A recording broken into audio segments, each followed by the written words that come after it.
The Gloriana set by ThebeMoon. Read by Alex Mabella. Chapter 60. Tactics. This chapter discusses the inter-house Quidditch match. This event is a bit confusing because the teams are a mix of all houses, so the author prepared a little cheat sheet so everyone can play along at home. Annie and his prefect are still arguing over the team names, so we'll call them Hooch Team and Lavinia Team for now. Lavinia Team. Captain and Lavinia Clark. Keeper Astoria Greengrass, Slytherin. Seeker Ginevra Weasley, Gryffindor. Beaters 2 Hufflepuffs. Chasers a Slytherin and 2 Ravenclaws. Hooch Team. Captain Madame Hooch. Keeper Demelza Robbins, Gryffindor. Seeker Draco Malfoy, Slytherin. Beaters the Lundy Twins, Gryffindor. Chasers a Slytherin, Ravenclaw, and a Hufflepuff. "How could you do that to me?" Draco demanded, slamming into the patient's lab that afternoon. Hermione jumped, startled, and bottles rattled on the shelves. "How could you trap me with Potter in that alcove?" he cried. "Whatever did you say to Blaze? He mentioned you and his voice was dripping with poison." "Obviously, you and Harry needed time to work out your feelings," Hermione said airily, knowing she sounded like Bluebell. She couldn't help smiling at the idea of the 2 men squabbling in that tiny alcove, taking a half-hour to break a ward that they should have ripped down in minutes. She knew that because the ward was set to notify her when it was broken. "You'll pay for that little stunt," Draco growled, stepping closer, his hands on the shelf behind her. "Promise?" she whispered. His eyes darkened and his lips brushed hers. No, stop that right now," ordered a sharp voice. Hermione looked around Draco's shoulder at Harry, who stood in the doorway, incensed. Draco, of course, took this as his cue to give her a hard, thorough kiss before stepping away. "Hermione, wipe that smile off your face," Harry snapped. "I'm here to protect you all, remember. What if something had happened while we were in that alcove? It's bad enough that Ginny saw. Potter!" Hermione blinked. "Ginny found you 2 in the alcove." This was getting better and better. "And that daft fairy, too," Harry went on, ignoring Draco's glares. "I can't believe she's teaching defense against the dark arts." "Bluebell is actually quite insightful," Hermione said, just to wind him up. Harry and Draco gave her identical looks of disbelief. Honestly, they were more alike than they knew. "Dragged me to a classroom, she did," Harry grumbled. "Made me sit on a giant flower and take tea with her." "Can't see why you would object, Potter," Draco said. "Seeing how you adore having tea with a half-giant, Bluebell is only a step up." The 2 friends glared at him. "Hagrid is brilliant," Hermione said to Draco. "Obviously, I need to bring you to tea soon." She turned to Harry. "I think Draco has a soft spot for Bluebell. She always calls him lovely boy." Draco only smirked. "It's better than sweet savior." Harry's jaw tightened. "Aren't we here for a reason?" he asked. "Or do you 2 just come here to play around?" The other 2 sobered instantly as Harry pulled the vial out of his aura robes. Hermione picked up a pair of tongs as Draco lifted the lid of the blood potion. Draco's face was suddenly paler, and Hermione understood his reluctance. If the potion turned deep purple, it meant his father had somehow reached into the very walls of Hogwarts to continue his deadly vendetta against Muggleborns, even as Draco himself entered a public relationship with one. If the potion was clear or pale purple, that would be worse. Draco himself would remain the top suspect, Veritaserum or no.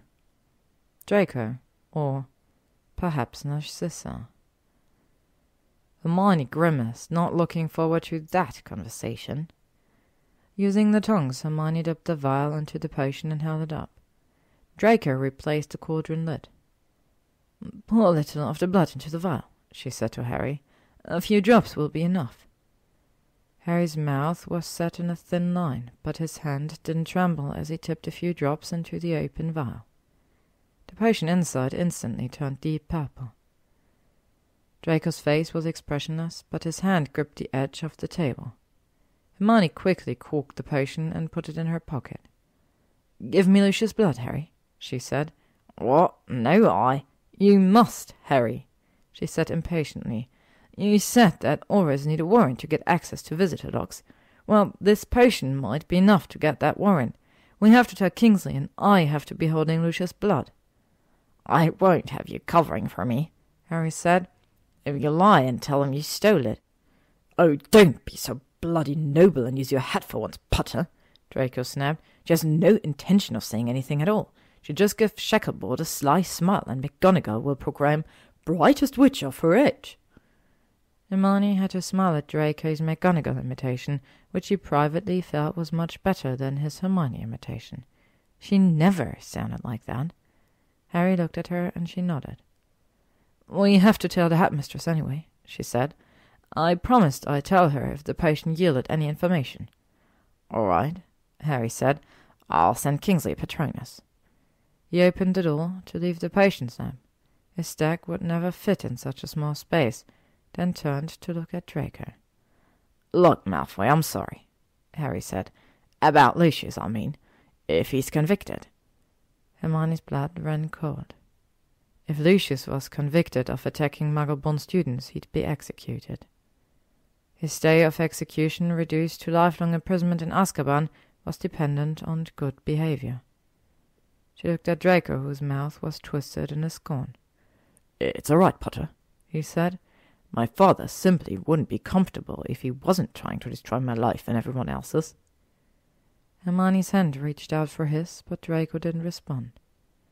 Lucius' actions, once public, would make it almost impossible for Draco to clear the family name. It was bad enough that his father was a convicted Death Eater who only turned at the last minute to save his skin and that of his families. If Lucius was convicted of continuing his Death Eater work in Azkaban and executed for it, hot red rage flooded her body. It wasn't fair. Draco was trying to change into that horrible, evil man. "Hermione," she could hear Draco pleading with her. "Hermione, stop!" Her sight cleared. She was on her knees, and so was Draco. His nose was inches from hers. "Hermione," he repeated. She looked around and saw bottles shattered, spilling liquids on the shelves and floors. Harry was yelling her name too, but she could hardly hear it. "It's not fair, Draco," she told him. "I know," he said calmly, "but we're going to stop him anyway, and we can't if you smash up the potions lab and kill us all." "Okay," she said in what she thought was a very calm, reasonable voice. Draco pulled her to him, and she buried her face in his school jumper, breathing him in. "Does this happen often?" she heard Harry ask softly over her head. "I don't know," he answered just as softly, "but she's very protective of me. I'll be outside." She had Harry open the door and close it behind him. "Why do I keep doing this?" she moaned. She felt him shrug. "The war, most likely. It affects people differently. I've seen it before." In... She couldn't say it. He sighed. "Yes, in the dungeons. My family's dungeons. Witches and wizards left suffering too long would lose control, smash up their prison." He took a deep breath. "Kill themselves by accident." "Accident," she repeated hollowly. "If I had to guess, I'd say the war changed your magic," Draco said. "You spent so long in constant danger." His voice broke a bit at that, but steadied, and he continued. "Your magic thinks you're still in peril all the time. So in moments of strong emotions." He trailed off. Hermione pulled away and looked up at him. "Strong emotions?" "Yes." He said that with that open look that squeezed her heart. "Strong emotions." He leaned down and kissed her, his voice taking on a teasing tone. "Now, that makes me wonder, Hermione, what kind of strong emotions would make you—" There was a sudden banging on the potion lab door. "Malfoy, Hermione!" called Harry's voice. "Kingsley is in McGonagall's office." "Right then," Draco said, waving his wand and vanishing the mess in an instant. "Ready?" They left the lab, and Harry moved closer. "All right, Hermione?" he asked, frowning. She nodded. "I'm sorry. Sometimes it just gets away from me." Harry nodded. "When Ginny told me about the beanie," he swallowed, "I went home and walked into the sitting room and calmly opened a butterbeer. Then my sofa burst into flames." He paused and looked with narrowed eyes at Draco, as if daring him to say anything. "I'm always afraid something will happen in training or worse, in the field." There wasn't much to say to that, so Hermione just took his hand and squeezed it hard. "We have to go," Draco said quietly, stepping aside, so Harry and Hermione could leave the room hand in hand. She glanced back at Draco, but he just nodded. Change, she thought, as they climbed the stairs out of the dungeon. We can all change. "I'm disturbed," Harry said. "You certainly are," Hermione said with a grin as she poured them cider. After so many years of pumpkin juice, they both refused to touch the stuff. Harry scowled at his goblet. "We're grown adults," he grumbled as he took a sip. "I can't see how a little wine could hurt. And you look ridiculous in that school uniform, Hermione, like a snowy owl trying to be a pygmy puff." They were seated across from each other at the far end of the Gryffindor dinner table, a few empty seats affording them a little privacy in the great hall. Half the student populace was staring at them. The famous Harry Potter was the brains of the Golden Trio. They had become used to Hermione, and the flurry around Ron had died down quickly, but then Harry strode in, wearing those dashing aura robes, here to protect them all from another deadly threat. And there was Hermione Granger at his side again, cooking up something secret in the potions lab and carrying on a mysterious relationship with the most dangerous man in the school. Eyes were on Draco too, expecting him to leap up at any moment and challenge Harry to a duel. But Draco was disappointingly calm, just sitting at the Slytherin table, talking quietly to Pansy and Blaise without even a smouldering look. Harry frowned over his cider. "Kingsley's up to something." Hermione shrugged. "He seemed reasonable enough at McGonagall's office." Kingsley had, too.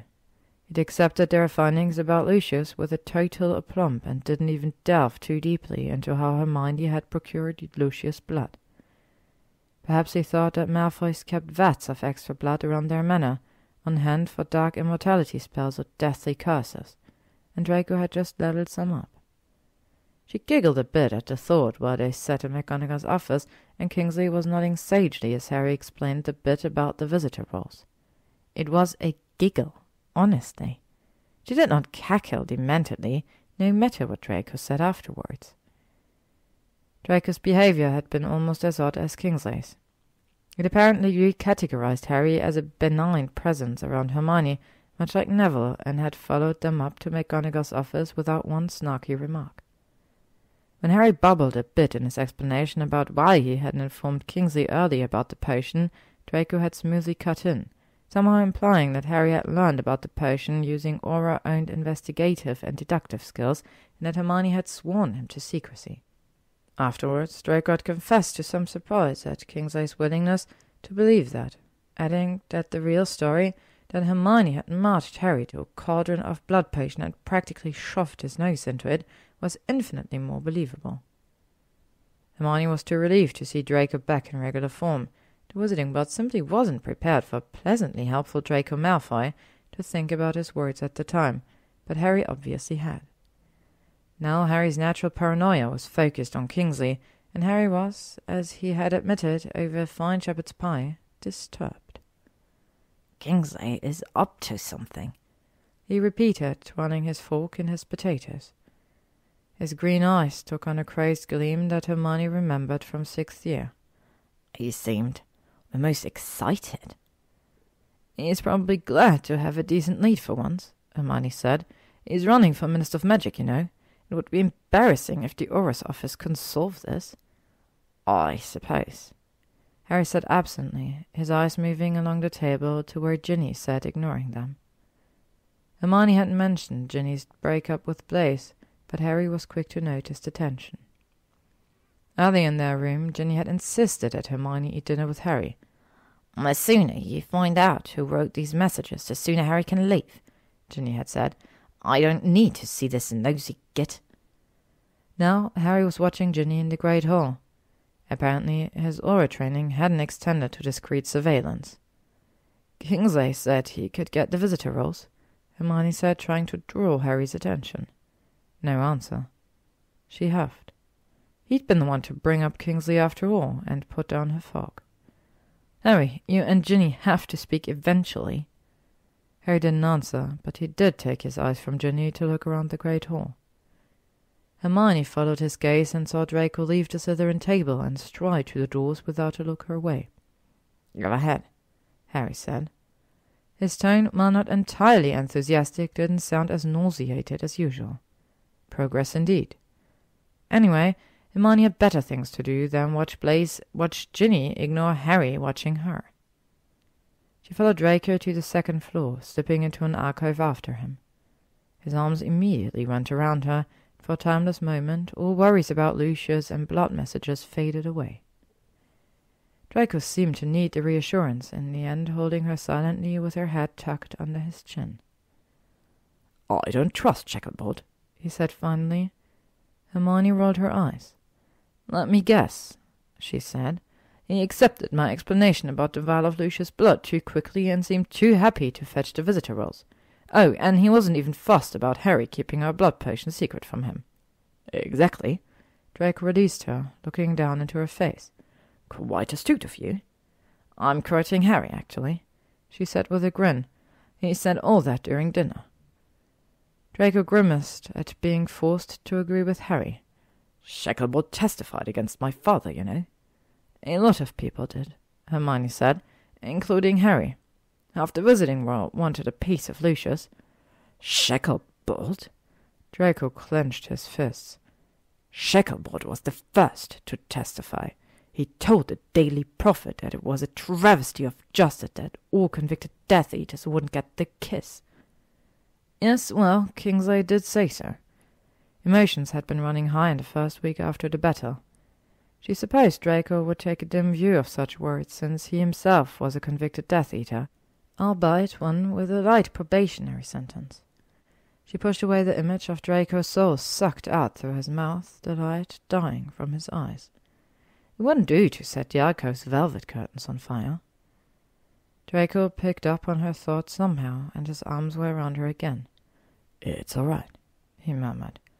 "Your father might be executed," she said, looking up at him, "and we will have helped convict him." His jaw tightened. "If my father is trying to curse Muggleborns all the way from Azkaban, then he deserves it." Hermione opened her mouth. "No, don't deny it," he went on. "You know it's the truth. You can't save somebody who doesn't want to be saved." Draco was preparing himself, she thought bleakly. He was preparing himself for his father's death, and she had to let him do it, because honestly she agreed with him.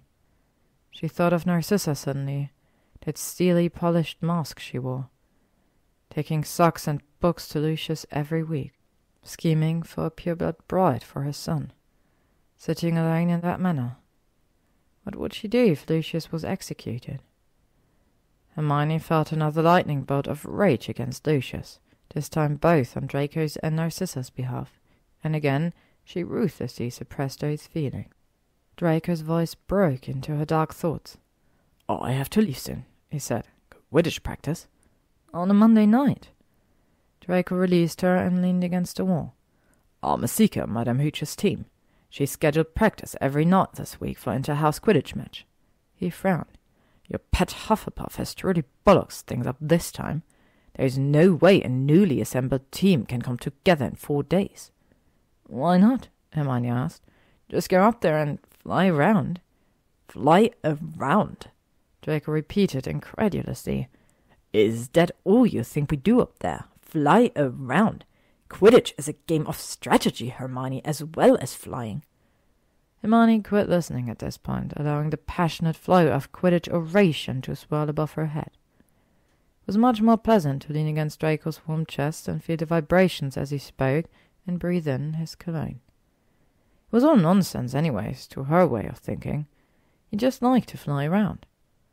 "Not only do we have to adjust our strategies to match that of our teammates," Draco continued, "but somehow we have to scout the opposing team under Lavinia Clark and see how—" At least his mind is off Lucius now. That inter-house match should keep him busy. Hermione might have to attend to opposing teams' practices. She didn't trust Astoria up in the air with Ginny. The Lundy twins are my team's beaters, and they have an entirely different approach than the Slytherin beaters, and I'll have to adjust my... Perhaps Harry could watch Ginny's practices, and would take just a subtle hint. "Hermione, are you listening to me?" Draco demanded. "Of course," she said, blinking up at him.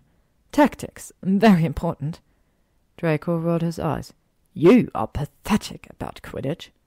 She was, rather. No argument there. "What will you do while I'm practicing?" Draco asked, taking both her hands and entwining their fingers. Raving about Quidditch had improved his mood. He was much like Harry and Ron that way. "Study, I suppose."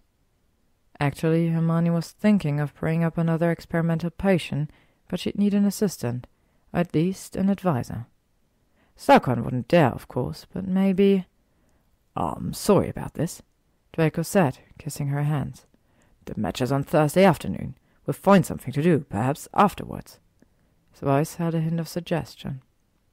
She smiled up at him. "Yes," she said. "It'd either be the all-conquering hero or defeated seeker requiring consolation." Either scenario worked for her. Such a silly game. Draco glanced at his watch. "I have 10 more minutes, just enough time." "For what?" Hermione asked. "I'll show you," he said with a sly smile. And he did. Chapter 61. Research and Development. Warning. This chapter gets a little icky in spots, just in case you're snacking or something. Hermione had a whole script prepared to encourage Harry to attend Lavinia Clark's team practices in Holyhead, but it proved unnecessary. The Harpy had arranged a daily portkey to her team's practice pitch, and there was no way Harry was missing that kind of outing.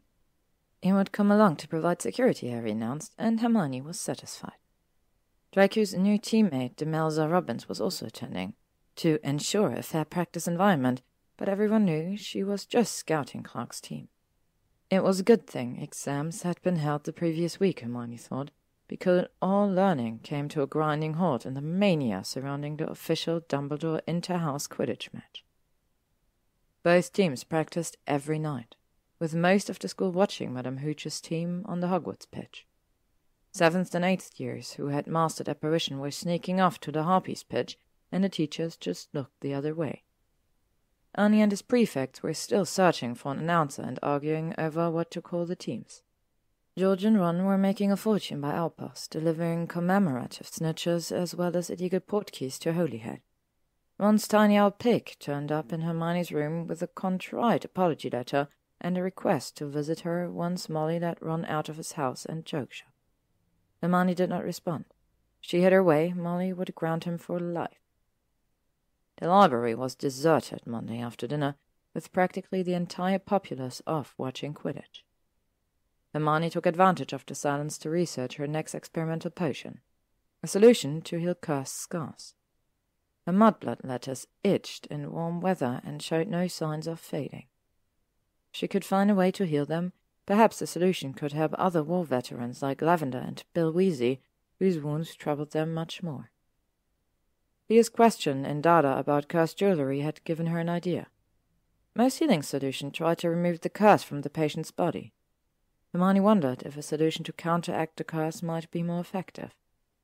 Vazil might have insights. Often curses interacted with the victim's blood, rendering the scar. "Hermione, may I join you?" Hermione leaned back in her chair. Theo stood by her library table, books in hand, once again the smooth, collected presence from the Gryffindor party. She was glad he was safe in the castle and not screaming his head off in some Death Eater hideout, but that didn't mean they were study pals again. She continued to look at him, holding the moment, and Theo's easy smile wavered slightly. Then she sighed. It was no use. The scene in the muggle-hunting shack was her and Theo's stroll in the bathroom moment. You don't go through some things together without becoming friends again. "Yes, Theo," she said with a small smile. "You can join me." Theo shook his head. "It's all right. I can find a table over." "Sit down, Theo," Hermione ordered, and was amused to see him immediately obey. "I don't want to make you feel uncomfortable," he said. I'm not uncomfortable, she said, and suddenly she wasn't. Theo looked a little nervous, and a crack in his southern veneer reassured her. It's good to see somebody still cares about their education. Quidditch! Theo spat, a world of meaning in these 2 syllables. Hermione nodded in complete agreement. The evening passed with little conversation between them. Hermione found researching Karstar's frustratingly difficult and was in no mood for Slytherin banter. Fortunately, she'd taken the time to index the restricted section's potion library while researching the blood potion and was able to develop a viable approach to a scar solution. But she was struck on the brewing methodology. Uber pass was required after 16 clockwise turns, but at that point the potion was boiling, and high heat severely hurt the pass efficacy. And what was she supposed to do about the Angelica herbs? The leaves' properties could inhibit the thickening process. Flacon would be no help, of course. He spent every night at the Harpies pitch. After 2 hours of grumbling under her breath, Hermione finally gave up researching for the night and spent a half-hour organizing Theo's life. He was behind on all his reading, and his study schedules were in sad disarray. "You have no time for porn here," she said, tapping her fingers on the parchment. A flash of that old Theo smile. "There's always time for porn." "You haven't been attending meetings," Hermione scolded, and Theo rolled his eyes. "Here, let me add a daily review." "Oh, no you don't," Theo said, tugging away his study guide. "Talk to me after the Christmas halls." Hermione was shocked at the very idea. Wait until January? But Theo would not be moved. His eyes gleamed. "If you try to sneak porn into my schedule, Hermione, I swear I'll spend that allotted time looking at porn." He drawled out the last word, and Hermione flushed. Slytherins, they were impossible. Despite the success of Monday's study session with Theo, Hermione didn't return to the library the next night. Instead, she headed to the divination corridor, mentally rehearsing her very reasonable request. But Snape's portrait was empty. Hermione glanced around the deserted corridor and pulled out her wand, breaking the weak ward around the ornate silver frame. Shocking, really. Anybody could make off with Snape's portrait for nefarious purposes. Hermione walked to the potions dungeons and then to the lab, the empty portrait floating jauntily behind her. She propped the canvas on the mahogany cabinet beside the empty pigeon cage. The painting only contained a shelf of colorful buttons and a bouquet of lilies, but that was all right. He would wait. She didn't have to wait long. She had barely decanted the blood potion into a large, heavy glass bottle and cleaned the cauldron in preparation for the scar solution when she heard that familiar hissing voice. "So it was you who moved my portrait? Why am I not surprised?" the former headmaster and patience professor said. Hermione ignored him, just poured a rainwater base into the copper cauldron and lit a small fire beneath it. "I suppose a painted audience is better than none when showing off your marginally adequate potion skills, Miss Granger." Hermione said nothing as she crushed 6 snake's fangs and added them to the cauldron.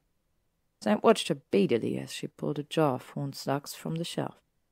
She selected 4 fat ones, smiling slightly as she remembered her conversation with Draco at the confidential cafe. "Surely you haven't brought me here to watch you brew the cure for boils," Snape sneered. "A first-year potion with absolutely no—" He trailed off as she donned dragonhide gloves and began feeding the slugs aconite leaves. "You were saying, Headmaster?" she asked, looking at the painting for the first time. It truly was an amazing portrait. The artist had perfectly captured the long line between Snape's eyes, created by a lifetime of frowning and sneering. Her gaze followed the hooked line of his nose and the purse of his lips before looking up at his dark eyes, framed by curtains of black hair. Snape was standing close to the frame, exposing only his head and shoulders, and Hermione nearly shivered. The former headmaster could be looking at her through a window. "You'll kill the slugs with those toxic leaves," he said. "Yes," she answered sadly, rather troubled even after years of adding spider legs and boomslang skin to potions. "It should take about 30 minutes, then they can be stewed." "Are you brewing the wolfsbane potion?" "No, The slug's digestive system would reduce the aconite's effect. Perhaps an antidote to aconite poisoning? The slug mucus would. The frown line between Snape's eyes grew deeper as he watched Hermione prepare her flabberworm mucus. It was a disgusting process involving scraping the worms with a little brush, but she'd never trust buttered mucus for a potion this delicate. Why would you possibly need a thickening agent when... Snape began when the creak of the lab's wooden door caught both their attention. Hermione is... Ew! Lavender screeched, recoiling at the sight of wiggling pile of flabberworms on the table, along with a bowl of green mucus, not to mention 4 dying slugs, who now turned a deadly purple colour. What in Godric's name are you doing? Just a little potion, Hermione said, dripping more mucus into the bowl. Like to help? No! Lavender said, her face scrunched in disgust. That smell! It's the slugs, Hermione said, frowning down at them. She hoped Hagrid had more clover blossoms. Ew! What are you doing here, Lavender? Hermione asked. I'd think you'd be at the Holyhead. Lavender was an avid Quidditch fan, always eager to watch her flavour of the month. Oh. Have you seen Theo? Lavender asked. He was studying in the library, and he said he needed to get a book from his room. That was almost 2 hours ago.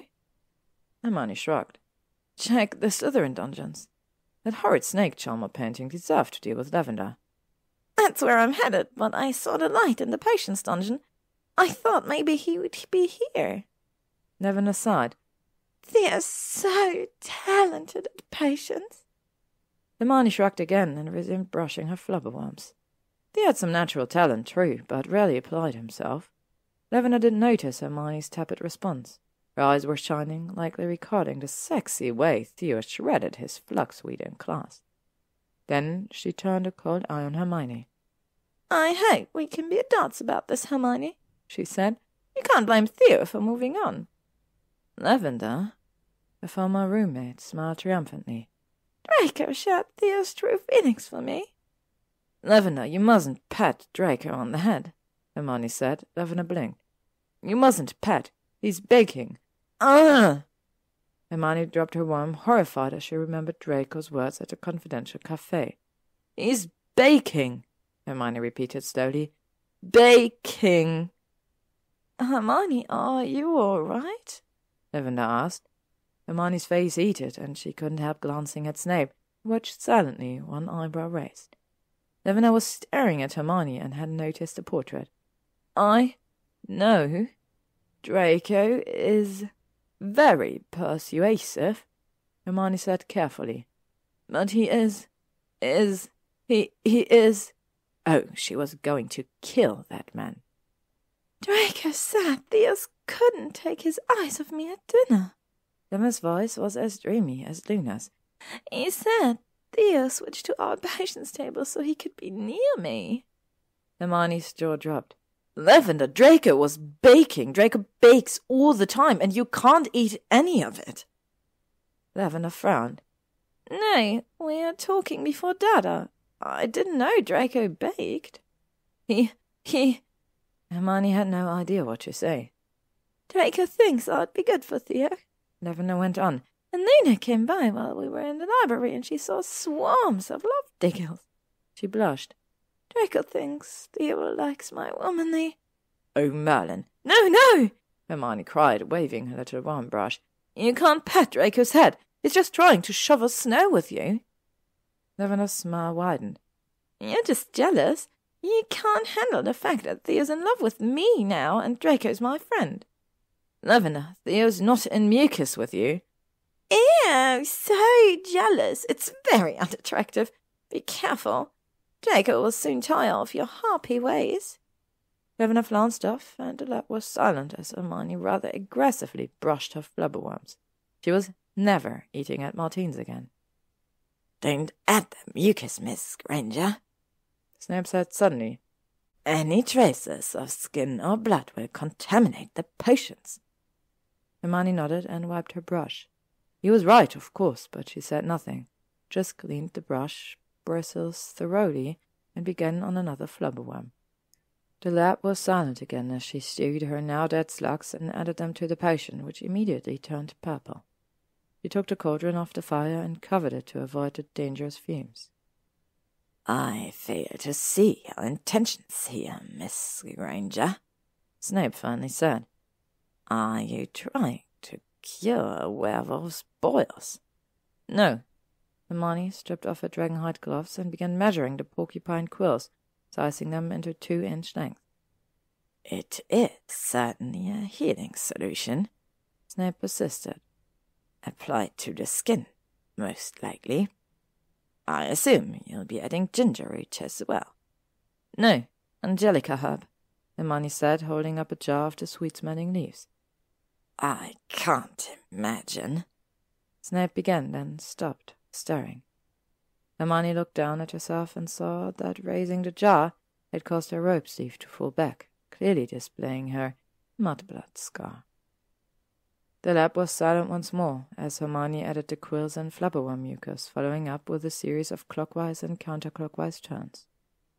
Then she turned up the fire again and added the herb. "The potion will need to simmer overnight," Snape pronounced. Hermione nodded and replaced the cauldron lid. Angelica thankfully had reduced the potion's smell. Snape watched as she cleaned the work area and put away the tray of flubberworms. "Miss Granger!" Snape barked as she turned to leave. She looked back at the portrait. Snape's face was expressionless. "This is a very dangerous potion," he said darkly. "The slightest error could make any cursed scar even worse, causing agonizing pain." "Well, I have a choice to get it right," Hermione said. Snape raised an eyebrow. 8. She showed him her forearm. 8 letters. The frown line on the painted face deepened further. "I would not advise testing it on yourself." "Whom should I test it on instead?" Hermione asked. "Should I bring Lavender back?" "I strongly advise you not to do it," Snape growled. "If you must apply this foul concoction of yours, do it in the infirmary under medical supervision." "Madame Pomfrey would never allow it," Hermione said. Snape's frown was an outright scowl now. "I am aware of Gryffindor's reckless disregard of their person for the greater good," Snape went on. "Fortunately, you have managed to entangle yourself with perhaps the only wizard capable of preventing you from killing yourself with an untested potion." "You can't stop me," Hermione snapped, flushing her reluctant respect for Snape's grammar. "You're just a bloody painting." "I was speaking of Draco." Hermione gaped at the former potions master. "You want me to tell Draco he'll go spare?" "Exactly." Hermione pouted. "I very much regret bringing you in here." "I consider it your single intelligent decision of the night," Snape said. "You can't stop me either," Hermione stormed. "I'll do what I want, when I want, where—" "It amazes me, really, that you are still alive," Snape observed. Hermione huffed and turned to go, throwing open the lab door. "Miss Granger!" Snape called, and something in his voice made her turn around. The headmaster's painted hands were clasped before him. "I knew a brilliant student once, who also enjoyed experimental potions." Hermione stepped closer to the painting, curiosity winning out. "She tried to create a new protective potion," Snape went on, his voice tense. "But she added too many porcupine quills, and when she drank it—" Painted figure swallowed. "The quills attacked her throat. It was agony." His dark eyes were filled with pain. Hermione could hardly breathe. Did she die?" Snape shook his head. "I was there. I shoved a bezoar down her throat." He looked at his hands. "I had it in my pocket, just in case." His eyes moved to the painted bouquet of lilies on the table behind him. Hermione's breath caught. Lily Ivans. Later, Lily Potter.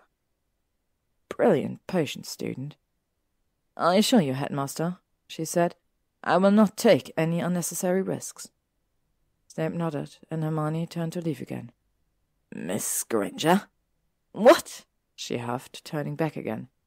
"I'll mind the potion," he said. "Overheating would be fatal." Hermione eyed him narrowly, then nodded. "There's a painting of an apothecary shop across from my bedroom door. I should hear you if you call." Snape nodded, still scowling, and Hermione stepped closer to the painting's frame. "Thank you, headmaster." He had his painted gaze. "Thank you for everything." His lips curled. "If you could keep your imbecile friends out of this laboratory, that would be thanks enough."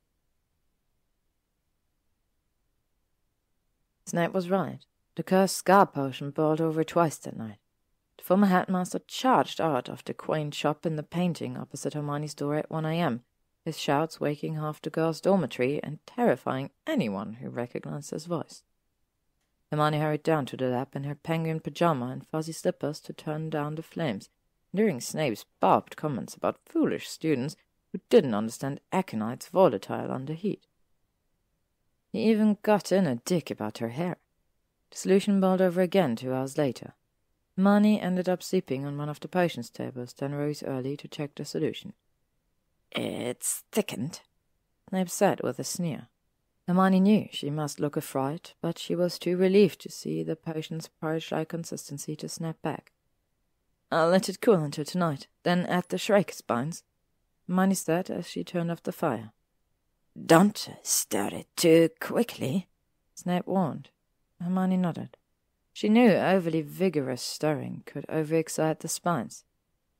"And ward the door," the painting added. "Those Hufflepuff miscreants are still roaming the castle." Hermione went through all her Wednesday classes, drawing suspicious looks from Draco, who didn't believe she'd been up late studying. His suspicion deepened when he caught her outside the castle after lunch with 3 squeaky mice, who carried baskets of food scraps from the kitchen.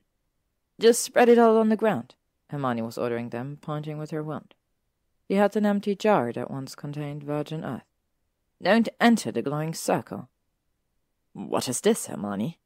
Draco asked as he stepped up to her, broom in hand. "Just a little project," she said brightly. "That will do." She told the mice and sent them away. Leela looked inclined to linger, but followed her friends after a stern look from Draco. "What kind of project?" Draco asked.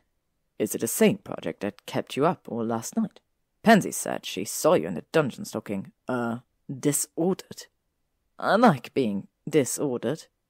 Hermione drew closer, hoping to distract him. She couldn't tell him about the scar solution yet. He'd only worry, and he was flying at that silly match tomorrow. Draco stood an arm around her. Intriguing," he whispered in her ear. Then he raised his head and sighed. "But I have practice, one-on-one with Hooch." Hermione tried not to pout. It was for the best, really. The pigeons would arrive any moment. Draco kissed her thoroughly, then stepped back, running a hand through his hair. He looked pretty tired himself. "You're up to something," he said, looking at the food strewn on the grass. "Tell me what." "Mr. Malfoy!" shouted a voice. Hermione looked up to see Hooch flying above them, waving Draco over. "Go ahead," she told him. The dark cloud loomed behind the professor, and she could hear the faint sound of flapping and squawking. "I'll tell you later." Draco gave her a quick kiss and mounted his broom. "Later," he repeated, looking stern, and flew away. Hermione watched him go, then ducked behind a nearby bush, nearly knocking over a small student. "Neither!" she snapped. "I told you to go back to the castle." "This appears to be a very ill-conceived plan," Lena said. "You're quite fortunate Mr. Malfoy had to fly away." "You can't be involved," Hermione said. "This is—" Loud screeching and flapping drowned out her words, and the 2 witches immediately ducked down. "Stay quiet," Hermione whispered. Lena gave a low sniff. Hermione knelt on the cold, hard dirt and poked her wand through the shrub's branches. The pigeon flock was eagerly eating the food garbage, 2 birds fighting over a rancid wheel of cheese. "Terra vinctum separa terra," she murmured. The glowing circle was gone. It had only been there to show the mice where to throw the food, but the virgin earth on the ground shone faintly silver. Hermione carefully spoke the incantation, moving her wand in small, slow circles. You say Miss Granger was here? Hermione could hear Ernie's pompous tones, and they were growing louder. Yes, sir, a fawning Ravenclaw prefect said. She and those Hufflepuff troublemakers were dumping garbage. Hermione sent Leela a desperate look, not pausing in her spellwork. Leela nodded and scrambled out from behind the bush. Slytherin had the sense to walk carefully and say nothing until she was some distance from the pigeons who were tearing apart a pile of mouldy roll. Hermione concentrated on the final iteration. Terra Vinctum. The bird squawking grew louder, and Hermione watched in satisfaction before standing and brushing leaves and dirt off her tights. Leela was standing 10 feet away, staring. Ernie and the Ravenclaw were gone. The little girl looked at her wide-eyed. This was a test, wasn't it? Hermione grimaced. This mouse was entirely too smart. Maybe. What did you tell Ernie? You were experimenting with magical compost. Not bad. Hermione bit her lip. She always felt the Hogwarts kitchens were entirely too wasteful with leftover food. Perhaps. Lena was still staring at the birds until Hermione shooed her back to the castle entrance. Remember, don't tell anyone. The little Slytherin smirked. I doubt anyone would believe me.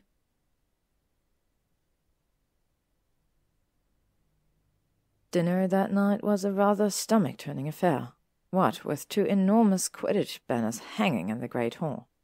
The banners represented the 2 inter-house teams, the Hogs and the Warts. Hermione had groaned when she heard the names Ernie's idiot prefects had chosen. Now she groaned again at the sight of the banners. The purple Hog's banner was bad enough, emblazoned with a rabbit boar snarling down at the crowd, eyes mad with rage, saliva dripping on the floor. But the cream-colored Warts banner was even worse, with weird globby shapes hopping about in a particularly disgusting way. Draco had stormed up to McGonagall's office to protest the name to no avail. He was a Wart, and the affront to his dignity would simply have to be endured.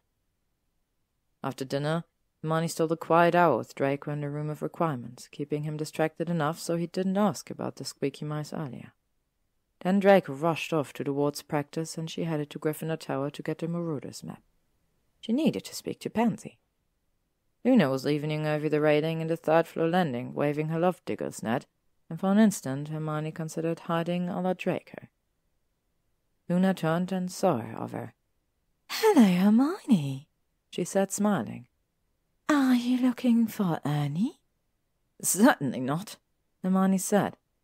"If you're looking for Neville, he and Pansy are snogging in the Gryffindor common room," Luna said, propping her net handle against the railing. She shook her head sadly. "I didn't see any love-diggers around them." "Maybe they were being too loud," Hermione said, never one to resist spinning theories. "Scared the diggers off." "Oh, diggers love loud noises. Shrieks, even," Luna said enthusiastically. "Especially when—" "All right, Luna, I must be going," Hermione said quickly, backing away and wishing she had hidden somewhere. "Good luck." She practically fled to Gryffindor Tower, where she found Neville on the sofa of significant conversations with Pansy on his lap. "It's a lovely country," Neville was saying in a low, gravelly voice. "Green and quite secluded. At night, the stars." "Hello, Neville," Hermione said loudly. "Parkinson." "Hello, Hermione," Neville said.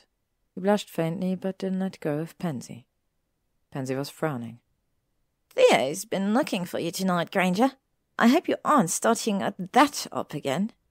"Now, Pens," Neville said easily, "Hermione would not do that." Gave Hermione a look that clearly said, "I provided a reference for you." "I'm not seeing Theo," Hermione said, taking a seat opposite them. "Lavender wouldn't like it." "Ew, even worse," Pansy said. Shifted back against the sofa arm and slid a hand along Neville's shoulder. "Like he'd ever go for the purple slag." "Pens?" Neville said.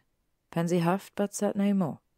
"I need to speak to you, Parkinson," Hermione said, "about a chum's assignment."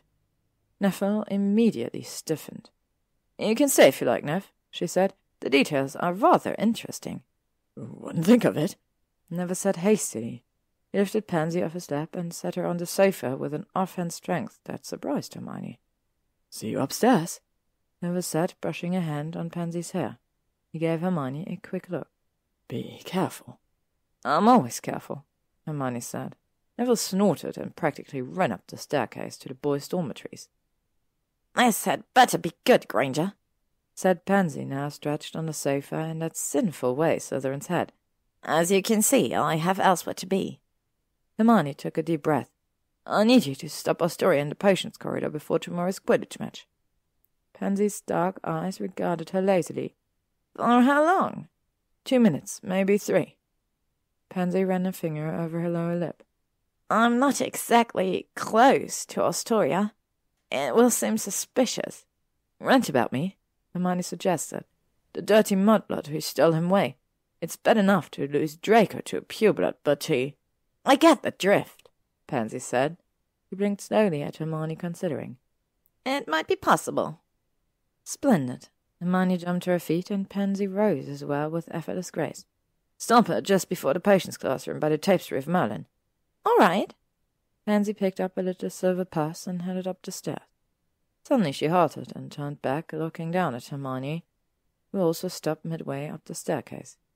"Following me, Granger?" she asked, a smile touching her red lipstick mouth. "Would you like to watch?" "Certainly not," Hermione said, flushing. "I need my potions book." Pansy gave her a knowing look. "Are you sure? You might learn something." Mouth quirked again. "A few Slytherin secrets for Draco?" Hermione's fingers tightened on the stab banister. "I don't need any help with Draco." Pansy's cat in the cream smile widened. "You have no idea what you've gotten into," she purred. "What it's like. You won't be the same." Hermione held her gaze. "Neither will he." Pansy blinked at that, then nodded. "I believe you," she said, much like she had over shots at the leaky cauldron. "I hardly recognize Draco these days." The Slytherin fluttered her fingers and produced a tiny piece of parchment folded into a flower. "Good night, Granger." Pansy handed her the paper flower and walked up the bow staircase, an undulating figure in form-fitting black dress and silver heels. Hermione stared up after her, then looked down at the folded parchment in her hand. Tap of her wand opened it. Written in elegant calligraphy were 3 short words. "Don't hurt him." Chapter 62. Dumbledore's Birthday. Here's a little cheat sheet for the teams. Go Hogs, go Wolves. The Hogs, purple. Captain, Lavinia Clark. Keeper, Astoria Greengrass, Slytherin. Seeker, Ginevra Weasley, Gryffindor. Beaters, 2 Hufflepuffs. Chasers, a Slytherin and 2 Ravenclaws. The Wards, Cream. Captain, Madame Hooch. Keeper, Demelza Robbins, Gryffindor. Seeker, Draco Malfoy, Slytherin. Beaters, the Lundy twins, Gryffindor. Chaser, a Slytherin, Ravenclaw, and a Hufflepuff. Hermione stood in a tiny alcove near the potions dungeon door, waiting for Pansy. A steady stream of Slytherins had been moving along the corridor towards the Quidditch pitch, excitement underlying their drawling tones. Draco had passed by already, looking very handsome in his cream-coloured jersey with gold lettering. It was nice to see him in something other than black. She had woken early that morning despite the class holiday, and to her surprise, Ginny was already up. Her roommate sat on the sofa, wrapped in her duvet, staring into her mug of tea. "I have this whole set of new techniques," Ginny said as Hermione joined her. "I thought I'd take a page from Astoria and not reveal everything during practices." She bit her lip. "But it's all untested against other players. Lavinia will be watching and—" She trailed off, but Hermione knew the name she didn't say. Harry. Hermione froze in horror. Ginny was considering a professional Quidditch career, and this was her chance to impress Lavinia. "Ginny." Hermione's tone made the redhead look up. "Ginny?" Hermione repeated. "I have a plan today regarding Astoria, but just say the word and I'll call it off." Ginny listened silently as Hermione described the plan. Her friend deserved to know exactly what could happen. When Hermione stopped speaking, Ginny's eyes shone. "You must do this, Hermione," she said decisively. "You must. Well, your team, and I don't want to hurt your chances with. Promise me you'll do it." Ginny grabbed Hermione's hand. "Promise me you'll succeed." Hermione swallowed. "I promise." Now, after standing in a cramped alcove for almost an hour, Hermione bitterly regretted that promise. She couldn't guarantee anything. So much could go wrong. Frankly, she considered her odds of success maybe 1 in 3. She glanced down at the Marauder's map. Pansy Stott was finally leaving the Slytherin dungeons and heading her way. Astoria should be coming soon. Hermione's hand tightened on her wand. Precise timing was necessary for this to work. Pansy stopped opposite the Mullen tapestry and leaned against the wall, looking bored. A group of students passed by without a second look at the Slytherin witch. Apparently, Pansy loitered uselessly around the dungeons all the time. Hermione slipped out from behind the alcove, striding quickly past Pansy to peek around the corner to the entrance hall stairs. A swish of her wand and a black foggy curtain like Draco's appeared, designed to dissipate in minutes. She didn't want interference. Sirius Dot had left the Slytherin dungeons, and the keeper was alone. Hermione returned to Pansy and cast a second ward that allowed only Astoria to pass. "She's coming," Hermione whispered. "Stand there. Keep Astoria here, but don't get too close." She tucked away her wand and pulled out a small jar of virgin earth, scattering it on the floor in the front of the tapestry. Pansy took her appointed spot. "I hope you know what you're doing." "Just do your part," Hermione said, screwing the jar shut and replacing it in her pocket. "I need 3 minutes, maybe 4. She slipped back into the alcove. A thin gap between the tapestry and the alcove wall gave her a good view of the potions corridor. Pansy was leaning against the wall again, yawning, and Astoria's quick footsteps sounded on the stone floor. "Astoria," Pansy drawled. The footsteps halted, and Hermione peeked through the gap. Astoria's cameo profile was clearly visible. She wore a purple Hog's jersey, her hair in an intricate braid wound with purple ribbons. The Malfoy diamonds peeped out from her collar. Astoria had her long, slender broom painted silver in one hand. "Pansy!" Astoria sounded bored.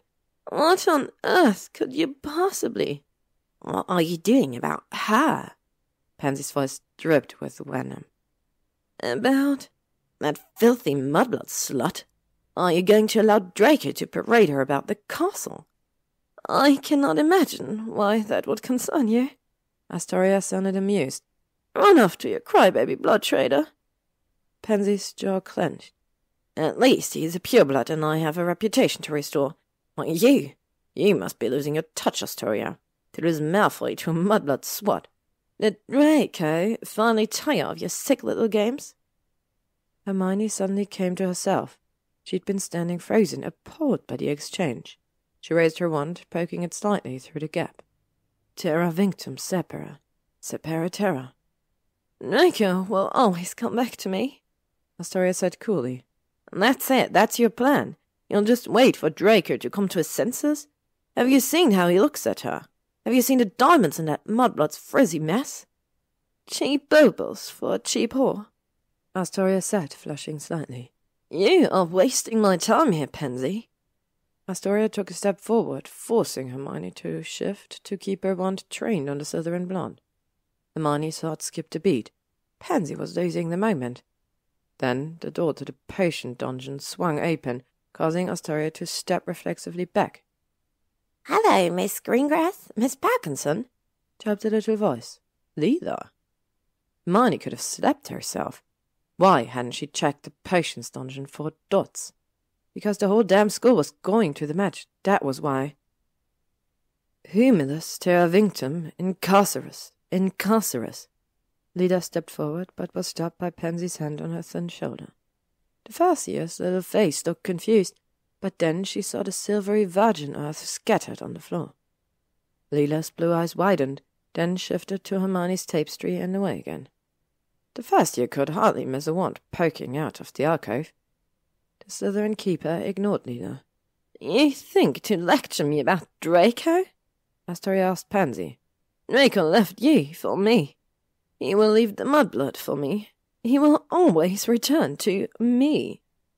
Astoria stepped forward again, forcing Hermione to push her wand a little further out the alcove to sustain the connections.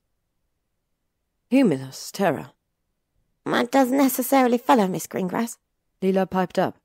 Astoria stopped, staring down at Leela. You seem rather unpleased, the girl continued. I'm not convinced you'd suit Mr. Malfoy. Pansy's mouth fell open, and Hermione would have been amused if her blood hadn't suddenly run cold. You want a lesson in manners, child? Astoria hissed, drawing her wand.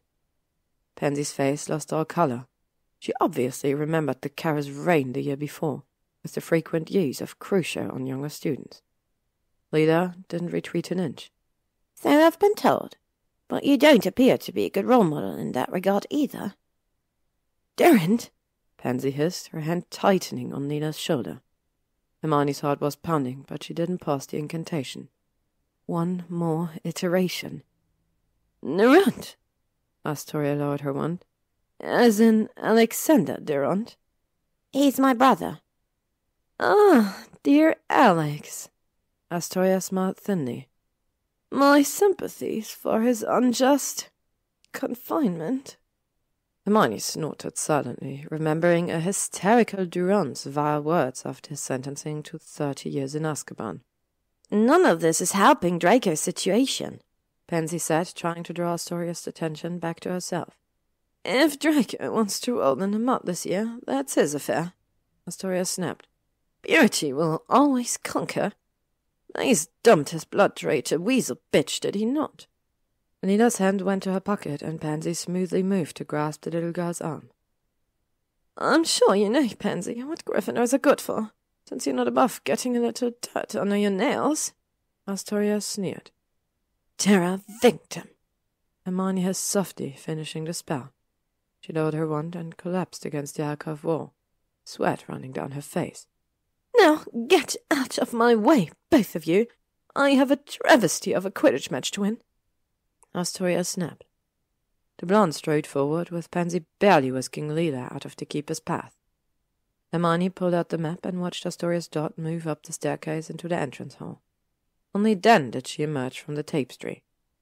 Leela's face brightened. Did you do it, Miss Granger? Did you cast— Hush, Hermione said, releasing the ward on the other side of the corridor. Thank you, Leela. And yes, I finished the incantation. I'm sorry you had to hear language like that, Durant, Pansy said. It's all right, Miss Parkinson, Leela chirped. I don't consider either you or Miss Greengrass appropriate role models. Pansy blinked, and Hermione couldn't help grinning.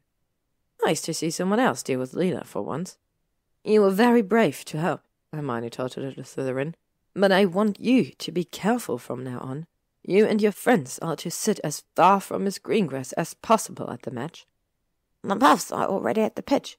We're sitting by Mr. Malfoy's team bench, Leela said. For the first time, Hermione noticed the cream-coloured ribbon in the girl's dark braids. Good. Don't draw attention to yourselves. Leela rolled her eyes, and Hermione couldn't help but smile. The squeaky mice couldn't not draw attention to themselves. Leela ran off, green cloak flapping. What a terrifying little girl, Pansy drawled. You have no idea. Hermione moved toward the entrance hall, and Pansy, to her surprise, fell in step with her. Granger, Pansy said tensely. Granger, I didn't mean what I said back there about— I know, Hermione said. You didn't say anything I didn't expect. Pansy shook her head. This had better be worth it, Granger. You should have just turned her into a pigeon. Draco was standing by the great hall doors, broom in hand, talking to Lavender. No, I don't know any good biscuit recipes, he was saying testily.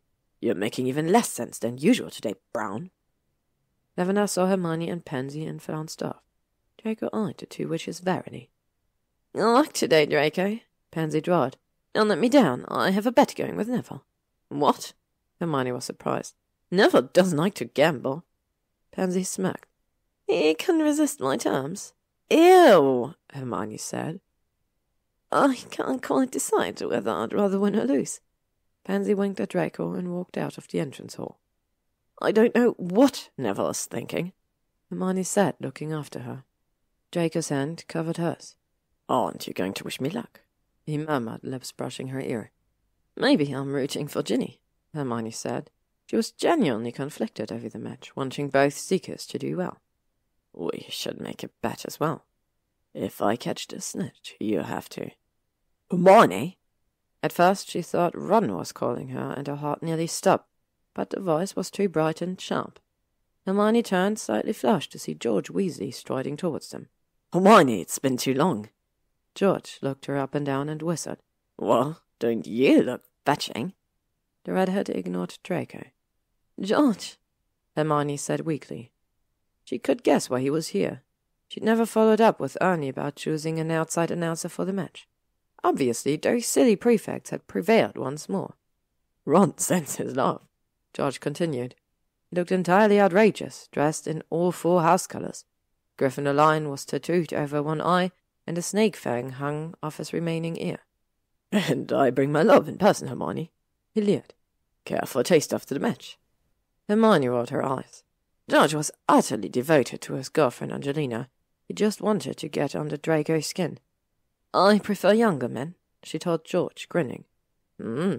Intriguing, George said. I, on the other hand, admit to weakness for older women. He looked at Draco for the first time. How's your mum, Malfoy? Feeling lonely? Draco's wand was suddenly in his hand. Don't you dare speak! Touchy, touchy, George said, grinning widely. He backed away a few steps before turning with a flourish of his 4-coloured cloak and heading for the horse huge oak doors. See you at the pitch, he sang out. It's just George, Hermione said soothingly. Draco's face was still dark, prompting a pack of Ravenclaw first-years to scuttle to the other side of the hall. How you can bear that family, I'll never know. The Hogwarts Quidditch stands were beyond packed. The noise was deafening and the match hadn't even started yet. Word had spread of the inter-house event and the Holyhead Harpies' involvement. Spectators were arriving from all over Britain. McGonagall had set up a line around the nearest rows that only students and school staff could cross, but many students, especially the younger ones, had trouble fighting through the crowd to reach their seats. Even Hermione had to use a few well-placed sparks from her wand to get to Harry.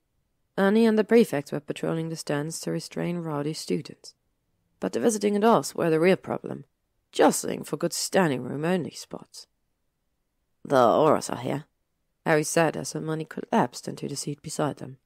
He wore his aura robes, and his eyes never stopped moving over the pitch. I've never seen such a crowd here.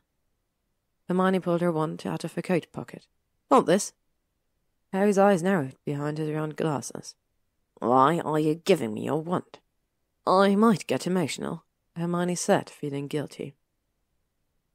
Harry nodded and pocketed the wand, then squeezed her hand. The day was cold but clear.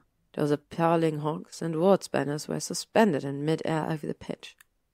Most students wore thick cloaks and their house colours as usual, but instead of clear bands of yellow, red, blue and green in the stands, the Quidditch spectators were a glorious mix of scattered hues.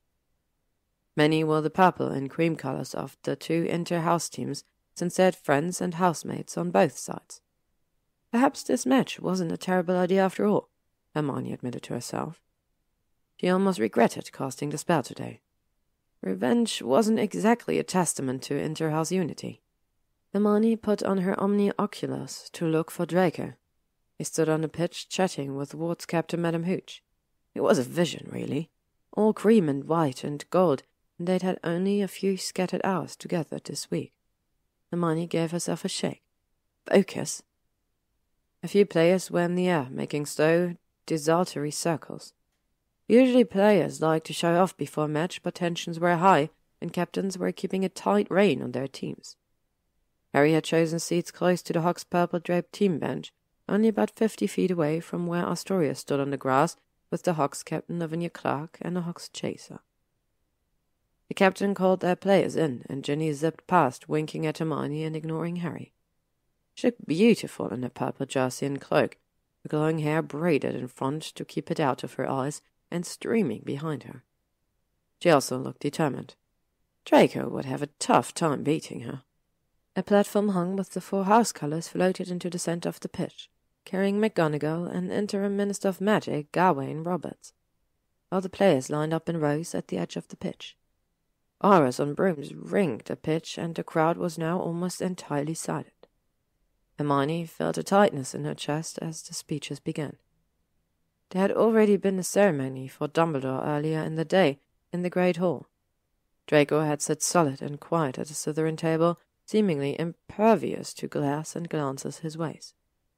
Now it was even worse. Whispers rustled through the crowd, and the teammates standing on either side of Draco moved away slightly. Perhaps most of the school had set aside Draco's role in the Death Eaters' invasion of the school and Dumbledore's death, but no one would forget. Hermione couldn't use her omni-oculus without being obvious, so she couldn't see Draco's face. She could only sit and listen to McGonagall's short, heartfelt wish that future generations would remember Dumbledore and hold him up as the standard for kindness, intellect, courage, and ambition to change the world for the better. Roberts followed up with a rambling message about heroism, forced Harry and Hermione to stand and be recognized, and launched a thinly disguised campaign bid for Ministry of Magic in January's coming election. Hermione was relieved when Roberts finally wound down and the platform and banners moved off to the side. Welcome to the first annual official commemorative birthday memorial inter-house Quidditch match for the late and lamented Albus Dumbledore. George's voice resounded through the stands. Ceremonial deification to follow the match. A ripple of laughter rolled through the crowd, but Harry glared at the announcer. Hermione patted his hand. It's just George. This is George Weasley, co-owner of Weasley's Wizard Wheezers, inventor of Pygmy Puffs and extendable ears. Visit number 93 Diagon Alley after the match for commemorative products like our new Dumbledore snitch that quotes famous phrases from. Madame Hooch's silver whistle rang out, signaling the beginning of the match, and the end of commercial, and the crowd cheered. 13 players swirled into the air and hovered level to the hoops, their cream and purple capes streaming behind them. 13 players, not 14. Astoria had risen with the rest, launching into her usual corkscrew climb, but at 5 feet the broom suddenly bucked, then hung in the air, unable to rise higher. The Slytherin tugged at the handle, kicking frantically, but the broom didn't move. What's with Greengrass? Harry asked, frowning. Something wrong with her broom. His voice was full of concern. He hadn't forgotten how Cass Broom had nearly killed him in his first ever Quidditch match. How odd, Hermione said, and something in her tone made Harry look at her sharply. She shrugged and looked back at the pitch, keeping her gloved hands open on her knees. Looks like the Hawkskeeper's having a bit of trouble. George boomed gaily. Anybody want to give her a lift to the hoops?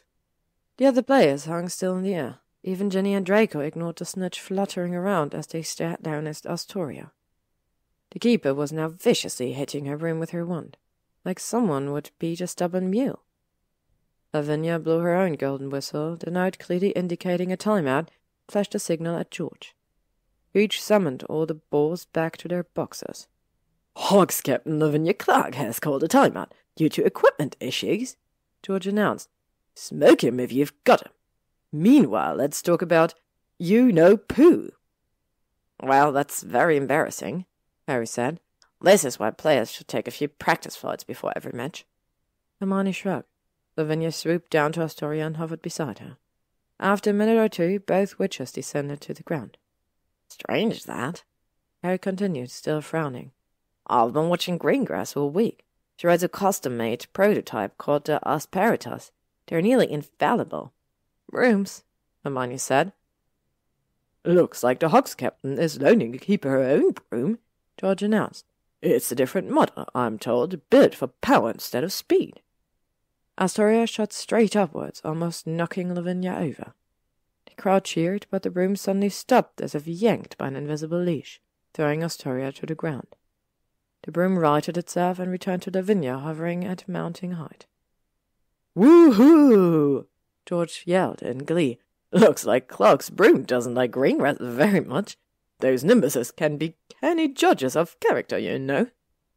Hermione put her hand to her mouth to hide her smile. I love you, George. Even from the stands she could see the death glare Astoria levelled up at the announcer, who waved back from his floating platform over the pitch. One of Hog's chasers came up to Astoria with spare team brooms. Astoria sneered at the last year nimbuses, but snatched one up. She rose again, and again the crowd cheered, only to watch Astoria again stop at 5 feet. I've never seen anything like it, Harry said. How could someone tamper with brooms like that?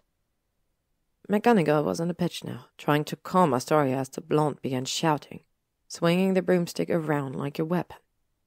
The crowd murmured in confusion. Astoria's furious gaze swept the stands and immediately stopped at Harry and Hermione in the front row. "There she is!" she screeched, pointing up at Hermione. "The mudblood did it!" "Miss Greengrass!" McGonagall boomed, and she didn't need a sonorous for the crowd to hear her. "You are dismissed!" "And the Hawkskeeper is expelled from the game for lack of altitude and general mayhem," George announced cheerily.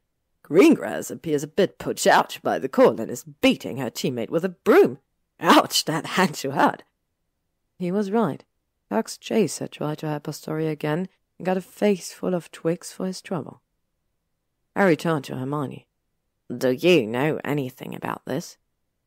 Hermione raised her wandless hands, looking innocent. Astoria was still shouting, her words intelligible, but her gestures towards Hermione were clear. Draco left the other side of the field and flew Astoria's way. Ginny had landed and was walking over as well. Harry stood. "I should get down there," he said.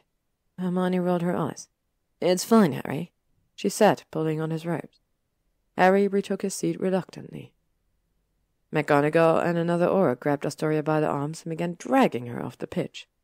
Lavinia was transfiguring a purple Hawks jersey for Ravenclaw's keeper, who'd been pulled from the crowd. Ginny stood nearby, arms crossed, looking smug. Draco had arrived as well, hovering above the scene, his eyes finding Hermione's. She raised her hands, keeping them in clear sight. Hooch blew a shrill note on her magical whistle. "Players, take your places!" she shouted. Draco gave Hermione another sharp look and returned to his team. "I saw that look with Malfoy," Harry hissed at Hermione. "What the almighty fuck did you do?" "I don't know what you're talking about." "Did you?" The crowd's cheers drowned out Harry's question as the new Hawkskeeper sailed into the air and the snitch and the other balls were released again. Harry flashed her a "this isn't over" look and stood with the rest, clapping with enthusiasm. "Well, that was a nice little show, wasn't it?" George's magically magnified voice boomed out. "Bad luck for the Hawks. Could you imagine that keeper if she actually could fly? I'd be hiding under the stands." Another wave of laughter swept through the crowd, but Harry wasn't amused. "What did you do?" he repeated in her ear. "Did you enchant the brooms?" "Certainly not," Hermione said. "Can I have my wand back?" Harry handed it over, still glaring. "Then you enchanted her," he said, his aura training kicking in. "What kind of spell?" "And the quaffle is taken immediately by Ward's chaser, Libby Brooks." George had decided to begin commentating after all. "Her shot is blocked by Hawkskeeper Liam McGruder, who can actually fly higher than 5 feet. Thank Merlin." Even Hermione had to admit it was an exciting match, but she only had eyes for the two seekers. Draco had superior power and speed, but Ginny hardly seemed to be on a broom. She spun through the air in some sort of aerial ballet, using her arms and legs as rudders and wings. Her hands rarely touched the broomstick, and at one point she made an impossibly tight turn, with one foot on the broom, and the whole crowd gasped. Harry watched agog, mouth shamelessly open, saying only in a hoarse voice, "Where did she learn to fly like that?" So it was no surprise that Ginny caught the snitch practically under Draco's nose as he dove near the Hog's hoop, not far from Hermione's and Harry's seats. It was a miracle Draco was even there. The snitch had appeared 50 feet or so from Ginny, and only Draco's stunning sprint across the pitch had made it a contest at all. Stands exploded in cheers. Even the wards clapped and shouted. Lavinia accepted the Dumbledore trophy, a phoenix on a broom designed by Ernest prefects, then handed it to Ginny, and the stands cheered again. "We're going to congratulate Ginny," Harry said determinedly. "Come on." He pulled Hermione down to the bottom of the stands, summoning a broom to take them both to the pitch where Ginny stood with Lavinia and the rest of the team. "Hermione!" Ginny cried, running over to hug her tightly. Well done, she whispered. Never mind that, Hermione said. This is your day. Congratulations, Ginny, Harry said, his voice cutting through the excited chatter around them. Ginny gave him a polite smile. Thank you, Harry. I hope you enjoyed the game. I did very much, Harry said, equally polite. You have incredible technique. Hermione rolled her eyes. This was excruciating. I'll see you in the Great Hall, she said, her eyes on the opposing team. The Wards didn't seem particularly fussed about losing. They were laughing and weeping as much as anyone. Congratulate Draco for me, Ginny said. The snitch was practically in my lap and he still almost napped it. Hermione gave her a smile and picked up the broom Harry had summoned. She mounted it easily, thanked Merlin for once flying lessons, and flew to the Wards' team bench, landing about 20 feet from Draco. He excused himself from his teammates and walked over, still holding his broom.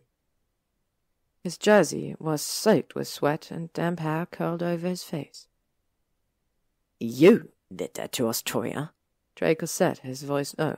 I could take you right here, right now. Hermione smiled up at him. I don't know what you're talking about. Did you enchant the brooms? No, I didn't enchant the brooms, Hermione testily.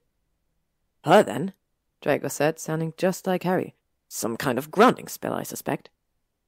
Yes, but there's a tethering component as well, Hermione said. I call it terra vinctum. Earthbound. Mr. Malfoy! The squeaky mice had somehow gotten on the pitch and were hopping with excitement.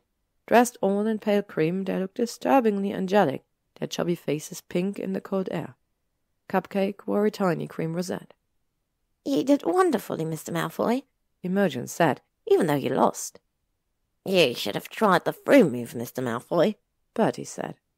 The entire group swerved and clutched their chests, and Hermione and Draco couldn't help laughing. Wasn't that odd about Miss Greengrass? Percival asked. He lowered his voice to a loud whisper. She seems a bit mad. I agree, Draco said, still smiling.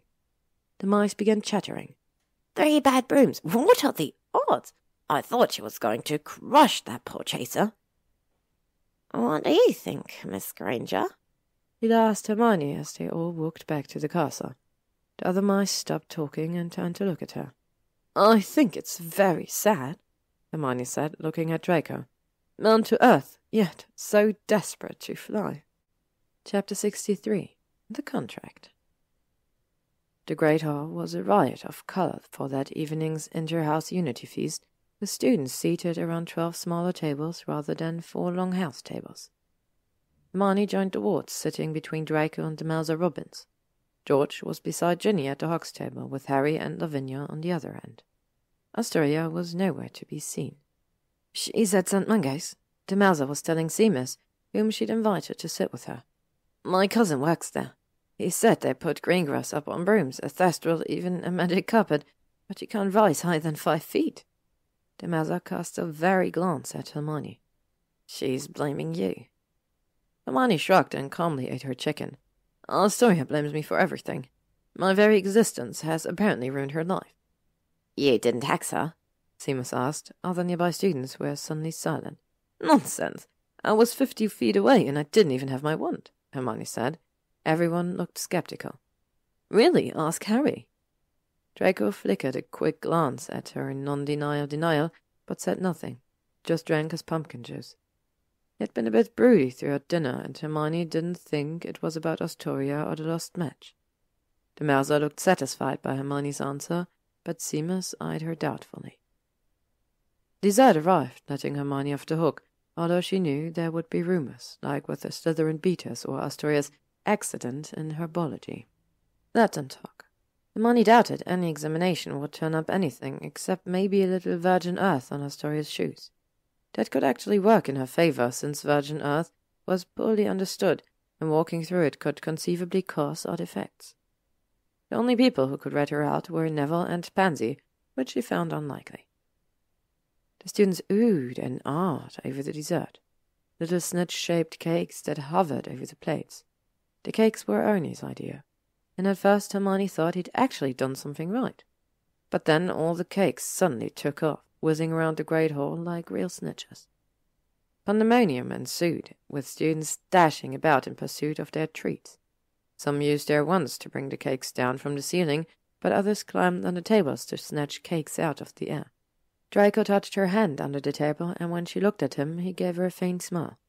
"Time to go," he whispered. She was only too happy to comply. Best to get away while everyone was distracted. Ginny winked at them as they passed the Hog's table, and George waggled his eyebrows suggestively. Hermione just managed not to blush. They crossed the entrance hall in silence, leaving the shouting and general bedlam behind in the great hall. The fallen stone block still sat by the hourglass cabinet, its deadly message shrouded under a black drape. "I saw a very odd sight earlier today," Draco said as they descended the stairs. "A flock of pigeons was hopping outside the castle doors, unable to fly higher than a foot off the ground." "They were attacking owls," Hermione said. She scowled. "They attacked Brownie." She had told Draco about Brownie's role at the Muggle hunting shack, and he'd insisted on going to the owlery after Dada with a box of treats. "Is the spell permanent?" Draco asked. "I don't think so. It should wear off in time." She smiled. "No more Quidditch for Astoria this year, though." Astoria was rotten and dangerous, but she was no Celeste Rosier. She'll likely have an affinity for the earth from now on, though. Might affect her flying speed. They were approaching the Slytherin dungeons now, and Hermione's heartbeat increased. He could guess where they were heading, and although he'd slept twice in her bed, plus the room of requirements, accompanying Draco to his bedroom felt more purposeful. She looked up at Draco to see him avoiding her eyes and flushing lightly. He felt it too. "Well, well," the snake charmer portrait sneered. "the nosy little hellebore is back. I assume you're not looking for theatre this time?" Painted Cobra hissed. The charmer turned to Draco. "It is better to be feared than loved," he said. "Only if you cannot be both," Draco answered. "You'd speak Slytherin secrets in front of a Gryffindor?" The snake charmer shook his turbaned head. "Sad days indeed." He waved his flute, and the dungeon door opened. Hermione stared as they entered the Slytherin common room. She hadn't been in a state to appreciate the surroundings during her last visit. Her mind had been full of breaking up with Theo, or the night of her birthday. What with all those shots, but now? Unlike Gryffindor's cozy common room, Slytherin's was cool and formal, like a medieval court, built on 3 tiers. Green lamps hung from the high arched ceilings, and the frosted glass windows shone with an eerie light from the lake. The tapestries, chairs, and carpets were heavily worked with a silver which contrasted with the black leather sofas. A giant fireplace hewn out of the glossy black basalt dominated the room. There was a definite hierarchy to seats and tables, with the most ornate at the highest level close to the fireplace. The atmosphere was intimidating, overwhelming, and beautiful. Shining basalt stairs led downwards, dividing into, presumably, girls' and boys' dorms. Hermione and Draco's steps sounded loud in the empty room until they reached a thick green patterned carpet with silver tassels and began descending the stairs. Draco led her down the left-hand fork. "What happens if you go down the girls' stairs?" Hermione asked, the first words she'd spoken since they'd neared the dungeon. At Gryffindor House, the girls' stairs turned into a slide. Draco shrugged. "A wall of spike appears, blocking your way." Hermione shivered, sorry she'd asked. The carved mahogany door opened automatically at their entrance, and suddenly the surrounding felt familiar, like a typical Hogwarts dormitory passage, which was what it was. The corridor was the same as in the Gryffindor dorms, with torches and stone walls and dark wooden doors, except for those tapestries depicting smarmy wizards and witches. They passed Theo's door on the right, and Draco stopped at the left-hand door. He waved his wand and gestured for her to enter. She did so and stood in amazement. The room was smaller than a typical room, perhaps half the size of her and Ginny's dorm, and theirs was smaller than most, accommodating only 3 students. But except for the stone walls and tall stained-glass windows, Draco's bedroom looked quite unlike any Hogwarts dorm. It didn't even look particularly Slytherin. Instead, the room's furniture was painted wood in blue, green, and gold, with the heavy dark blue velvet curtains embroidered in golden fleur-de-lis.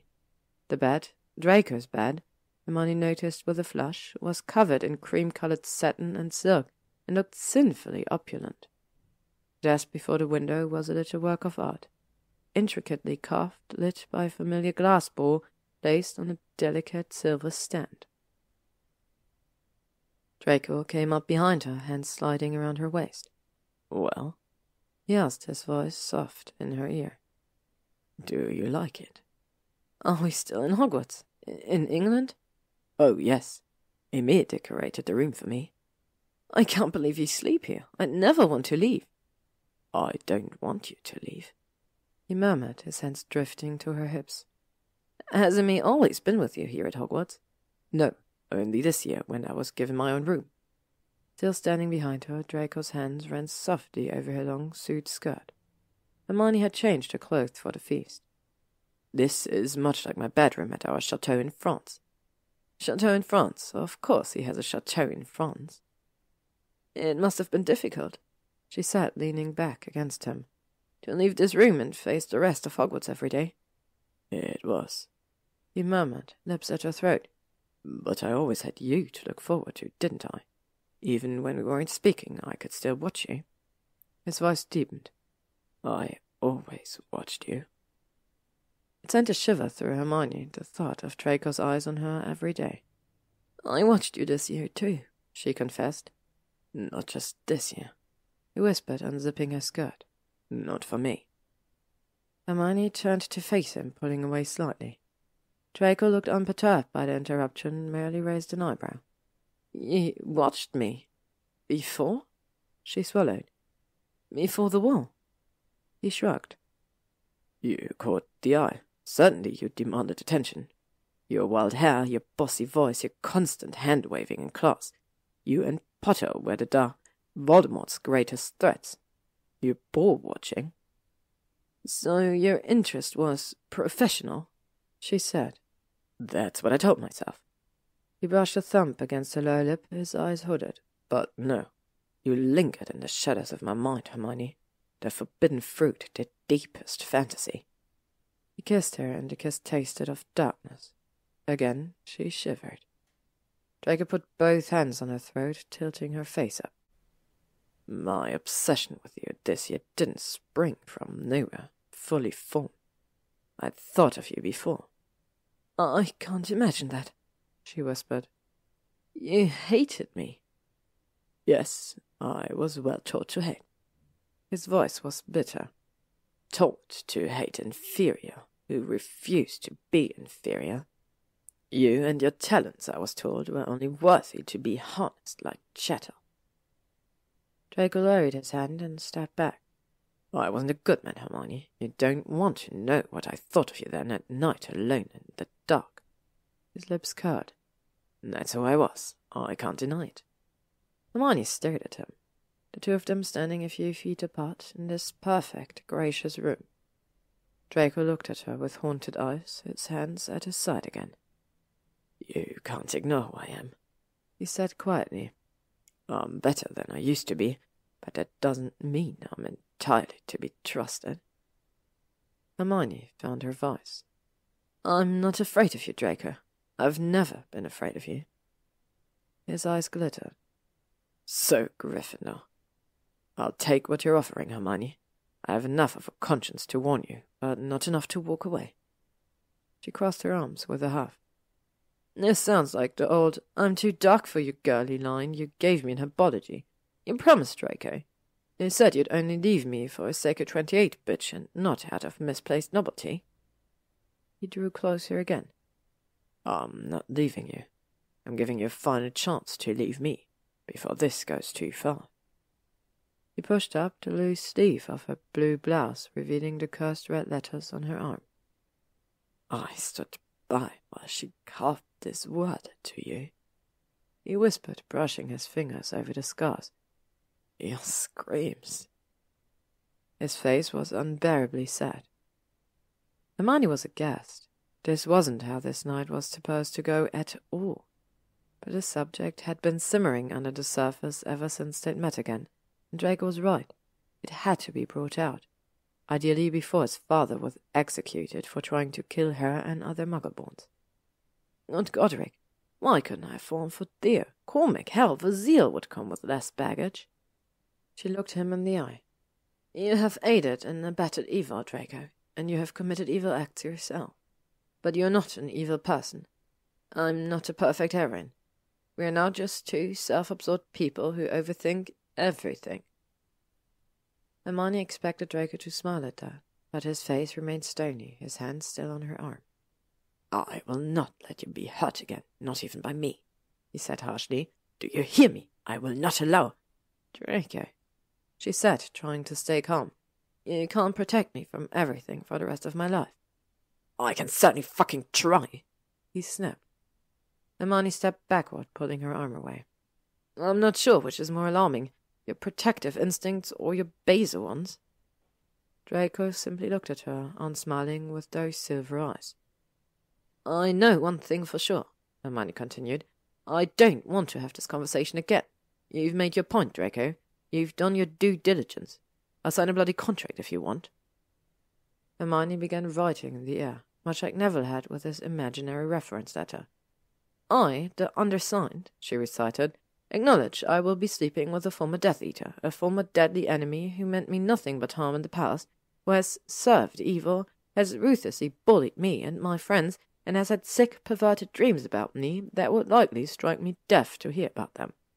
His sins are uncounted, and his soul is troubled, and his feelings for me waver on the edge of obsession. No matter how this relationship turns out, there's a good chance he'll haunt my steps in some way for the rest of my life. She lowered her hand and glared at him. Does that cover everything, Draco Lucius Malfoy? Have I left anything out? If so, let's add any necessary addendums so I might possibly get laid tonight. Draco was staring down at her, his jaws sagging in shock. Then he blinked twice and seemed to get himself in hand. No, he said in a small voice she'd never heard before. As usual, you've been quite thorough. He seemed utterly unable to move, so it was up to Hermione to step up to him, sliding her hands up his chest to his throat, pulling down his face to hers. It was one of the bravest things she'd ever done in her life. Draco was frozen under her touch for an instant, then he seized her, crushing her to him. His kisses were hard and heated, entirely overwhelming. There was, Hermione was beginning to realize, always going to be a sort of desperation to their kisses. As if she and Draco were stealing something they weren't supposed to have and could never keep. She pushed the thought aside. She would have Draco, and she would keep him, no matter what he said. Hermione had imagined their first time, and their thoughts had run fairly rampant on the topic lately. She'd envisioned an evening of soft, sweet, romantic touches and words. The setting certainly suited such moments, and Draco had proven himself surprisingly sweet in their times together. She'd thought this night would be a fresh start, putting the horrors of war behind them. Instead, they had spoken of darkness, of twisted obsession, and the murky, uncertain future. A good sign or a bad one? Draco lifted her easily and carried her to the bed. Hermione tore her mouth from his. I don't want a fresh start, she gasped.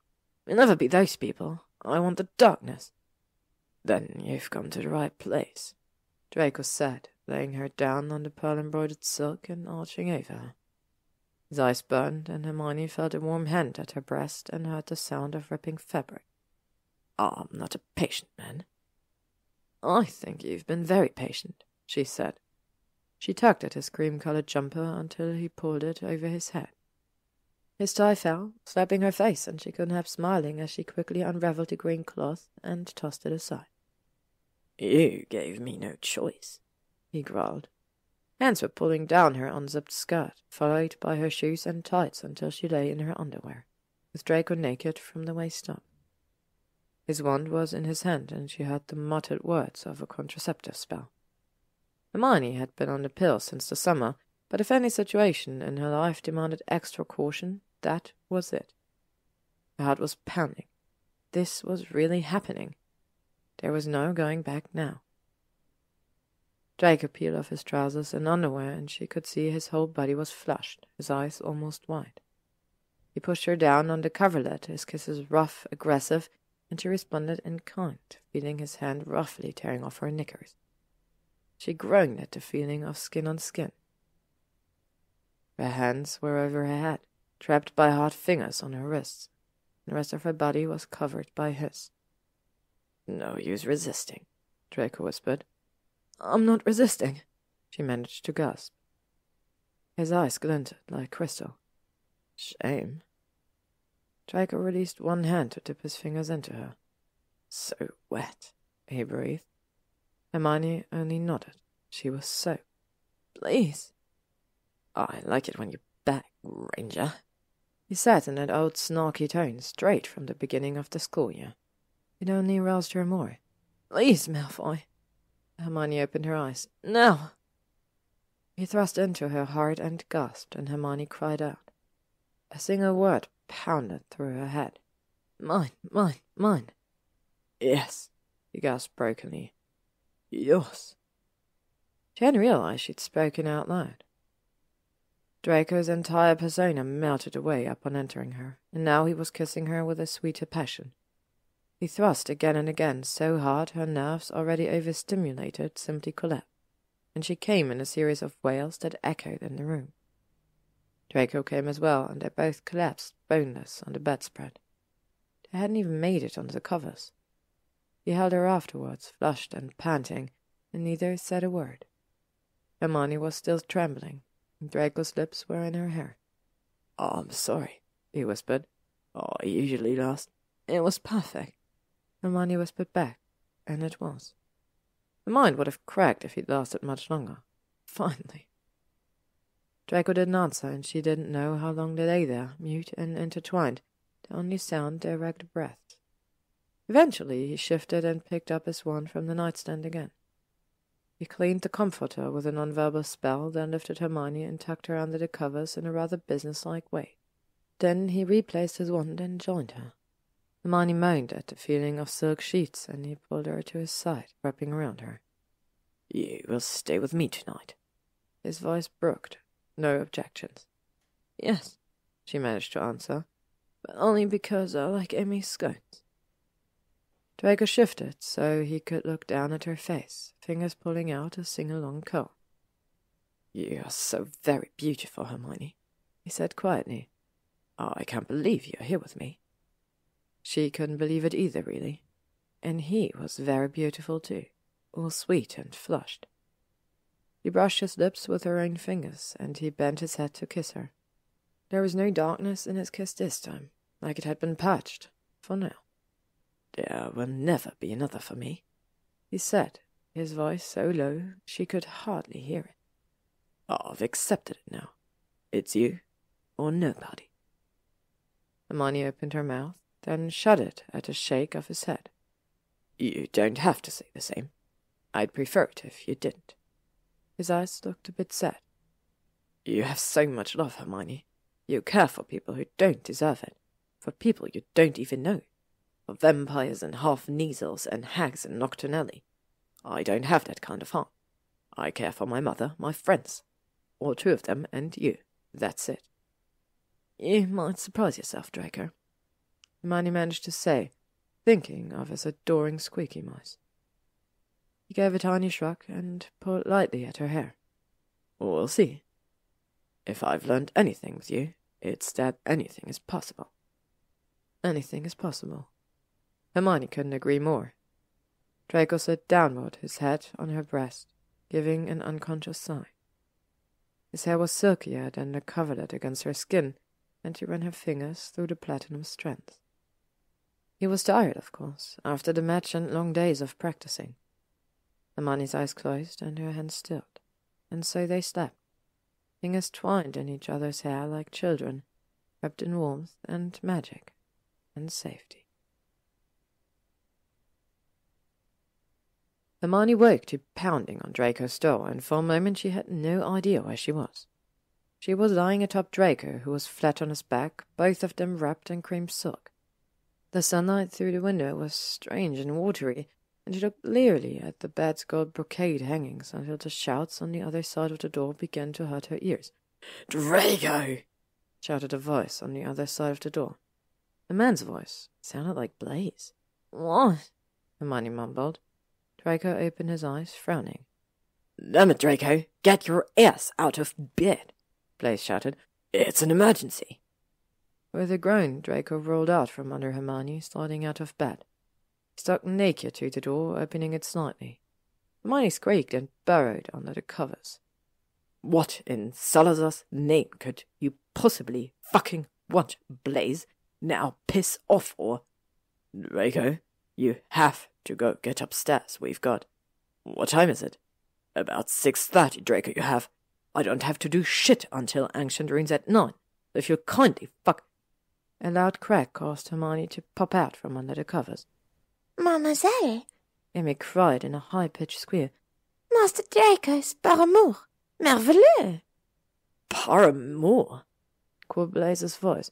You have Hermione in there? Thank Salazar, Hermione! Draco's hand slammed against the door jamb, blocking the door with his arm. You are not seeing Hermione, Blaise. Merci, Emmy, Hermione said, trying out her rudimentary French. Emmy beamed, then set her silver tray on the bed. Elf magic was simply amazing. How else would Emmy know just when Draco truly woke up and then arrive on the dot? Hermione unfastened her Gloriana hair clip and used it to pull back her curls. Emmy's eyes bugged out even more than they naturally were. La maîtresse, Emmy breathed. Did you just call me a mattress? Hermione asked Draco, who had pulled back his arm and turned him politely at Emmy, heedless of his naked state. Mistress, he told Hermione, amused. As in lady, not illicit lover. He gave her a smirk. Unless you prefer the latter. Hermione smiled back, pleased to see the sparkle in his eyes. His smile widened as he looked her over, sitting up naked in his bed with the sheets around her waist. Emmy? Draco softly commanded, not taking his eyes from Hermione. Why don't you leave the tray and run along now? He has Hermione there. She had Blaise tell somebody in the hall. No, that's a good thing. Blaise stuck his head through the door that Draco had carelessly left ajar. Hermione, we need you upstairs too. Blaise! Hermione and Draco said in unison, Hermione pulling up the sheets. I said get the fuck out of here. Draco snapped at Blaise. I don't care what your emergency is, can you? Hermione, we need you, Blaise said, resisting Draco's effort to push him back into the hallway. More than we need this asshole. Please, you have to come out. Blaise's dark eyes were wide and his hair actually slightly ruffled. Why? What's going on? Hermione asked, suddenly concerned. She scrambled to her knees, the coverlet tucked around her torso, one leg sticking out. Draco moved to block Blaise's view, and she craned her neck to look around Draco's body. Aurors are trying to break into the Slytherin dungeons, Blaise said. They have a warrant to arrest Theo. Chapter 64. Aurors again. I don't see why we need to interfere, Draco complained. Theo can take care of himself. I won't leave him to the Aurors, Draco. Hermione was tying her Gryffindor tie in front of Draco's huge mirror as Emmy plaited her hair. Draco had snuck her into a nearby bathroom so she could clean up for the day, then disappeared himself as the elf transfigured a uniform for Hermione and dried her curls. Then Emmy fell on Draco at his return, fitting him out in flawlessly pressed uniform and fastening his cufflinks. The elf looked thrilled. Hermione could tell Draco rarely allowed her to help dress him. Fine, he snapped, giving his own tie a final tuck. Thank you, Emmy. Emmy beamed. C'est un plaisir, servir maître et maîtresse. She disappeared with a crack. You have an extra robe, Hermione asked Draco, and I need a bag. Draco pulled 2 black robes out of his trunk. Do you mind explaining? No time, those Aurors could break in any minute. We've already taken too long. Hermione shrunk down one of his robes and pulled it on. She grabbed his leather bag. Let's go. Draco tucked his wand and signet ring into his pocket. Don't boss me like I'm the weasel, he snapped, following her. Hermione ignored this and knocked on Theo's door. Theo! She called as Draco glared. They stepped out, with Theo behind him. Both wizards wore silk dressing gowns of green brocade open at the neck, revealing copious amounts of dark chest hair. Hermione, thanks Salazar, Blaise said. Theo, Blaise, Draco said icily. If you two could possibly put on some clothes. Ignore him, Hermione told them. Why are auras trying to arrest you, Theo? Theo was frowning, his dark eyebrows drawn, making him look like a satanic Harry with a sybaritic touch. I dunno, he said. I thought they cleared me after the hunting shack. Who told you the auras were here? Draco asked. The snake charmer snake, they said. The cobra came into the portrait in our room. Hermione nodded, remembering that Theo spoke puzzle tongue. She bit her lip, looking Theo up and down. Draco stiffened beside her. Get dressed, she told Theo. Wear your uniform, robe and all, and get your school back. Shouldn't he wear robes? Blaise asked. He's a wizard of wealth and No, she said. Theo is a student here under McGonagall's protection. Blaise, you get dressed as well, and both of you stay down here in your room. Ward the doors as strongly as you can. Draco and I will go upstairs. I won't hide. Theo strode towards Hermione, colliding with Draco, who had stepped in front of her. Stop it, Hermione said, glaring at Draco. She stepped around him and looked up at Theo. Those auras have no right to storm a Hogwarts dormitory and snatch up students. We're not going to make it easy for them. Draco, let's go. Theo hesitated while Blaise leaned against the door. Dangerously seductive in that half-open dressing gown. Dominating, Blaise said with a smirk for Hermione. I can see why you like that, Draco. I'm not above hexing you right here, Draco told him. Hermione simply walked off, not looking to see if any of the men behind her were following instructions. She could hear Blaise's carrying voice. Tell me, boy, is she like that in bed too, or did she? Draco's hand grasped Hermione's, stopping her before she reached the doors. You and Theo? Hermione huffed. We don't have time for this. Draco just looked at her coldly. No, I never checked Theo, not even close. Now, can we please go upstairs and try to keep him out of Azkaban? Draco didn't answer, but he did release her hand. They climbed the 2 flights of stairs and opened a set of carved doors, then climbed the stairs to the Slytherin common room. They entered the room just seconds before 2 auras burst through the portrait hall. The snake charmer portrait swung inward as well, now hanging crookedly. Hermione felt a stab of rage. If the auras had damaged that portrait... Who are you to trespass on Slytherin house? Draco asked, striding forward, every inch the outraged nobleman. The 2 auras were strangers to Hermione. One tall and lean with long grey hair and a goatee, the other dark-haired and muscled. They wore identical expressions of hate and contempt when they looked at Draco, their ones raised. It's a Death Eater, the dark-haired aura said. You should all be in Azkaban, the other snapped. We'll soon clear out this little pit of vipers. You have no right to be here, Hermione said coolly, stepping up beside Draco. The only aura authorized to enter these dungeons is Harry Potter. And what are you doing here, little Gryffindor? The muscled, dark-haired aura snickered as he eyed her red and gold tie. Bedding down with the snakes. Draco stepped forward, and Hermione grabbed his arm. Stop it, she hissed, her voice pitched so only he could hear. If you don't want me to treat you like Ron, don't act like him. The grey-haired aura whispered into his partner's ear, and the younger wizard's eyes widened. Hermione Granger? He repeated hoarsely. Miss Granger, the older aura said to Hermione. I'm Ord Drabin, and this is my partner Croft. We have an arrest warrant for Theodore Ignatius Nott, and we intend to carry it out. Hermione held out her hand for the warrant, and Drabin handed it over. She scanned it quickly while Draco traded glares with the younger aura. You're charging Theo with writing the Die Mudblood messages, she said in amazement. On what evidence?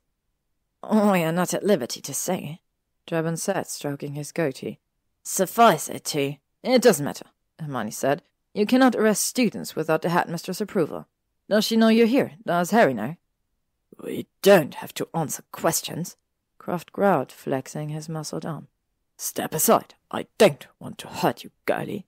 Croft! Drabin cried. He sounded horrified, but Hermione watched him closely. The older aura could be stoning. You really think you can have the brightest witch of her age? Draco drawled, sounding bored, but his hand was in his robe pocket. Hermione stepped closer to him. Draco, she whispered, is there another entrance to the southern dungeons?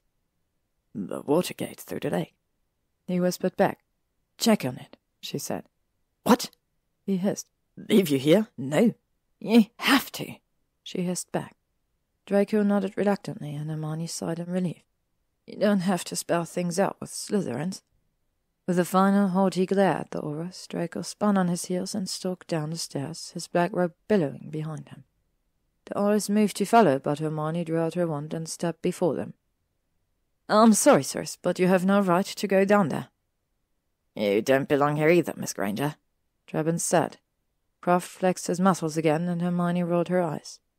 I am an invited guest, she said calmly. Draco was just getting some patient notes for me. I doubt Hermione Granger needs anyone's patience notes, Draben said. And it is a crime against the Ministry to draw a wand on an aura. Go get a warrant, Hermione said. Then you can sneak up to Gryffindor Tower at 6:30 in the morning and try to arrest me. This is ridiculous, Croft snapped, striding forward. See here, sweetheart. Hermione muttered under her breath, and the aura slipped on the suddenly wet floor and fell heavily on the stone. How dare you attack an aura? Draben snarled. I didn't attack anyone, Hermione said. He's obviously very clumsy. Incarcerous! Draben snapped, and coils of rope sprung out of his wand toward Hermione, only to bounce off her hasty protego shield. Ropes twined around Draben instead, forcing him to drop his wand. She heard doors slam behind her and the sound of Draco's footsteps pounding up the stairs. What happened? He gasped, looking at Croft, who was still sitting dazed on the floor, and Draben wrapped up in ropes still attached to his own wand. Hermione just shrugged. You were right, Draco said, lowering his voice. An aura wearing a bobblehead charm tried to break through, but the mere people took. What the hell is going on in here? Hermione! Harry bowed through the now open portrait hole, hooking on his aura robes over t-shirt and boxers. What are you doing here? Ew! He grimaced, suddenly seeing Draco. Harry, they're trying to arrest Theo for writing the Die Mudblood messages, Hermione said, and Harry and Draco both winced. What happened here? Harry asked, looking at the auras. Hermione, you didn't hex them, did you? That's Aura Draben. I didn't hex anybody, they're just very awkward, she said. That's Draben's own wand binding him. Look, Harry, they have a warrant, she said, giving him the parchment. Harry gave the warrant a quick look. What is this evidence? He asked. Hermione glared down at the auras. They either don't know or won't tell me. They tried to sneak in here before everyone woke up to take Theo away. I don't think McGonagall knew about it at all. I certainly did not, the headmistress said, striding into the room. Miss Granger, no matter what the provocation, you cannot simply hex auras. I didn't, headmistress. Look, it's... What in murder is going on in here? roared Shacklebolt, leaping through the portrait hall. Hermione, what did you do to them? I could have hexed them, you know, Draco said resentfully. I'm somewhat offended that nobody thinks of me. Well, you have been quite peaceful lately, Hermione said. Why are my auras at the floor? Kingsley shouted. I think the proper question is, why are your auras here at all? McGonagall said acidly. This warrant.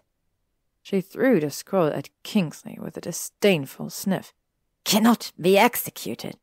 I simply cannot allow you to drag another student out of Hogwarts. A tall black hat bobbed in agitation. Head Aura Shacklebolt, when I gave your auras the right to enter the castle, it was not for these purposes. Kingsley pocketed the scroll and waved a hand at Harry. Potter, help Croft, Kingsley ordered, and Harry moved reluctantly to pull the beefy aura off the floor. Kingsley waved his wand, and Draben leapt to his feet. I charge Hermione Granger with attacking an aura without provocation, Draben snapped. I did not attack anyone, Hermione said. I merely attempted to clean a dirty spot on the floor, and Aura Croft slipped on the water. Then Aura Draben cast an incarcerous spell, and it bounced off my protego spell. You decided to clean the floor, doing a confrontation with the auras? Kingsley said. I like things tidy, Hermione said. And you cast a protego spell against Aura Draben? I was frightened, she said, trying to look frightened. Everyone in the room looked skeptical. You got off easy, Draco said to Drebin. Usually she petrifies people for looking like they might possibly be threatening. Harry nodded in agreement. Only people I like, Hermione said. Draco smiled at her.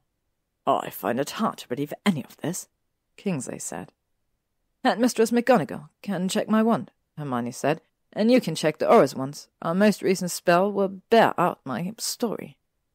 Is that true? Kingsley asked Drebin, who nodded reluctantly. None of this explains why two unauthorized Auras are in the Slytherin common room attempting to carry away one of my students in the early morning, McGonagall said severely. Headmistress, I apologize for the intrusion, but we do have credible evidence. And what exactly is this credible evidence, Head Aura Shacklebolt? Perhaps if we could go to your office. Excellent idea, McGonagall said briskly. My office is a much more suitable place to discuss your request to remove a student, and I think it's best that Mr. Knott joins us so he can properly briefed on the evidence against him. Where is Knott, Hermione? Harry asked. I don't know, she said wide-eyed. I only came here for Draco's potion notes. Everyone looked skeptical again. I'll get Theo, Draco said, turning and walking quickly down the stairs. How could you, Kingsley? Hermione asked. No matter what the evidence is against Theo, how could you sneak a pair of Auras in here to kidnap him? Hermione, you are in danger, Kingsley said. All the Muggerborns here are. The only danger I'm under is from your incompetent Auras. Hermione fumed. Croft here could have fallen on me when he tripped over his feet. Harry barked a laugh, which he tried to suppress under Kingsley's glare. I have a responsibility to root out dark influences, Kingsley began. Is that what I am? A dark influence? Theo drawled, emerging from the stairs with Draco. He was dressed impeccably in school robes and looked entirely relaxed. I consider myself an excellent role model, Theo continued. I have study guides and everything. He winked at Hermione. Kingsley gave a low groan. I really dislike Slytherins. Chapter 65. The Committee on Magical Messages. The walk to McGonagall's office was quick and mostly silent. Students were beginning to move about the corridors and stared wide-eyed at the group of Auras flanking Hermione, Draco, and Theo, led by the headmistress. Harry edged up to Hermione and tried to ask her about the scene in the Slytherin common room, but backed off under McGonagall's glare. Draco, walking beside Hermione, brushed her hand with his. This isn't how I'd imagined our morning, he whispered. Hermione had to agree. This hadn't been her plan either. She'd hoped for a little more time before sneaking back to Gryffindor Tower, time for maybe another. She felt her cheeks heat. It was tremendously embarrassing, being caught in the Slytherin dungeons with Draco before 7 a.m. by Harry, Kingsley, McGonagall, and 2 Auras. Not to mention Blaise. And Theo. Merlin, why not bring in Ernie, Astoria, and Justin Finch-Fletchley? Hermione glared at Kingsley's back. This was all his fault. Upon reaching the headmistress's office, McGonagall lost no time packing Drebin and Croft off by Floo powder, leaving the usual Magic Blood Message Committee and its special guests there. Theo made a small production of escorting Hermione to a striped armchair and taking the other one. McGonagall seated herself behind her desk, and the other 3 wizards stood around and looked annoyed. Kingsley pulled out what appeared to be his own copy of Theo's arrest warrant. First of all, Mr. Knott. Lord Knott, Theo reminded him. He might be dressed in student's robes, but he obviously had no intention of playing the role of McGonagall's ward, no matter what Hermione advised. His left hand lay prominently on his chair arm, displaying his signet ring. The Ministry has evidence of your involvement in the threatening messages at Hogwarts, Lord Knott, Kingsley said. Pulled out another scroll. Azkaban documents logged a visit by you at Lucius Malfoy on Thursday, September 6th, 2 days before your return to Hogwarts. He handed the scroll to Theo. Is that not your signature, Lord Knott? Theo unrolled the parchment, and Hermione craned her neck to see a column of magically shrouded signatures except for the singer-scribbled name of Theodore Nott. She looked at Theo, whose face was impassive, but said nothing. Theo wasn't Draco. He wouldn't appreciate her interference. She thought back to their dinner in Hogsmeade. Obviously, Theo had been less than candid when telling the story of his arrival in Britain. I haven't agreed to any interrogation or seen any evidence linking me to the messages, Theo said. Perhaps, if you would like to submit your questions in writing, I can respond when I have the time. Hermione almost groaned. Theo was playing the arrogant entitlement card again. Mr. Nott, McGonagall said with a slight emphasis on the lack of title. I ask you to conduct yourself as a respectful member of the Hogwarts community. Theo, Hermione said. She had to convince the man to stand down. This is serious. The Ministry has evidence linking Lucius to the dyed mudblood messages. Everyone winced. What kind of evidence? Theo asked. Hermione, you can't. Kingsley began. Do you want his cooperation? She asked the head aura. Then you'll have to tell him what's going on. He's hoping if I'm kept in the dark, I'll incriminate myself, Theo said calmly. What if he agreed to take Veritaserum? Hermione asked. Same process as with Draco. Both Kingsley and Harry blanched at the very idea. I know, Harry said. I'm not going through that again. Then you're free to leave, Harry, she snapped, then turned to Theo. Would you, Theo? She asked, looking into those cool green eyes. If we explained the evidence against you, would you take Veritaserum? All questions would be written out beforehand. I'd approve them. Don't do it, Draco said suddenly. All eyes turned to him. It's a helpless feeling, he went on. You're stripped bare for all to see. Hermione put her hand on Theo's. I'll help you, she said, pushing away the memory of the trapped, hopeless look in Draco's eyes as truth spilled out of his mouth. Oh, it was a horrid potion, but without it they could be here all day. Perhaps, Theo said, considering. If you approve the questions. He looked at Kingsley. But first I want to know about the evidence against Lucius. Kingsley nodded at Hermione. Draco and I did some research, she said. Those messages are the result of some kind of blood spell on the castle itself. We don't yet know why. How do you know it's Lucius' blood? Theo asked. Because Hermione and I brewed an experimental potion that identified the blood as my father's. Draco cut in. It's a perfect match. But of course Lucius is in Azkaban, Hermione continued. So someone must have brought the blood here to the castle. Theo's face was white.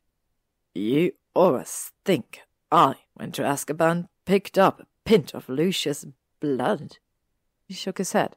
No, you probably think I cut him with a smuggled knife while we talked, then brought the blood back here and cast a curse to kill all Muggleborns. We're not sure it's a curse, Hermione said. We don't know what triggers the letters or what it does. The messages make it fairly clear, Draco snapped, but Hermione wasn't listening. If it wasn't a curse, then... I'll do it, Theo said, breaking into her thoughts. I'll take the Veritaserum, and when we're finished... He glared at Kingsley. I'll expect a full apology. McGonagall moved away from her desk just as before, allowing Kingsley to sit and write out his questions. Draco and Harry fidgeted and traded skulls. Theo sat stone-faced and silent. Kingsley finished and nodded at Hermione, who replaced him at the desk. She struck out 2 questions and added 2 more before handing the parchment to Kingsley, who produced a small vial. Half a vial only, Kingsley, she warned, returning to her chair beside Theo. Theo drank half the vial and handed it back to the head aura, his expression unchanged except for some tightness around the jaw. Your name, please, Kingsley said softly. Lord Theodore Ignatius Nott. Did you visit Lucius Malfoy at Azkaban on September 6th? Yes. What was the purpose of your visit? I wanted to talk about my father, Theo said almost tonelessly. He shut his mouth firmly, but the serum obviously forced him to continue speaking. Lucius Malfoy was his closest associate. My father told me once, if anything happened to him, to seek out Lucius. And you obeyed this order? Kingsley said. Why did you visit Lucius, having taken such pains to distance yourself from your family and their values? Theo looked bleak. I don't know, he said. My father sent no message for me, no note, nothing before he was executed. I thought perhaps he had told Lucius something. Theo shook his head slightly. I know he hated my mother and he hated me, but he was my father. Hermione blinked her suddenly blurry eyes, suppressing the instinct to take Theo's hand. Kingsley cleared his throat and adopted a businesslike tone. According to the logs, your visit lasted 20 minutes. What did Lucius Malfoy say? What didn't he say? Theo responding, regaining a bit of confidence. He ranted against the Ministry, Hogwarts, incompetent Death Eaters, Harry Potter and his friends, even his own family. What did Lucius Malfoy say? Kingsley repeated, technically staying within his list of questions, although Hermione narrowed her eyes at him. That Narcissa and Draco had gone soft and mudblood assassins were lying in wait for both of them. Theo gave Hermione an apologetic look, but she just rolled her eyes. The mudblood assassins. That would be a good name for a rock band. Finally, I had enough, Theo said, glaring at Kingsley. I told Lucius that he and his precious son threw their lives down the toilet for fucking Voldemort. I said both he and Draco deserved everything they got. Their stupidity and greed had helped to almost destroy the wizarding world. Looked at Draco resentfully. I still believe that. Did Malfoy ever talk about your father? Kingsley asked. Kingsley! Hermione cried. I didn't approve that question. But it was too late. Theo choked and tried to keep his mouth shut, but failed. Lucius said my father considered me his greatest disappointment, and the two of them enjoyed many happy hours plotting how to disinherit me. Theo admitted. But my father hated his brothers even more, so they reluctantly gave up the idea. He sighed. Lucius and my father wanted me to swear on my signet ring that I would marry a witch from the sacred 28 and raise my son in the old words. Don't you dare ask, Kingsley, Hermione asked. It's none of your business. But Hermione, the always that implies. Kingsley began. It's fine, Hermione. I didn't swear the oath. Theo cut in. I had my own plans. Kingsley nodded and returned to his list. Did Lucius Malfoy mention the blood messages? No. Did you write the bloody messages on the castle walls? Kingsley asked. No, Theo said. Did you cast any spell or take any action that could result in those messages appearing on the walls? He asked. That was Hermione's question, and so was the next. No, I was as surprised as anybody else at their appearance. Do you know who may have written or cast a spell or taken any action resulting in those messages? No. Did you at any point deliver anyone's blood to Hogwarts? Theo shook his head, looking a bit ill. No, not Lucius, not anyone's. He turned to Hermione. Hermione, I had nothing to do with this. Now she did put her hand on his ring smooth and heavy under her palm. I know. Why did you return to Hogwarts in September? Kingsley asked. Final question. Hermione had debated whether to allow it, but decided that the reason for his presence in the castle was relevant. I had a family name to redeem in the eyes of the wizarding world. With my father dead, my maternal grandmother, Lady Gretchen, and I thought I could restore my reputation. Kingsley's face was cold. How did you plan to do that? Kingsley! Hermione cried again, but it was too late. Next time I'm cursing Kingsley's parchment, she thought. One wrong word and he'll break out in both spelling sneak. Theo's face turned red, but he was compelled to answer. My grandmother and I thought a strategic marriage. He choked out. He looked at Hermione. A war hero. Brightest witch of her age, a formidable political force if she only knew how to wield power. He frowned. But Draco outmaneuvered me. The entire room stared at Theo, aghast. Draco trembled with rage. Hermione's jaw dropped. How could you, Theo? She clapped her hand over her mouth in horror, realizing she'd asked the question. How could I try to marry you? Very easily, he answered, unsmiling. A beautiful, sexy woman like you. I even gave up Astoria. Hermione leaped out of her seat, her hand still to her mouth. You are not going anywhere near Hermione, Draco hissed. I second that, Harry said, looking absolutely livid. He stepped forward, wand out. Harry, Kingsley said, putting a hand on the assistant Aura's arm. You are not to speak to her, or touch her, or even look at her. Harry snarled at Theo.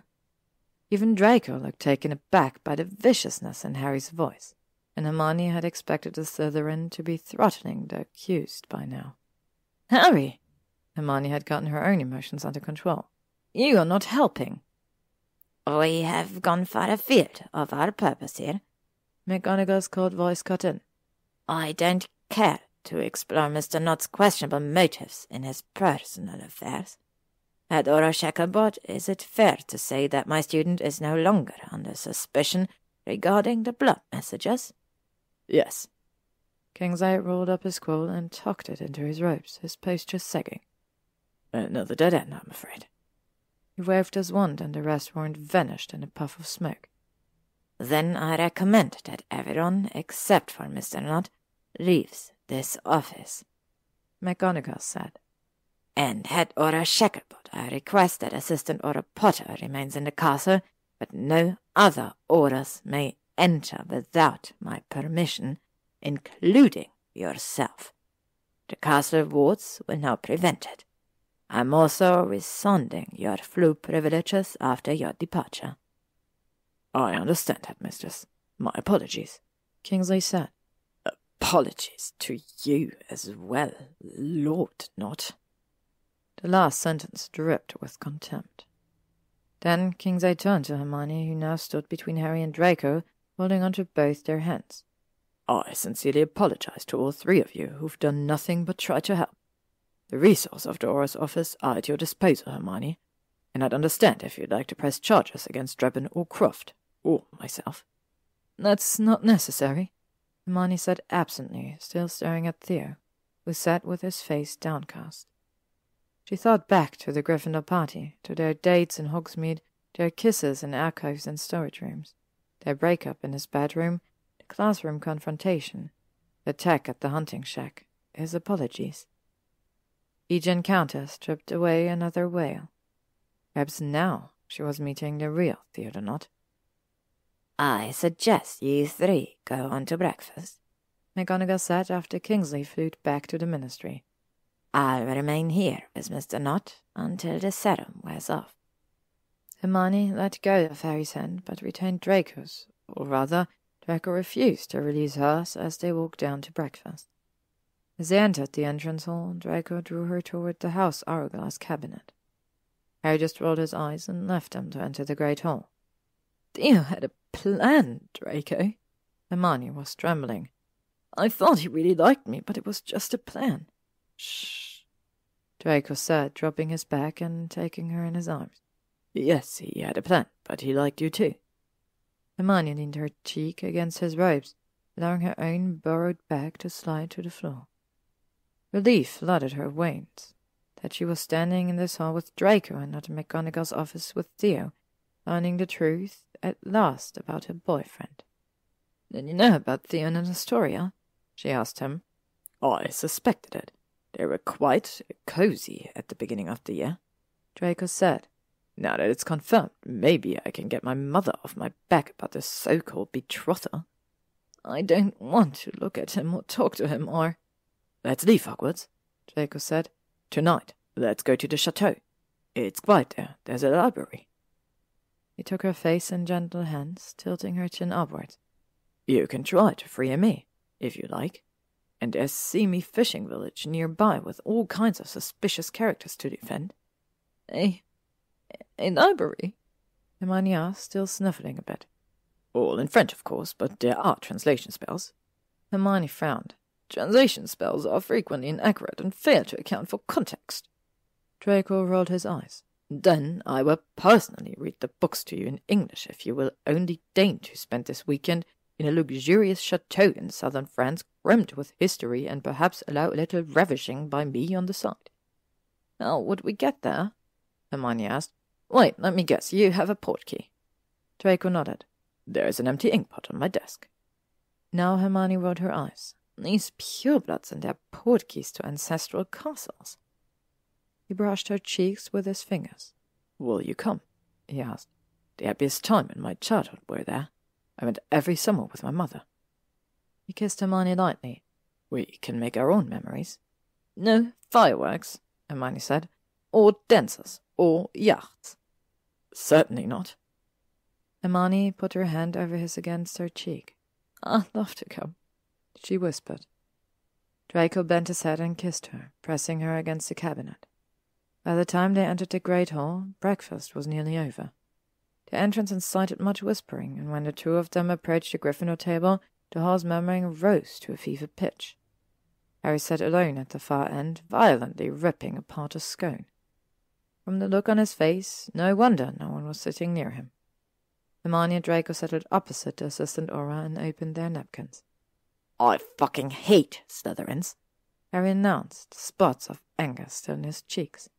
"It's all right, Harry," Hermione said, adding a scone to her own plate. "Really?" "It's not all right," Harry snapped. "Snakes trolling the school looking for witches to clean up their sorry names." Draco's face darkened.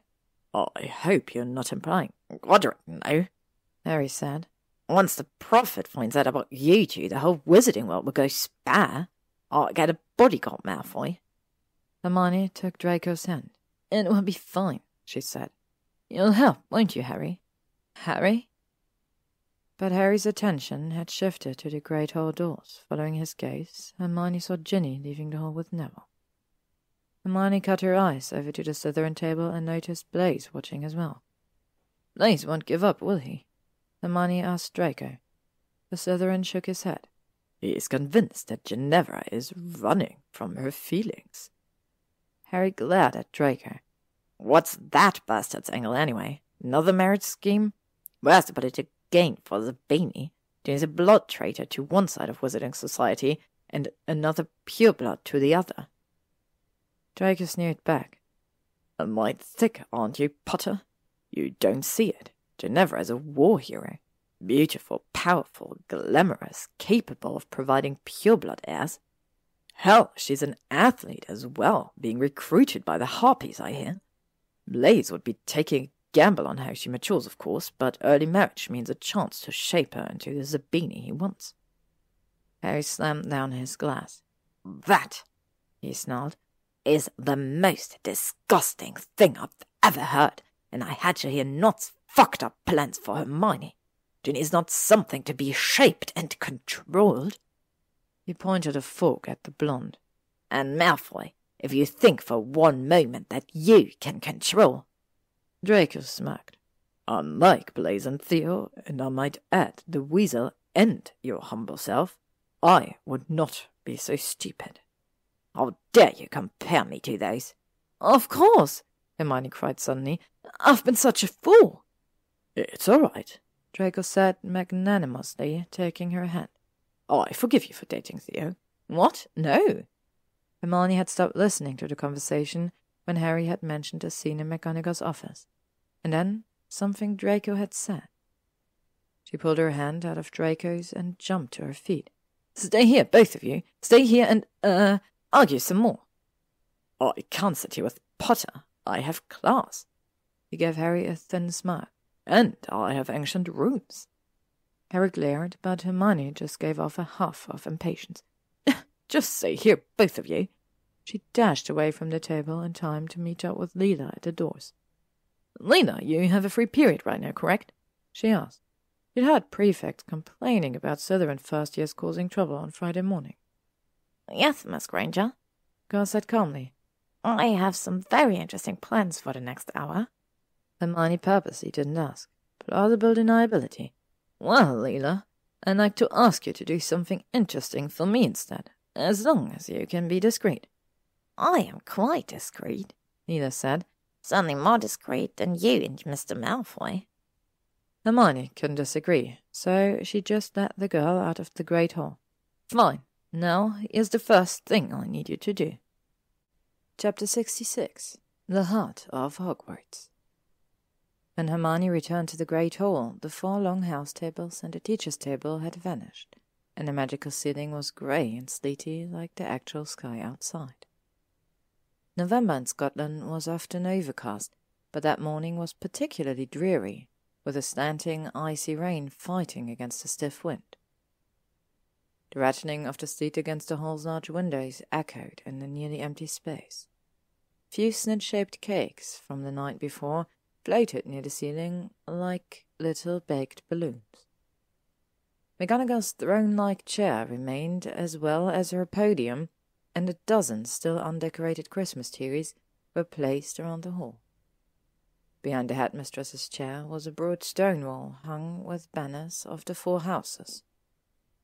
Hermione looked thoughtfully at that wall as she walked through the double door. In the centre of the empty hall, Harry and Draco sat opposite each other in 2 teachers' chairs, arguing about the inter-house Quidditch match. "Oh, come off it, Potter," Draco snapped. "The snitch practically came up and introduced itself to Ginevra." "Always with the ready excuse, Malfoy." "Boys," Hermione called, "we don't have much time." Ran over to join them, pulling out her wand and conjure 2 more chairs. "Time for what, Mai?" Harry asked. "Our guest will be here any minute," she said, trying to straighten her skirt and tie. She'd been running all over the castle and didn't want to even think about her hair. "What guest?" Draco asked. "What guest could be so important that you stick me alone with Potter for another 30 minutes of dreary—" "Here we are," Hermione said as the large double doors rumbled open. Harry was standing, a look of shock on his face, and Draco and Hermione turned to see who entered the Great Hall. There, standing perfectly dry with every hair in place, stood Narcissa Malfoy. "Mother!" Draco said, recovering quickly. Gave Hermione a sharp glance, then strode over to Narcissa. "What brings you here in this appalling weather?" "I thought you might be able to tell me, darling," Narcissa said, unclasping a black velvet cloak that held not a drop of rain. Draco took the cloak, quickly conjured a cast-iron coat rack to hang it on, then escorted her to one of the chairs in the centre of the room. Beneath the cloak, Narcissa wore grey satin robes, and her hair sparkled with diamonds. Hermione wondered if she sat around at home dressed for a ball, or whether she had quickly transformed herself. Either way, it was impressive. Hermione tried to smooth her shirt and wished she could straighten her tights.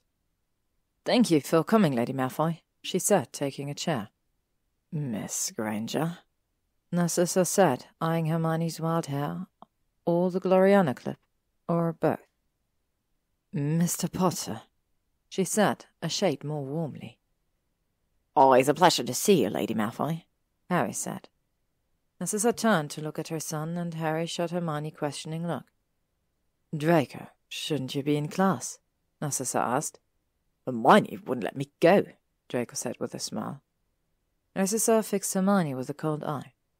"Your note was quite vague, Miss Granger. I assume you will share with us why it was necessary to bring me to Hogwarts and compromise my son's education." Hermione barely managed not to roll her eyes. Narcissa's precious son skived off class multiple times a week, usually to fly on his broom or sneak down to the kitchens. Missing one practically remedial ancient runes class would make little difference. "Thank you for coming, Lady Malfoy," she said. "I hope the journey was not too uncomfortable in this weather." "A little Slytherin girl, a Miss Durant, met me at the gate," Narcissa said. "I found her very intriguing." "Leela, she is rather," Draco said. "She holds you high in regard, of course, Draco," Narcissa went on. Harry gave Hermione a significant look, and she nodded. Time to get to business. "Lady Malfoy," she said. "Horace arrived at the Slytherin dungeons this morning to ask Theo not for writing the Die Mudblood messages." Harry and Draco winced, but if she was hoping for a response from Lady Malfoy, she was disappointed. To which merrily raised an eyebrow. "I find it hard to believe young Theodore would do anything of that sort," I did as well, Hermione said, but it looked very bad for him. You see, Lady Malfoy, Draco and I have brewed an experimental potion that can identify a witch or wizard's blood, and we now know that your husband's blood was used to create those messages. Narcissa looked at her son. It's true, Mother, Draco said. Hermione and I have been working on it for nearly 2 months. It's a complex potion, but it works, and the blood used was definitely father's. But your father is confined, Narcissa said. Hermione almost rolled her eyes again. Those Malfoys. Lucius was merely confined in a place of residence that inexplicably didn't allow owls. Exactly, Hermione said. Somehow his blood was procured and transported here, and used in the spell that resulted in the Die Mudblood messages. Hermione, Harry said, exacerbated. Do you have to? Fear of saying a thing only increases fear of the thing. You just like to shock people, and I must say I'm surprised. Perhaps, Narcissa said in carrying tones. Mr. Potter and Miss Granger could continue this discussion another time? Yes, Draco chimed in, sounding much like his mother. I see where you're headed, Hermione, and I must say I don't like it. Hermione sighed. I know, Draco. I'm sorry. She turned to Narcissa. Lady Malfoy, Theo visited your husband 2 days before he returned to Hogwarts, and the first message appeared the first night he was in the castle. I was trying to charge him with the crime, but Theo proved his innocence on the Veritaserum. Narcissa's mouth twisted slightly.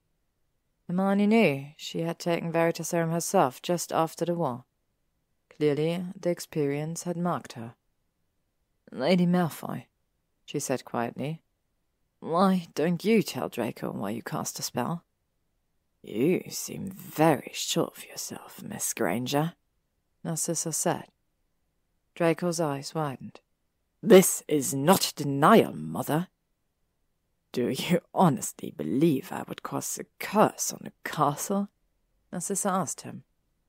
But it wasn't a curse, was it, Lady Malfoy? Hermione asked. Bluebell, our defense against the dark arts teacher, was right from the beginning. Hate, but also love. It was a protection spell, wasn't it? To protect Draco? Draco leaped to his feet, his chair falling with a clatter that echoed through the hall. Mother! He cried. You didn't! Narcissa was silent. It was Harry who answered Draco. Of course she did, Harry said, his face grim, looking every inch the Auror. Malfoy, your mother walked into a battle and lied to Voldemort to find you.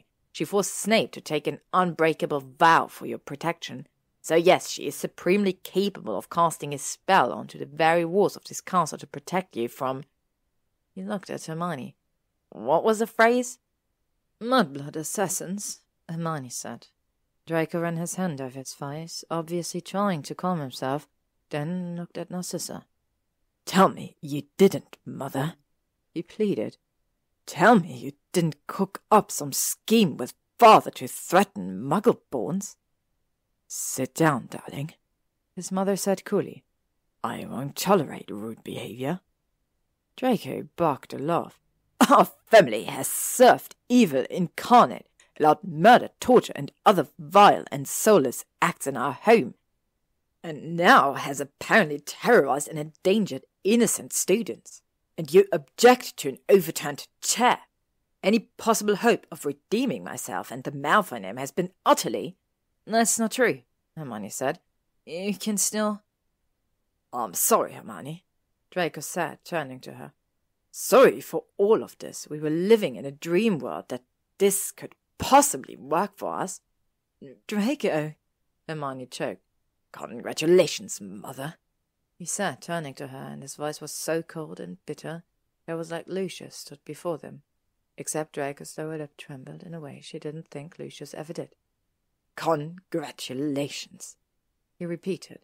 You and Father have taken away the only true and good thing in this fucked up life of mine.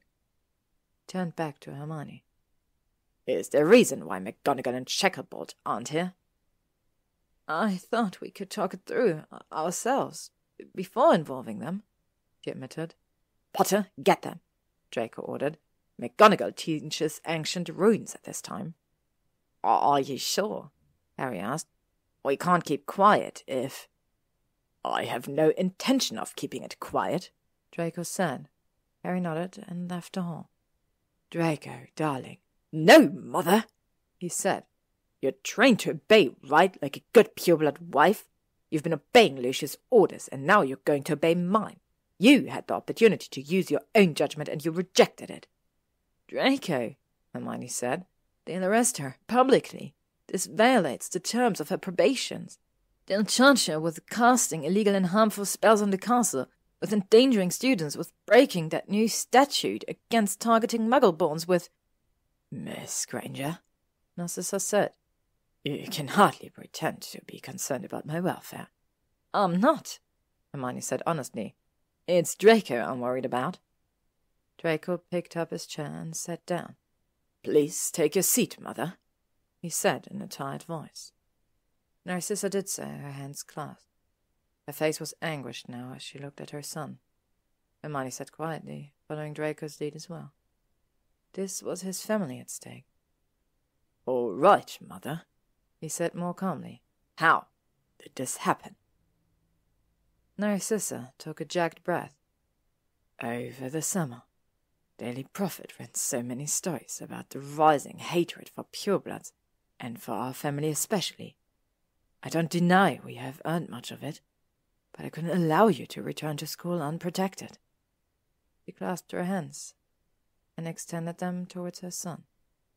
"Draco," she said, "I didn't know about the messages. When your father told me of the spell, he never mentioned his hatred. It runs very deep." She dropped her hands and looked down. "Very deep in his blood, through generations." Hermione thought of the Malfoy family motto, Sanctimonia vincit semper. Purity will always conquer. Draco shook his head. "How could you have so little faith in me? I'm not a child anymore." He sighed. "The only real danger to me was the danger you caused. Who did you think was the prime suspect when that first message appeared in Gryffindor Tower? I had to take Veritas there myself to clear my name, and who knows how that would have ended if it hadn't been for Hermione. She's defended me in the teeth of the school, her friends, and the ministry." "You must have been in danger, Draco," Narcissa protested. "The messages wouldn't have appeared if Muggleborns hadn't threatened you." Draco looked at her with contempt. "Yes, it is quite an efficient protection spell. You and Lucius ought to be congratulated.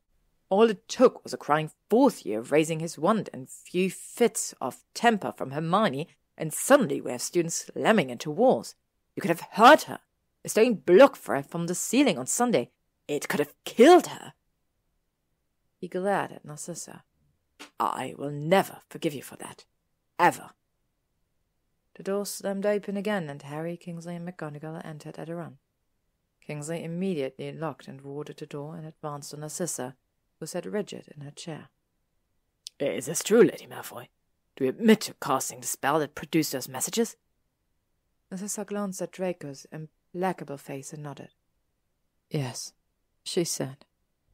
"We understand from Mr. Potter that you cast a protection spell designed to shield Mr. Malfoy from any attacks from Muggleborns," McGonagall said. "Yes," Narcissa said. "When did you cast the spell?" Kingsley said. "On, I believe it was Saturday, September 8th. My first visit to Hogwarts this term." Narcissa's back was straight and her voice was cool. "After sending Draco away, I slipped into the Great Hall and warded the door. It's a very short spell. I used Lucius' blood. I didn't understand all the words. Lucius assured me it was not a lethal spell, would only affect any Muggleborn who attacked Draco. Actually, it would protect anyone of Lucius' blood." "How does it work?" Hermione asked. Narcissa gave her a thin smile. "I'm sure you already know, Miss Granger." "We'd rather hear it from you, Lady Malfoy," Kingsley said. "The spell soaks into the castle wall," Narcissa went on. "My understanding is that the castle repels curses, but not protective magics. Whenever the castle sensed an attack on Draco, it responded. There are 1,000 years of magic in these walls, McGonagall said. The castle is very nearly sentient. There are already spells in place to protect students, and apparently this was considered simply another one. Potter says you claim you didn't know about the messages, Kingsley said. I didn't, Narcissa said. I assumed perhaps some blood dripping in the walls. I'm willing to take Veritaserum. Kingsley nodded. It may come to that, although I believe you. His voice was cold, but not unkind. You will need to come with us to the ministry. We can't leave the spell on the walls, Hermione said, standing. We need Lady Malfoy to remove it. I can't, Narcissa said. Not without Lucius' blood. Hermione pulled the vial of blood out of her skirt pocket. She'd been carrying it around since Harry gave it to her, wrapped in cautioning spells. Narcissa looked at the vial in her hand, then up at Hermione. You chose this hall on purpose, Miss Granger, she said. How did you know? I saw you outside the Great Hall with Draco, and it seemed logical, Hermione answered. A spell this strong, extending through the whole castle. It must have been cast here, in the heart of the castle. She pointed at a broad expanse of wall behind the headmistress' throne. Probably there. Narcissa looked at the wall and hesitated. Remove the spell, Mother, Draco said. It is unlikely I will have children, but if I do and they attend Hogwarts, I won't have the castle dropping stones on any muggleborn who moves towards them in a possibly threatening manner. Narcissa looked horrified. Draco, you wouldn't... Some names are perhaps meant to die out, Mother, Draco said, and his face looked so tight and bleak that Hermione almost burst into tears. Draco, don't talk that way. You must carry on. Never say must to me, Draco said. Never again. Hermione didn't know how Narcissa did it, but she managed to stiffen her spine and walk over to the wall behind McGonagall's chair, her ears clicking on the stone floor. They watched her pour the blood on the walls, murmuring under her breath, and the floating candles above flickered, went out for an instant, plunging them in grey shadow, with only the weak light outside. Then the candles blazed into flames once more, and the wall glowed faintly red, then faded. Draco turned to Hermione and nodded. Hermione pulled out her wand, casting a medium-grade stunning spell at Draco. The hex hit him in the arm, and the spell was strong enough to spin him around to make him stagger backwards and almost fall. Harry, Kingsley, and McGonagall all had their wands out, prepared to interfere if the castle responded, but Hermione didn't move and the walls remained solid. The spell is gone, Hermione said. Very well, Kingsley said, walking up to Narcissa, who still stood by the chair, her wand at her side. Lady Malfoy, you're under arrest for violating the terms of your probation by casting illegal and harmful spells on the castle. Don't forget endangering students, Draco said, and breaking the ministry statute against targeting muggleborns, and... That's enough to go on with, Harry said. It's not nearly enough, he said, looking very much like the Malfoy she remembered from 6th year. You can also charge you with assault against Dennis Creevy and Hermione Granger, and colluding with a convicted Death Eater to cause harm. And don't forget to charge Lucius as well. Draco, Narcissa moaned. Don't. They'll execute him. They'll kill your father. He deserves it, Draco said. Hermione opened her mouth. And don't you dare start quoting at me, Hermione. Lucius Malfoy deserves execution, we all know it, and if the ministry had had the stones to do it after the battle, as they did with Ignatius Nott, we all would have been spared much grief. Charge them both, Shacklebolt. I'll testify. Draco raised his wand, easily breaking Kingsley's wards, and left the hall without a look at anyone, least of all his mother. The doors closed behind him, with a thunderous boom, echoing through the nearly empty space, and Hermione wondered if Draco had slammed the doors on everyone, including herself. Chapter 67. Socks and Books. Hermione unfolded the Marauder's map with trembling hands. The minute Harry and Kingsley had left the great hall with Narcissa, she had raced up to the room of requirement. But it had been empty. No Draco standing there, arms outstretched. Now Hermione was in her bedroom, praying that his dot would appear on the parchment. It didn't, of course, and so there was only one thing to do. Hermione changed into jeans and a jumper, then packed her beaded bag and slung a heavy coat over her shoulder. She was closing her bedroom door when she heard a familiar voice. "Miss Granger?" Hermione turned. Snape was in the apothecary painting, standing before the shop. "Where are you going?" The small painted headmaster demanded. "I have to find Draco, sir," Hermione said. "Aurus just arrested Narcissa for casting the spell that wrote the blood messages." "I find that difficult to believe," Snape said. "Believe it," Hermione said bitterly. "She cast a spell on the castle to protect Draco using Lucius' blood." Her mouth twisted. It was Lucius' hatred that manifested the words "die mudbloods." Snape's eyebrows drew down. "Where is Draco?" "I don't know. He's left the castle. If he doesn't return for Monday classes, he'll violate his probation. The Wizengamot could send him back to Azkaban." The former headmaster stepped closer to the gilt-edged frame, filling the canvas. "Where will you go?" "I'm not sure," Hermione admitted. She hadn't really thought it through. He can't go to the manor, or else are likely swarming all over it, looking for evidence. The only other... She trailed off, eyes wide. "What?" Snape demanded. "I know where he is," Hermione said. She turned and burst through her bedroom door again, slamming it behind her. Stripping off her cloak, she took a deep breath. This had to work. She touched a Gloriana clip in her curls. "Emmy!" she called. "Emmy!" Loud cracks sounded and the little elf appeared, her dark eyes even wider than usual. She wore a white pillowcase edged with seed pearls. La maîtresse?" Emmy squeaked and rattled off a string of French too fast for Hermione to understand, except the word "Draco." "Emmy," Hermione said gently. "S'il vous plaît. Please stop." Emmy shut her mouth with a snap and looked at Hermione with imploring eyes. "Thank you for answering my call," Hermione said. That Emmy still regarded her as mistress was encouraging, although ordering a house elf still made her skin crawl. "I'm looking for Draco." Draco?" "Yes," Hermione said, managing a smile. "Draco Malfoy. Tall, blonde, very annoying." Emmy giggled nervously, large ears flapping under her lacy bow. "Draco left school today, but it's very important he returns. He made a promise to the ministry, Emmy." "Oui, la maîtresse Hermione," Emmy whispered, eyes on the floor. "He's at the chateau, isn't he, Amy?" The elf began to tremble. "I won't ask you to betray him, or take me to him." Emmy relaxed slightly. "I'm going to give you a message. In the event that you possibly might see him," Hermione waved her hand, "someday." Emmy nodded, looking nervous. Hermione eyed the little elf.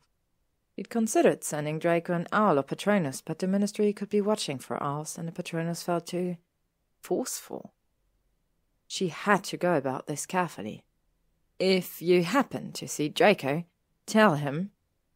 Hermione remembered Draco's tight, bleak face in the great hall and fought to keep her voice steady.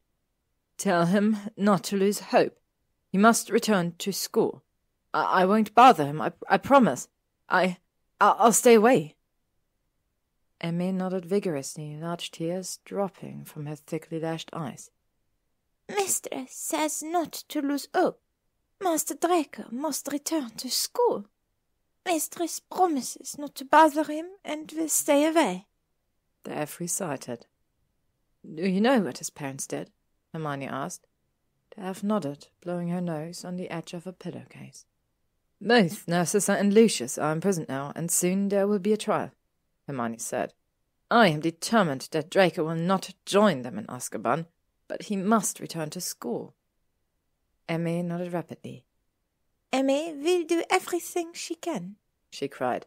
Emmy will deliver the mistress's message and tell Master Draco he must return to school. Hermione fought to keep from smiling. The elf looked ready to clock Draco with a silver tray if he dared resist. "Thank you, Emmy." The little elf gave a loud sniff and disappeared with a crack. Hermione opened her bedroom door and saw Snape still dominating the painting across the hall. "Draco is in France," Hermione said in a low voice. Snape frowned terribly. "I just spoke to the Chateau's house elf. I promised to leave Draco alone if he returns to school." "He had better return, Miss Granger," Snape said. "This is no time to play the coward." "Draco is not a coward," Hermione snapped. Snape's lip curled. "He'll return," she insisted. "He'll return and we'll figure it all out. Draco will redeem his name. I don't care if they march both his parents out to the Quidditch pitch and Avada them right there." Hermione could feel magic sparking off her curls and tried to take a calming breath. Snape merrily raised an eyebrow. "I fail to see how a tantrum will help matters." Hermione glared. "Watch yourself, Headmaster Snape. I know about a storage room with a nice can of magic paint thinner." News of Narcissa's arrest got out almost immediately, and within a day the entire wizarding world knew that Malfoys had once again infiltrated Hogwarts to hurt students. Hermione had a wretched weekend and was half crazed with sleep deprivation when Harry met her Monday morning in the Gryffindor common room. She raised her eyebrows at him as she came down the stairs, Crookshanks following behind, but Harry shook his head. No sign of Draco. The fluffy orange cat jumped through the portrait hole ahead of them and streaked off down the corridor. "I saw Narcissa last night," Harry told Hermione as they walked down to breakfast. "She's in a fairly comfortable cell at the Ministry, quite secluded. She agrees with us about Draco. He must return to Hogwarts and complete his probation." Harry stopped and faced her. "She's terrified, Hermione. Not for herself, but for Lucius and Draco. If Lucius is executed and Draco sent to Azkaban..." Harry shuddered. I don't think she'll survive it." "Draco is not going to Azkaban," Hermione said. "If he doesn't turn up in Ancient Runes today, I'll go to France and fetch him myself." Harry glanced around to confirm they were the only ones on the fourth-floor landing. "We'll go together." "Harry, you're supposed to stay here and—" "Why should I? The spell is lifted. There will be no more messages." "You told McGonagall you'd stay to reassure the school until the trials—" "No," Harry said. "You followed me to hell and back during the war, and I'll follow you now." He grinned. "I'd ask Ron to join us, but I don't think his heart would be in it." "Brett," Hermione said, smacking him on the shoulder. He just grinned more widely and put an arm around her as they descended the stair. They entered the entrance to find Leela and Percival standing by the hourglass cabinet. Leela looked up, her eyes widening, and Hermione saw Percival hastily stow a glass bottle in his robe.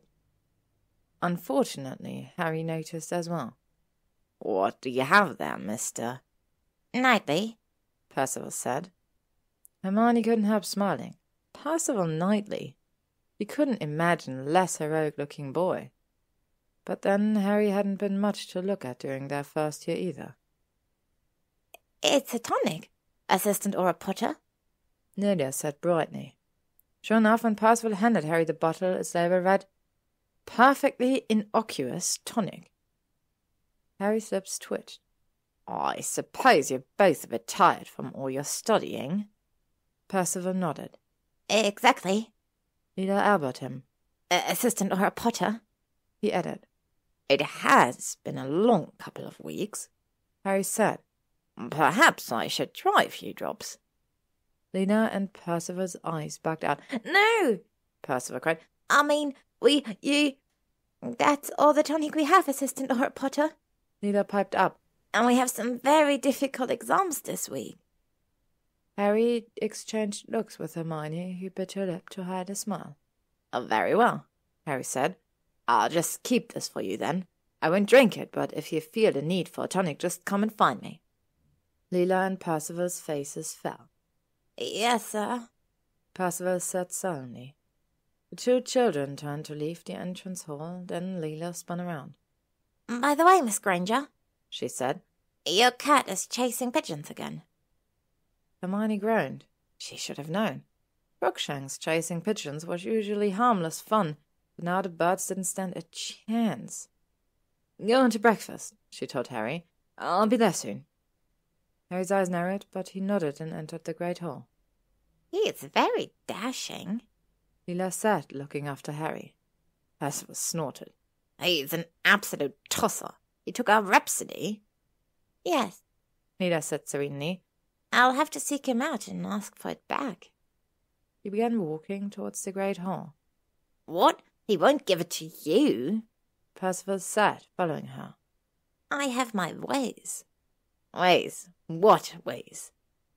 Hermione stared after the bickering children, then shook her head. Harry had better watch out. The castle's giant oak doors creaked open and Hermione stepped outside, shivering in the cold November morning. Right in front of doors, in clear sight of the entrance hall windows, was Crookshanks hunting pigeons. One couldn't really call it a hunt. The pigeons couldn't fly more than a foot above the ground. They could only pathetically hop about, squawking madly. Crookshanks had one flapping bird in his paws and was dragging it about as he stalked the second one. As angry as Hermione was at the pigeons for attacking ours, the sight was too sickening to tolerate. "Crookshanks!" she scolded. "Let that pigeon go!"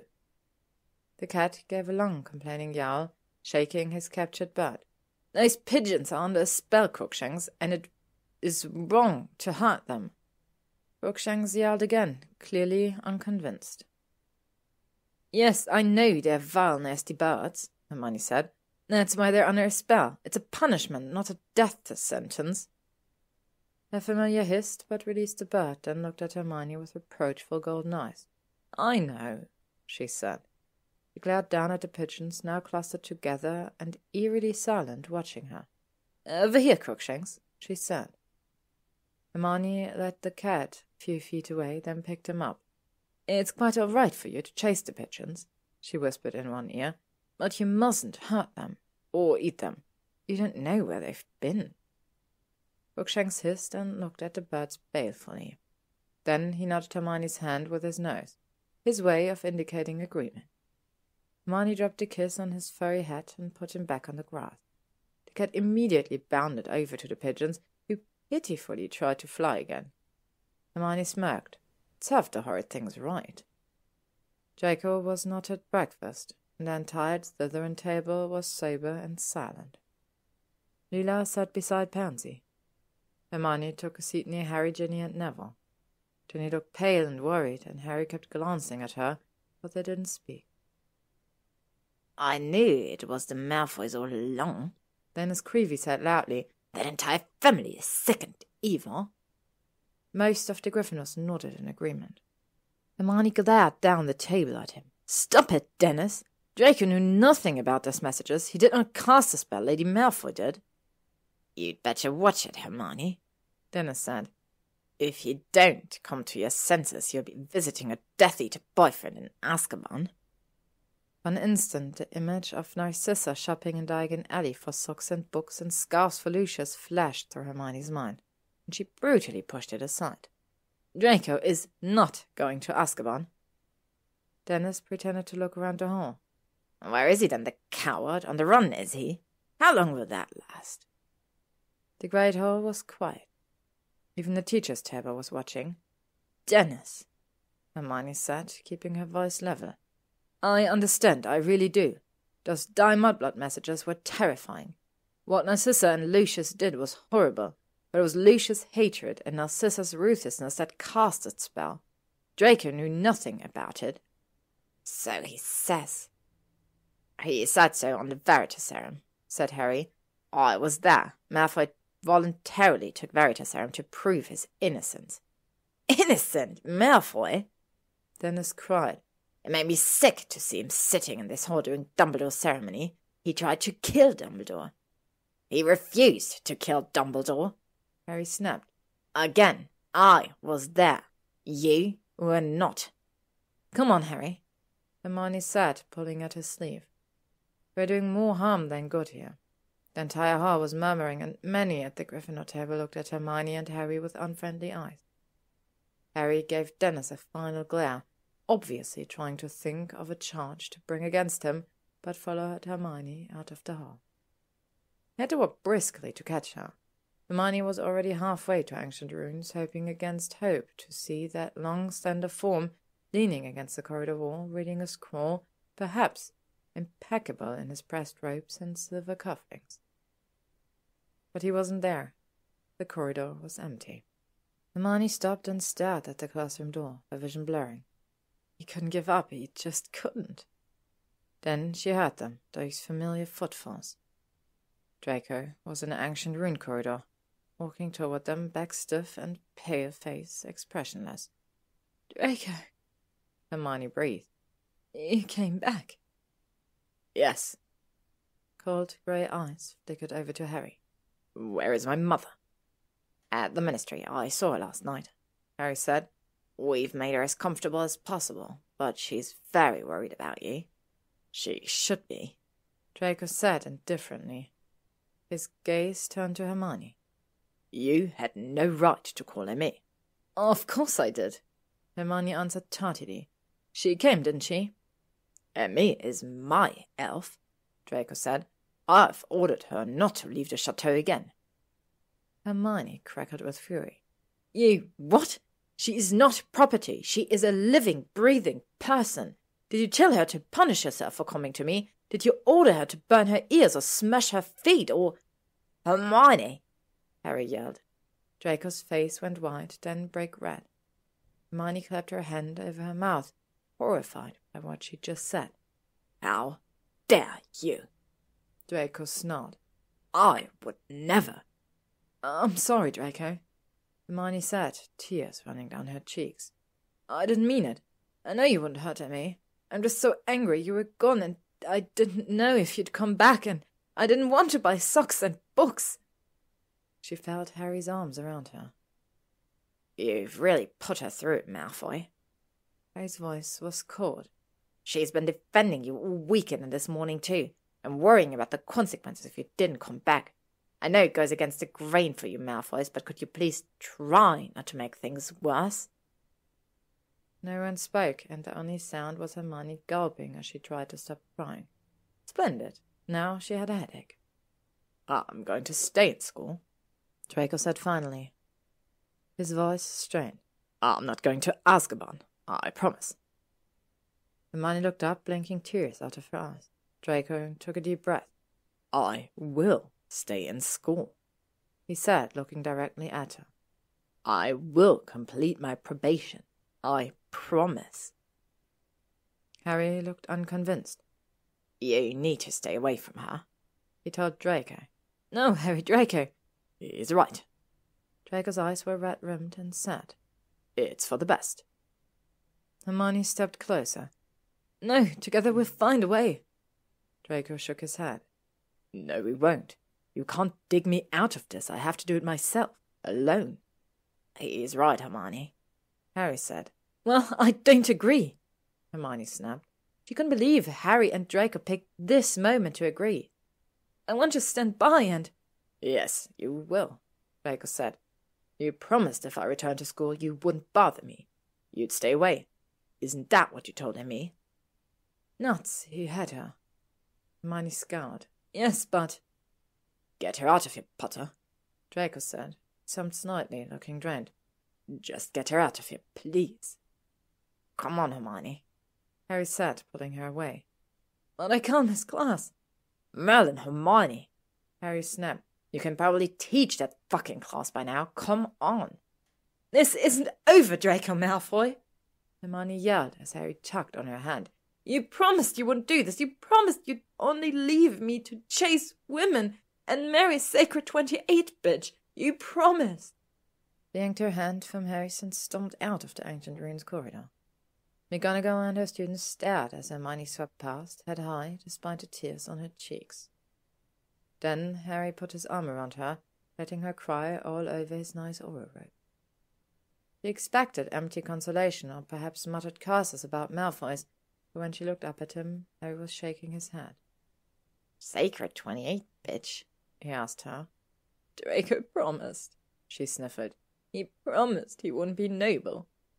Harry just sighed. Jen's right. You two have a very odd relationship. Both Draco and Hermione kept their promises. Draco stayed at Hogwarts and Hermione didn't bother him. It was the start of the school year all over again, with a few crucial differences.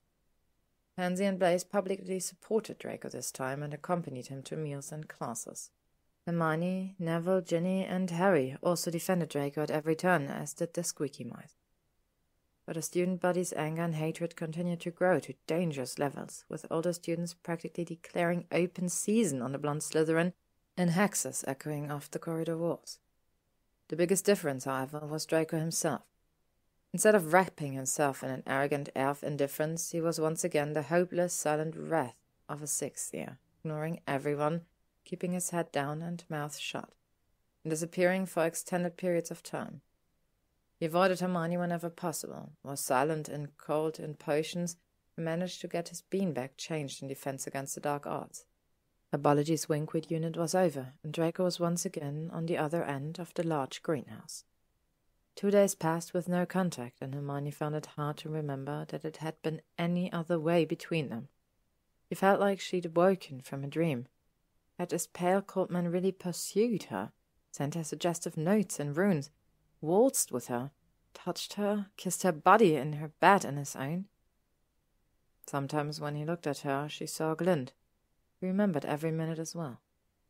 She loved him so much, she knew this, but telling Draco that wouldn't help now.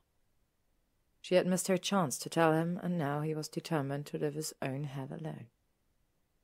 Astoria returned to Hogwarts in time for herbology on Wednesday, but she still couldn't fly higher than 5 feet, rumor had it. Her usual sneering superiority had vanished, and Astoria walked the castle as pale and wrath-like as Draco, the Malfoy choker still circling her throat.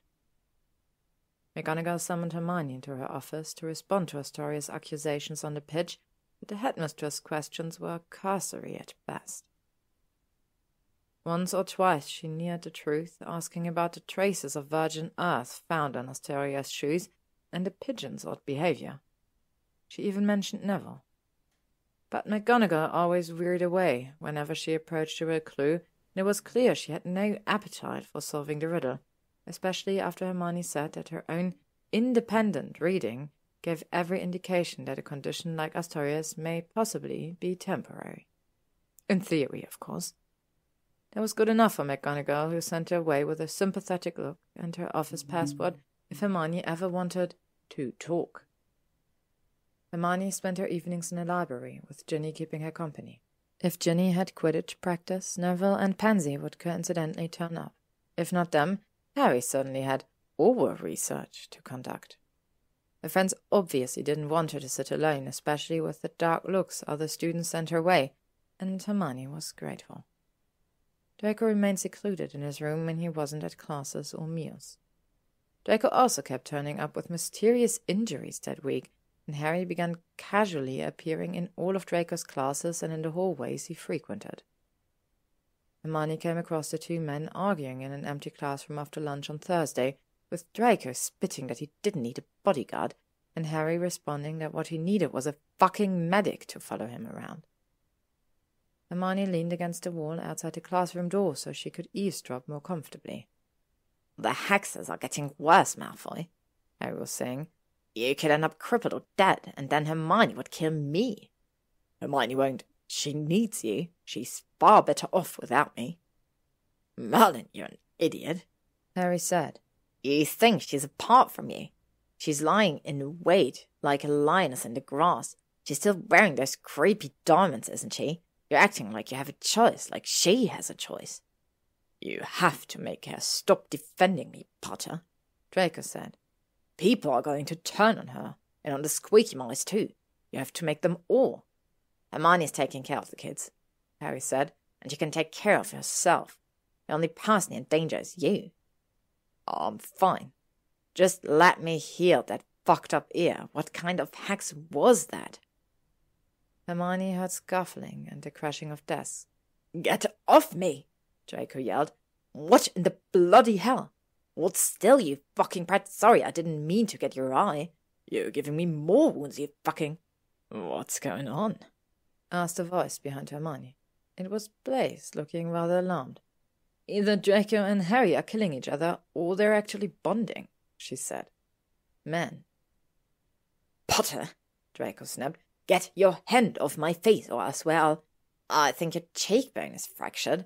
Well, poking it won't help. Blaise smirked. I haven't heard Draco this cheerful in days. I'll leave him to it. He turned to go. Blaise, Hermione said, touching his sleeve. Thank you. I doubted once whether you were really Draco's friend, but I don't anymore. His face was expressionless. I assume you have a plan to help him. He looked down. I don't, she said, ashamed. I'm testifying at Narcissa's trial next week. Blaise's jaw tightened. Is Draco testifying against his parents? Hermione nodded. He said he would. Not that it would do his reputation any good. He'd just be the Death Eater who threw his parents to the wolves to save his own neck. If you were together with him again, publicly, as his girlfriend or even fiancé. Hermione shook her head, although her pulse gave an odd leap. Then he'd be the evil Death Eater who seduced the Gryffindor's princess, she said. Godric, she hated that title. Blaise's dark eyes were wide and sad. Then it's hopeless. If Lucius is executed, Draco will never recover. He'll get his newts and go into seclusion, or abroad. Alone. Not alone, Hermione said fiercely. Never alone. Chapter 68. Hermione's Harmless Hobbies. Hermione's conversation with Blaise on Thursday had accomplished one thing. She was through with the moping about. Draco might enjoy haunting the castle as a brooding, tragic figure until Narcissa's trial, but she didn't have to live that way. She couldn't help her estranged lover right now. There were other interesting things she could do. One must move forward. With such thoughts in mind, Hermione headed back to the potions lab after Dada to check on her scar solution. She'd taken it off the fire and let it cool for a week, and had congealed into a lovely pink cream. Now she was ready to test it. I strongly advise against this, Miss Granger, Snape's portrait said for the umpteenth time. Hermione unbuttoned her shirt cuff and pushed up the sleeve bearing the mudblood scar. Harry is in the library with Draco, she said. If something goes wrong, there is a painting of a rose garden by... I am familiar with the paintings hanging in the Hogwarts library, Snape said with a sneer. I was studying in that library before you were born. Hermione unwrapped a small clean brush, the same type she used on the flabberworms. Then she took the lid off the cauldron. Do you have the aurum potion on hand? Snape asked. Hermione replaced the lid and held up a bottle of thick golden potion. Snape had given her the password to his secret private stores, where she'd fetched the same potion he'd used on Dumbledore to treat the Hogwarts curse. The incantations will have no effect coming from me, Snape warned. You, Potter, or Draco will have to speak the words. I know, Hermione said, lifting the lid again. You've told me. She dipped a tiny brush into the cauldron and stretched out her arm. Then she brushed a dab of the cream on the red raised M on her skin. The M glowed more brightly, sending tingles up her arm. Then the glow faded, leaving the letter looking exactly as before. Hermione frowned. It didn't work. Maybe another. Don't! Snape's voice was tense. Give it time. But it's supposed to. Obviously, the aconite has slowed the absorption process, an entirely predictable outcome that you chose to ignore. A few days, perhaps. Fine. Hermione donned dragonhide gloves and cleaned the brush thoroughly. She'd hoped the flabberworm mucus would counteract the anti-absorption effect. Maybe she should have used pond slime instead, but then the solution would run all over the... Miss Granger, Snape said, sounding bored. I assume you note the symptoms of aconite poisoning? Numbness, sweating, skipped heartbeats, and dilated pupils, Hermione recited glibly. She buttoned her shirt cuff and rolled down her jumper sleeve. The bottle of golden potions she tucked into her bag to return to Snape's secret stores. "Thank you for your assistance, Headmaster," she said. "Would you like me to move your portrait for a time? Perhaps the main potions dungeon? You could observe Professor Slughorn's classes. The first-year Hufflepuff classes are especially interesting." Snape's lip curled. "Don't you dare threaten me, Miss Granger." "I have a present," Hermione said with a smile. "Give it to me." Draco said in her ear, his voice low and dark. They were in the old charms classroom having lunch 2 days before the inter-house Quidditch match. Draco was on the teacher's desk, with Hermione standing between his knees. Outside the room's wide windows, dark clouds had gathered to plan an afternoon thunderstorm, and the sunlight was grey and weak. Draco's face was shadowed. "Don't you want to find your present?" she asked. Draco unravelled her tie and cast it aside. "Where is it, Granger?" he whispered. "Where's my present?"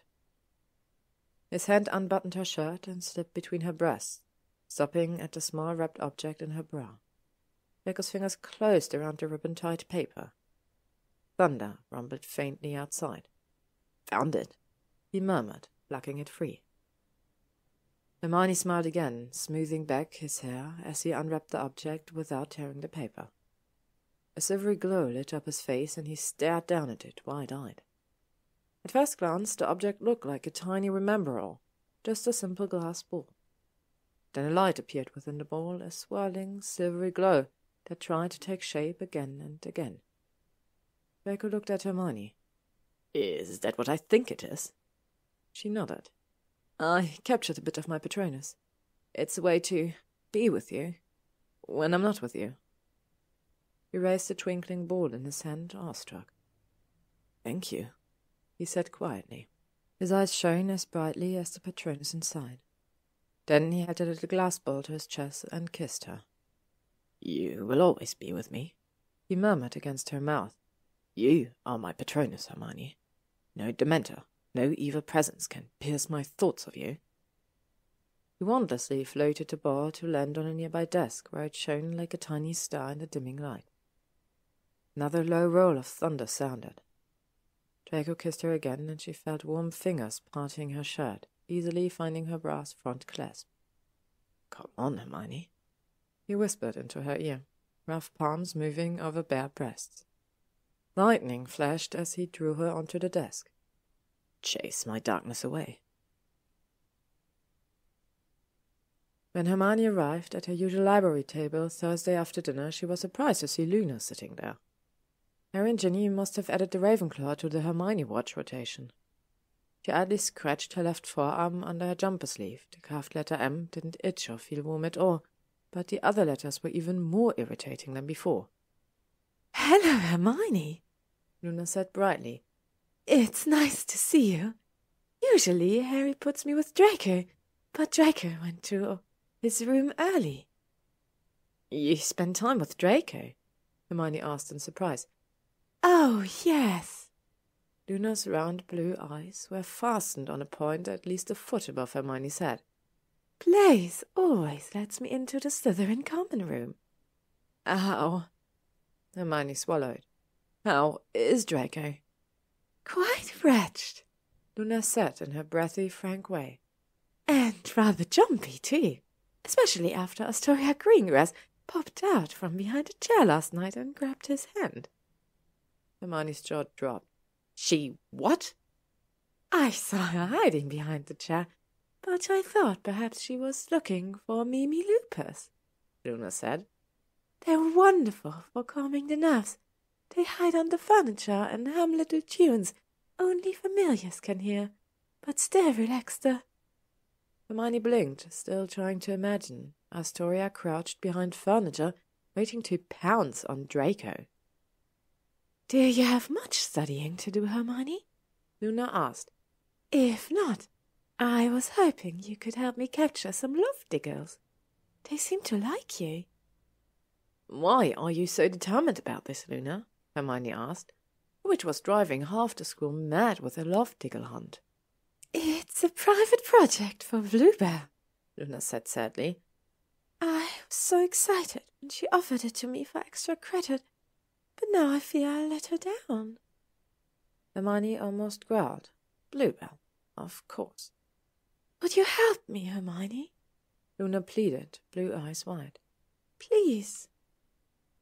Hermione leaned back in her chair. She was caught up on all her assignments, with porn planned out for the next month, and she did need a diversion. All right, Hermione said finally, but I'm not running around the bloody castle with a net. We do this my way. She pulled out a fresh piece of parchment and labelled it Love Diggles. She hoped Ginny didn't catch her doing this. She'd never live it down. Tell me your methodology. Luna had none, of course, unless you called running around with a heart-shaped net and freaking out innocent people a methodology. The Ravenclaw's routine was simple. Roam the castle looking for love diggles, spot some around an oblivious couple, and swing the net in the diggles' general direction as the diggles and the students scattered. Predictably, such practices had yielded not a single love digger. Your approach is inherently flawed, Hermione pronounced. You can't just wander about and hope diggers appear. You say the diggers only swarm around certain couples. If we make a list of digger-attracting couples, perhaps we can find a common denominator. Then you'll be able to predict where diggers are likely to appear. Luna's eyes were wide. Of course, logic. I didn't think of that at all, because diggers are attracted to romantic feelings, and romance isn't logical. I disagree, Hermione said. I think true romantic feelings are very logical.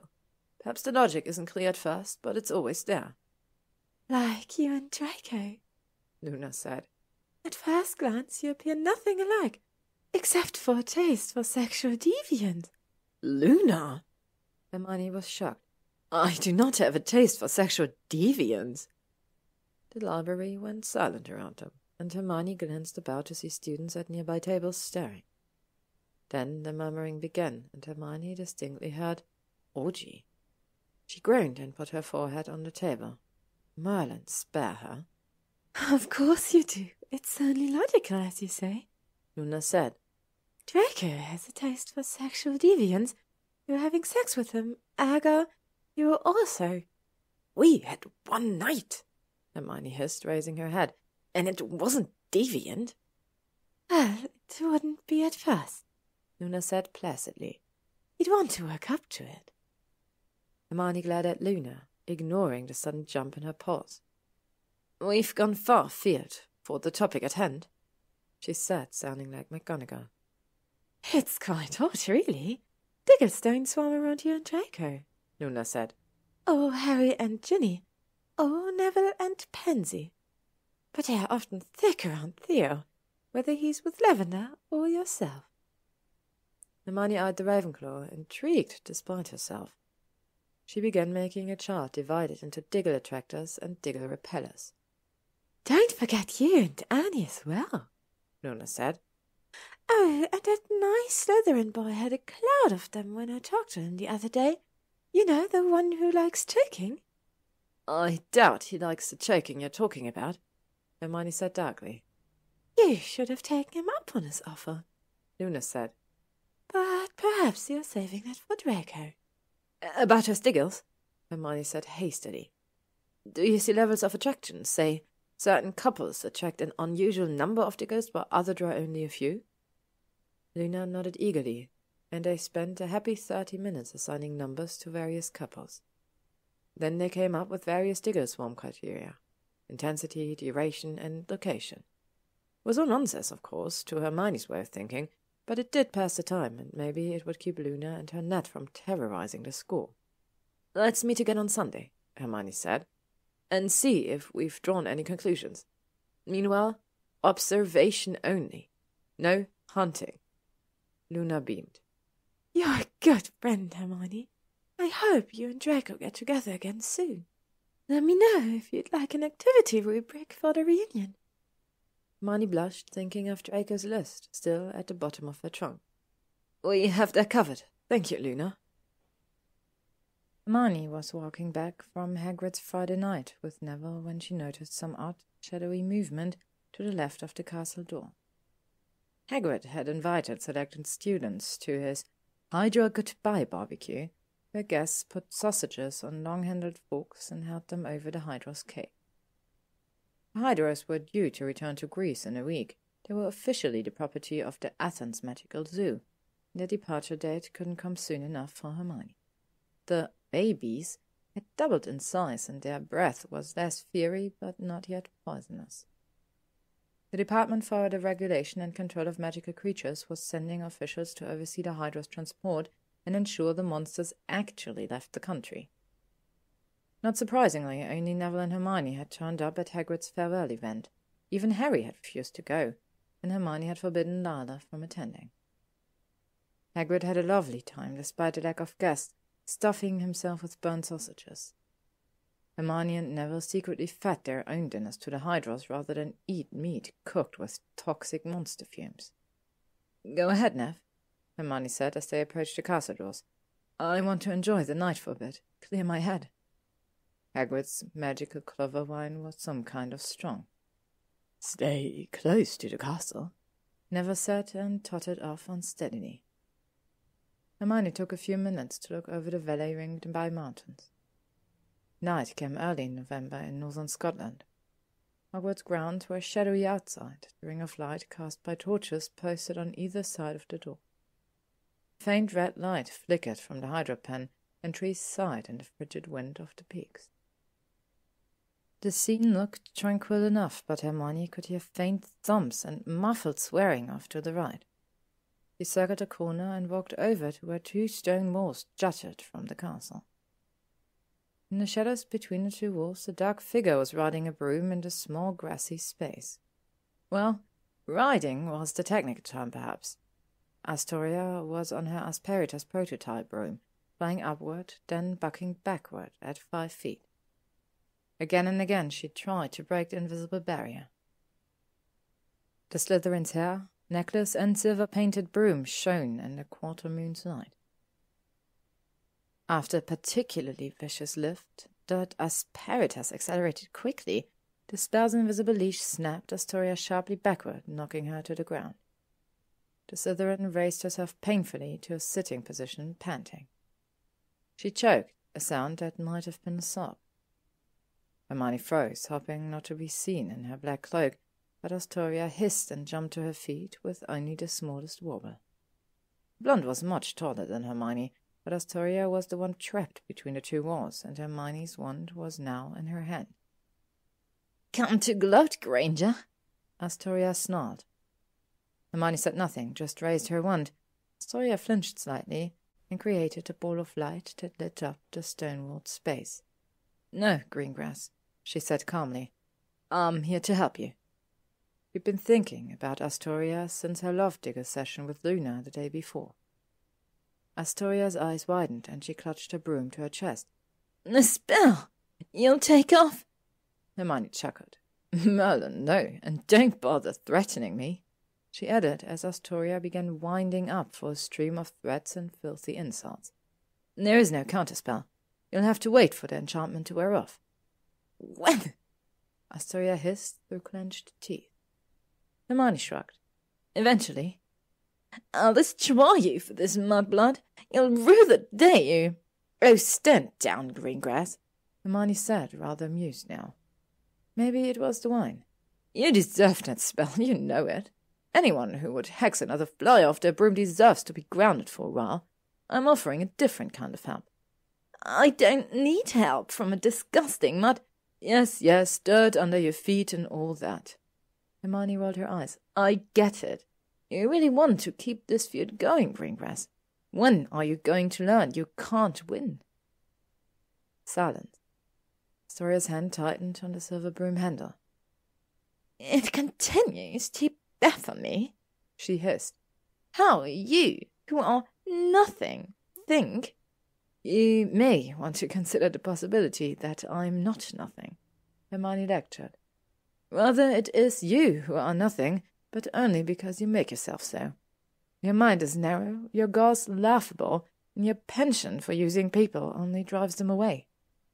You think you know me, mudblood? Astoria's smile was wicked. You think you know Slytherins, that you can lead our men around and expect them to heal? Obviously not, or I'd be with Draco right now, Hermione said. But perhaps you're not speaking of Draco. Astoria stiffened, very slightly, but Hermione caught the movement even in the half-light. Yes, I know about Theo. Is that all you had to offer, Greengrass? Pureblood and 6 sex? Hermione sighed. So sad. Astoria strode forward, clearly determined to force her way out of the walled space, but Hermione raised her wand slightly, and the Slytherin froze. As I said, I'm offering help, Hermione continued. I'm feeling unusually charitable tonight. Plus, I have some extra time on my hands these days, with Draco off being so noble and all. So I'm willing to make a deal. A deal? Astoria repeated coldly. You drop this vendetta against me and stop chasing Draco, and I'll... Hermione stepped closer and touched the tip of her wand to the crooked M on Astoria's choker. I'll free you from that necklace. Astoria stumbled backward in shock. She swallowed, the lattice of diamonds rippling on her throat. I don't know what you're talking about. Narcissa Malfoy gave you the necklace, of course, Hermione said. It's the only explanation. She ordered you to wear it and to do everything in your power to renew your betrothal with Draco. Astoria flushed and opened her mouth, but suddenly her head drooped. One long, pale hand touched the diamonds. Every time I try to remove the necklace, she whispered, it tightens. Another swallow. If too much time passes without speaking to Draco, without touching him, it... Astoria's words sobered Hermione, and she stared at her rival in horror. Was there no end to the family's scheming? I told Draco once that his future could be different, and I still believe that, Hermione said. Your future could be different as well, Greengrass. You could shed the necklace and the legacy and walk away. Astoria's face suddenly looked younger, a girl again. Then she frowned. You can't do it. How can a mudblood undo centuries of ancient magic? Hermione sighed. Some people were so stubborn. I'm not a fool, Granger, Astoria said. I can read books too, and I've visited Borgin and Berks. There's no way to break the spell. Another witch turning up at the shop with enchanted Malfoy diamonds. Astoria's visit might have reignited Borgin's memory of the Gloriana set. At the very least, rumors were likely spreading about that necklace. Let me try to free you, Hermione said.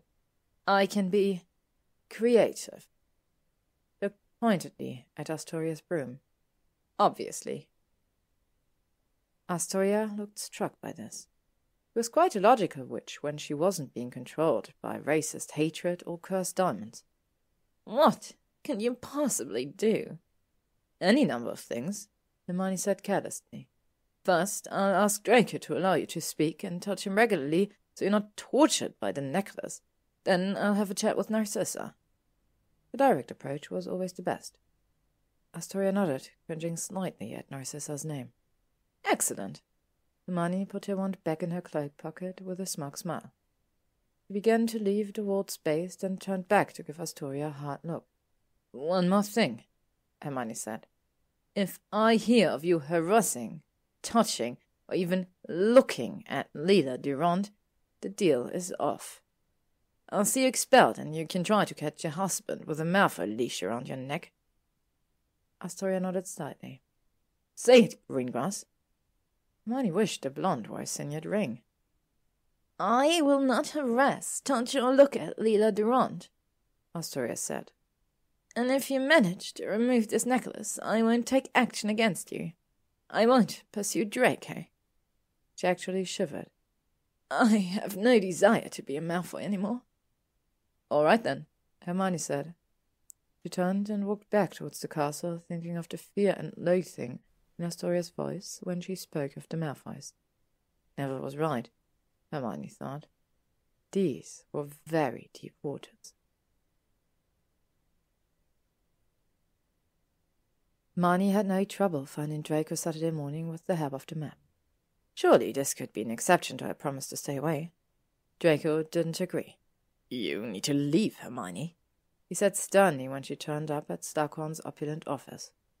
He was correcting potions essays at the professor's silver-inlaid desk, looking entirely suited to his surroundings. The lamps reflected off his shining hair, and he dominated the room as if it were his own. Hermione moved to the other side of the desk, not daring to come any closer. This was the first time they'd been alone since they'd spoken in the entrance hall before joining Harry for breakfast, morning after their night together, a night she'd been trying not to think about. Draco returned to his stack of essays, determined to ignore her. To Hermione's right was Slughorn's glass bowl of water, with a single petal that transformed into a fish. Green sand streamed into the lower bulb of the brass hourglass nearby. Flames crackled behind the fireplace's elaborate brass screen, but the room was still chilly. Draco wore a heavy green jumper, its collar low enough to reveal a thin silver chain around his neck, a chain so thin as to be hardly visible. Her eyes picked out the faint gleam of silver as they swept down the long muscles of his throat, from sharp jaw to collarbone, his skin glowing in the lamplight. Hermione shook her head. Focus. I want to talk about Astoria, she said. Draco looked up. Has she been harassing you? No, nothing like that. It's the necklace. Draco. She swallowed hard. The necklace compels her to speak to you, to touch you, and whenever she fails or tries to remove it, it chokes her. He dropped his quill, shocked. I can't believe my parents would. Hermione raised her eyebrows, and he trailed off. Actually, I do believe it. I want to free Astoria from that necklace, Hermione said. I'll take her to see Narcissa and... No. Draco stood, managing to loom over her, despite the white desk between them. You will not contact my mother. You would condemn Astoria to a life. She deserves it, Draco said coldly. Astoria schemed and manipulated and tried to trap me into marriage. She attacked you twice. Her hatred and her greed brought her to this. I won't allow it. I'll find a way. No, I absolutely forbid it. Draco placed his hand on the desk's dark wood and leaned closer, grey eyes on hers.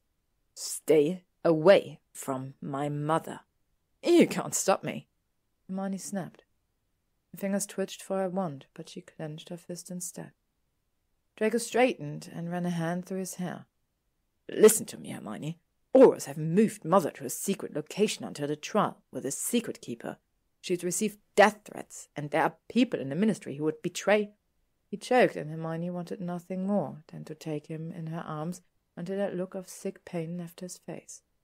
She nodded. I won't try to see her. Draco looked relieved. I don't like it either, that necklace, he admitted. It's sick and wrong, and someday I'll do something about it, but not now. Hermione said nothing. They stared at each other across the parchment-cluttered desk. Only sound their breathing, the tick of Slughorn's clock, and the snapping of the fire. Hermione felt an inexplicable peace steal over her, just by being in Draco's presence. He was all right, at least for now. Pale, careworn, and obviously worried, but all right. She could see the tension drain from his face and posture as he looked at her, leaving only longing. Hermione's lip trembled. Draco had forgotten nothing. Feelings between them were as strong as ever, a subterranean lake spreading just beneath the surface.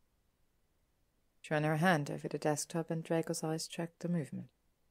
He looked up, and his glance fell on the Gloriana clip, perched atop a very messy knot of cards. He tore his eyes away and sat again behind the desk, picking up his quill. I won't help her with the necklace, he said, beginning to scribble on an essay. But I will allow Astoria to have contact with me, occasionally. The last thing I need is another Malfoy-related incident. Hermione rolled her eyes. Big of him. Her hand left the desk and stretched toward Draco of its own volition, like she was wearing a necklace herself. Hermione. Draco didn't look up, but his voice was gentle. You can't stay. I know. She choked. She forced herself to leave the office, running blindly down the 6th-floor corridor. A bad stumble forced her to stop, panting. Well, that was a bit of a setback. But she wouldn't give up. There must be another way to get that bloody necklace off. Chapter 69. Crimes and Punishment. Please, Hermione. Harry begged. I fear to see how a visit from me would do any good, Hermione said primly. I wouldn't like to waste a good healer's time. I'm not giving up on this, Harry said. Hermione and Ginny both looked at him with irritation. They had withdrawn to their bedroom Saturday afternoon to relax with butterbeers and chocolates, not to listen to Harry's wheedling. Assistant Aura had followed them from the common room, levitating above the stairs to the girls' dorms. Now he was planted on their sofa and refused to leave. I don't know why you need to interrogate Celeste Rosier anyway, Ginny said, stretching on her bed like a cat. Her red skirt rode up on her thighs. Surely you've gathered enough Death-Eater dirt from McNair. Hermione had filled her roommate in on the events at the hunting shack and afterward. Honestly, she should have just made a copy of the Aura statement and passed them around in the entrance hall. Kingsley just wants credit for the capture, Hermione grumbled from her spot on the sofa beside Harry. She was already halfway through her butterbeer. It had been a long week. Nobody believes that Pygmy Puff is really Celeste, do they, Harry? Harry? Ginny was pulling her hair out of its ponytail and letting it ripple down over her shoulders, over her white top. Her red bra was clearly visible under the knitted fabric. Harry swallowed. He was technically off-duty, wearing jeans and a Weasley jumper, but he hadn't touched his butterbeer and wore an Aura badge on his belt.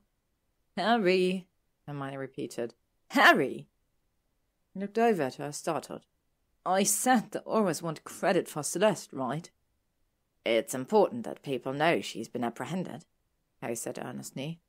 But nobody will believe it the way she's now. Hermione, you have to change her back. She shrugged. Can't, sorry. You'll have to find another way to interrogate her. We've been trying, Harry said. Kingsley even drew a grid of letters on the floor, hoping Celeste would roll from letter to spell things out. But she won't. Ginny snickered. Some wonderful Aura's office can't even intimidate a pygmy puff. She sat up and crossed her legs. Harry rose to his feet, looking severe. All right, I've had enough of this. He stalked over to Ginny's bed. You want my attention, Ginevra. Well, you have my attention. You have my full, complete, and undivided attention. Is there anything I can possibly do for you? Ginny looked up at him with a smile. There are many things you could do for me. Harry flushed. What, you've learned some new tricks from Zabini? Eager to try them on someone else? Harry! Hermione cried. Stay out of it, Mai, Harry said, not taking his eyes off Ginny. She knows exactly what she's doing. She wants me to play some Slytherin game. Well, I'm not a Slytherin, Ginny, and I don't play games with women. Hermione looked at Ginny, expecting to see anger or shame or embarrassment, or maybe all three.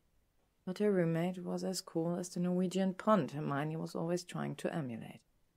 Well, there you're wrong, Harry Potter, Ginny said, starting off the bed and standing. Her voice was as clear and cold as crystal. You have your game, too. The gallant hero, the boy who lived. She clicked her tongue. But I'm not the sweet maiden anymore. Dear, dear, dear. She stepped up to him, much as she had outside the burrow. I'm all defiled and fallen now. Whatever will you do with me? Harry's fist clenched and his profile was stony, but he said nothing. Ginny stepped back again. Tell me, Harry, why did that Frenchwoman leave you? Was it that you weren't good enough for her, or did you make her think she wasn't good enough for you? Hermione's breath caught. Harry was a gentleman in every sense of the word, but he had a temper. Few people saw it. Perhaps only Ron and Hermione, really, but it was there. Hermione jumped off the sofa, expecting the furniture to burst into flames. She was reminded of Draco on the Quidditch stands, incensed that she would believe Lavenders lie. The same coiled fury. Are you trying to make me lose control? Harry asked Ginny softly, and at that moment he sounded very Slytherin, no matter what he said. I'm trying to make you real, Harry. Ginny sounded entirely calm. I seem to be surrounded by pretty shells. Harry turned and strode to the door, yanking it open. Then he turned back. You are not who I thought you were, Ginny, he said, his voice thick with disappointment. Ginny's smile didn't waver. No, I'm not.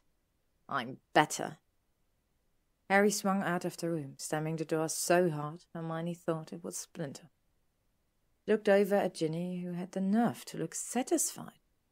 I hope you know what you're doing, Hermione said. You're playing with fire. He's playing with fire. Hermione just sighed and fell back onto the sofa. You two have a very odd relationship. Tell me a story, Hermione said. Draco's hands were around her waist, and her torrid secret affair cardigan was unbuttoned, revealing a blue lace bra. There are other things we could, he began, lips brushing her ear. I'll make it worth your while, Hermione said. They were dancing in the room of requirement to the tune of a floating violin, stealing an hour or so between dinner and Quidditch practice. The inter-house Quidditch match was the next day, but Draco didn't want to talk about that or about the recent scene with the squeaky mice on the castle ground. Clearly, he didn't want to talk at all.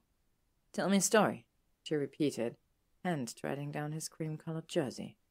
Vixen, Draco murmured. I'm waiting, Mr. Malfoy. Draco ran his own hand over her breast, stroking the blue satin. You were blue on your birthday, he remembered. At Zakon's party. You were grey, Hermione said, thinking of those beautiful robes that matched his eyes, how he shone in the candlelight. I can wait to see if you'd wear the diamonds. Draco sounded like he was under Veritaserum again. I arrived early, stood by the door. He chuckled softly. I saw you wearing the pin and potions, but had no opportunity to touch it. And I needed you to think. Ah! Hermione's hand had left the jersey and drifted lower, managing to unfasten the unfamiliar Quidditch trousers. He slipped a hand inside. Enough talking, Draco breathed. Oh no, she said. Finish the story. Fine, he said in a suddenly clipped tone, eyes shut. I was standing with Blaise near the door, and you walked in with Ginevra. Your hair was coiled up, with the clip on top. He opened his eyes and looked down at her. It suddenly hit me what I had done, Draco said, stopping all movement. All the implications. I had given you the Gloriana set, one of my family's most priceless magical works of art. It hadn't been used as an interest gift in 100 years. Not even my mother had been deemed worthy. Hermione's mouth fell open in shock, and she drew back her head. No wonder Narcissa had been a little salty in Diagon Alley about the diamonds. When I saw you enter the dungeon, he continued, wearing that jewellery, I panicked. I practically ran from the door. Hermione grinned up at him. So that's why you were lurking behind the candelabras. You cornered me. Did not, she argued. I wanted to look at the tapestries. You asked me to dance. Actually, you didn't even ask me, you just couldn't resist, he said, pulling her toward him. You were trembling, he murmured against her throat. Like you are now. The music from their waltz and Bill's and Fleur's wedding filled the room. You comforted me, she said. Very comforting, he murmured into her ear. And you made small talk, too. Very comforting, and I have lovely manners, Draco said. And story time is over. His hand captured hers, drawing it downward to touch him again. Ginny went off Saturday evening with Lavinia Clark after inviting Hermione to join them. But Hermione chose to stay behind to further cultivate her new hobbies. She stopped by the patient's lab to show Snape the vanished M on her arm and dab some more scar solution on the red U scar. Snape had reluctantly agreed not to snitch on her as long as there were no apparent side effects. Then she headed to the library. She was surprised to learn in Fairies and Follies that love diggers were actual creatures, a breed of doxies usually invisible to the naked eye. Hermione was also researching another experimental potion, this one called Screaming Rain. Plus, there was Astoria's necklace to consider, although Hermione tried hard not to think about the implications of a necklace of submission that choked its wearer when she disobeyed. Shiver. Hermione was halfway through Diamonds of Doom, an illustrated history of coarse jewellery, when she sensed a presence by her table. She looked up from her book and her mouth twisted in distaste. Theo. "What is it, Not?" she asked, trying to sound bored. He hadn't spoken since the scene in McGonagall's office. Hermione had discreetly asked Slughorn to return Theo to his former potions partners, and the professor had agreed. Slughorn was also tutoring Draco privately now. The man did like a quiet class. Theo flinched at her use of his last name. "I'd like to talk to you, Hermione," he said. He was dressed in all black, and one broad hand adorned with that bloody signet ring clutched at his bag's leather strap. "Please." "Sort of," Hermione said, her eyes back on a page about the black Orloff diamond, which was said to drive its wearer to suicide. "Go seduce another muggle-born for your family's advancement." "It wasn't like that," Theo said tensely. Hermione turned the page. "It was exactly like that. You always knew when to turn up and when to walk away. Strategic. I thought it was typical Slytherin trait, but it was more, wasn't it? A little game of chess with the White Queen as the prize." He looked up, eyes narrowed. "Gain her trust, and draw her in with that smooth charm. Declare yourself helplessly smitten. Checkmate." Theo threw down his bag and sat opposite her without invitation. "It wasn't like that," he repeated. "I'll prove it." He produced a bottle and set it on the table for her. The tiny bottle was half full of clear liquid. "Veritaserum?" Hermione sniffed. "So you say." "Taste it, then," he said. "Taste it and try to say your name is Harry Potter." They locked eyes, and, as of its own accord, Hermione's hand reached out and took the bottle. Slytherins, always taking shortcuts. "I shouldn't," she said, holding it up to the lamplight. "No matter what you will say, it will change nothing." "You won't feel stupid anymore," Theo said. "I know how you hate feeling stupid." "Very true." Hermione uncorked the bottle and brought it to her lips, a single drop. "My name is, She couldn't say it. She couldn't say Harry Potter. He set the open bottle on the table, and Theo picked it up, his fingers brushing hers. He threw back the liquid in a single gulp and slammed the bottle down again. His jaw tightened. Hermione touched a wand on the table, casting a Muffliato spell around them. He looked at Theo, but said nothing. This was his party. "My grandmother was concerned about me returning to Britain," Theo recited. "She'd read the Prophet articles about threats against purebloods." Hermione rolled her eyes. The Prophet screaming headline, "Public demands death for Death Eaters," in July had certainly caused a lot of trouble among pureblood matriarchs. "Death Eaters were being rounded up," Theo continued, "or were tried, then either executed, imprisoned, or given the kiss. My father had just been executed." He took a deep breath. "Lady Gretchen suggested I make an advantageous marriage to restore my family's reputation. She considered you the best candidate." "I was dating Ron then," Hermione said, frowning. "It was in the paper." Another annoying headline. "Two of the Golden Trio to wed?" "Lady Gretchen said that wouldn't last. She's spooky that way." "Trust me, Theodore," she said, pointing at your picture. "That one's got a taste for danger now." Theo frowned. She was certainly right. Hermione glared. "Watch it not." Theo coughed nervously. "I apologize. You have to understand, Hermione, arranged marriages are typical with purebloods. We usually marry for strategic advantage." Hermione looked at him thoughtfully for a moment, and Theo stared right back at her. His green eyes so like Harry's, the same directness. Except in Theo's case, the candid expression was probably entirely the Veritaserum. "Yes," Hermione said, "but in pureblood marriages, both parties are part of the arrangement.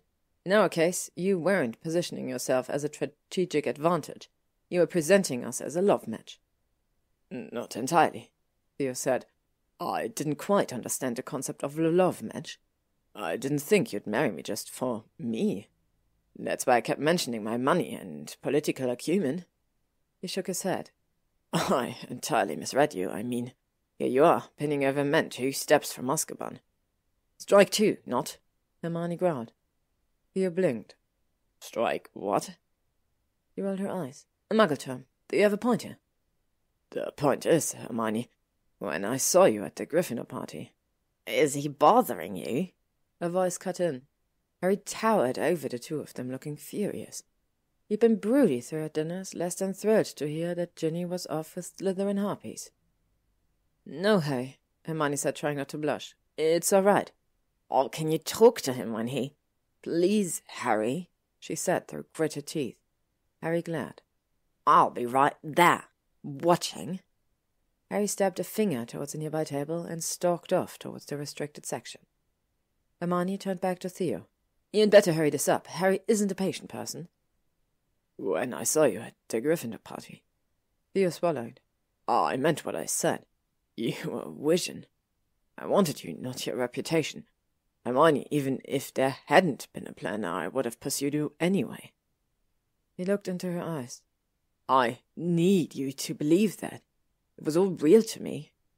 Not real enough, she said bitterly, despite herself. A single word hung in the air. Astoria. Theo looked ashamed.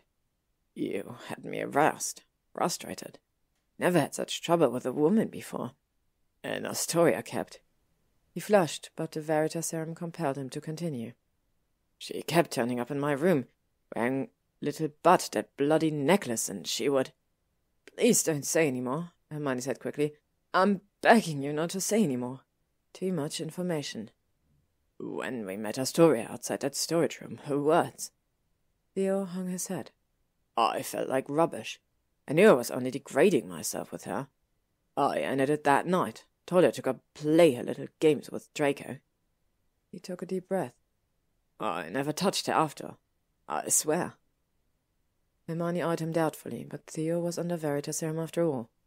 And more to the point, she really didn't care anymore. She leaned back in her chair and crossed her arms. Harry turned with a giant blood-stained tome and slammed it unnecessarily loudly on his table. I don't know what you expect me to say, Theo, Hermione told Theo. Your original plan was doomed to fail, but not because of Draco. I don't plan to marry anyone, not for a long time. I'm only 19. I'm 6 months out of a war that has consumed my life for 7 years. I don't even know who I am. Theo smiled softly. You know who you are, Hermione. You know yourself better than anyone I've ever met, except perhaps Luna Lovegood. Like her, you dance to a tune that no one else can hear. We just stumble after you, helping to keep up. Hermione stared back at him open-mouthed, feeling much like she had when Theo listed 3 things he loved about her in Bluebeard's class. I wasn't expecting immediate nuptials anyway, Theo continued. A long engagement was even better. His eyes glinted. A long, passionate engagement. Strike 3, Hermione said, standing. Harry stood immediately as well, although Hermione kept him away with a slight wave of her hand. Theo, of course, stood when she did. You fulfilled your goals here, I hope, she said in her best McGonagall tone, because this is the last time we discuss this. I appreciate that your feelings were real, at least as real as mine were, but I don't love you, Theo, and I never will, even if Draco and I have truly ended. Her fists clenched at the idea. I'll never return to you. We could be friends then. No. You're friends with the Weasley. Hermione glared. I was friends with Ron for 7 years before we became a couple. He has always been honest with me, almost too honest. He added with a slight grin. Ron has proven himself to me time and time again, and it will take more than a little bad behavior to drive me from him for good. Harry was drawing closer now, and Theo gave the assistant Aura a wary look before turning back to Hermione. I still care about you, Hermione, and you're obviously unhappy. You're right, I'm absolutely miserable, Hermione said. I miss Draco so much that I can't breathe. Is that what you want to hear? I love him, but if you have noticed, my friends are rallying around me. One is practically breathing down your neck. She scowled again. You need to leave me alone, Theo. Theo smirked. You called me Theo. Get lost, not. Theo picked his back and winked. I will, for now. He strolled off as if he'd won something, although for the life of her, Hermione couldn't imagine what that was. She sank down in her chair again, and Harry joined her immediately. "Are you all right?" he asked. Hermione just groaned and put her head in her hand. "You're right, Harry. I need to stay away from Slytherins." "Good luck with that," Harry said. "Neville tells me the Snakes are planning a Slytherin-Gryffindor party, inter-house unity." "Merlin spare us," Hermione breathed. From what she'd heard, Slytherin parties were scenes of total high-fashion depravity. Her reputation would never survive it. "I don't think he will," Harry said with a sudden grin. "Merlin was a Slytherin too." Hermione lingered in the third-floor corridor, wrapped in a black cloak. It was Monday morning, and she could be in arithmancy, but instead she was standing beside the statue of the one-eyed humpbacked witch. She'd been pacing there for a half-hour now, trying to screw up her courage. So much could go wrong. Once again she took a silent inventory. Hermione wore jeans, dragon-hide boots, and a heavy black jumper, and her braided hair was studded with all 3 Gloriana set pieces. The long strap of the pink beaded bag was slung across her chest. She was ready for anything. Anything but the person she saw coming out of the secret passage to Honeydukes. The witch's hump opened with a loud creak, startling Hermione, who staggered backwards. Then she stared open-mouthed as Ron's head and shoulders popped out. "Hermione!" Surprise and wonder spread over his freckled face, and he wiggled out of the statue and landed before her. Hermione was amazed, not only by Ron's presence, but by the look on his face. He actually looked thrilled to see her, like he couldn't believe his luck. He moved to embrace her, but Hermione backed up further, recovering enough to glare at him. "I'm surprised you'd want to touch a Death Eater, Hall," she said icily. Ron paled, the freckles on his cheeks standing out starkly. He dropped his gaze, and when he looked up at her again, his dark blue eyes were filled with pain. "I'm sorry, Hermione," he said. "I'm so sorry." Hermione continued to glare. "I'm still livid at you, Ron, and I don't care if Molly let you go. I'm not—" "Mum didn't let me go," Ron said. "I just came." "You what?" Hermione stared up at him in amazement. Molly's word was law around the Barrow, especially after Fred's death.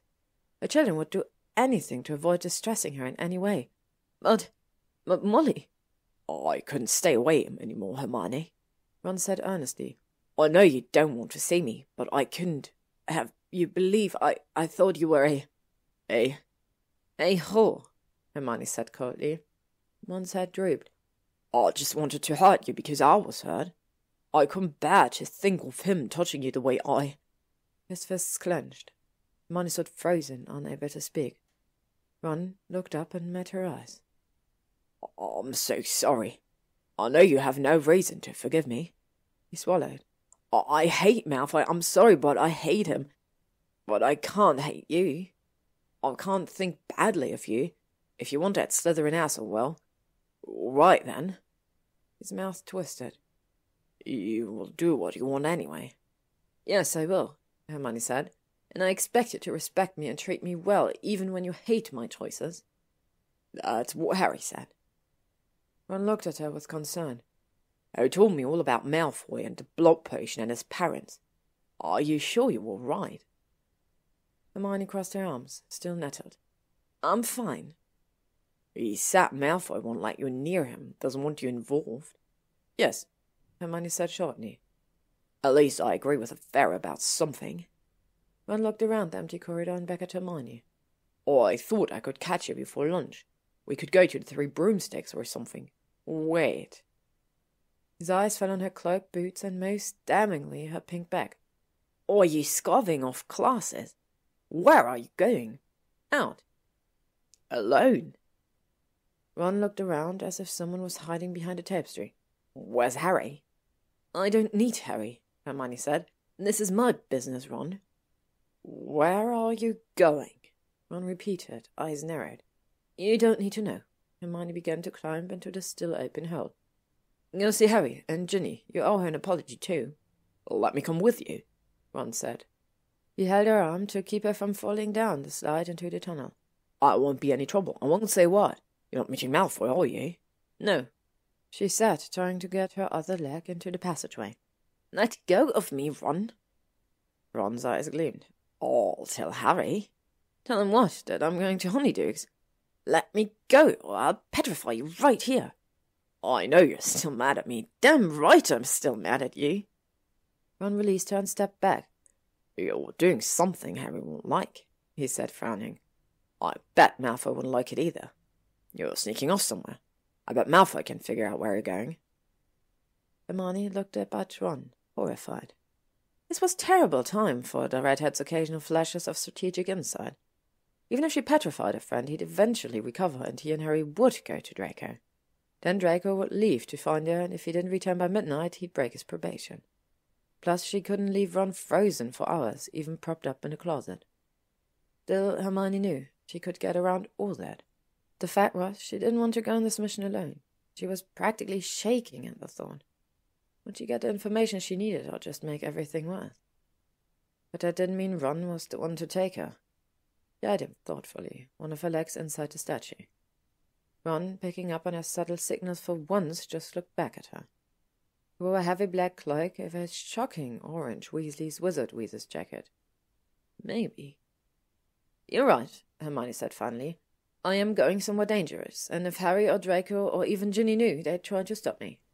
She looked him in the eyes. Are you going to try to stop me, Ron? Ron swallowed noisily. No. If I let you come with me. Hermione sat, trailing off. Her mind gibbered. What are you doing? It's Ron. He'll muff up everything.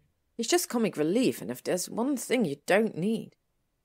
Hermione pushed the last thought aside. No, that wasn't her voice. That was Draco's. But Ron was more than comic relief. He could be more. If you come with me, you can't be the Ron I saw at the Burrow, she said, holding his eyes with hers. You can't be the Ron you were at Hogwarts this year. I need the Ron who outsmarted McGonagall's chess set. I need the Ron who entered an acromantula den, who stabbed the Horcrux with Gryffindor's sword.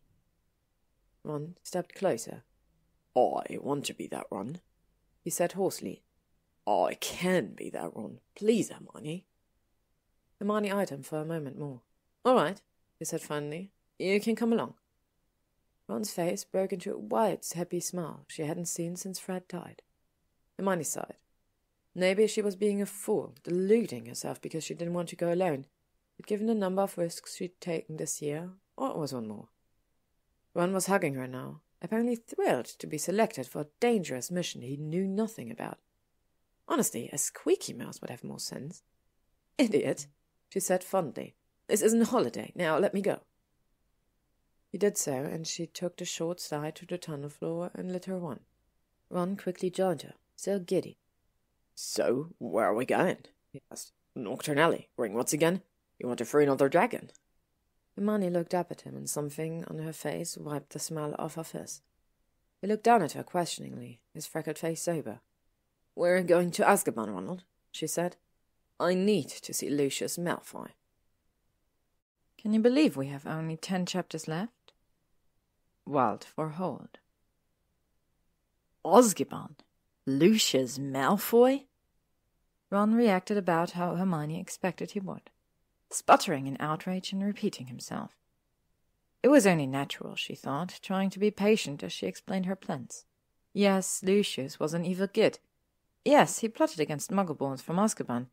Yes, Astoria Greengrass was a walking nightmare who deserved to choke in those bloody diamonds. And yes, once Astoria was free of the necklace, she'd probably murdered a lot of them. Malfoys, Muggleborns, and all.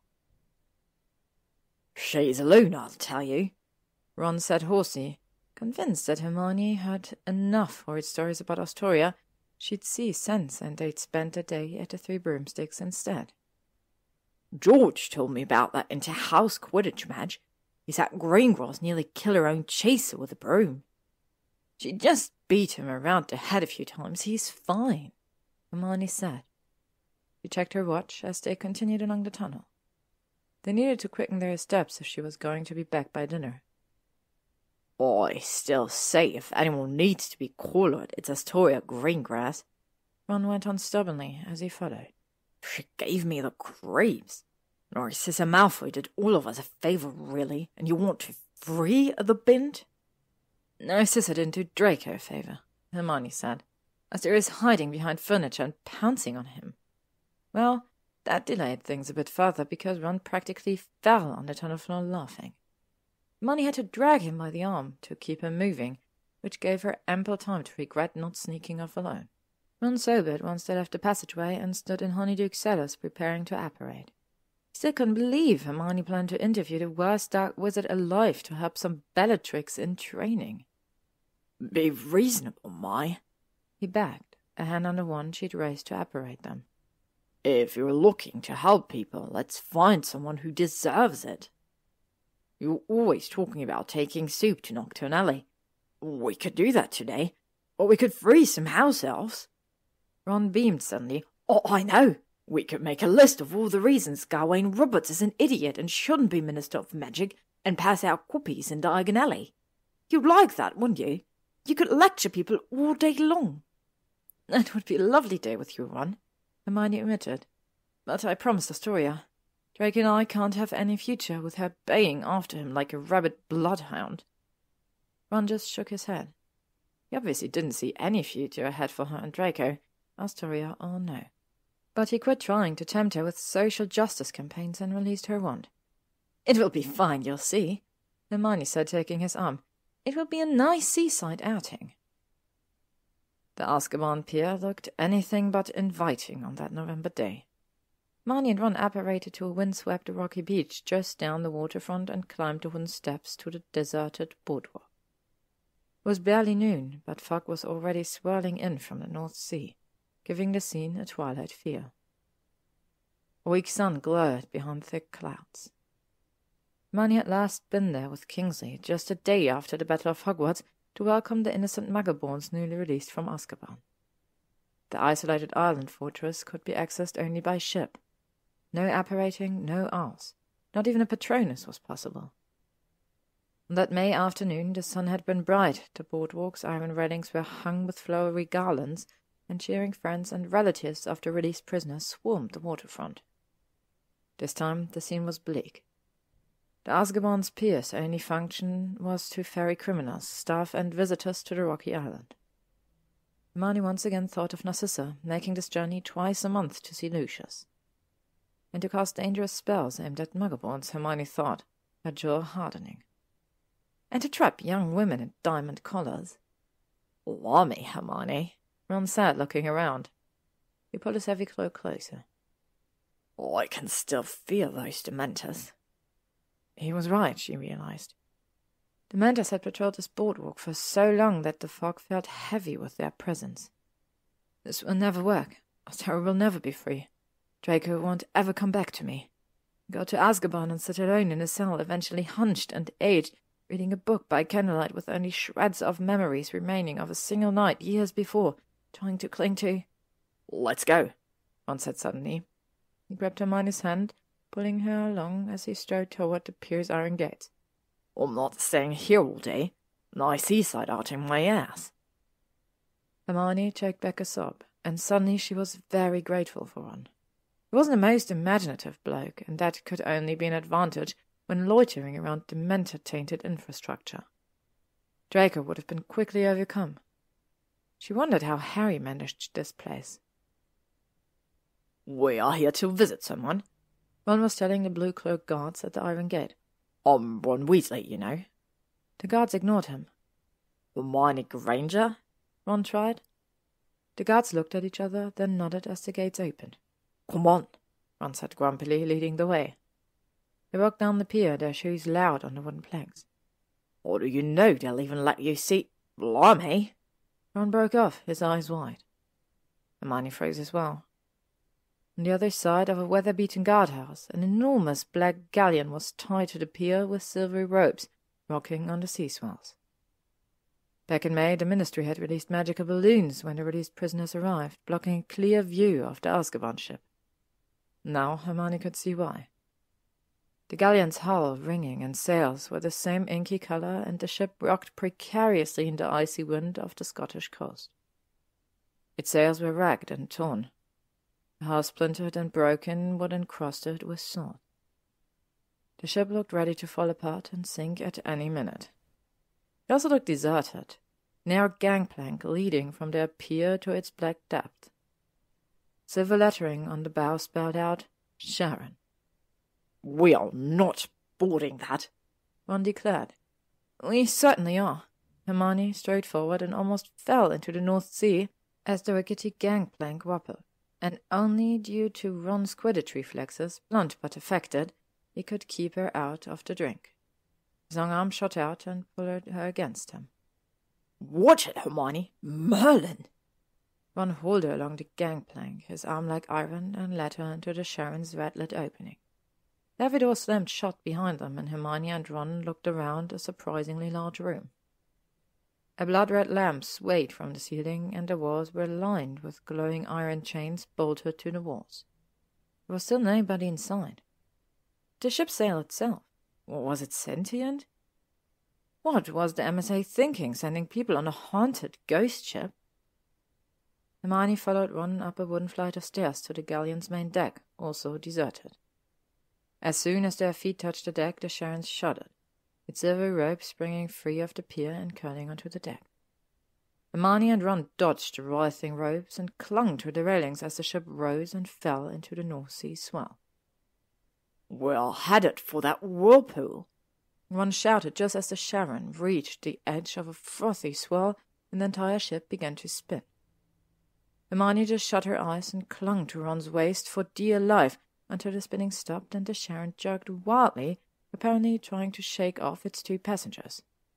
Before them loomed a wild black island, rising from the choppy sea like a giant witch's head. "Azkaban," Ron said hoarsely, if unnecessary. The Sharon rocked towards the island-wide stone dock. Tied to the dock was another galleon, this one considerably less ominous.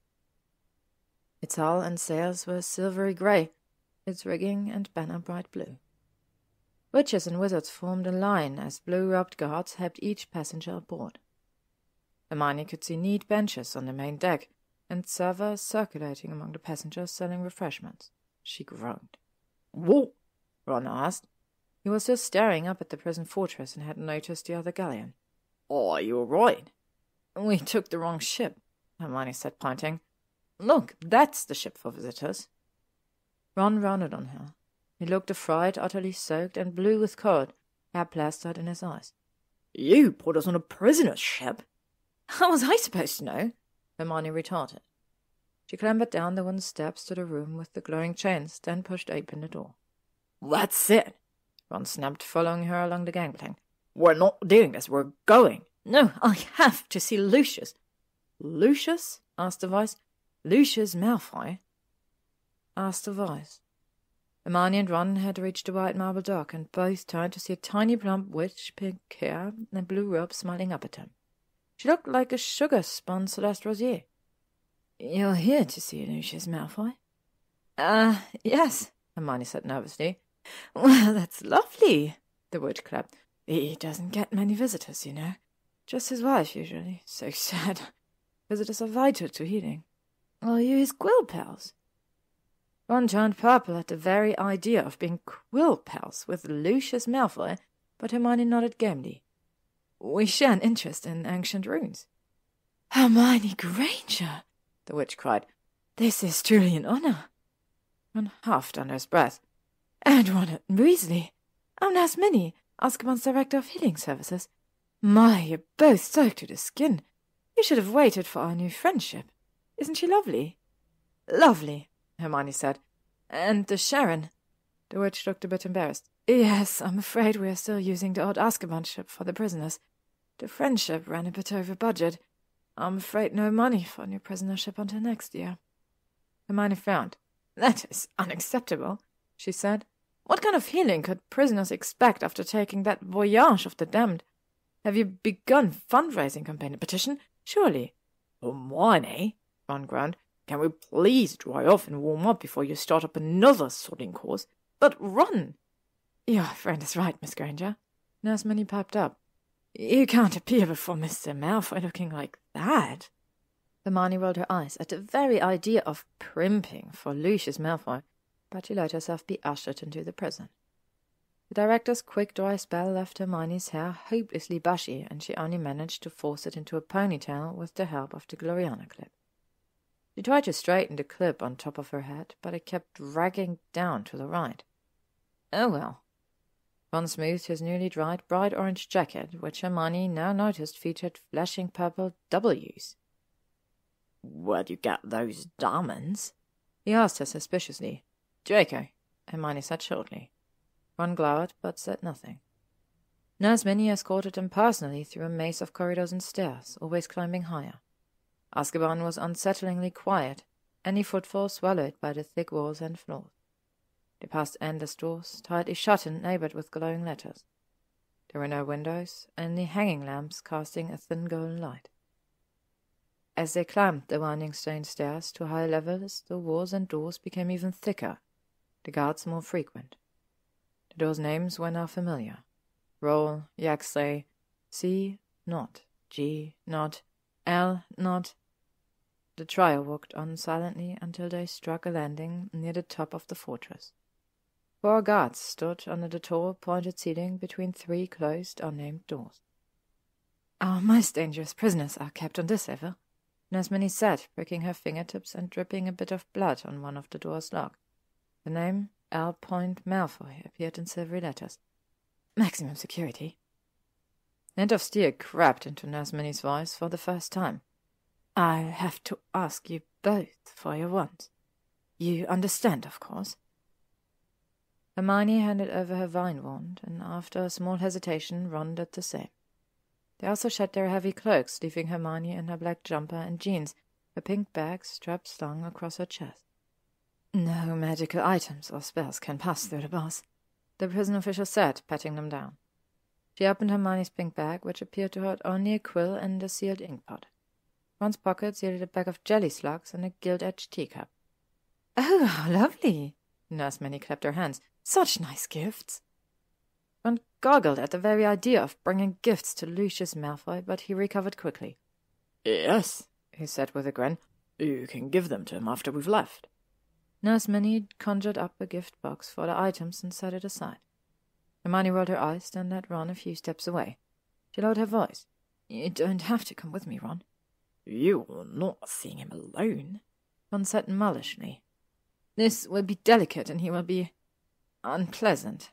She bit her lip. "Whatever he says, you can't react. Whatever I say, you have to back me up." "I understand," Ron said. "You can trust me." "If Lucius doesn't succeed in shaking me, he'll go after you," Hermione went on. "He will say foul things about you, me, Draco, and you'll have to stand there and take it. Those are my conditions." She looked at her friend doubtfully. If all else failed, she knew a few wandless hexers. Ron took a deep breath. "I know." He looked at her pleadingly. "Please let me do this." Hermione took a deep breath and nodded. The die has been cast. She turned to Nurse Minnie. "We're ready." "Go on right through, dearies," the prison director said. "I'll be right here. Have a lovely visit." Hermione pulled open the heavy door, which led to a windowless room with slanted ceilings, divided in half by a row of bars. The bars glowed faintly, magically cast iron. A single straight-backed chair was placed outside, facing the bars. On the other side of the bars was a cot and a desk, and sitting in the cell's chair, facing the bars from the other side, was Lucius Malfoy. He looked surprisingly well, certainly better than he had at the Battle of Hogwarts after being beaten down and degraded under Voldemort.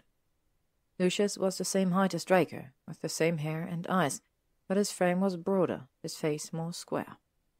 He wore simple grey robes, and his long platinum hair was tied back from a still handsome face with a black ribbon. Lucius held a book in one pale hand, and Hermione noted that it was D. Egbert Donnerson, Unravelling the Elder Fool Box.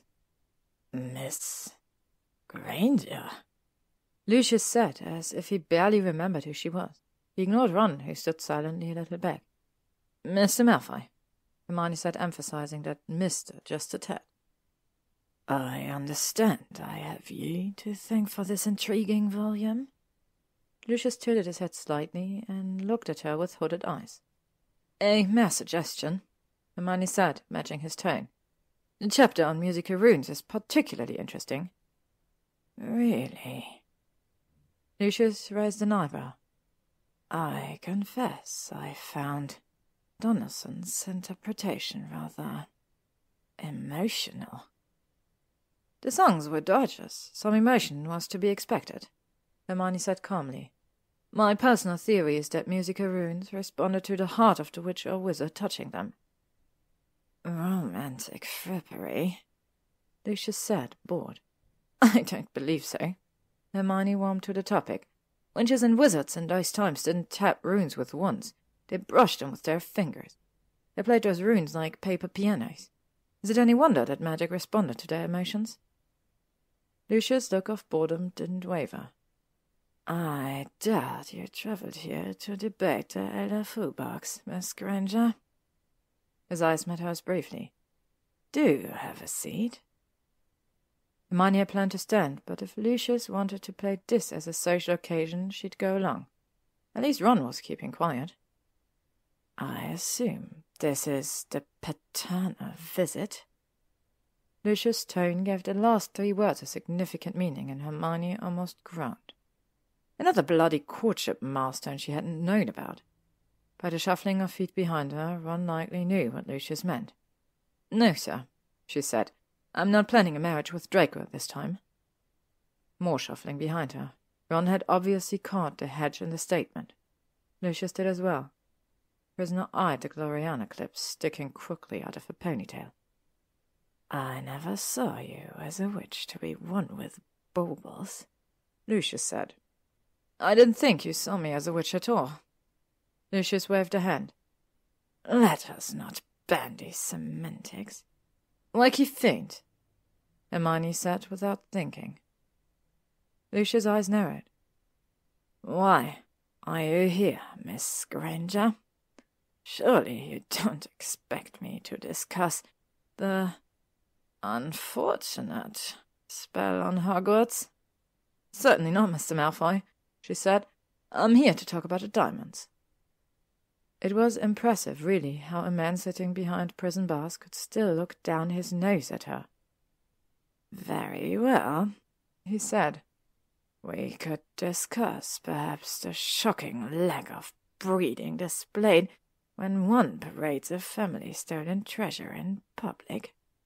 I'm sorry, I wasn't quite clear. Hermione sounded anything but apologetic. I'm here to discuss your wife's diamond. Now Astoria Greengrass diamonds. Silence. Lucius stared at her without expression. Ah, yes, Le Chien d'Etoiles, he said finally. The chain of stars. A Malfoy necklace of uncommon rarity, bestowed upon a worthy witch. I can only be grateful I didn't merit such a gift, Hermione said. I like to think I'm worth more than a slave's collar. Lucius rose to his feet, looming behind the bars. Hermione remained seated, praying Ron would stay where he was. The look on the former Malfoy's lord's face was cold fury. You, he hissed, you defy my only heir, flaunt our jewels, and insult my wife. You will pay for... Hermione saw a shadow move to the left. No, Ron, she said sharply. Ah, yes. Your blood traitor lapdog, Lucius said, finally deigning to notice Ron. He's used to taking the leavings of his betters, of course. I loved Ron when your son was still married in evil and hate, Hermione said calmly. Draco will never be his better, but his behavior this year has made him perhaps Ron's equal. Mudblood whore, Lucius snarled. Get out! Get out! His hands clutched the bars, which flung him backwards, leaving thick red wheals on her skin. Hermione stood. We still haven't discussed Astoria's diamonds, she said stubbornly.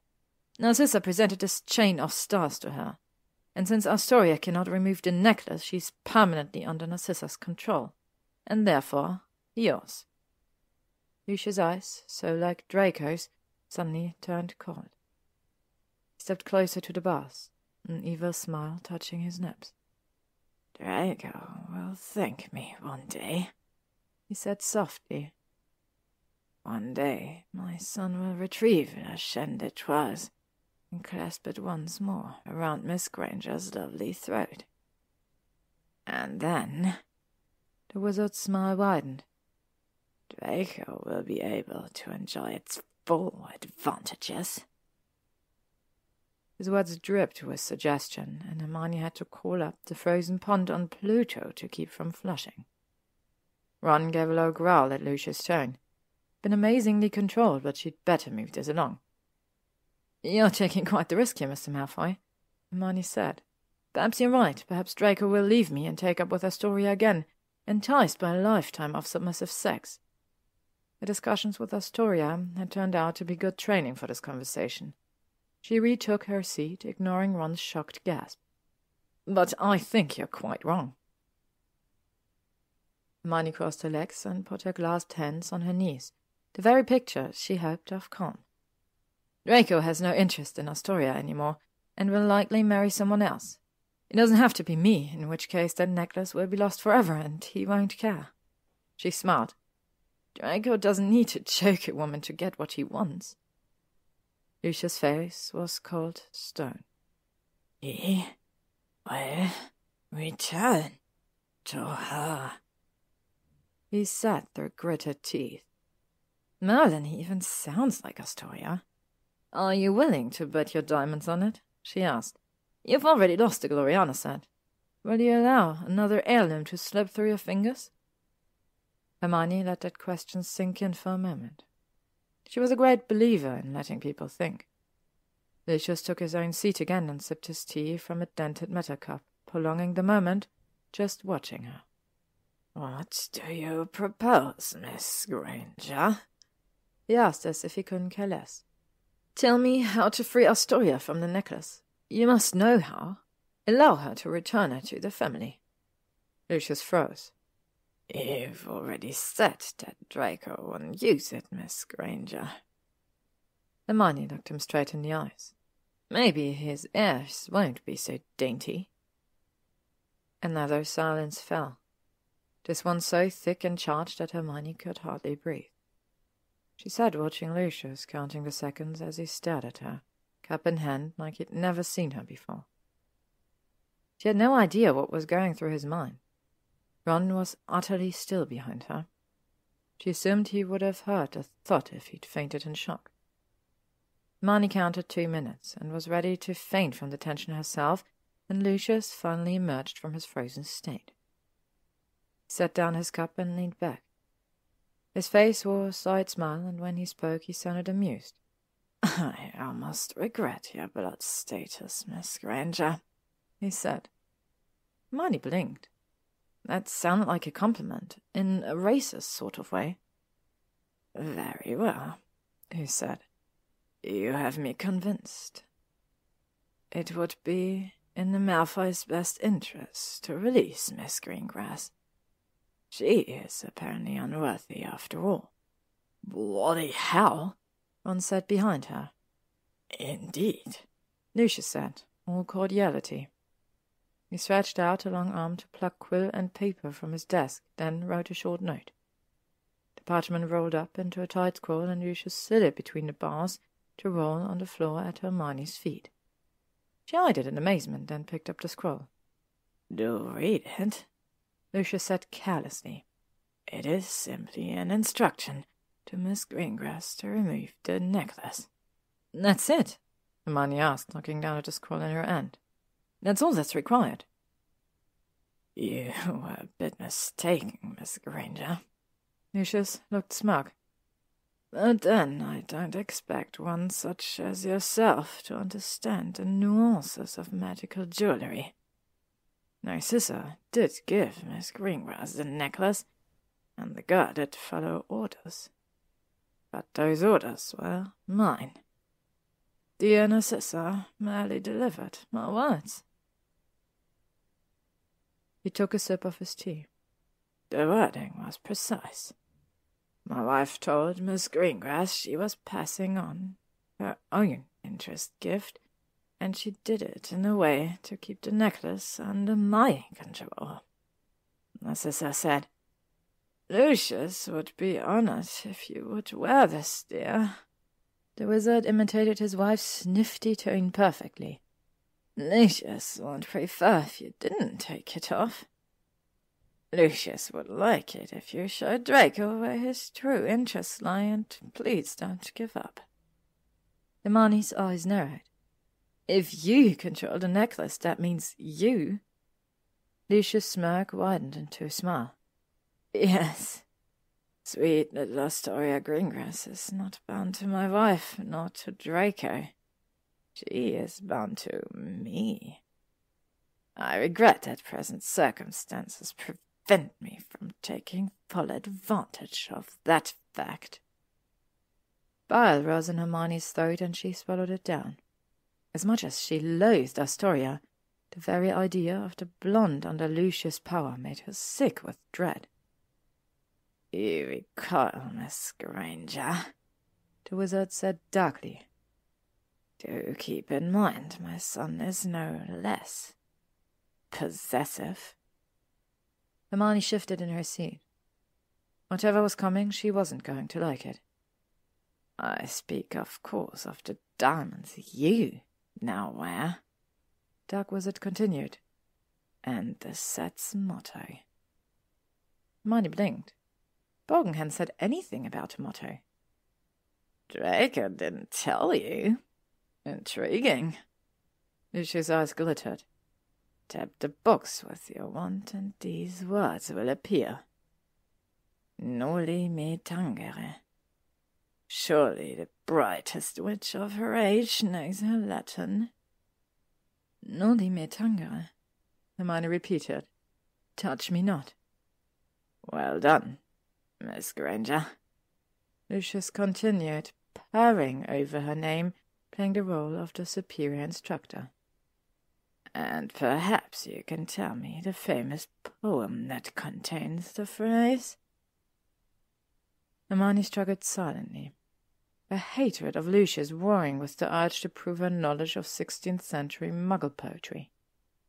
The latter prevailed, of course. She stood, and in a voice that seemed not her own she recited, "Engraven with diamonds in letters plain, there is written her fair neck round about.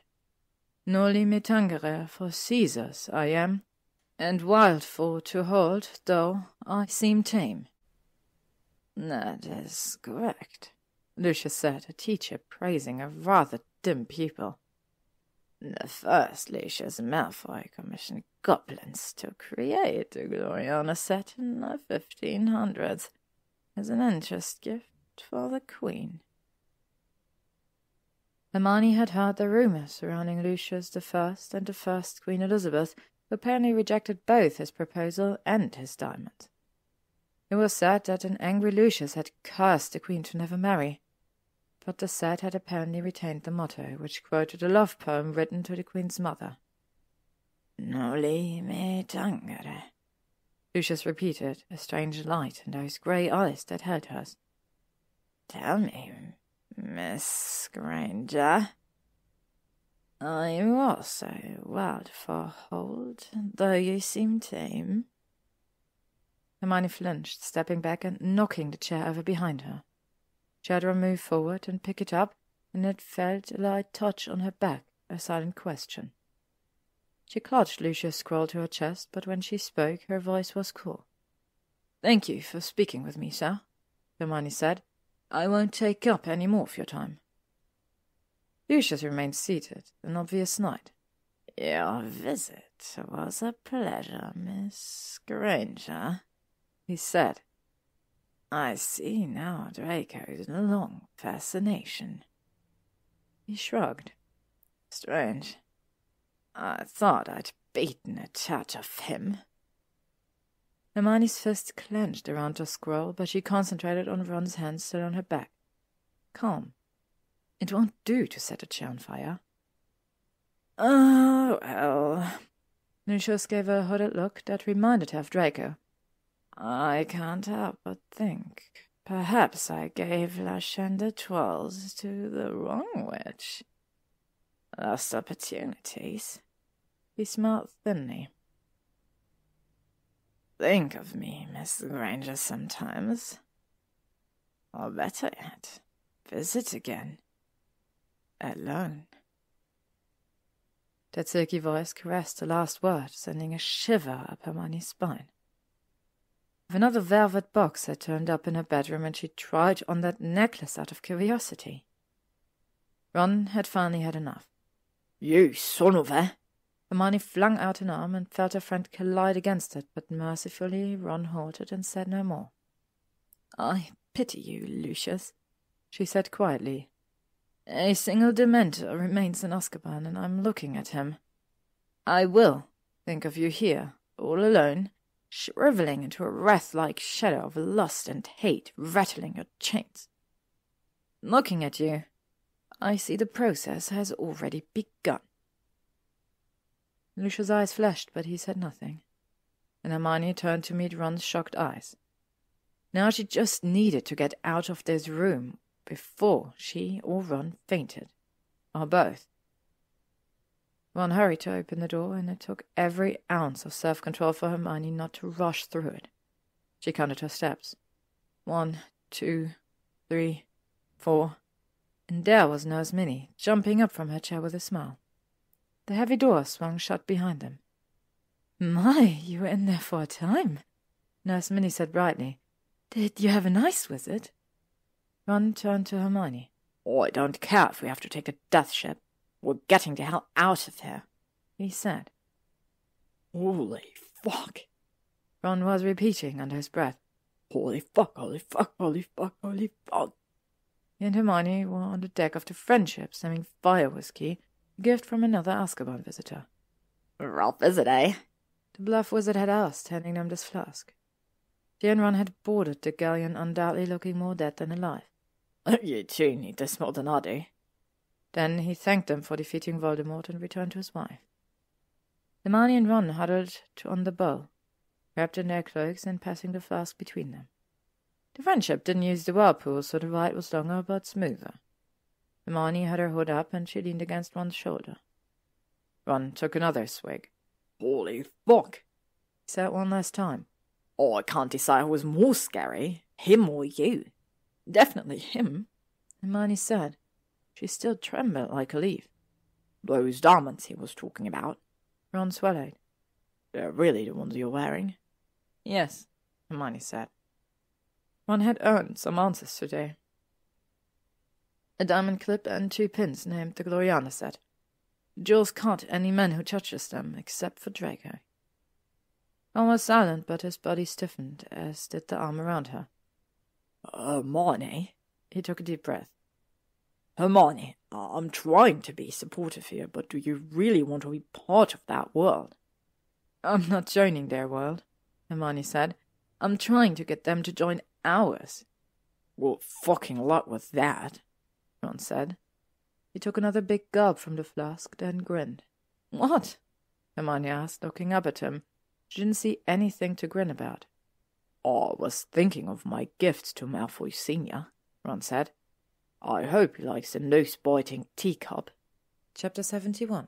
Chains. Half drunk, Hermione and Ron nearly splinched themselves apparating from Azkaban Dock to Hogsmeade. They staggered into the 3 broomsticks and found a table in the upper level where they'd had their ill-fated date a month ago. Ron was still pale and shaky. He kept nervously eyeing Hermione's hair as if the Gloriana diamonds would leap off her head and attack him. It took 2 plates of sausages and potatoes to calm him down. After the waiter served them fat wedges of apple pie and left, Hermione reached across the table and took Ron's hand. "Thank you, Ronald Bilious Weasley," she said. "You more than exceeded expectations today. You were outstanding." Ron beamed as he swallowed half of his pie slice. "No higher praise from you, Hermione." He looked down at their clasped hands, then up again, and his blue eyes were sad. "I was awful to you the last time we ate here," Ron said. "Merlin, I'm no better than Lucius, calling you names, treating you like that because you didn't want to." It's all right, Ron. He squeezed his hand. Do you mean what you said about me? Ron asked. You really loved me once? Hermione nodded, feeling a little teary. But you love Malfoy now, don't you, Mai? He asked. Even with the psycho parents and the freaky diamonds and the naughty tangerines? She nodded again. Merlin. Ron's mouth turned down. Will you tell Malfoy you saw his father? Hermione sighed. I won't have to. Ron walked Hermione back to Hogwarts, but refused to go farther than the one-eyed witch's statue. Oh, I need to get home, he said. Mom's likely gone spa. She'll never let me out of my room now.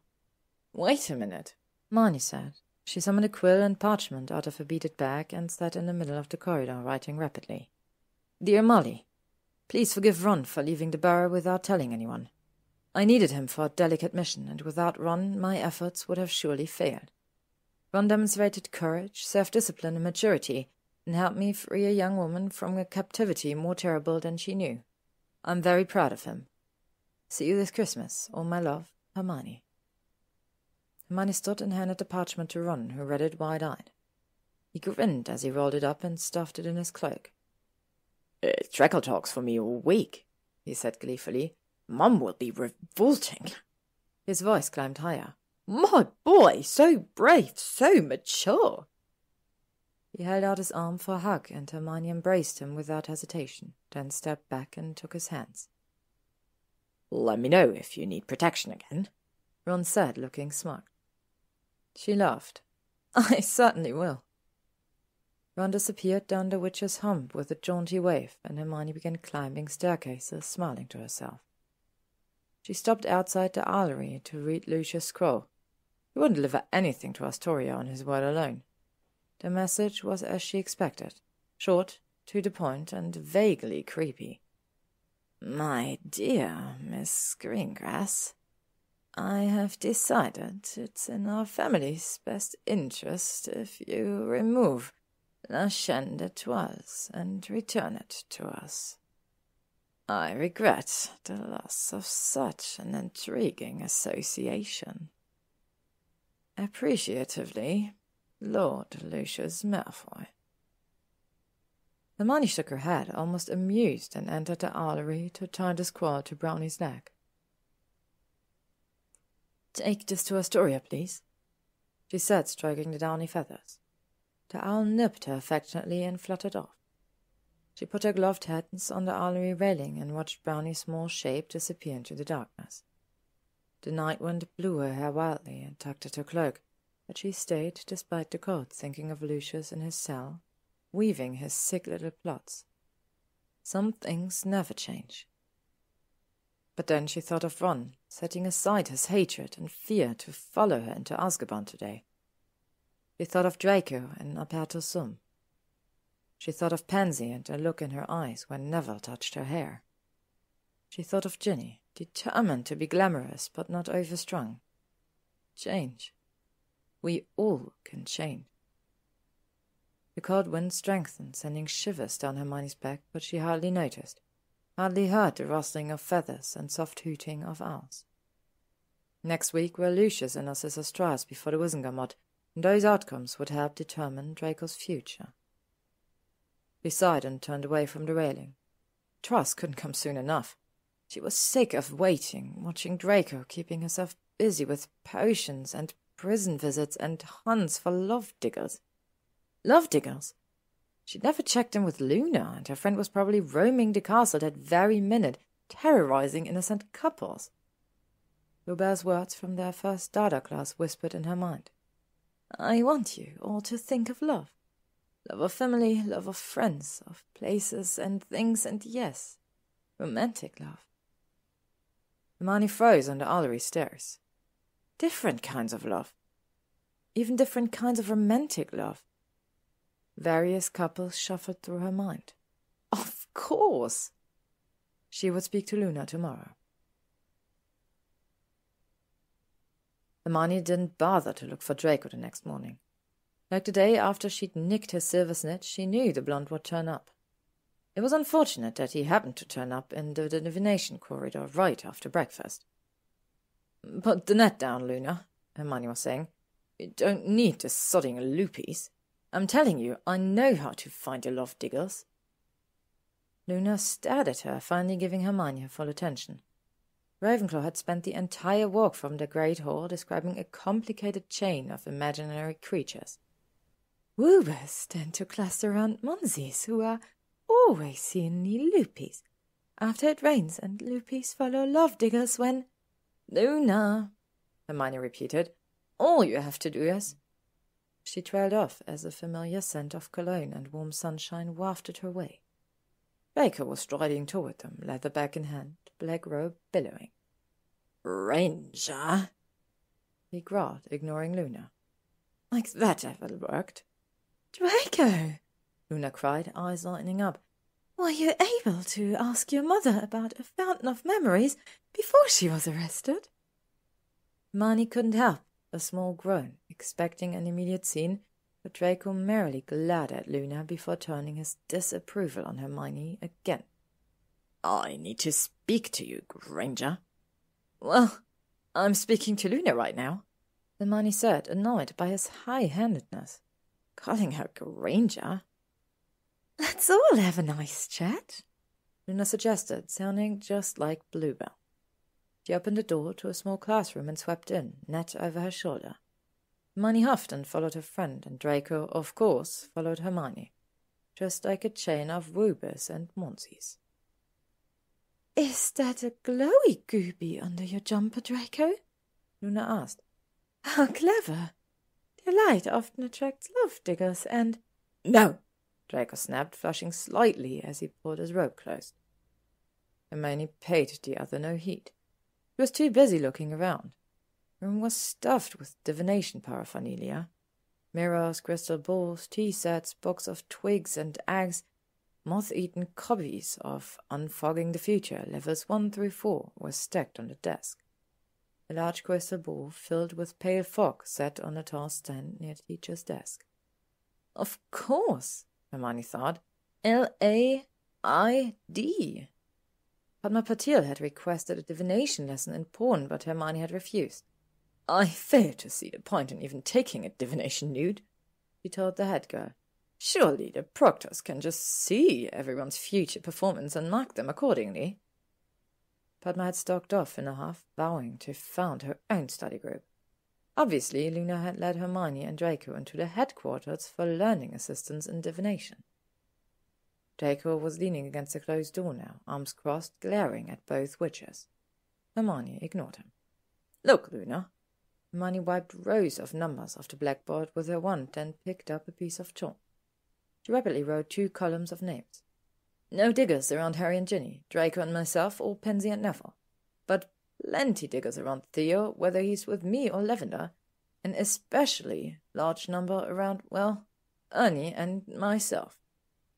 Draco's glare intensified, but Luna beamed. Hermione, she cried. You can't mean— I do, Hermione said. This is obviously a special breed of love digger attracted to romantic feelings, yes, but unrequited romantic feelings. Luna clapped her hands, thrilled. The crystal ball on the stand glowed brightly pink with 2 shadowy figures dancing. More like writhing, really, in the mist.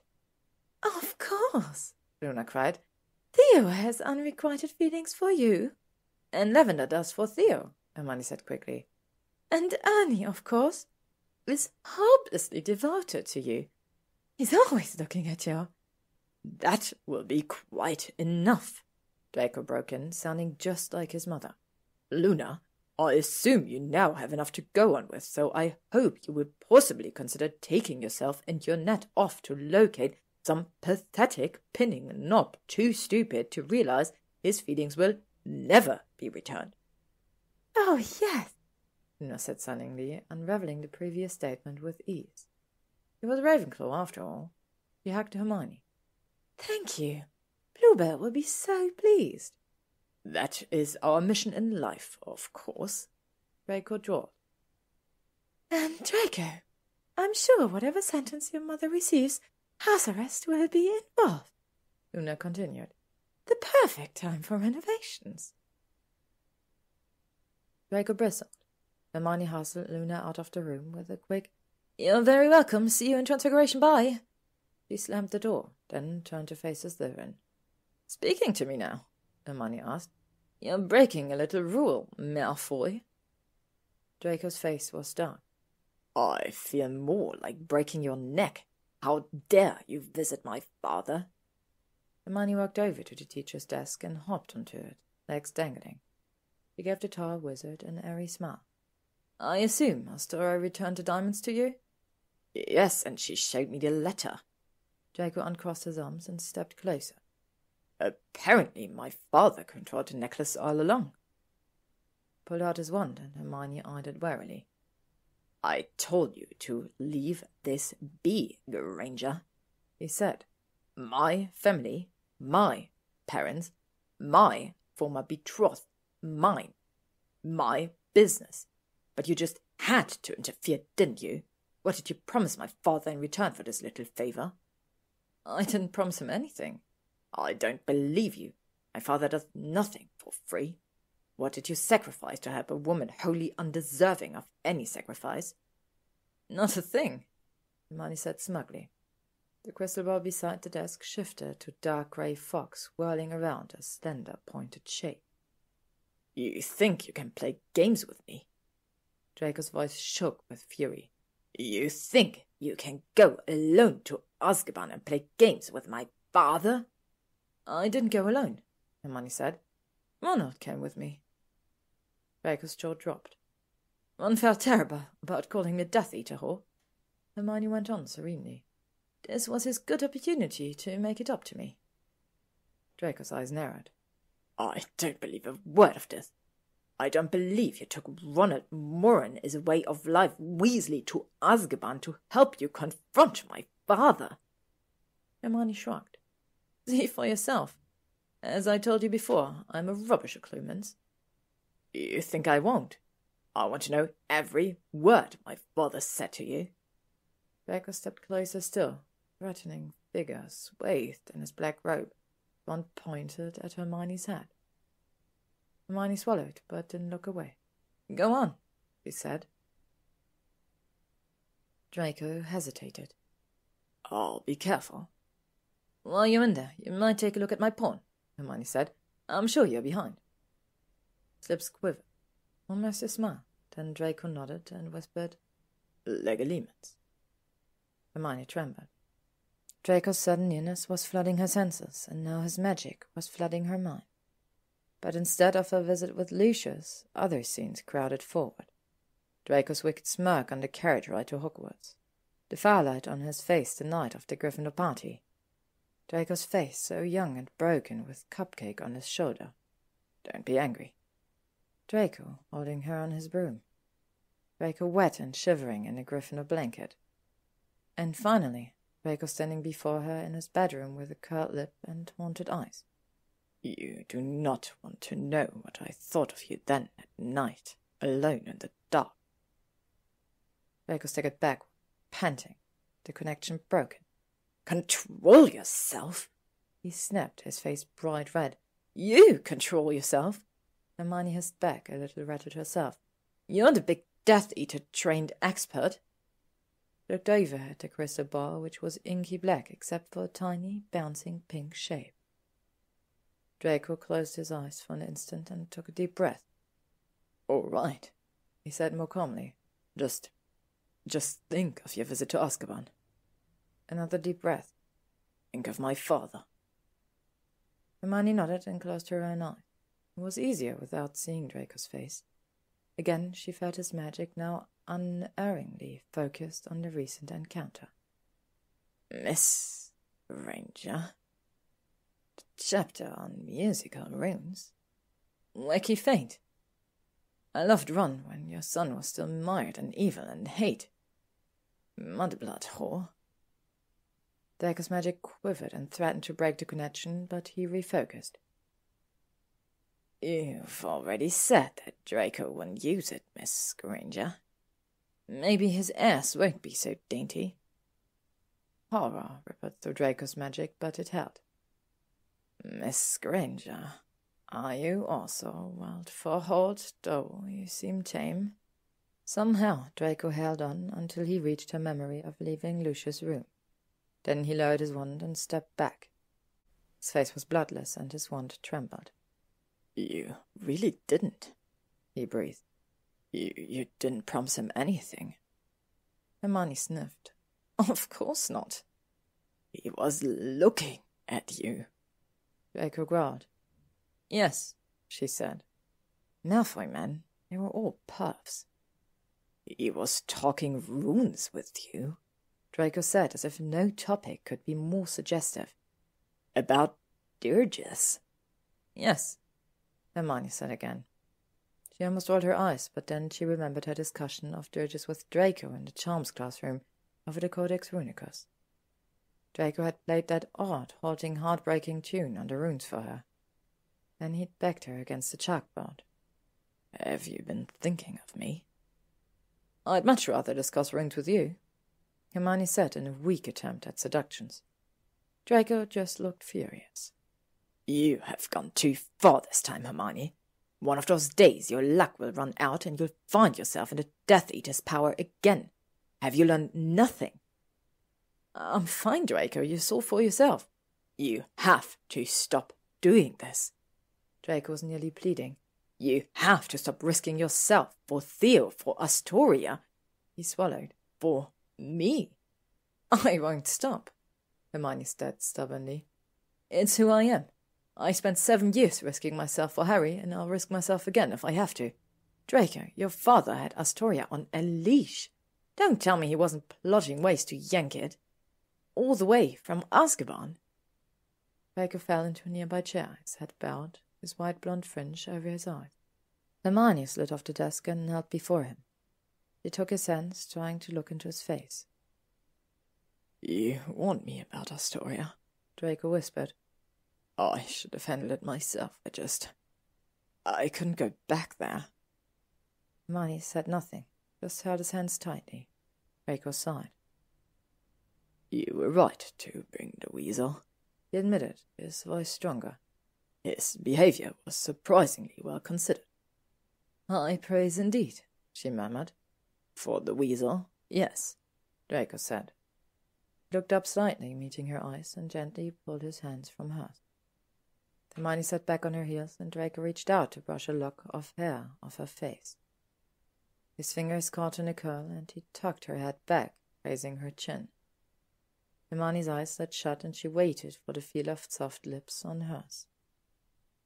But Draco's fingers slid out of the curl, and Hermione heard a scrape off his chair. She opened her eyes to see the black-robed figure stand and back away.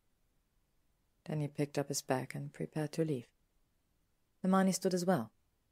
"Draco," she said. He turned to look at her, his leather bag dangling from one hand. They stood perhaps 5 feet apart, the crystal ball between them empty except for a tiny silvery glow. "You can't run forever," Hermione said quietly. "For Caesar's I am." They stared at each other for a long moment. Then, without another word, Draco swiftly crossed the door and left the room. Draco kept his distance for the rest of the week, although Hermione often felt his eyes on her. Harry continued to dog the Slytherin's steps, to Draco's obvious irritation, but while Draco was still mostly shunned around school, the hexing and baiting was dying down. Draco still looked drawn and haunted, however, eating little at meals and politely refusing any treats Pansy offered him. Only the squeaky mice could make him smile, although Hermione made sure they didn't pester him.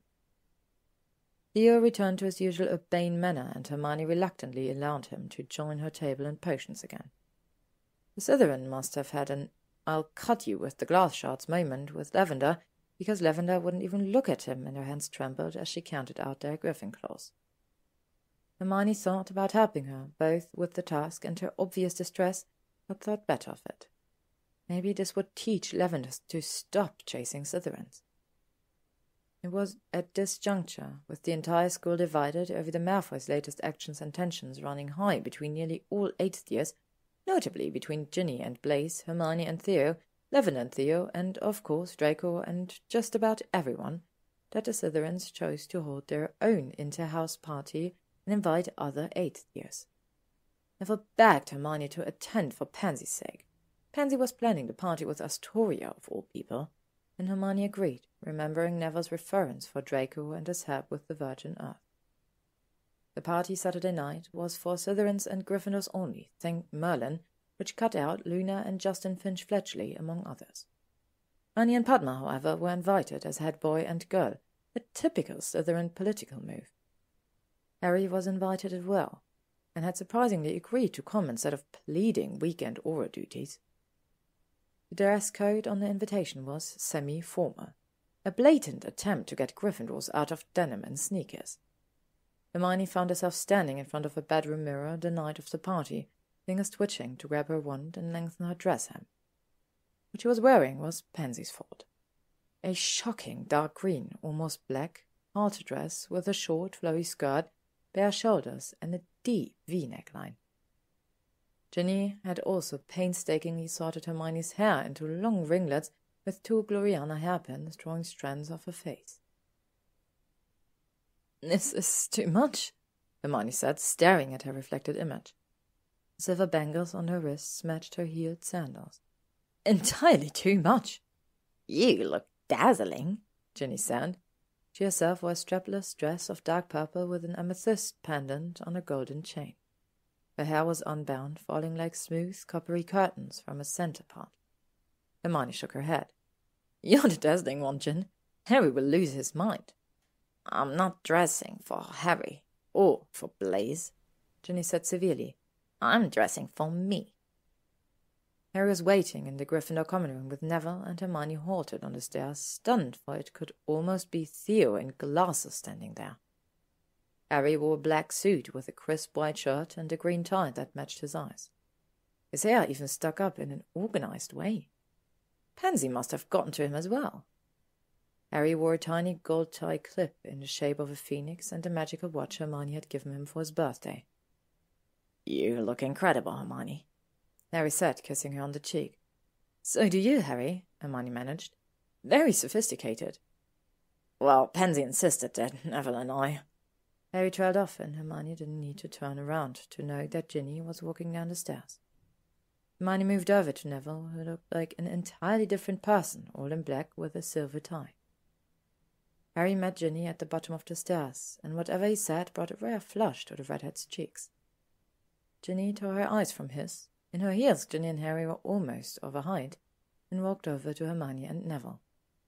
The Patil twins and Lavender turned up as well, followed by Seamus in an ill-fitting brown suit and red shirt. Neville led the way to the dungeons, obviously fulfilling a promise to Pansy to deliver the Gryffindors dressed appropriately and on time. "Intelligence without ambition," the snake charmer said as the group approached a repaired painting. "A bird without wings," Neville responded. The charmer suddenly stood and bowed. "Welcome to Slytherin Dungeons, little hellebore," he said politely to Hermione. The painted cobra uncoiled and bowed as well. Nearly everyone stared at the portrait in confusion, but Hermione smiled. "Thank you, sir," she said. She caught Harry's eye, and he grinned at her. The portrait store swung open, and the steamy strains of R&B wound into the corridor. Ginny, well used to Slytherin ways now, led the group inside. Hermione followed, amused to hear Muggle music in this pure-blood bastion. A party in the snake pit, she thought. Godric help us all. To be continued. Next up, corrupting influences and Lavender strikes again. We have a Slytherin party in the next chapter, and yes, Theo is going to want to dance with Hermione. Should she dance with him? I honestly can't make up my mind. Thank you for listening to this chapter of the Gloriana set by ThebeMoon, read by Alex Mabella. If you'd like to stay up to date on upcoming chapters and stories, you can follow me on YouTube, Spotify, or AO3. Chapter 72, Slytherin Party, Part 1. The Slytherin common room had been transformed into a high-end nightclub, full of spinning shadows and dapper lighting. Parties danced to the pounding music on little floating platforms or in cleared space ringed with strings of lights. Multicolored coils of steam swirled up from small cauldrons. This was nothing like the Slug Club's gracious candlelit setting with its roses and floating orchestra. The common room's large window to the black lake cast an eerie glow, with mere people undulating on the other side of the glass. Hermione's pulse responded to the beat of the music. Her breath quickened, and her gaze swept the dungeon for a familiar flash of platinum hair. Draco was nowhere in sight, but there was Blaise, holding a square bottle of siren scotch. His black suit was practically a tuxedo, silk lapels framing a white shirt and black tie. "Welcome," Blaise said, white teeth flashing. His dark eyes lingered on Ginny long enough to make Harry stiffen, but Ginny ignored them both, her attention drawn by the merpeople. Blaise tried a new tack. "Hermione," he said. "You are quite a temptress tonight." "You just like the colour," Hermione said, smiling up at him. "I like all of it." Blaise handed the siren scotch to Harry, not taking his eyes off Hermione. Harry bobbled the bottle and nearly dropped it, glaring at Blaise. Ginny just looked amused.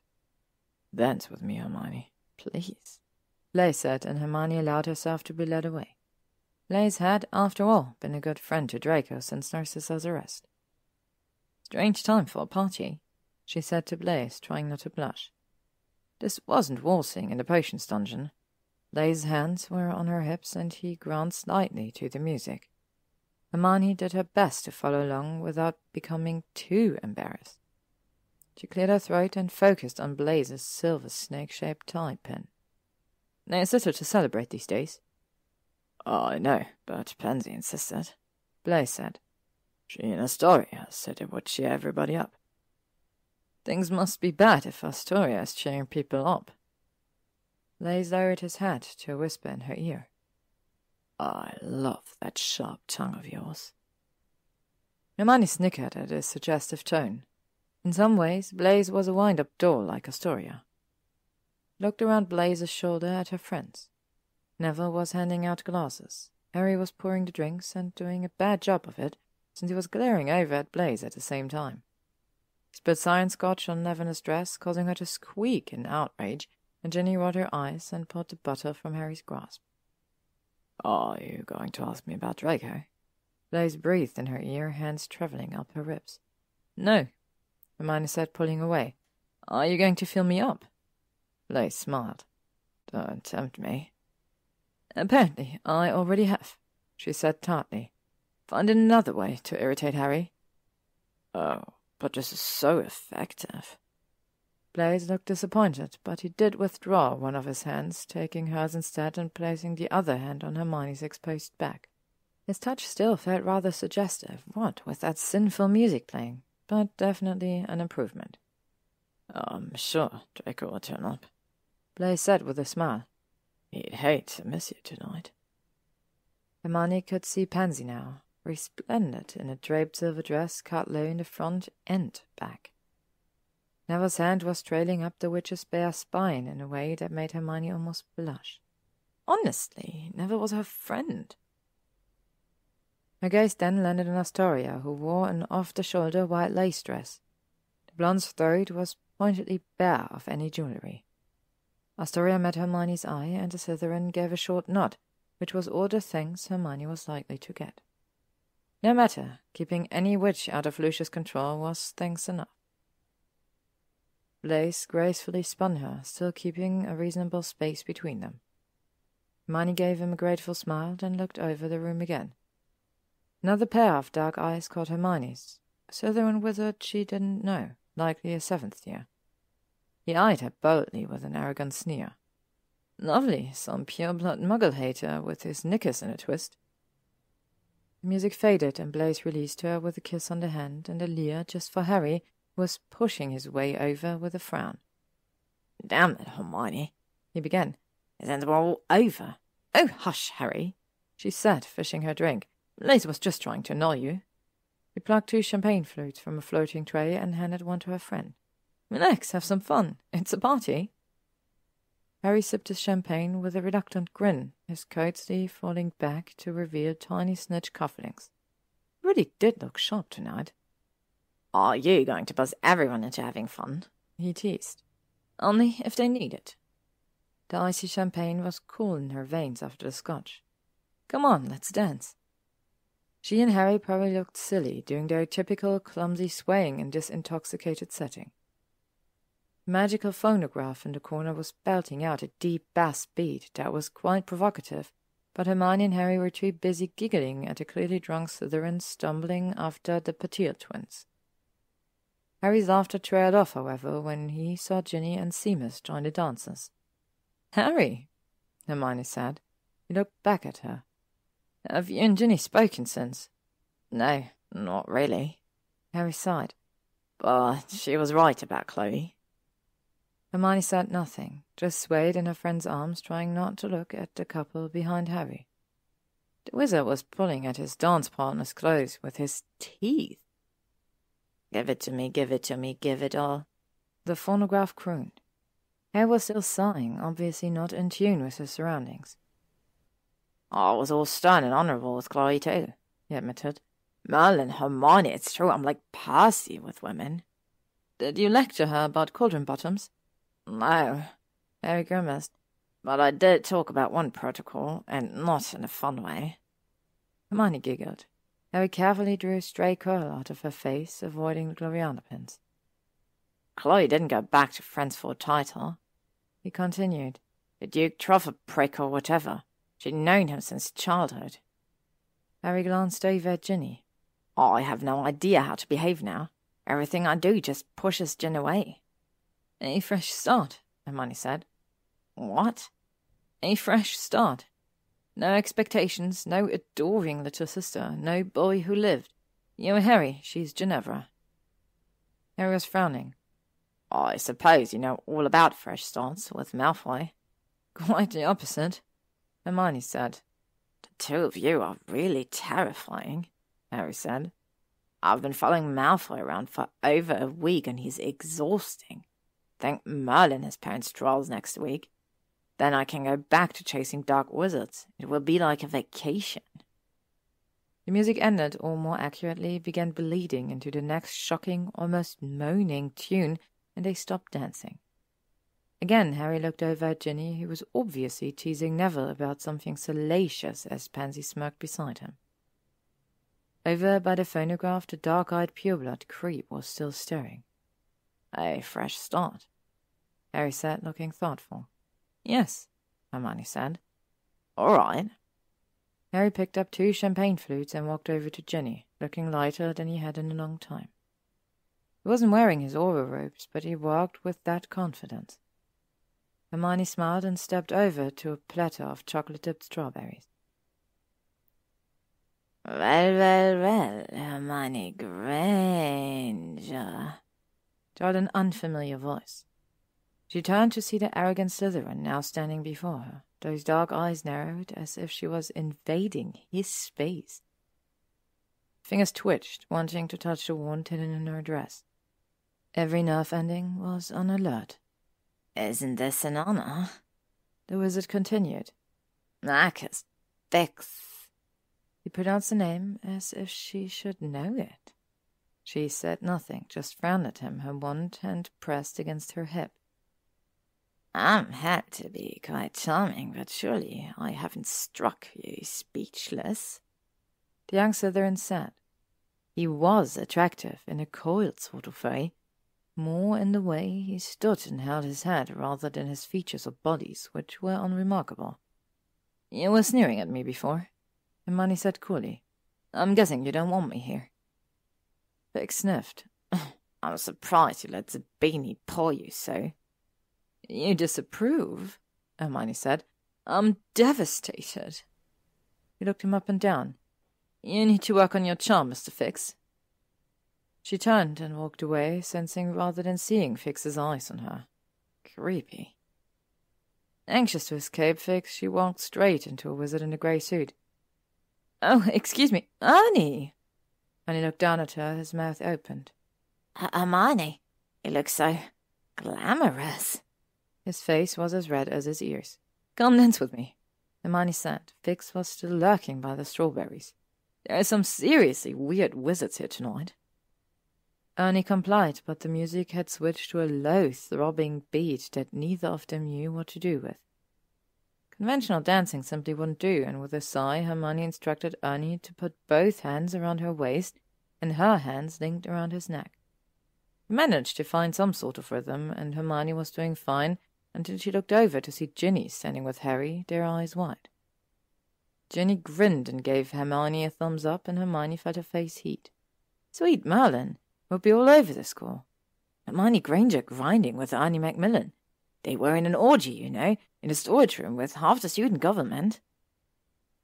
The very idea made her giggle, which cooled her embarrassment somewhat.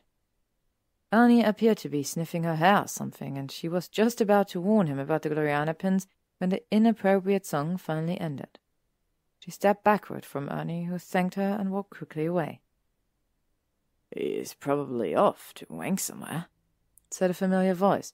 "I think you broke him." Hermione sighed and turned around. "Theo," she said. This was truly an annoying party. "Having a good time?" Theo asked with a small smile. Looked much as he had at the Gryffindor party in a black suit with a green shirt and green-patterned tie. He extended a broad hand towards her, the silver band of his ring shining in the shifting light. "Would you care to dance?" "No, thank you," Hermione said, and marched off the dance floor towards a refreshment table. Hopefully she could find something non-alcoholic. Theo followed. "So we are no longer friends," he said. "But certainly not enemies. Allies? I would categorize us as acquaintances again, but not friendly acquaintances." "Schoolmates," Hermione said, rummaging among the bottles. "A perfectly fine word." "So cold, though," Theo said. "Where's Draco tonight?" "Don't ask me," she snapped, sniffing a clear liquid. "No, definitely not water. I'd be lost to know." She stamped down the small bottle and picked up another one. "Please let me help you," Theo said, taking the bottle out of her hand. "What would you like? Cider Scotch, fire whiskey. There's some absinthe here as well." "Water," Hermione said, "or juice, something non-alcoholic." "At a Slytherin party?" Theo asked. "A tall order." He rustled around the bottles. "I don't see any soda, but I believe... Yes, sparkling cider. Who knew?" Hermione sniffed suspiciously at the glass he handed her. It smelled all right. She took a cautious sip. "Merlin, Hermione," Theo said, rolling his eyes. "I'm trying to earn your trust again. I'm not going to sneak your liquor you don't want." "So you say," Hermione began, "but I—" "Theo!" Lavender was standing before them, her face flushed. She'd obviously had a fair amount of fire whiskey already. Her cheeks were flushed and her blonde hair unravelling from its intricate twist. "You," Lavender poked Theo in the chest. "You let me on and broke my heart." "I didn't," Theo protested. "I told you Draco was lying. Hermione, tell Brown here that Draco was lying about me." "He was baking," Hermione said, resigned not to make sense for the next 10 minutes. "That's another big thing," Lavender cried, full of drunken indignation. "Draco doesn't bake at all, Hermione. I asked him for some recipes and he looked at me like I was mad." "You are mad, Brown," Theo snapped. "Draco doesn't bake and I never let you on. Tell her, Hermione." "You mustn't pat Draco on the head, Lavender," Hermione said, sipping her chilled cider. Theo glared at Hermione. "This is a hell of a way to get back at me." "Theo," Lavender blubbered. "Oh, look, there's Ginny," Hermione said, anxious to party with someone who wasn't Slytherin, male, loony, or all three. "Don't leave me," Theo pleaded. "Ron, get off me. Stop crying on my suit. Hermione." Hermione practically ran to Ginny, who received her with delight. Ginny insisted that the two of them dance to the current song, which was nearly as degenerate as the one she danced with Ernie. The other dancers drove toward the two crazy Gryffindor girls, which gave Hermione plenty of space to wave her arms wildly, and Ginny to embark on a series of spins that nearly sent the redhead into the room's giant window. She certainly scared the male people outside half to death. Hermione took her friend's hand and dragged her back to the dance floor, passing a flock of pearl-clutching Slytherin girls. Hermione rolled her eyes. That Slytherin couple over there was practically acting out the pounding song, which featured an extremely bossy man telling his girl what he wanted right now. And they were offended by Ginny? Harry was actually being a human tonight, Ginny told Hermione during a lull in the music. The boy who lived had found some charm in that Voldemort-addled head of his and had stopped glaring at Blaise. Ginny then complimented Hermione on loosening Ernie up and said Lavinia Clark and 2 other harpies, former Slytherins, were at the party. Very nice, but they have this weird obsession with Draco, Ginny said. I keep looking for him. He made quite an impression at the inter-house Quidditch match. Hermione was shocked. Even with the dye mudblood spell and trial and all. Ginny shrugged. It only makes him more attractive outside Hogwarts. Slytherin women are really, really strange. Hermione could only agree. The men, too. She danced to a song with Ginny, relaxing enough to switch back to siren scotch. They were attracting a fair amount of attention, though. Slytherin women apparently didn't dance with each other. Blaise was prowling the perimeter, and Brett and Plume, the former Slytherin beaters, were watching open-mouthed. Hermione repressed her urge to go over and scold them like they were squeaky mice.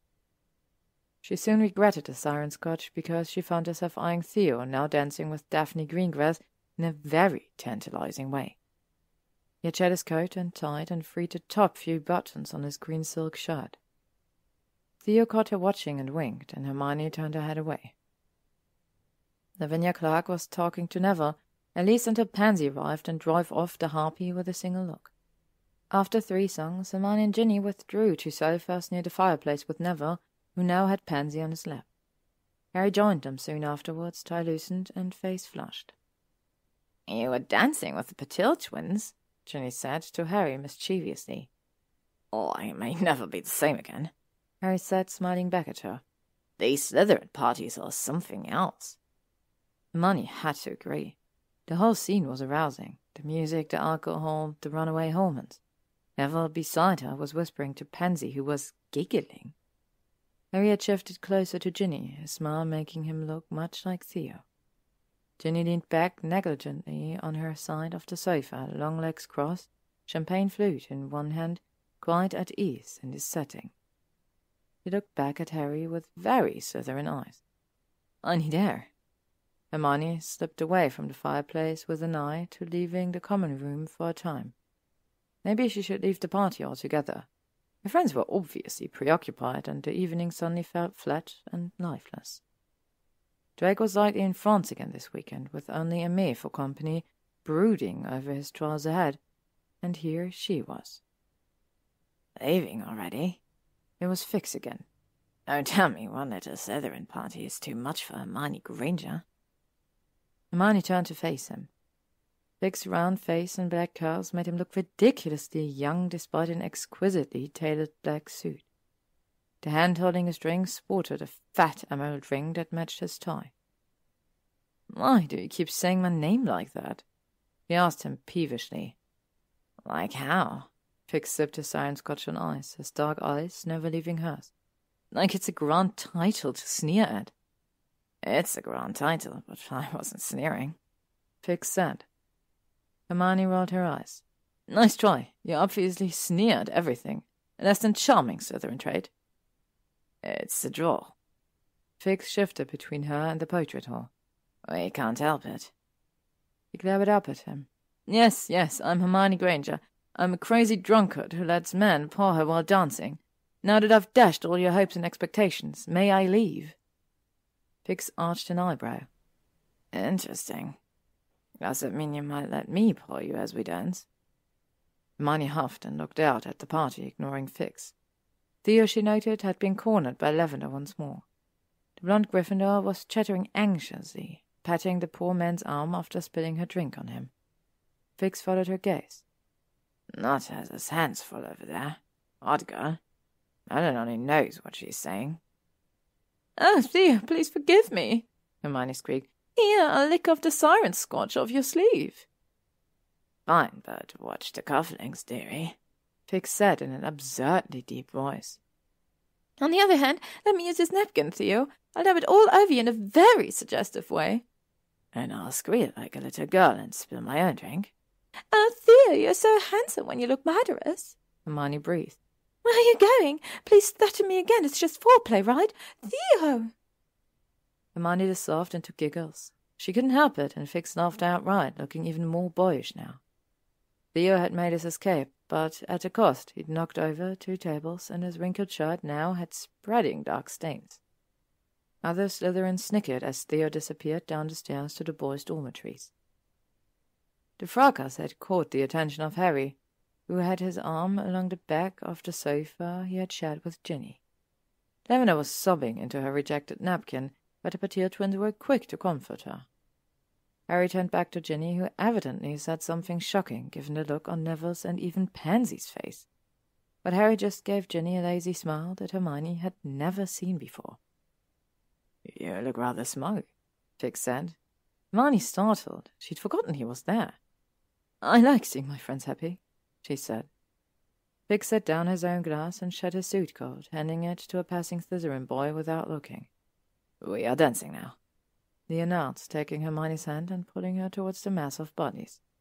The other Slytherins stood glaring, still holding Fix's coat.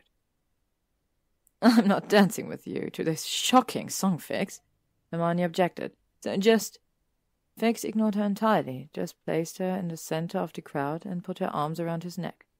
His own arms slid around her, and she could feel his warmth through his grey silk shirt. "Fix, I have a boyfriend, and—" "You won't mind," he murmured. "He certainly will mind, you have no idea." Hermione tried to back away, but the crowd pressed too close, and the music and alcohol were working against her. At least Fix kept his hands at her waist. "This is no more than you did with our head boy," Fix said, sounding a bit irritated. Yes, but Fix was not Ernie. The Slytherin's smooth palm on her bare arm gave her goosebumps. Another hand lay gently on her waist, and Hermione took advantage of Fix's light touch to spin out of his grasp, putting another dancing couple between them. Fix followed, looking determined, and Hermione dodged behind a different writhing couple, continuing to dance with her arms over her head. She circled Lavender and the Patil twins, who were dancing in the cluster. Then she stepped in front of a lumbering Gregory Goyle. The former Malfoy henchman's eyes bugged out when he realized whom he was suddenly dancing with, and Hermione gave Goyle a bright smile as they briefly swayed together. Then she twirled away again. She lost sight of Fix, though, and paused uncertain on one foot. A hand wearing a square-cut emerald ring captured hers from behind and spun her around. "Found you," Fix growled. "You're a terrible flirt, Miss Granger." A shiver ran down Hermione's spine at the way he said her name. "What for hold?" Hermione said before she thought. Fix blinked, startled, and placed an arm on her bare back, retaining her other hand. "Better?" he asked, starting up a modified was. "Or will you run away again?" Hermione flushed but refused to answer, and they danced in silence, with Fix keeping an appropriate distance this time, as Blades had. "Having fun tonight?" the Slytherin asked with careful courtesy. "I was," she said significantly. Fix just smiled, releasing her hand to brush a curl from her face. Hermione flinched. "Careful," she said, thinking of her hairpins. "It's just a curl," Fix said, twinning the strand in his fingers. "Just a beautiful, shining, twisted curl that refuses to be confined." Hermione felt her face heat. Slytherins! Next, Rupert Pratt would sidle up to her and murmur about choking at velvet tones. She yanked her hair out of Fix's grab, glaring, and could only be grateful when she heard Neville's voice. "Is this bloke bothering you, Hermione?" her friend asked. Fix immediately backed away, hands in the air. He winked at Hermione, ignoring Neville, and disappeared into the crowd. "Who was that, Hermione?" Neville wanted to know. "Marcus Fix," Hermione said, frowning. "Just some Slytherin asshole." Her eyes widened. "No." "Hermione?" Neville asked. She looked around frantically. "Where did he go?"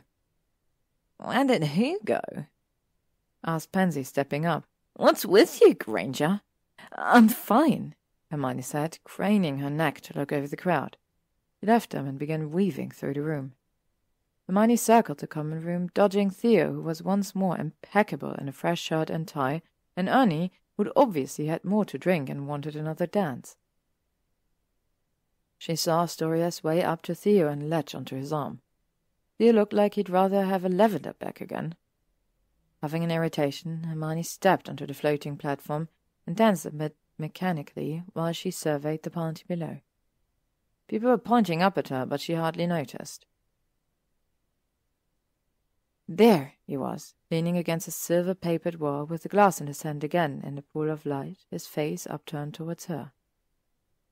Hermione lowered the platform and ruthlessly pushed into the mass of dancers, popping out in front of Fix on the other side. She stood there panting, knowing her dress was askew and her hair lightly wild despite the diamonds. Fix straightened, his round boyish face showing no expression. Hermione shoved him against the wall and crushed her lips against his, kissing him roughly, then pulling away. Her eyes held his darker ones. "Draco," she growled. Chapter 73. Slytherin Party, Part 2.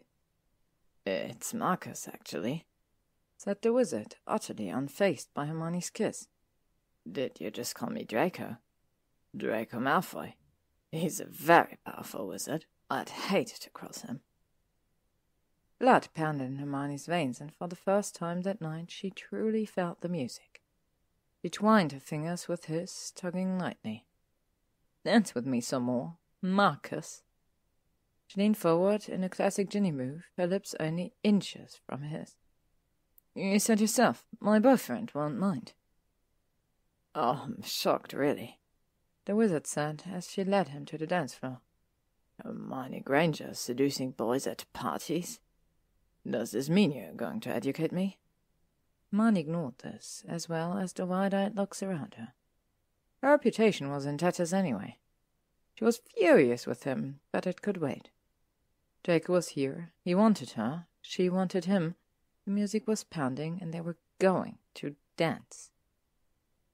As if on cue, the phonograph shifted to a crooning, wailing beat that sent the partygoers already high on teenage hormones into a frenzy. It was so weird to dance with this wizard. The height was different, the hair, the feel of his skin. But the murmuring kisses on her throat, his fingers tracing her Gloriana pins, and the movement of his body against hers was entirely familiar. "Hermione," Draco whispered with that dangerous heat she knew so well. Hermione moaned, and suddenly she was roughly pushed away, spun around, and drawn back again. Her back against his chest. His hands were on her hips, his lips at her throat again, and she tilted her head back against his shoulder to allow better access. "Ugh, I want you, Hermione," he groaned hoarsely into her ear. "You're so sexy tonight. You've been driving me mad." His voice deepened. "Move with me, darling." She raised her arms, hands easily reaching that unfamiliar curly hair, and they undulated to the music, Hermione pushing back against him, Draco pressing into her. "You want it too, don't you, sweetheart? Such a—" He whispered a stream of filthy words and suggestions in her ear until her body thrummed with the need to the music. "Touch me, Draco," she moaned, eyes closed.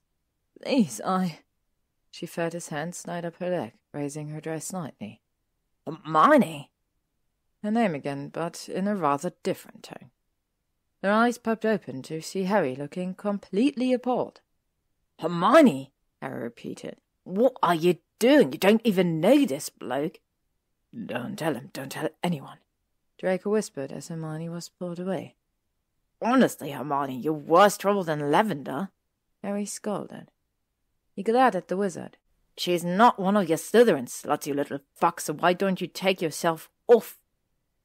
Harry hauled her over to Ginny, who was on the sofa near the main fireplace. Draco followed, looking amused. Ginny saw them and rolled her eyes. Harry?" "What?" Harry asked her. "Didn't you see them out? Did you want Malfoy in Azkaban for murder when he finds out?" "It's true, I'm very frightened of Draco Malfoy," the curly-haired wizard said. "He's quite powerful. And handsome." Hermione bit down a smile. "What are you still doing here?" Harry snapped, sounding just like Ron. Get away from her. Ginny jumped up. Come on, Harry, let's dance. I'm not leaving her alone with... Harry began, continuing his Ron behavior. Yes, you are, Hermione said. You'll just have to trust me. I will sit on this sofa with Marcus and behave myself, and you will dance with Ginny. Come on, Harry.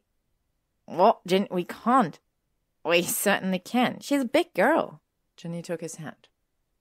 Come along, she said in a bossy tone, worthy of Hermione herself.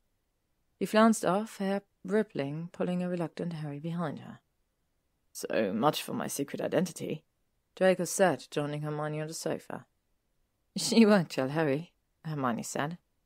His closeness affected her, even in his present form, but Harry had severed their brief, heady connection.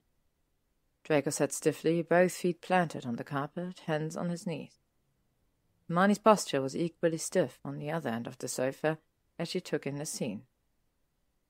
Thin tendrils of multicolored fog swirled on the dance floor, writhing to the music. Ginny and Harry were gyrating in an oddly careful way, as if afraid to spark something they weren't ready for. Harry's eyes held Ginny's, and he raised one of her hands to brush it with his lips. It was getting late. Slughorn might be tucked into his posh office, ignoring his responsibilities, but McGonagall would surely turn up if Slytherins didn't tone down the depravity soon. A giant silver and onyx clock chimed the half-hour.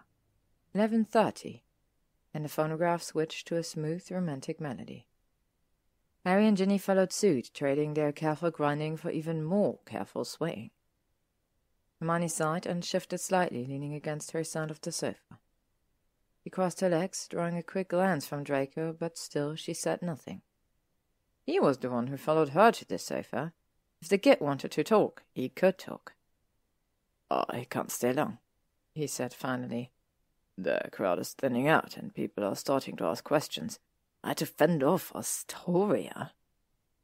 His dramatic shudder was pure Draco. Marco isn't actually a student, is he? Hermione asked.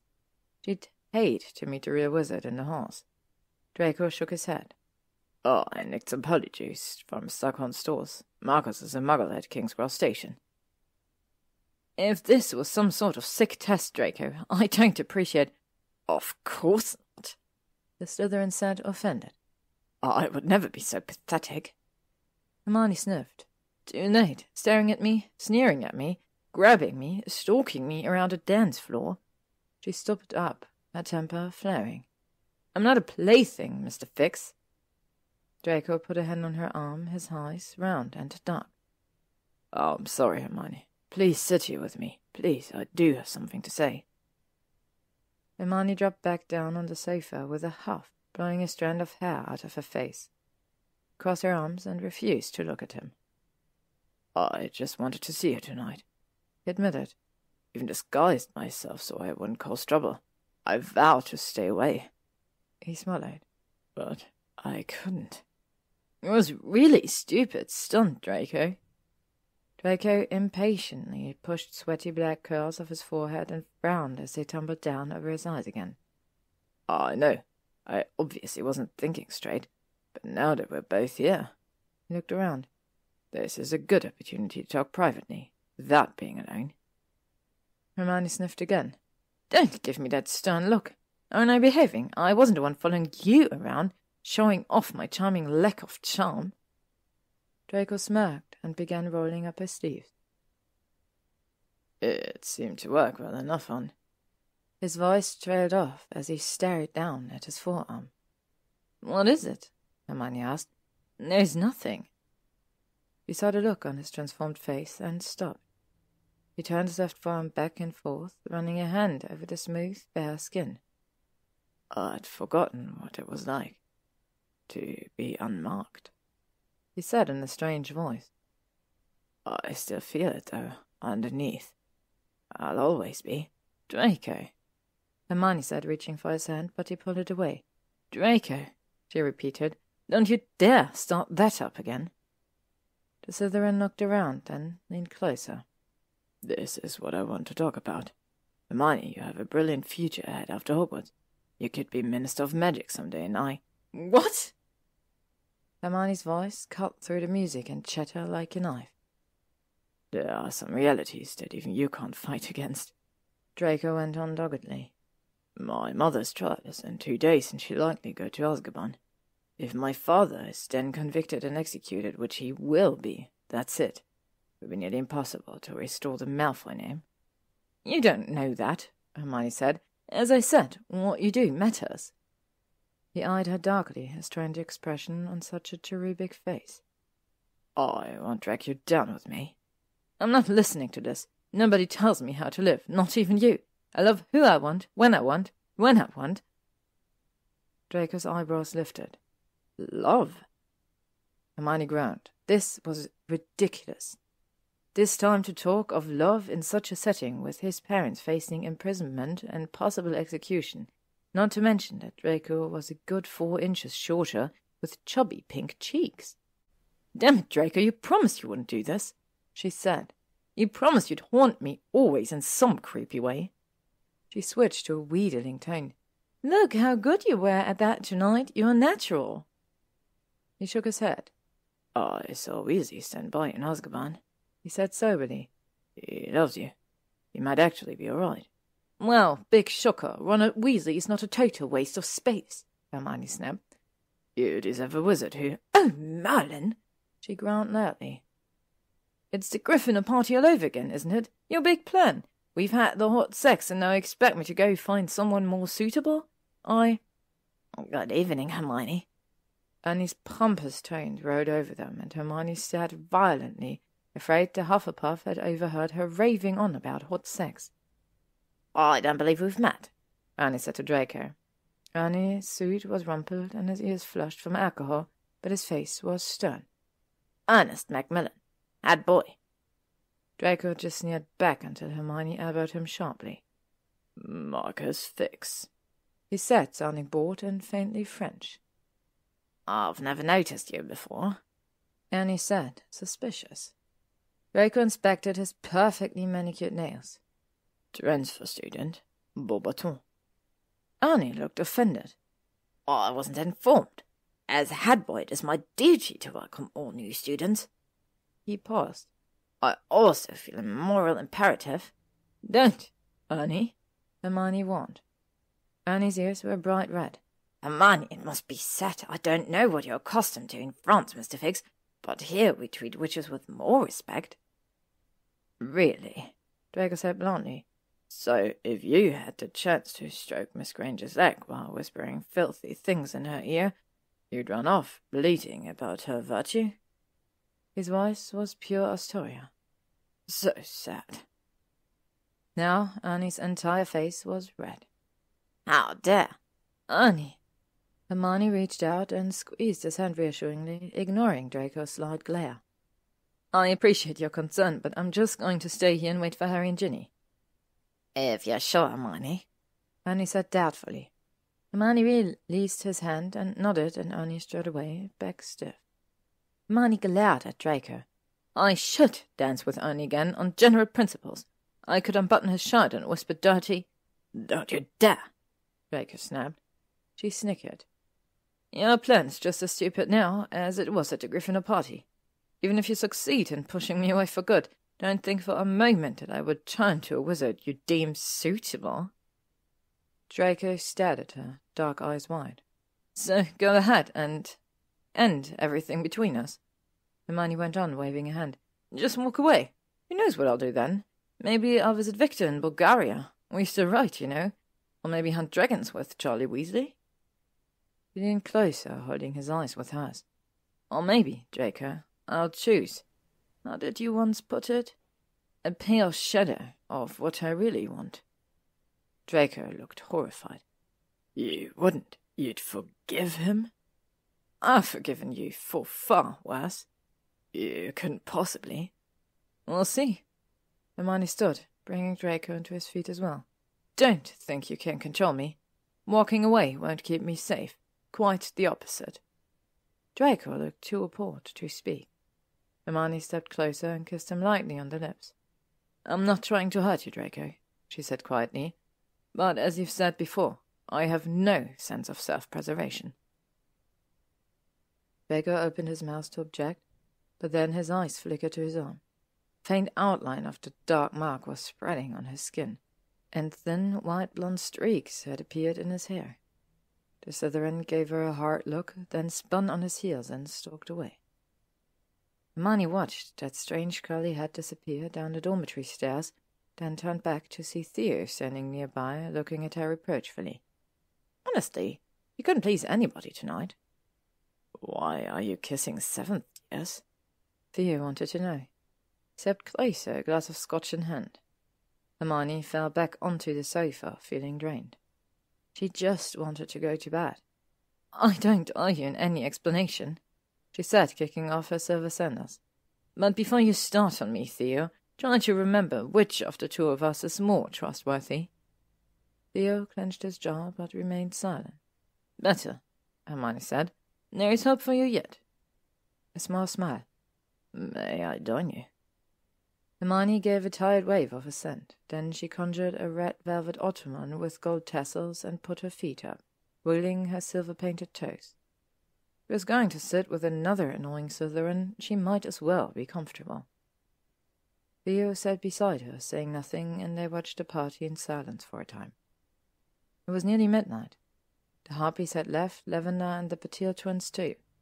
Blaise had also disappeared, but Ernie was lingering near the portrait hall, chatting with Neville and Pansy. Ginny and Harry were on the dance floor, but instead of dancing, Ginny was using the extra space to show Harry some Quidditch moves with a silver-topped cane. What Lucius wannabe came to a party like this with a cane? Hermione watched her friends fondly. Ginny looked so happy to be instructing Harry, and Harry looked like his old self, with his coat off, his hair dishevelled, and his shirt-tail sticking out. I still think you and I can be friends, Theo said suddenly. Go be friends with Astoria, Hermione said, leaning back and closing her eyes. I told you I'm not going back to her, Theo said. I don't want some cold grasping. Fine, whatever. I still see no benefits in being friends. Entertainment value, he said promptly. Ron will never give up. Hermione yawned. I'm too tired to fight about this. You had it right earlier. We're acquaintances, but not friendly acquaintances. Very well. If there was one skill Theo excelled in, it was tactical retreat. He said no more, and before long Ginny and Harry came over. We're all heading out, Ginny said, twirling the cane like a baton. Come with us, Hermione? Yes, come with us, Harry said sternly. Hermione sighed.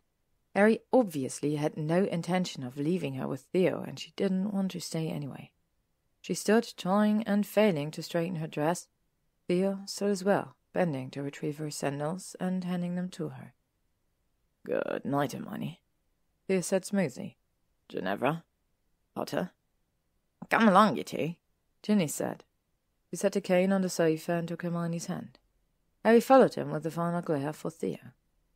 Hermione smiled at Ernie as she passed him, but he was still frowning. Nobody spoke much on the way back to Gryffindor Tower, which was fine with Hermione. She and Ginny bade Harry good night at the fat lady's portrait and said little until they were both in bed. Hermione sat back against the pillows, her Elder Fouberg's book on her lap and Crookshanks curled beside her. Ginny lay on her back, releasing a snitch and catching it again. "Did you have fun tonight?" Hermione finally asked. One had to start somewhere. "Yes, most of the time," Ginny said. "You?" "Yes, most of the time. How did you know the wizard was Draco?" Ginny caught the snitch and sat up, eyes sparkling. "So obvious. The way you two danced together, it was obscene." Hermione blushed. "You're exaggerating. And you were having a good time on the dance floor too." "Not like that," Ginny said, grinning. "Well, yes, I had fun." She looked down at the snitch in her hands. "Blaise asked me to dance tonight."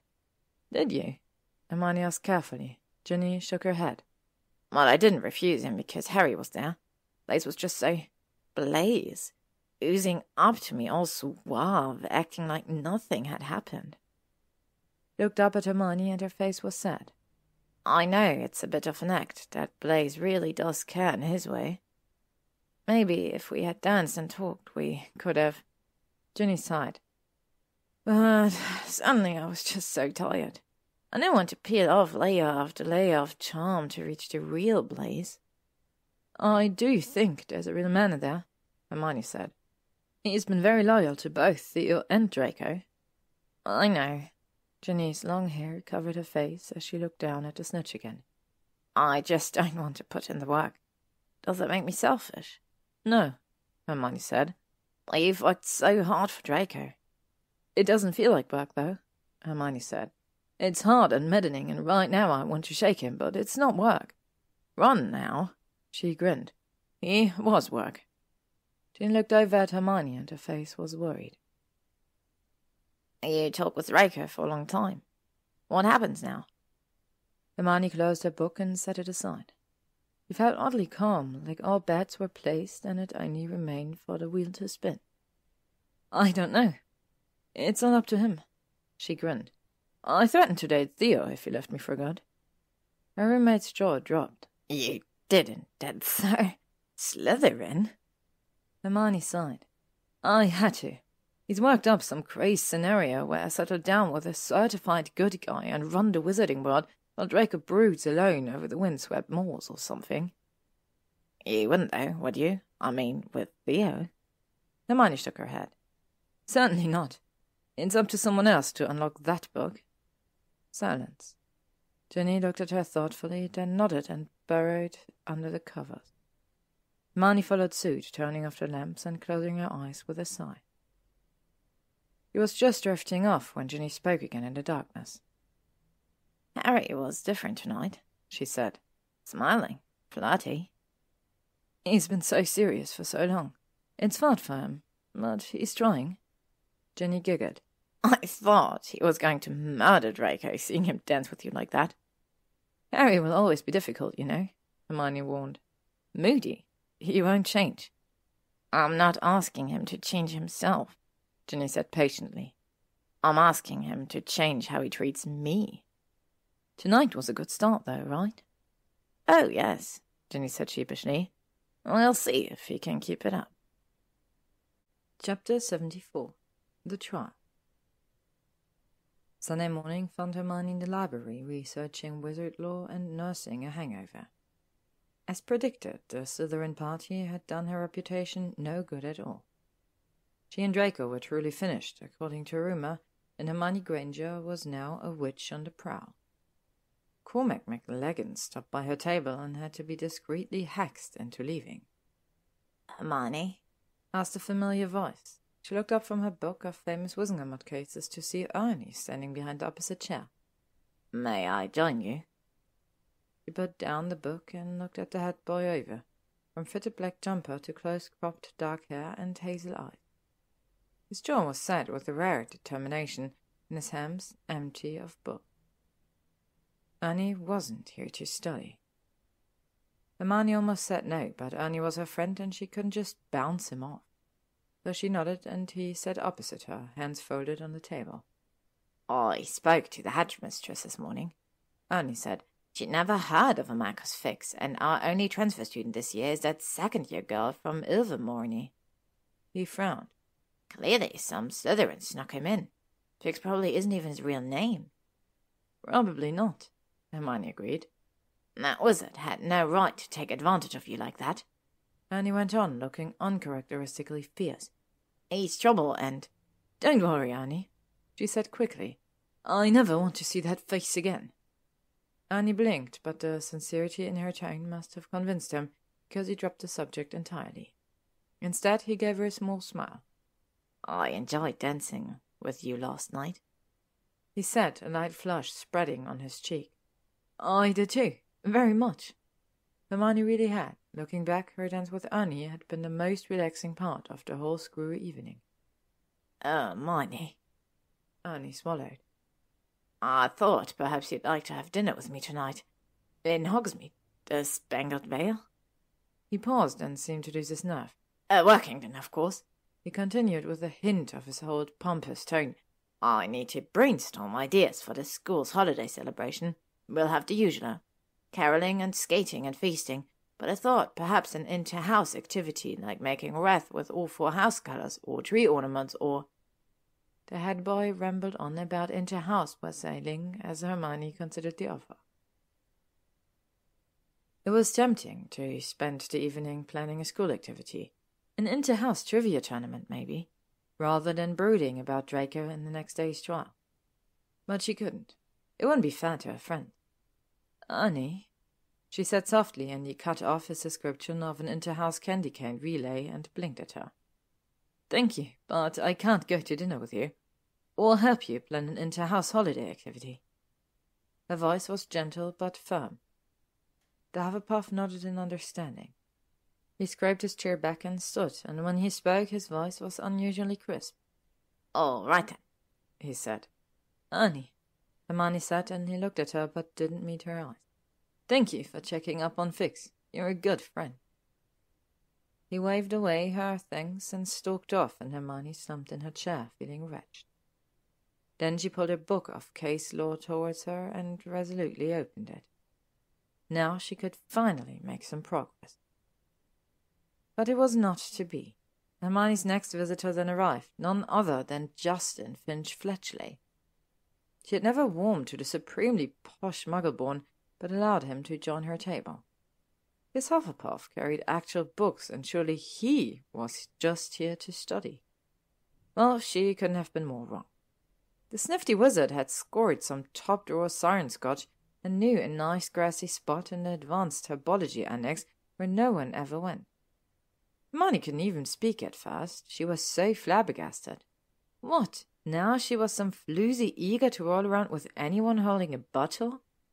"Justin," Hermione said, putting down her book with a frown, "just because I did some rather, racy dancing at Southern party last night doesn't mean I'm shagging men in greenhouses now. I know you're upset about your breakup with Hannah, but propositioning notorious witches isn't an appropriate response. Your time would be better spent studying for your newt." "Ah, you mean porn?" Justin said with an unsavory glint in his eyes. "You'll help me with that, won't you, Hermione? Private lessons." "Do your own porn, Justin!" Hermione yelled, her patience exhausted. What was wrong with people? The whole library was staring now. Justin flushed as well, then packed up his books and left in a huff, as if she was the unreasonable one. Hermione closed her eyes, seriously regretting her original decision to return to Hogwarts. "Granger?" This voice was female, thank Merlin, but icy cold. Hermione opened her eyes to see Pansy sitting opposite her now, wearing a fluffy high-necked jumper of such a pale pink it looked almost white. "Aren't you the scandal these days?" The Slytherin said. "I risk my reputation just sitting here. Are you meeting that Finchful later?" "Certainly not," Hermione snapped. Pansy's eyes narrowed. "I told you not to hug Draco," she said. "He's in agony over his parents and you just—" "It's not what you think, Parkinson." "That boy you danced with at Fix, nobody has seen him. I'm guessing Draco buried him in a shallow grave." "Marcus is fine," Hermione said. Pansy looked doubtful, but decided to change the subject. "Astoria said you helped her with that ridiculous necklace. Don't tell me you felt guilty about the Quidditch match." "Certainly not," Hermione said. "Astoria is a menace in the air, but nobody deserves to be leashed." "Merlin, you Gryffindors really are insufferably self-righteous." "Keep that in mind in your dealings with Neville," Hermione warned. Pansy sniffed. "Don't lecture me about men, Granger. I'm not the one fighting off horny wizards in a library, and Theo seems to think he has a chance with you again." "He's delusional." "That's what I told him," Pansy said. Hermione bent over her massive law book again, but Pansy wasn't going anywhere. "What's the plan, Granger?" she asked. "Lady Malfoy's trial is tomorrow." Leaned forward to look at Hermione's book. "I doubt you'll find the answers in the case of Aberforth Dumbledore and his goat." Hermione sighed and cast a Muffliato spell. "Everyone thinks I have a big plan, but the situation defies analysis. I can't formulate a program of action because I don't have a clear goal." A tiny frown line appeared on Pansy's flawless forehead. "I don't understand." "Do you know about Lucia's role in the Dire Mudblood messages?" Hermione asked. The formal charges against Narcissa has been published in the Prophet, but the ministry was waiting to charge Lucius after the trial. Pansy nodded. Neville told me. Lucius deserves to be executed. It's only justice, Hermione said. But apparently justice will also ruin Draco's name and send him into a self-loathing spiral that precludes healthy romantic relationships. Bad outcome. So help his father, then, Pansy said, waving a ringed hand. That's no better, Hermione said. I should help Lucius escape justice. Let Draco keep trying to redeem his family name, only to see his efforts unraveled by yet another parental plot. Pansy folded her hands on the table before her. Long nails, the same pale pink as her jumper. Her dark eyes were hooded, her painted mouth slightly pursed. We could make arrangements, she said. Hermione met the other witch's eyes. Yes, I've considered that. You think that's even possible? Pansy asked, leaning forward intently. Of course, Hermione said calmly. He's behind magically cast iron, but there are many muggle ways to complete the job. So, but not too so. Pansy raised her eyebrows as if to ask, well? I can't, Hermione said. And I'd be as bad as Draco's parents, committing a dark deed behind his back to protect him. It would be betrayal. Hermione and Pansy looked at each other regretfully. Shame. So, what will you do then? Pansy asked.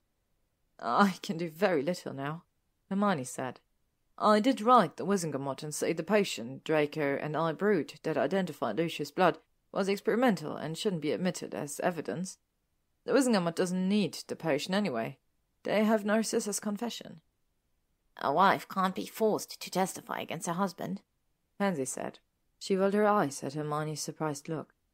I've had a thorough grounding in domestic and marital wizarding law, she smirked. As with marriage contracts. Draco won't let Narcissa retract any of her confessions, Hermione said. Pansy's pink-painted mouth turned down. So that's it, then? Honestly, some dark wizard Draco has. Hermione grumbled, picking up the law book again. I expected more from a Slytherin. He should be off scheming and bribing, not sacrificing love for the greater good or whatever. You've ruined a good man, Granger, Pansy said.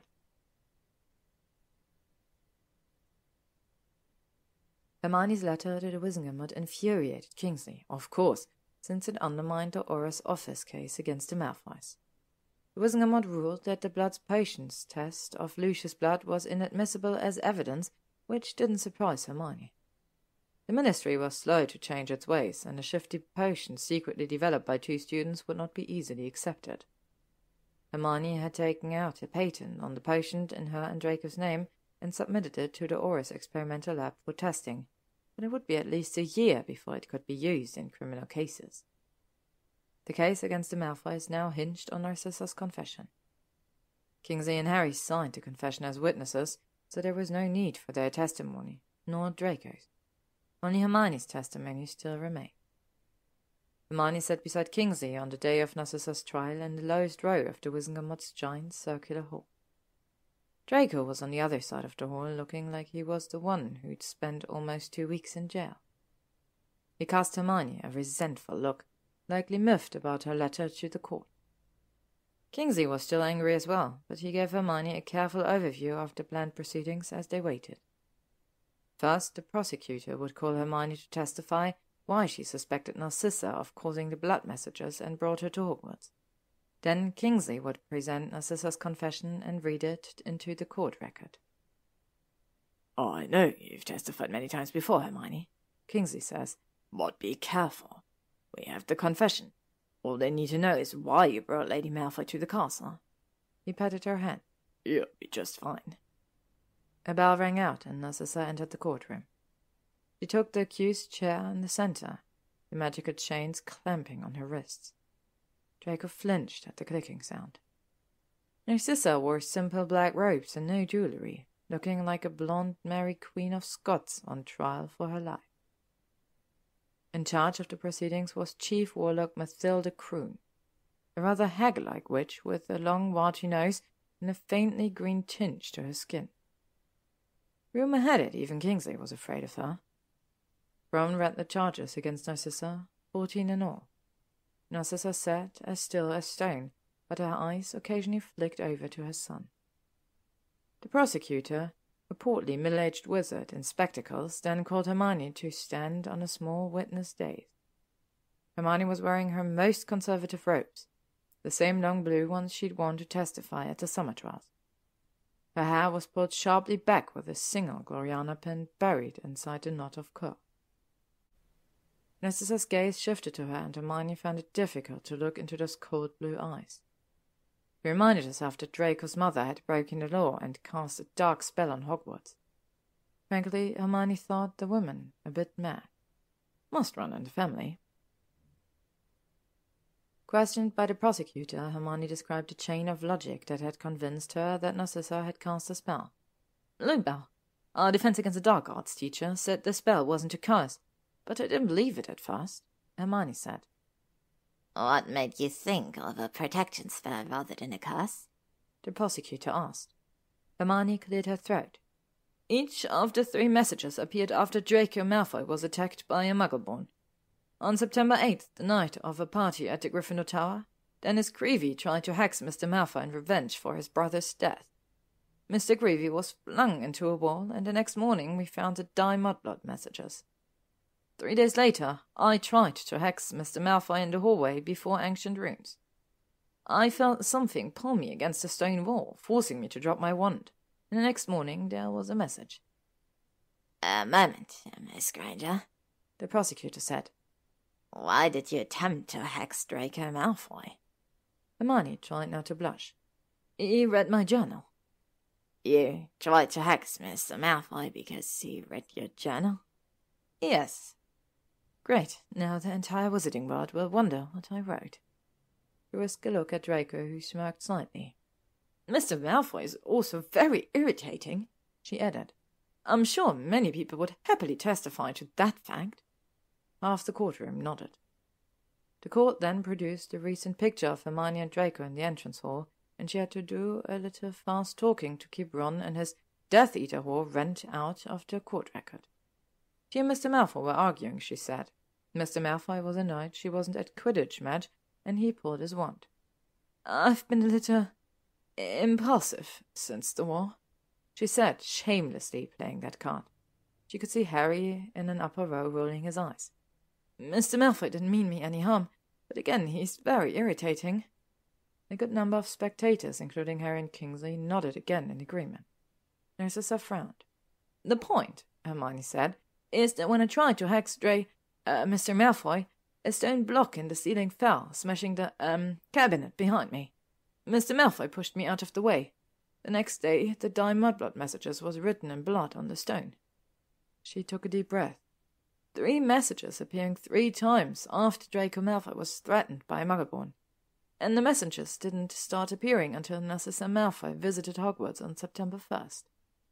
I have a question, Miss Granger, said Crone.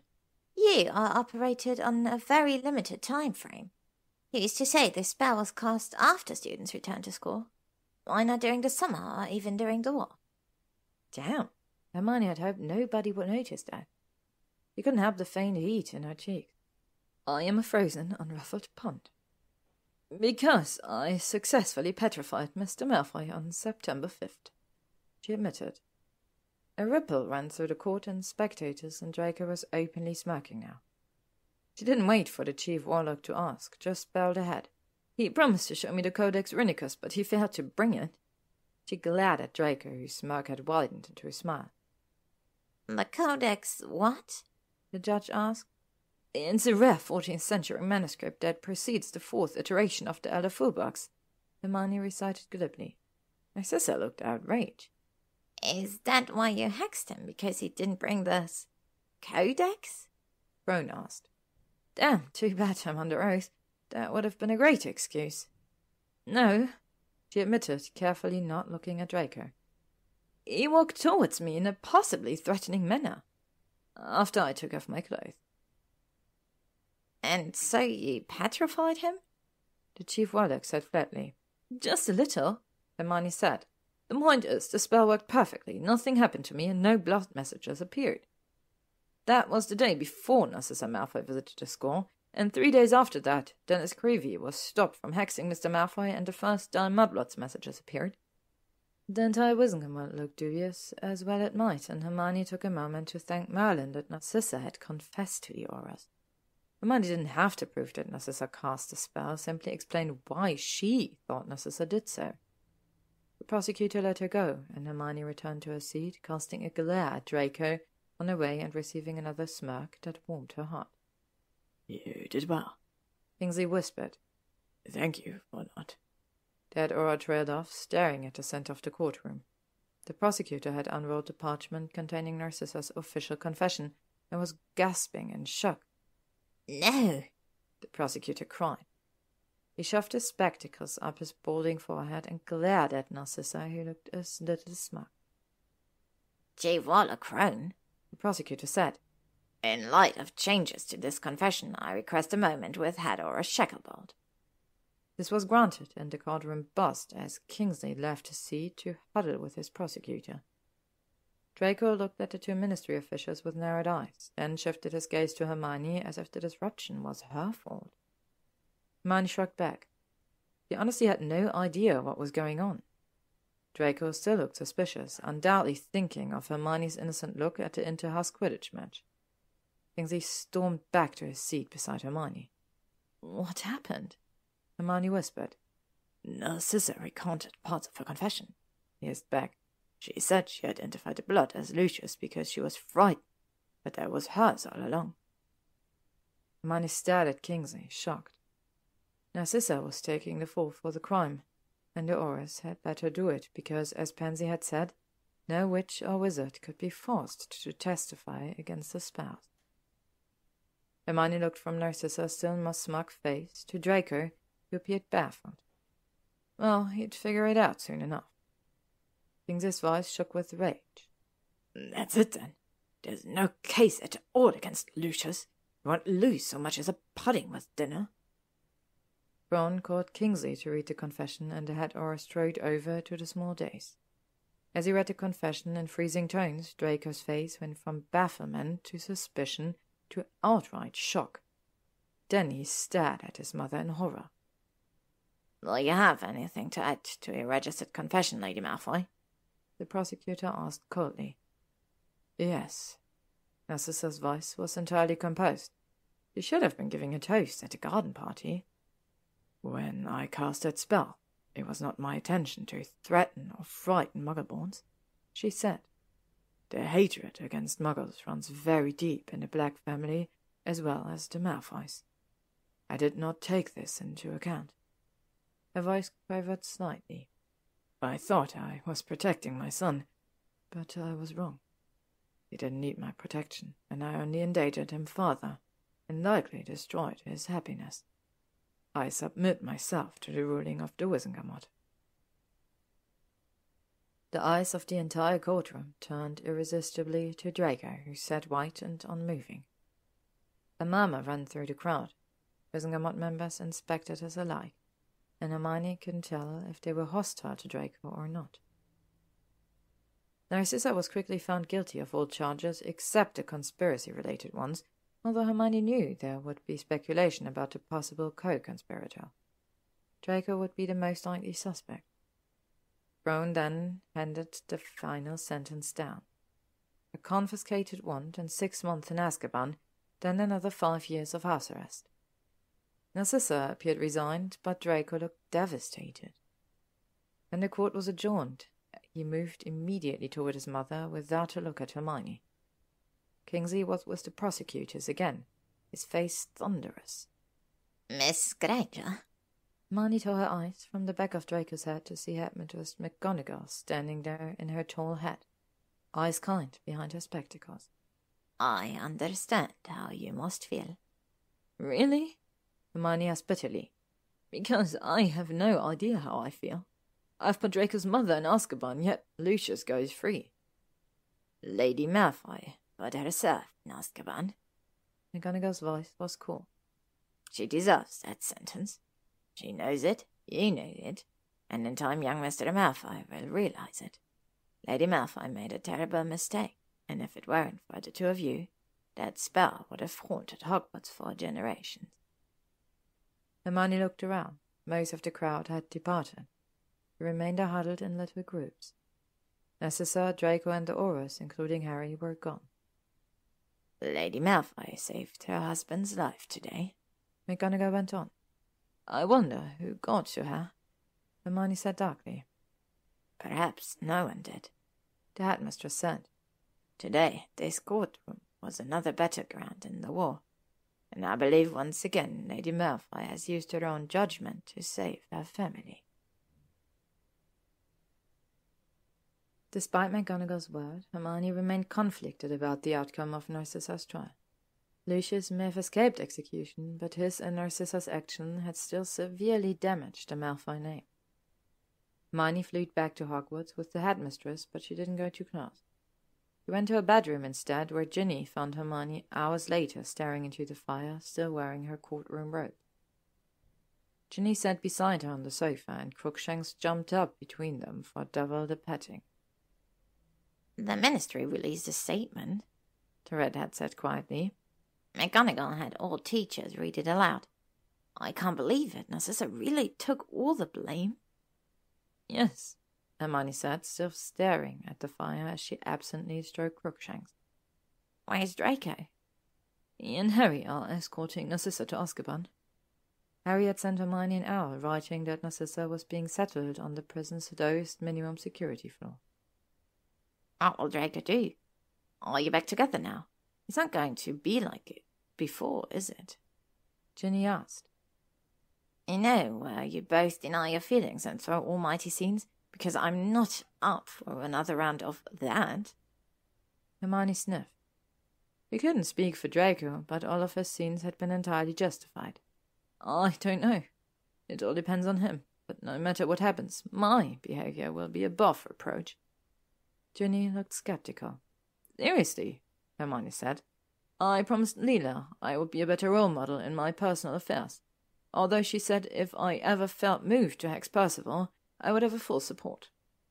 Ginny raised her eyebrows. Inter-house unity, perhaps? Hermione smiled for the first time since the trial. Maybe someday. Draco didn't return to the castle for dinner, and he didn't appear anywhere on the Marauders' map. The map only covered the castle, so Hermione headed out to the grounds, still wearing her courtroom robes. She didn't find him in the greenhouses or in the Quidditch pitch. She even checked Hagrid's hut. Her chest tightened. Tomorrow was a school day, and Draco needed to return to Hogwarts by midnight or he'd violate his probation. Midnight came and went, and Hermione lay sleepless in bed with Crookshanks curled beside her. Where could Draco be? Perhaps the Ministry spell had already been activated. Perhaps an owl had already arrived with the notice of a hearing before the Wizengamot, like Harry had received after blowing up his aunt. Except Harry had been an underage wizard using accidental magic, not an AWOL, former Death Eater on parole. He finally dozed off, exhausted, and dreamed of the Sharon bearing her and Ron to Azkaban in chains. Oh, I hope someone brings us socks, Ron was saying. Couldn't answer because just then they were attacked by nose-biting teacups. Lucius appeared in the captain's hat and turned all the teacups into diamonds, which he strung on a chain and placed around Hermione's neck. Right for her, he whispered, pulling her. Hermione sat up, a scream in her throat. A single silver light had appeared in the dark room, and Crookshanks yelled softly. She grabbed her wand as the light floated closer, no bigger than a candle's flame. Hermione froze once still upraised, and as the light hovered before her eyes, it was a tiny otter, the smallest Patronus she'd ever seen. Entrance gate, the otter said in a tiny voice almost too faint to be heard. The teeny Patronus vanished, and Hermione immediately slid out of bed and shoved her socked feet into boots. Draco!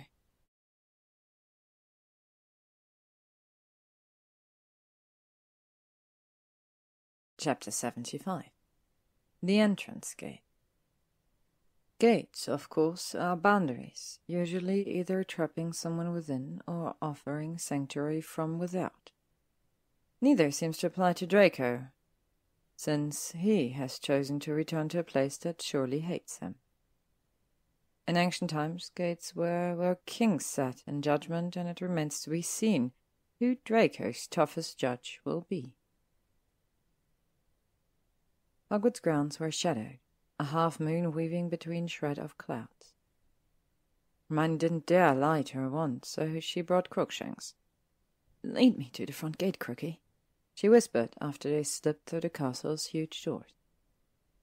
The bushy orange cat set off on a winding path around the lake, then through the trees.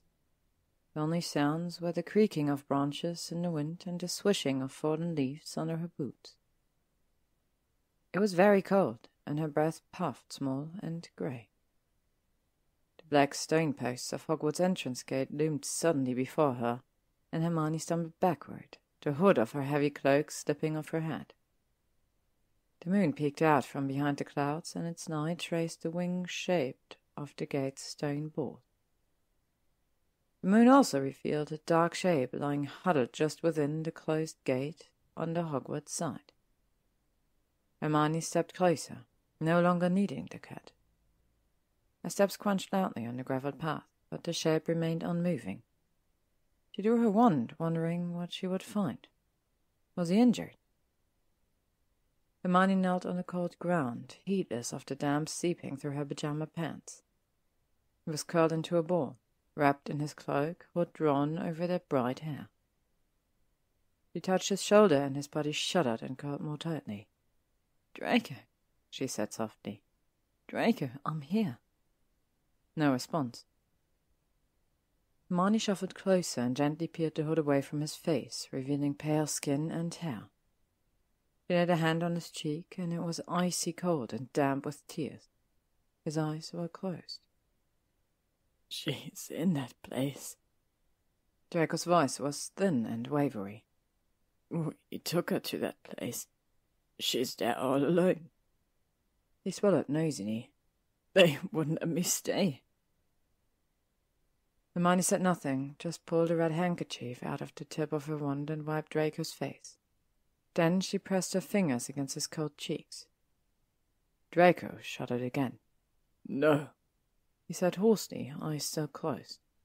"You shouldn't be here. I shouldn't have called you." "You were right to call me," Hermione said, looking down at him.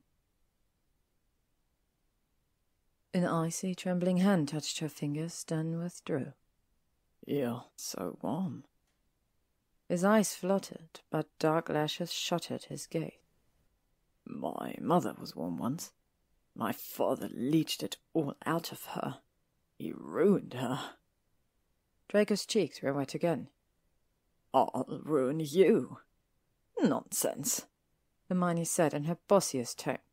"You're not ruining anyone. You can't even keep me from meeting vampires. What makes you think you can mess me up?" But... Now Draco looked up, pale eyes shining watery in the faint moonlight. "You love me." Hermione sniffed. "Aren't we full of ourselves?" "You do," he insisted. He took a jagged breath.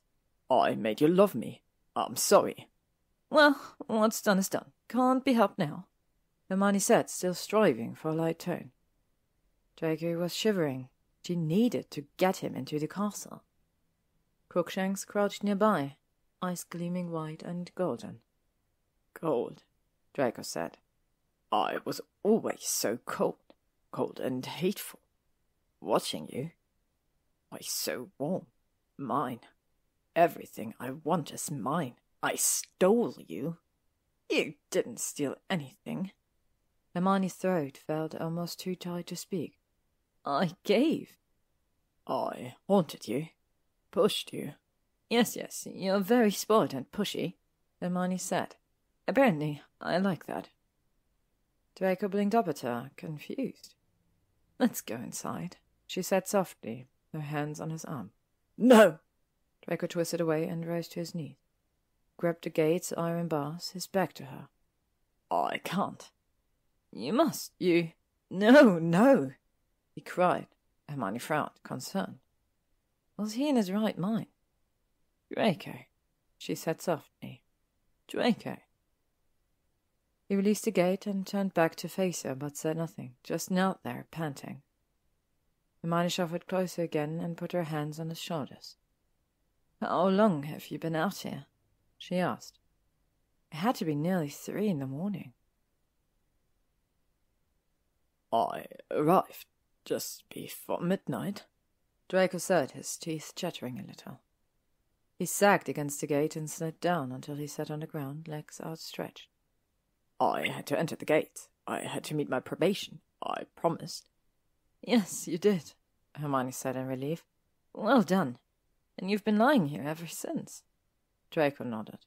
"You'll catch your death out here, let's—" I can't enter the castle," Draco said, his voice stronger now. "I'm the curse." He clutched her cloak. "I thought this year would be different, but no. Just more blood, more violence, more fear. What will happen this time? Who will be hurt?" His eyes rolled lightly. "Will it be you? Are the Muggleborns? The squeaky mice?" Hermione stared down at him, horrified. "You won't hurt anybody," she said. "Not me, not anyone else." Her voice sounded weak to her ears, however, and Draco certainly didn't look reassured. Shouldn't have gone to ask about her now, she thought wretchedly, wondering about it in a dementory fog. The moon emerged fully from the clouds again, bathing the grey ground with light. Hermione was still kneeling on the ground beside Draco, who sat with his back to the gate. You could now see a smear of blood on Draco's right hand, extending past his wrist. "Draco!" She raised her wand, removed the blood, then ran her hand gently over his palm. "How did you—" It was then that she saw it. The silver chain over his cloak, glinting in the moonlight, and hanging from the chain was a single curved piece of broken glass. "Draco!" He looked up at her, his silvery eyes truly focusing for the first time. "I've been wearing a Patronus," he said. "All the time, since Mother was arrested. Gave me strength." He swallowed. "I broke it to send you a message." He held out his hand, the cuts on his palm clearly visible. "Draco," Hermione said again. He shifted on the ground, leaning back against the bath. When he spoke, his voice was a bit stronger. "Tonight, that ball was all that kept me upright. I wanted to give it to Mother, but they wouldn't let me, and I needed it to—" "It's all right," Hermione said. She set her arms around him and put her cheeks against his. "You're so warm," Draco murmured. "How can you be so warm?" "Cow pajamas," Hermione said. "Please." I don't understand." His teeth were chattering. "Draco, I have to get you inside." Hermione was really worried now. She'd petrify and levitate him into the castle if she had to, but hopefully it wouldn't come to that. "No," Draco, still sounding desperate. "I won't bring evil into Hogwarts again." His hand convulsively moved to clutch the glass shard on his chest, and Hermione quickly blocked the movement with her own hand. "All right," she said, trying to sound reassuring. "We'll just stay here a bit. Here, let me show you something." Hermione sat on the cold, damp ground, her back to the gate, and Draco settled beside her like a small child, his head on her shoulder. She cast a warming charm around them, although it wouldn't last long in the frosty air. Then she slowed her breathing and leaned her cheek against that silky hair. She raised her wand and focused a small memory. The day at the confidential cafe when she told Draco about her hourglass spell.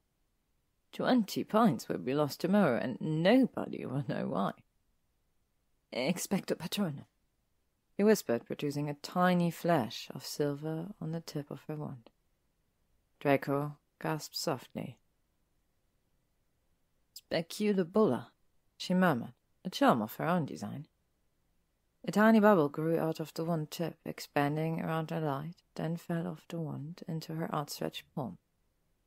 Hermione held it up, the glass still warm in her hand. Draco raised his head and stared. Without another word, Hermione vanished a glass shard on the silver chain and replaced it with the tiny ball. Draco looked down at the bit of Patronus on his chest. For a moment they said nothing, to only sound the rustling of the trees and creaking of iron bars. Then Draco's eyes met hers. "I've been a fool," he said hoarsely. "Despairing and weak. Icy fingers gripped her hand. I love you. I will always love you." His grip tightened and his eyes shone like twin Patronuses. "Tell me it's not too late. Tell me I haven't broken the object." The tips of Hermione's fingers touched his cold face, sliding along that sharp, stubbled jawline. "Cracked it, maybe," she admitted. Draco shifted closer, pushing himself up and sliding an arm behind her. "I'm so sorry," he whispered, his lips inches from hers. "I was a fool to leave you. To think that would make any difference. It only made things worse." Cold, rough palms cradled her face. "You only found more danger. Oh, Hermione, if you only knew what I went through, alone, without you." His mouth was stiff and cold at first, but Hermione warmed his lips with hers until his finally opened and she slid her tongue inside, her warmth mingled with his. Draco pulled her closer, and it was another timeless moment on the hard, cold ground against hard, cold iron bars, but nothing about that moment felt cold, but warm and soft and sweet. Hermione pulled away and looked at him. Clouds from their breathing mingled in the air. Draco seemed to come to himself. He looked around, blinking at the gate, the moon, the cat, at their position on the ground. "It's freezing out here," he said. He frowned at Hermione. "You'll catch your death of cold." Hermione rolled her eyes and shifted to her knees, trying to pull him up, but Draco weighed a ton, and his muscles refused to respond. After a bit of grunting and scrabbling, he managed to get his feet under him and pulled himself up using the gate's iron bars. He leaned against the post, panting. Hermione now stood in front of him, looking up into his shadowed face, her arms around his waist. "Can you walk?" she asked. "Certainly," Draco said with a trace of his old haughty tone. He released him and he stomped his feet to get the blood moving. The moon drifted behind clouds again, leaving them in near darkness. "Groggy!" Hermione called, and the cat's glowing eyes drew closer. Draco slowly began to walk, staggering slightly, despite Hermione's supportive arm. They made good progress, but then Draco halted again, about 15 feet before the castle's great oak doors, flanked by burning torches. Hermione stood silently beside him, hands at her side. "Nothing but danger to this school," he said.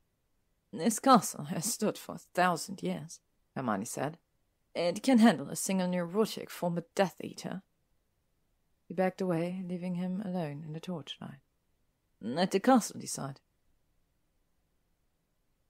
Draco glanced at her quickly, then turned back to the castle.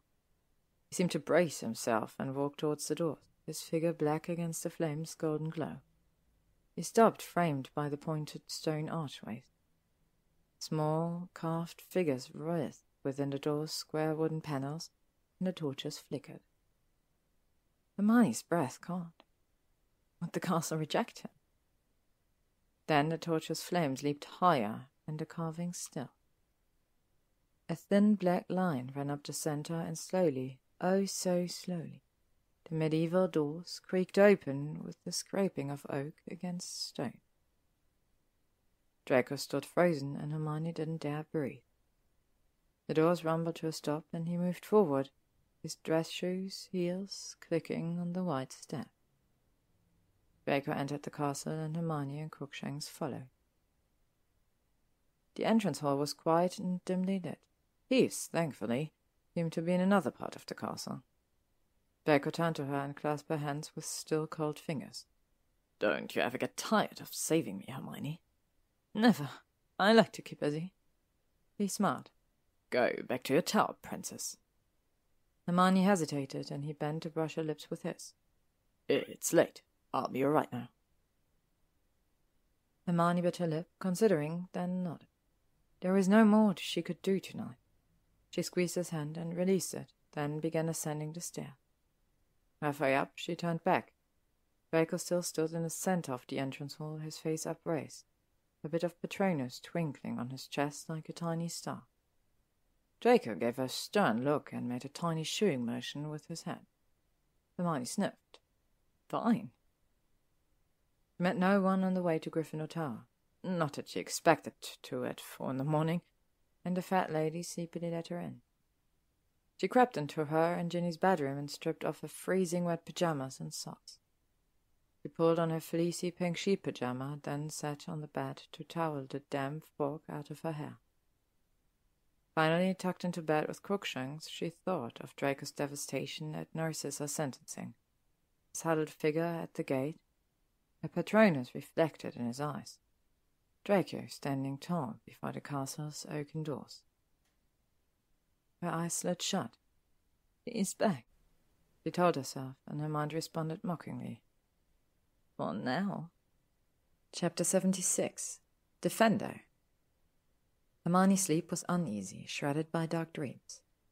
She skipped her loop Tuesday morning and staggered into a blessedly long hot shower, drying her hair carefully with her wand and pushing it back with a wide black headband. Her face looked pale in the bathroom light, her eyes dark. Back in her bedroom, she dressed quickly and left after waking up Ginny. Slowly, she descended the dormitory stairs, fretting about Draco and fighting the urge to head to the dungeons. Stop it! If the kid didn't go to class, that was McGonagall's problem. He was back in the castle again, meeting the terms of his probation, and the headmistress wouldn't let any aura but Harry near him. Hermione was still anxious, however, and was mulling how to approach Blaise at breakfast when she climbed through the portrait hole and stopped, startled. There was the wizard himself, leaning against the opposite wall and reading a parchment covered in runes. His tie was perfectly knotted, his black robes pressed, silver cufflinks polished, and not a hair out of place. A far cry from the man she'd left just hours before. Here was a Slytherin in full armor on a murmuring battlefield. Draco looked up, his eyes a bit shadowy and hollow, but shining and clear grey. "Good morning." Hermione knew she must look ridiculous, standing in front of the portrait hole with her mouth open. She could hear shuffling and muffled complaints behind her as she continued to block the common room's only exit. Draco raised an eyebrow, and she flushed and shifted aside. Neville popped out into the corridor and also halted up, seeing Draco. The Slytherin gave him a polite nod. Hello, Malfoy," Neville said, moving aside for the rest of the Gryffindors. A trio of first years squeaked in fear and ran off. 2 burly fourth years scowled and looked inclined to speak, but a sharp look from Hermione sent them packing. "Excuse me." Neville shouldered his bag. "I have to watch my wingweed." "Pansies in the entrance hall," Draco said. Neville and Hermione glared, but Draco only smiled thinly. Neville stalked off, muttering under his breath. Hermione bit down a sharp retort.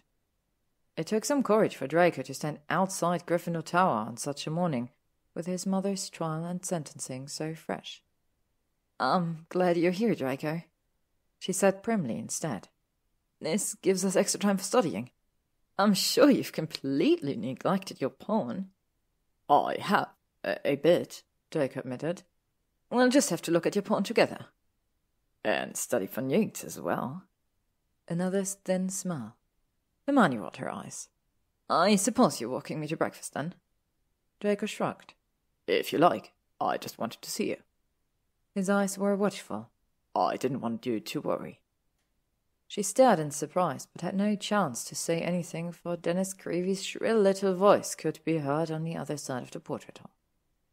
Merlin knew Hermione didn't want to deal with him this early, so she just nodded and began walking toward the 7th floor staircase. Draco left the wall and fell in step beside her. Students in the hall scattered at their approach. "Bad Death Eater, Azkaban, that horrible witch." Draco's face showed nothing, but he kept his hand in his robe pocket. That was bad enough, but whispers followed Hermione as well, and not just a Death Eater whore and traitor to her kind mutterings she'd expected. Apparently her Wizengamot testimony was making the rounds. Violent, unstable. She petrified him. Hermione huffed in irritation. People were so illogical. Either Draco was a dangerous Death Eater who deserved to be hexed every day, or he was a helpless victim of Hermione's suspect mental state. You can have both. Draco paused outside the great hall's open doors. You don't have to do this, he said. Hermione raised her eyebrows and he sighed. But I, of course, fully support any action you choose to take on my behalf, he recited. Hermione nodded in satisfaction. The entire great hall went silent as Draco and Hermione entered, their footsteps loud on the checkered stone floor. Rolling clouds filled the enchanted ceiling, reflecting the skies outside. A storm was brewing. Together they walked to the Slytherin table, sitting opposite each other with Hermione's back to the Gryffindors. Lala and Pansy smiled at them, and Blaise raised his goblet of juice in their direction. Theo, seated beside Blaise, went very still, his face a dark Slytherin mask. Hermione concentrated on pouring her tea, while Draco made a small production of spreading jam on his toast. Restive murmurs began sweeping the hall, and Hermione regretted sitting with her back to the other tables. She could feel the hostile eyes and hear the spitting words. Malfoy, Azkaban, Death Eater, curse. And Astray said he read her journal. Draco munched his toast on the top, but Pansy looked alert and Leela was tugging at her braids. I need to do something, Pansy said. No, Pans. Theo, Blaise and Draco all said at once. Over at the Hufflepuff table, Justin watched them venomously, but the squeaky mice were beaming and waving. Ernie stood by the table, arguing with his prefect. No, Starling, we're not going to have a Christmas fashion show, the head boy cried. Magical milestone games, piped up another prefect. Magical milestones is banned after. Ernie began. Stop it, Pens, Draco said suddenly, his fork full of eggs halfway to his mouth. I'm just thinking. Pansy's long mint-green painted nails tapped on her saucer. Exactly. Stop it, Draco said. Blaise and Theo nodded in agreement, but Pansy didn't take her eyes off Ernie. The glares and whispers continued through breakfast, and Hermione could hardly eat. Draco, however, finished all his eggs and drank 3 cups of tea, either used to a tense atmosphere or determined to brazen it out. Then the hall fell silent again as Draco and Hermione stood and walked a path through the large double doors. Merlin, Hermione said, sagging against the hourglass cabinet. Ravenclaw was clearly leading in house points. I hope every morning won't be like that. It's quite possible, Draco warned. Perhaps Harry can. No. Draco's face was stern. We will handle this ourselves. Hermione blinked up at him, surprised, and smiled and patted his arm approvingly. You said we, Draco. So I did. His hands brushed hers. Perhaps we should. I have a better idea. Hermione turned and headed towards ancient ruins. I find that hard to believe, Draco said, but he followed. Hermione stopped outside the classroom door and drew her wand. You'll want to stand very still, she said. I've only done this on pigeons. I do not like the sound of. Be still. Hermione raised her wand and squinted. Defender. A thin purple film appeared around Draco, glowed, then vanished. What did you do? He asked suspiciously. A little defense spell I worked up last week, Hermione said, tucking her wand away. It should get you through classes all right. Draco looked down at her doubtfully, but didn't pursue the topic. The morning sunlight only made the shadows around his eyes look darker, and his mouth was tight. Hermione raised her hand to his face, her fingers tracing the sharp lines from cheekbone to jaw, then brushing that full lower lip. His mouth relaxed, opening slightly. How are you? He asked, her voice soft. I'm here, he answered, leaning into her hand, now on his cheek. I'm with you. That's right. Hermione had no chance to say anything more, for McGonagall was arriving with her pack of students. Draco stepped away from her touch with a faint smile. Hermione enjoyed ancient runes that morning. They were well into the foo box now. After a brisk little review, the class was tasked with writing a short note and signing their names in runes. Hermione wrote up a little dialogue between the elder Foobark and the younger Foobark, where the younger explained the language as complex phonological changes, and the elder insisted that 33 simpler letters were good enough for anybody. It was a nice little interlude, with everyone diligently drawing runes under McGonagall's eagle eye. Even Draco seemed to relax, using his wand to make his runes play an inky little game of Quidditch on the page. Hermione was pleased with her own creative approach. She did not cackle as she wrote, no matter what Draco said on the walk to potions. But she was determined not to bicker with the Slytherin today, and merely noted that phonology in his rune notes was occasionally simplistic. Draco was offended. A little efficient streamlining did that alphabet nothing but good. Oh, please, Hermione scoffed. How many sounds do you pile on a single K? That poor little rune practically collapsed from the load. Potions was less entertaining. Draco had opted to return to their old partnership in class rather than continue private lessons with Slughorn. Theo's lips pursed in displeasure, but he said nothing, just pounded his purple shriveling Ronstyle for his and Lavender's shrinking solution. Draco ignored everyone and sized his and Hermione's fix with delicate precision.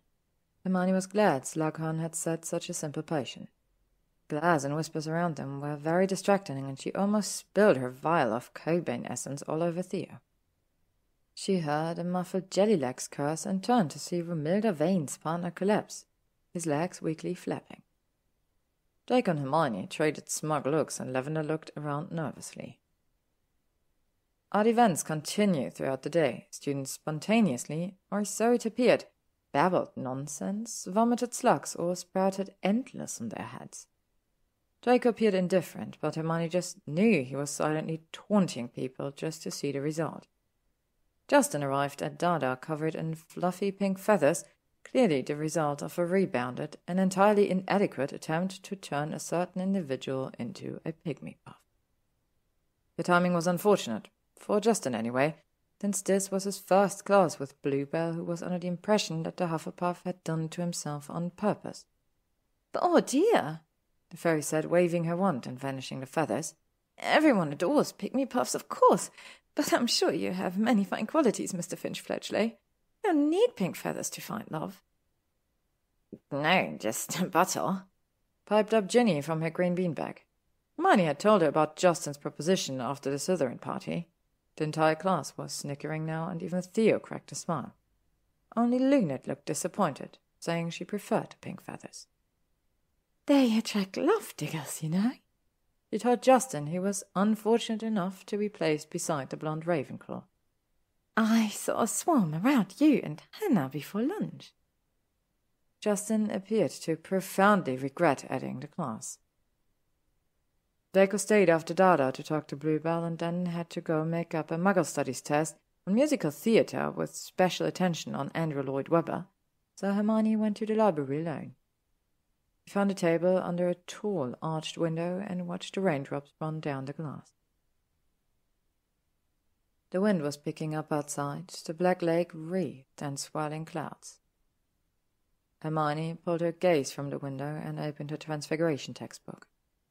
She was halfway through an extra credit essay when a shadow appeared over her parchment, and the flower perfume made her eyes water. Pansy. "Granger?" the Slytherin said, taking a seat opposite and placing a tiny silver clutch on the table. "Parkinson," Hermione said, and returned to her notes on size differentials. She didn't entirely agree with the measuring formula, which failed to account for the diameter of. "The student's body is looking rather strange today," Pansy said.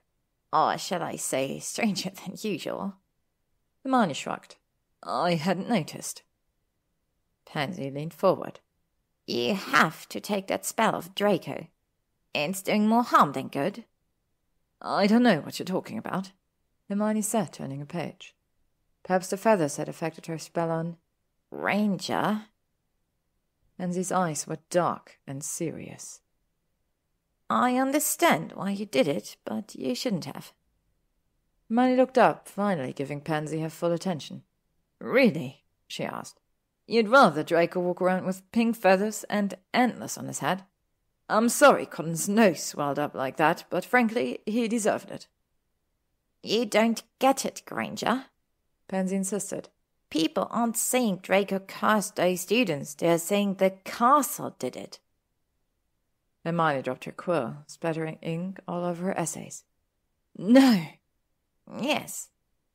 That's very bad, Hermione said.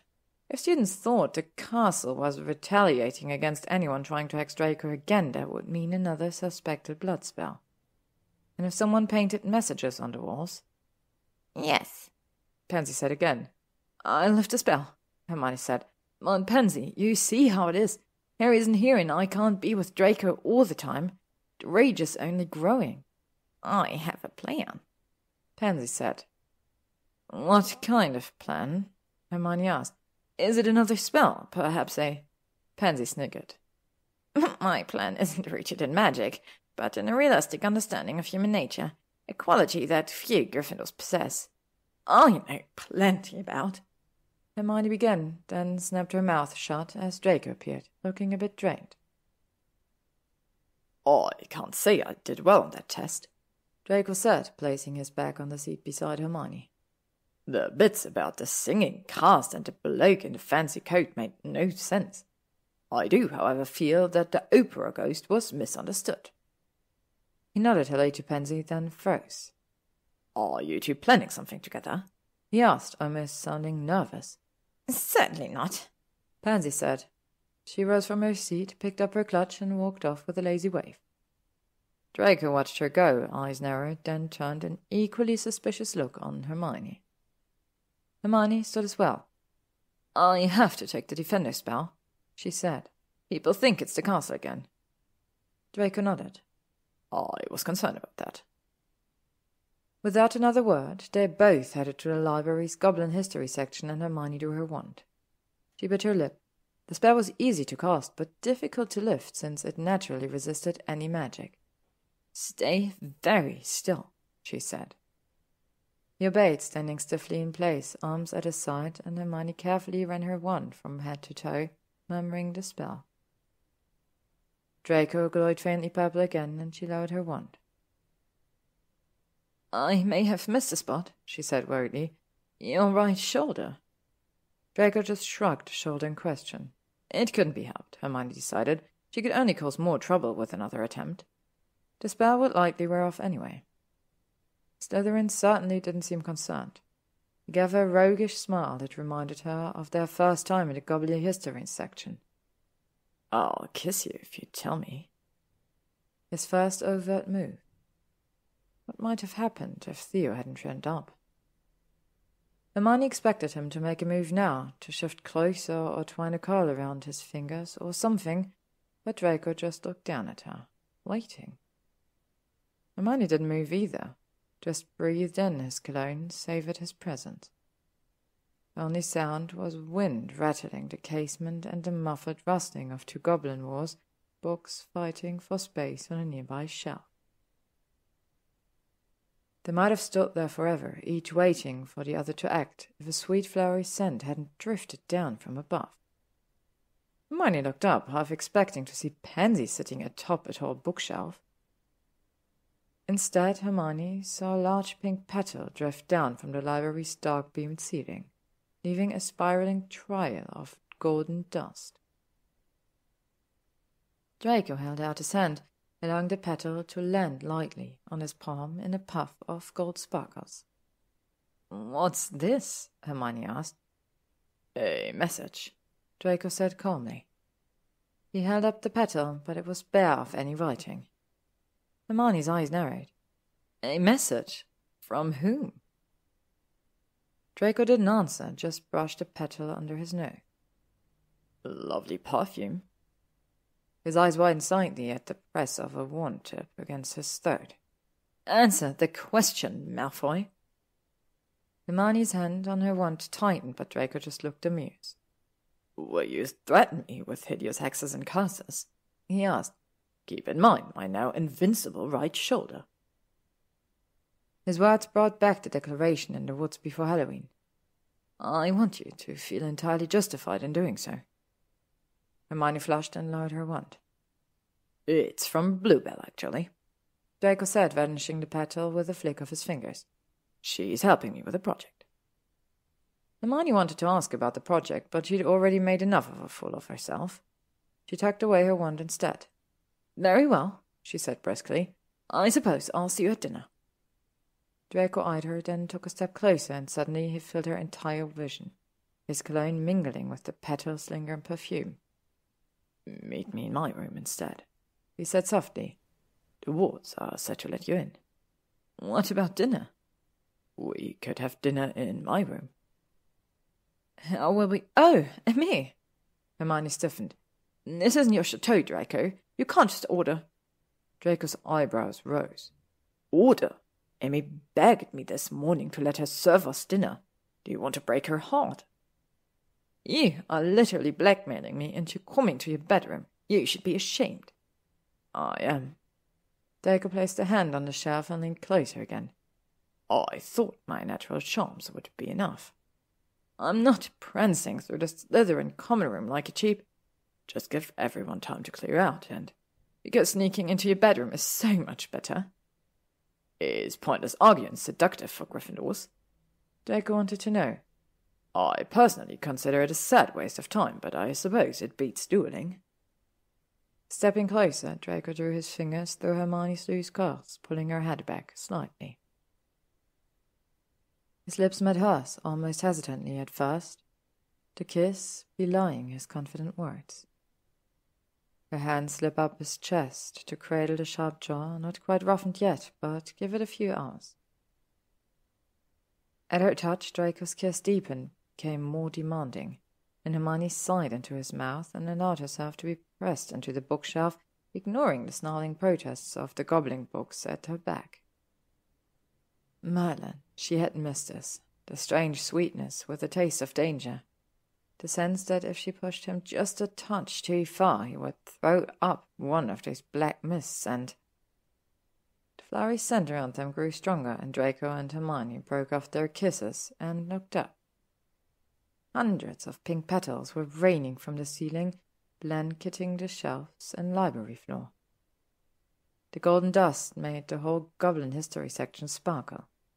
Bluebell obviously knew what they were doing and was either growing impatient or, more likely, eager to add to the mood. The fairy dust made Draco sneeze, and Hermione couldn't help giggling. He glared down at her slightly, his hair and shoulders dotted with pink petals. She probably looked ridiculous as well, because Draco's face softened and he began brushing petals off her curls. The gobbling books rattled in the shelves, attempting to shake off the petals or spit out any cord in their pages. A few books fell onto the petal-strewn floor, flapping wildly.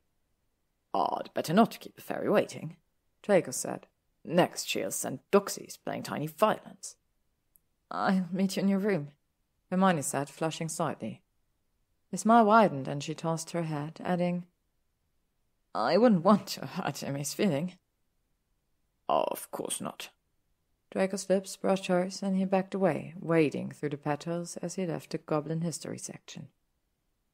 Hermione stared after him for a moment before returning to her table. A few petals fell from her hair as she packed her bag, and she smiled as she zipped them inside with her books. Perhaps Draco was right. She just might have a thing for pointless arguing. Next up, dinner with Draco, stormy weather. Thank you for listening to this part of the Gloriana set. If you would like to stay up to date on upcoming chapters and stories, you can follow me on YouTube, Spotify, or AO3.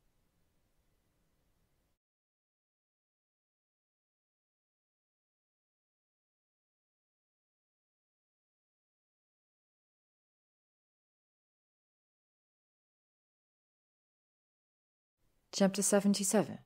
Storm Clouds. The Marauder's map made navigating the Slytherin dungeons fairly easy, although Theo took a ridiculous amount of time to leave his room and head off to dinner Tuesday evening. Hermione waited in an alcove behind the Merlin tapestry for him to pass, then tripped up to the snake charmer portrait. "It is not titled that, honest man," the charmer said, setting down his flute. The cobra bobbed hello. "It is men who honors titles," Hermione answered. Niccolo Machiavelli had obviously been a Slytherin. "Well spoken, little Hannibal," the charmer said as the portrait opened. Draco's door opened easily to her Alohomora, revealing the spotless, gracious room. A lace-covered table glittered with crystal and china and covered dishes. Hermione's lips tightened. It was outrageous, really. Draco's little lap of luxury here. The blue velvet curtains, embroidered with gold fleur-de-lis, were tightly closed. A silver tea tray graced the desk, its teapot embossed with the Malfoy crest and the words, Sanctimonia Vincent Semper. Purity will always conquer. There was no sign of the French prince in residence. Very well, she should wait. Hermione poured herself a cup of tea and stirred in 2 sugars. As she reached for the cup, her eye was caught by the 3 silver picture frames lined up in a fuzzy row. She picked up the first picture, Draco Narcissa at platform 9 3/4. It was obviously first year, and Draco's little pointed face looked at her curiously, his hair slicked back. Narcissa's smile didn't reach her blue eyes. The second picture showed Draco and his friends cheering at a Quidditch match, all wrapped in green and silver scarves. Probably singing Weasley's Our King, she thought waspishly. Draco's arm was around Pansy, his face flushed.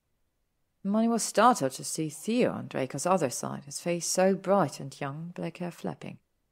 She'd hardly noticed Theo back then.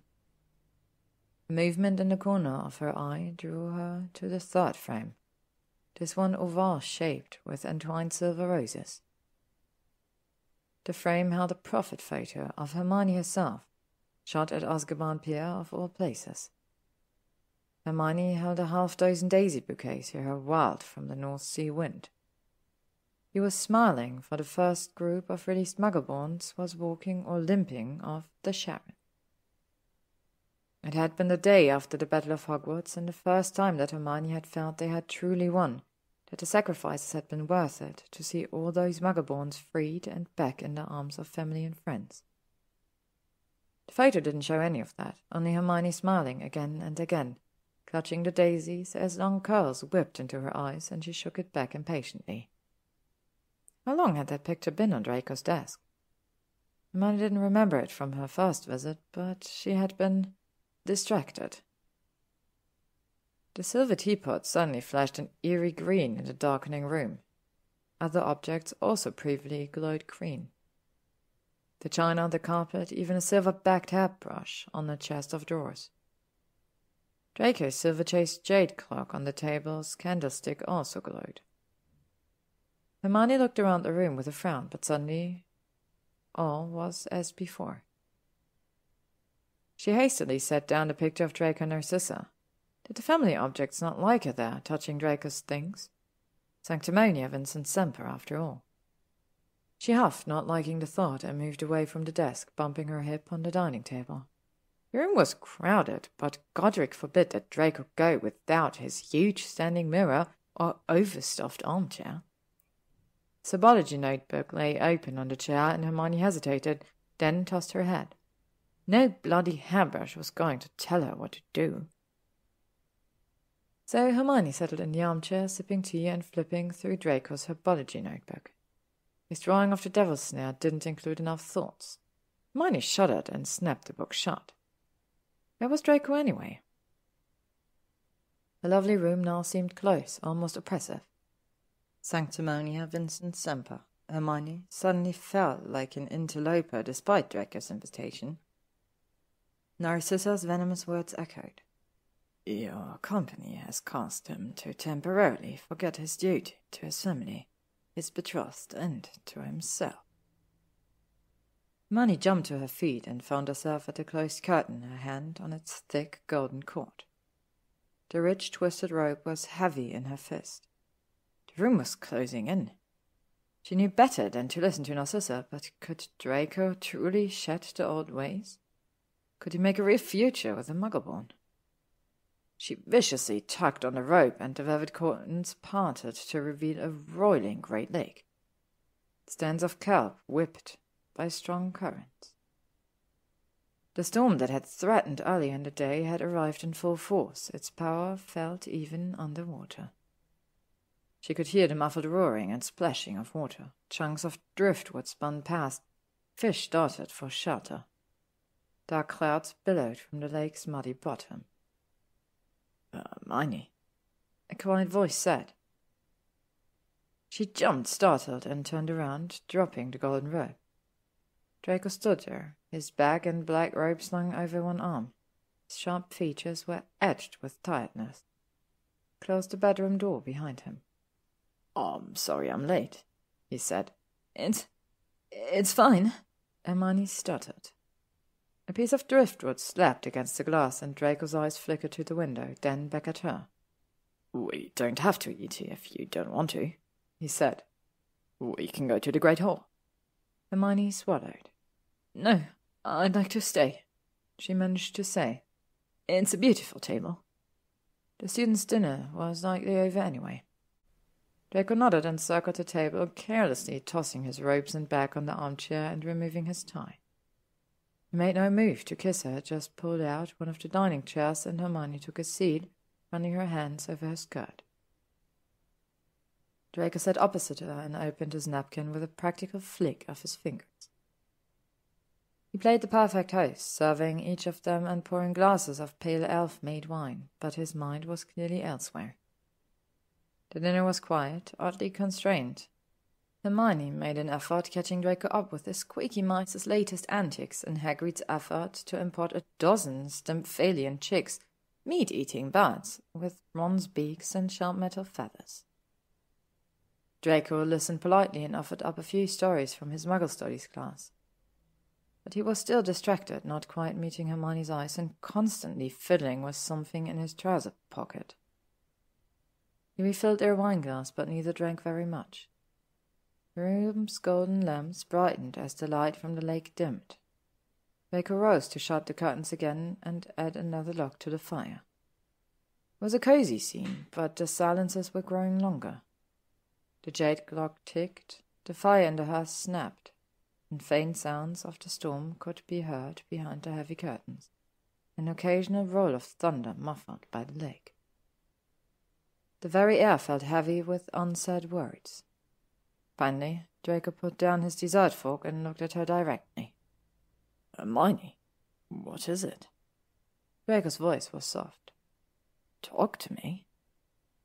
Hermione looked down at the crystal glass in her hand. She didn't want to talk about it.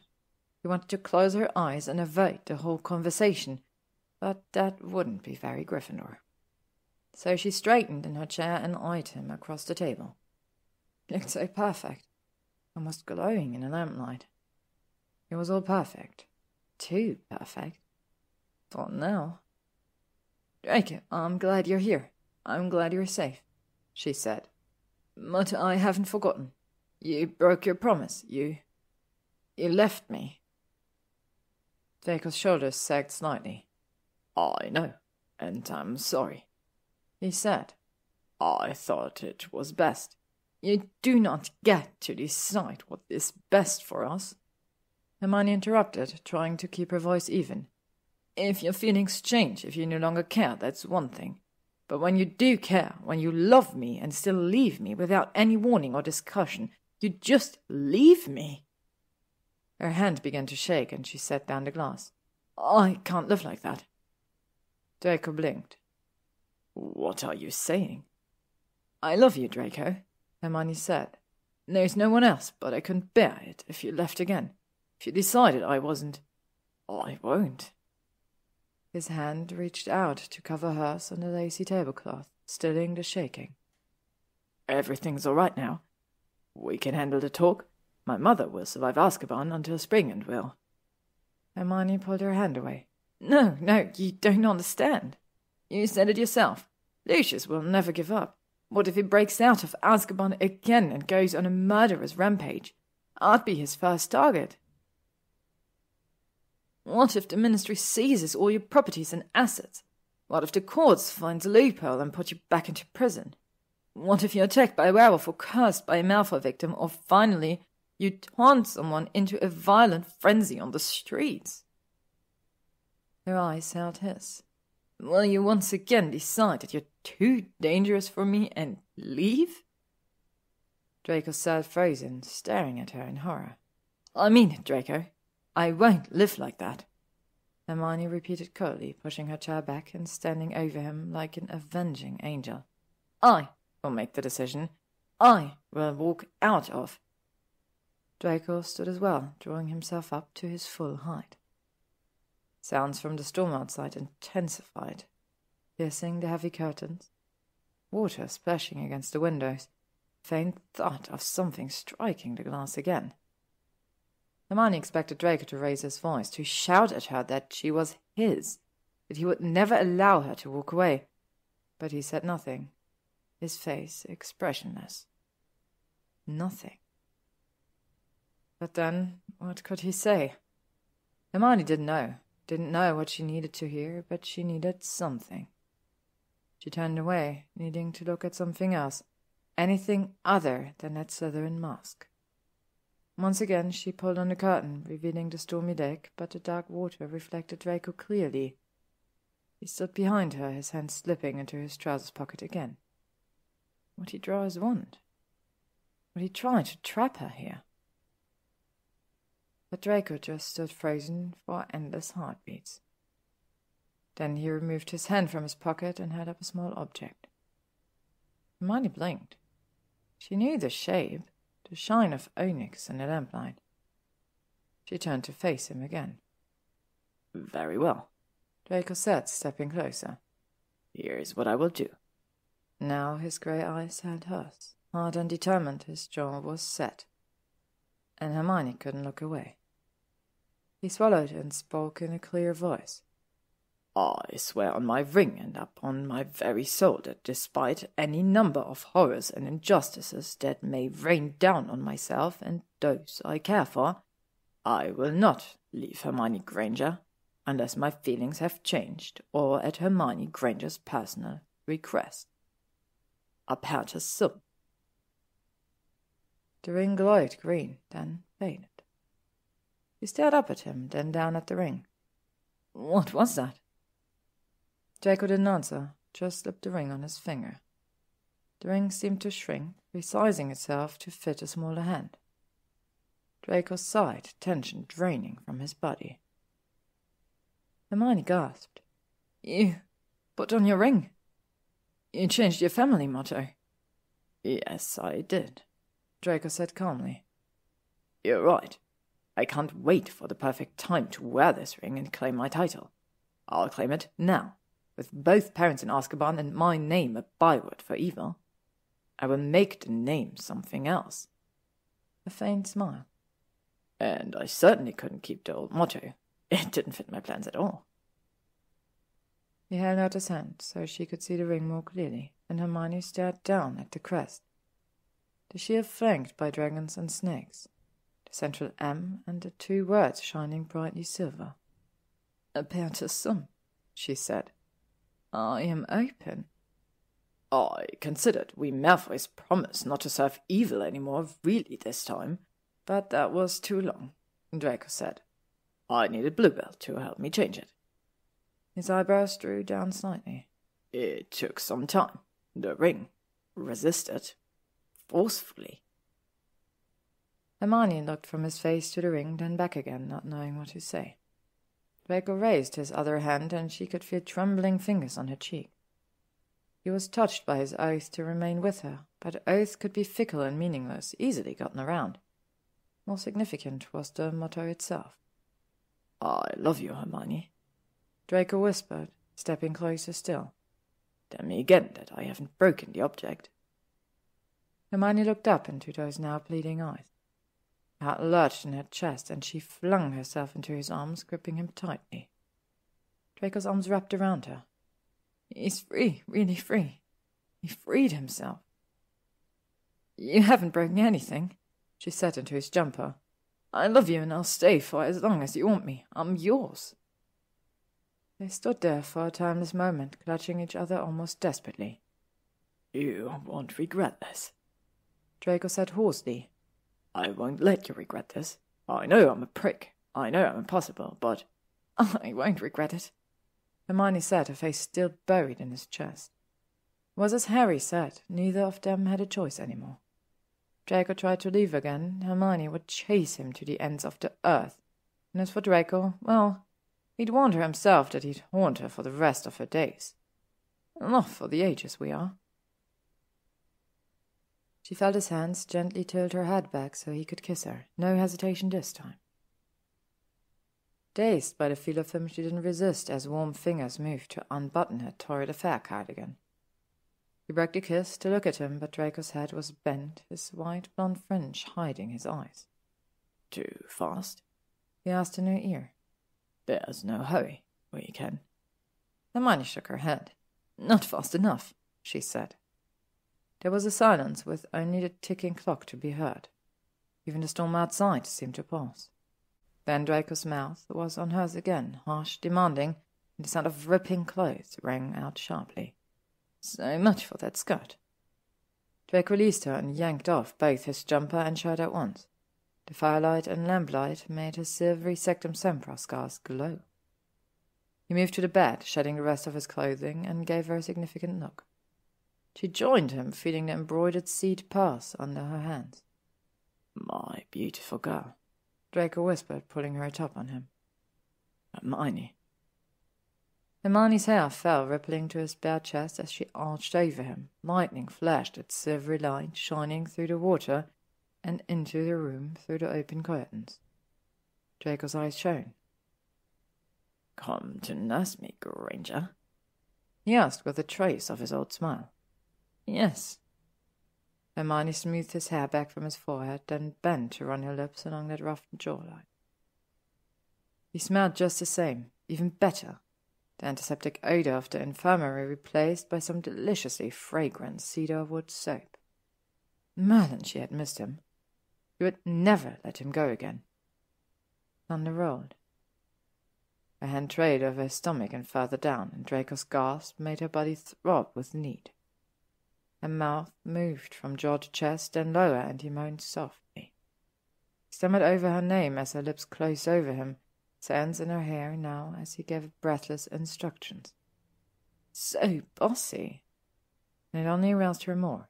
"Stop, please," he finally begged. "Or it will all end right here."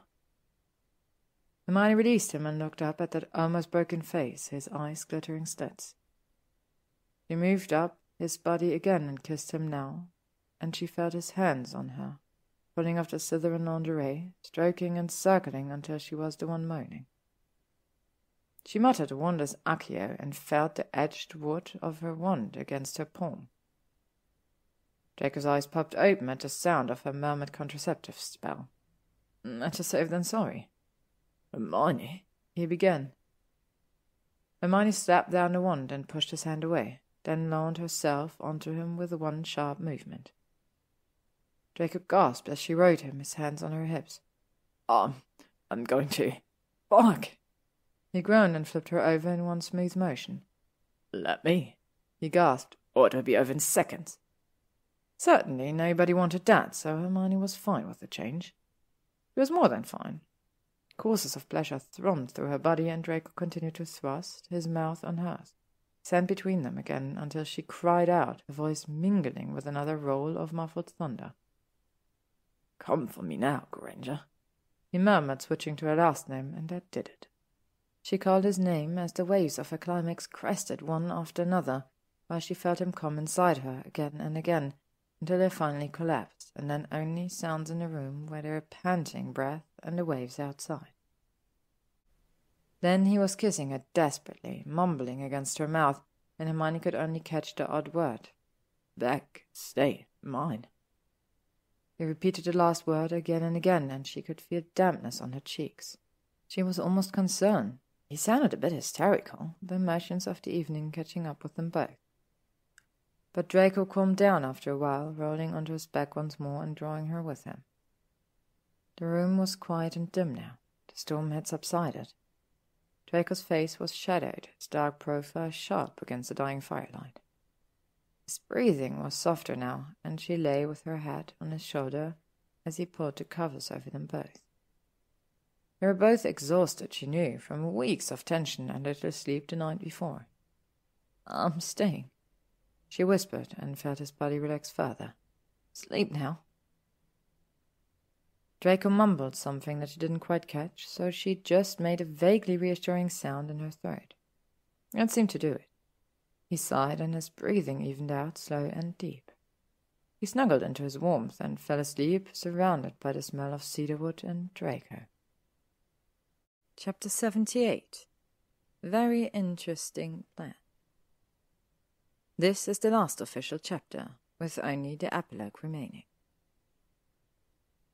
Hermione and Draco both had plans for Wednesday morning. They hadn't discussed them, hadn't set up a schedule or anything, but it was fair to say they had plans. As Lila would say, very interesting plans. And those plans, it was also fair to say, did not include oversleeping until nearly 8 o'clock. Yes, they were both very tired, but Hermione's pre-dawn loop habits and those very interesting plans should have guaranteed an early morning.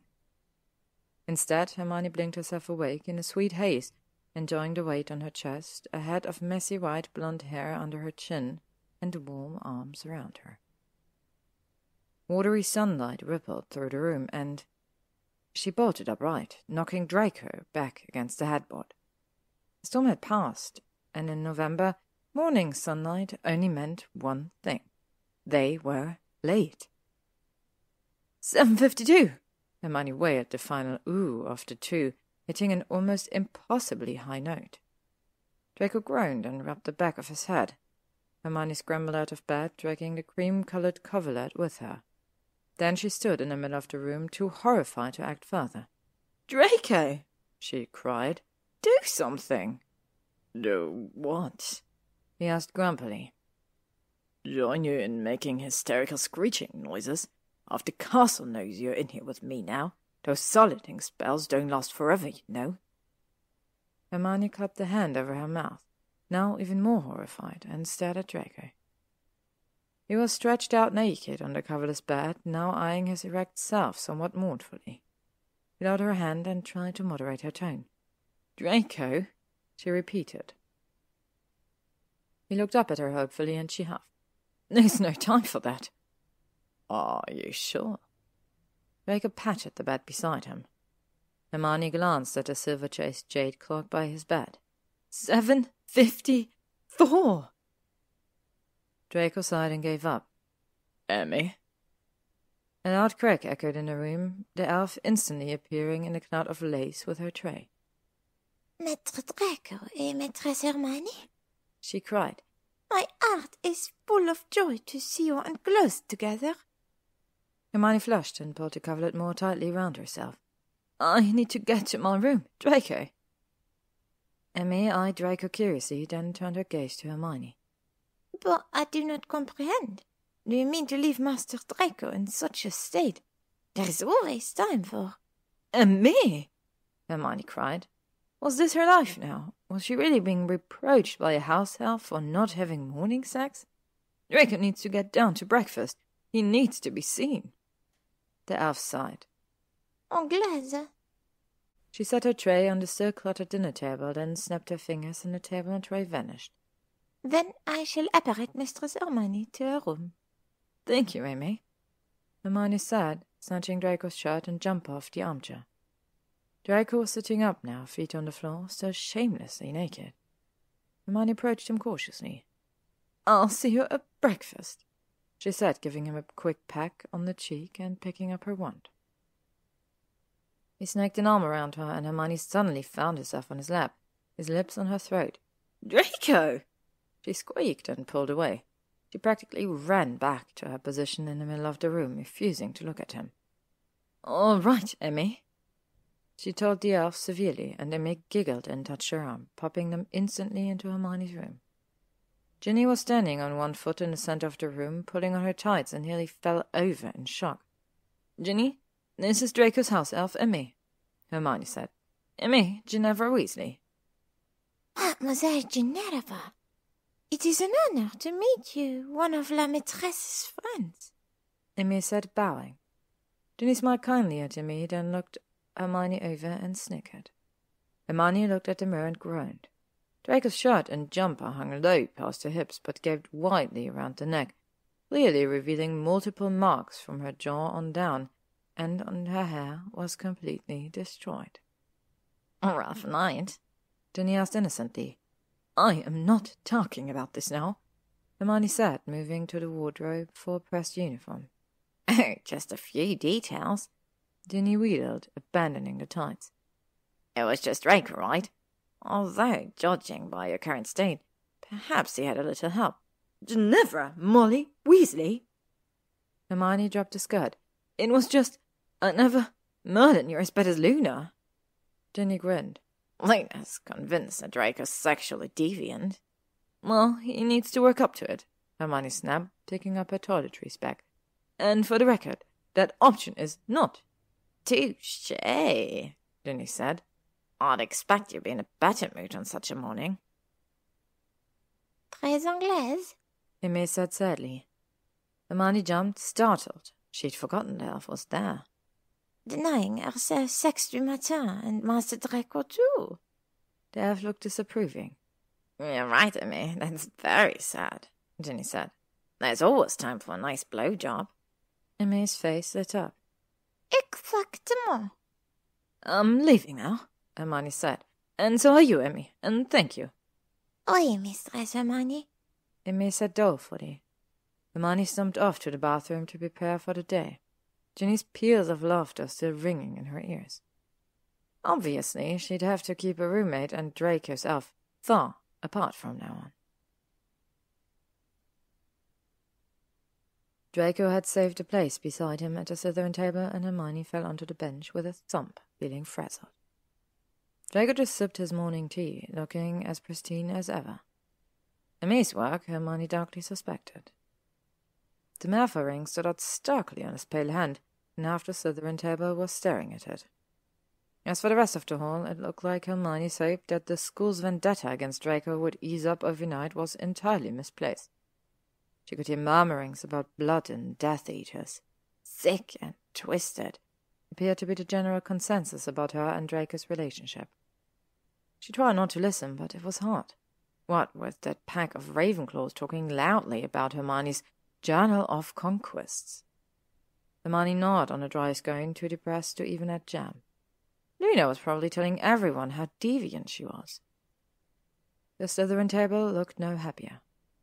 Theo's face was dark, and Blaise actually narrowed his eyes in concern.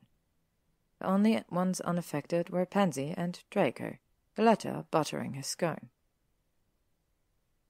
McGonagall rose from her throne-like chair, and the hall fell silent to Hermione's relief.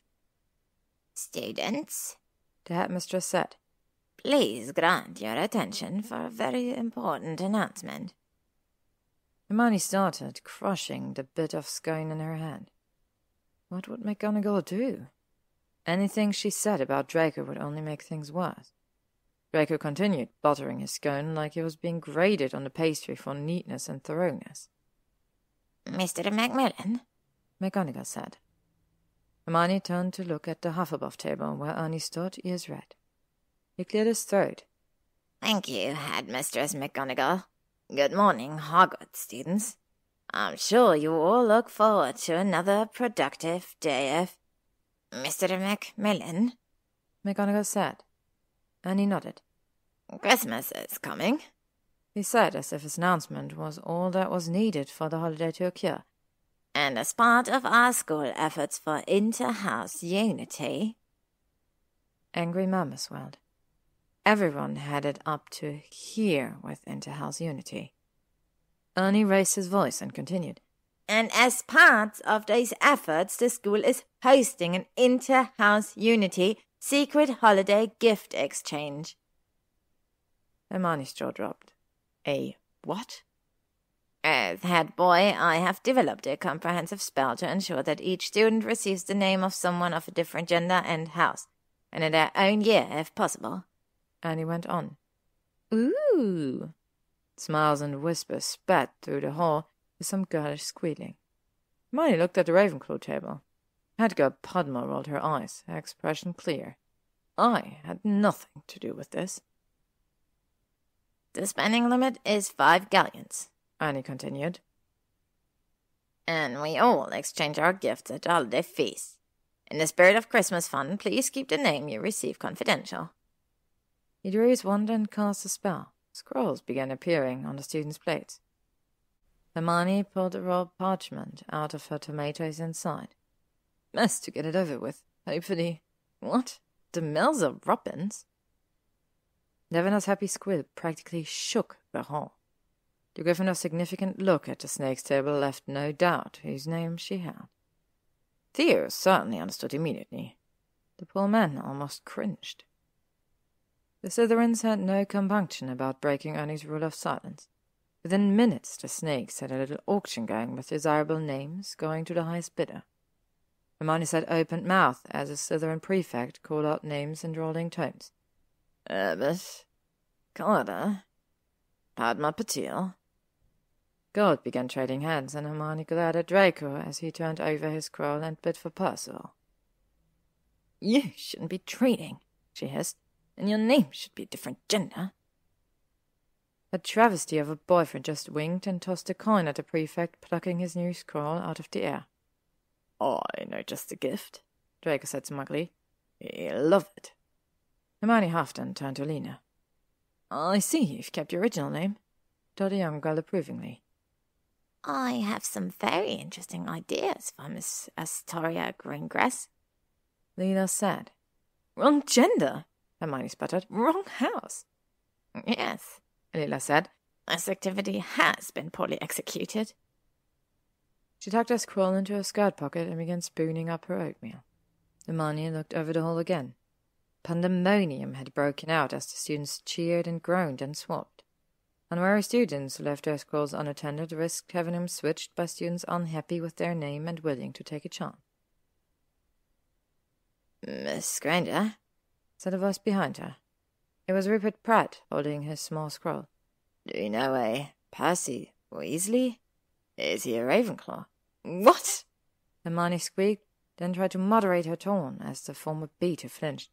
Percy's a Gryffindor, Rupert, and he hasn't attended Hogwarts in years. Pratt's face fell. Nuts, I paid 10 galleons for him. That was the last straw. Hermione left the southern table and stalked over to Ernie. What do you think you're doing? She snapped, waving her tomato-smeared scroll in the head boy's face. I have to mail the Robins. Macmillan, Ernie said, standing. could you trade with me? Ernie, Please. Ernie begged. I have Goyle and no one else will take him. Hermione huffed. fine, she said, in the spirit of inter-house unity. They traded scrolls. This gift exchange was a ridiculous idea. Well, Neville said. Neville! Hermione looked over at the Gryffindor table, where Neville seemed a little unnerved by the uproar around him. Interesting. Then she turned to the Slytherin table, and there was Pansy, looking smug. Hey, Annie. Anna Abbott said, holding up her scroll. Here's Marcus Fix. Do you think he'd like a few bars of my homemade soap? Ron and Hermione stared at her, unable to speak. Students, McGonagall's voice rang out. you have returned to your places in good order. Hermione returned to the Slytherin table and sat beside Pansy. Why, Pansy? He asked in a low voice. Why a gift exchange? It was necessary, Pansy said, admiring a sapphire bracelet peeping out from under her shirt cuff. The school needed a distraction to take their minds off Draco. Did you sabotage the spell? Hermione asked. No need. Pansy cast Ernie a contemptuous glance. I knew I could count on our head puff to bollocks it up.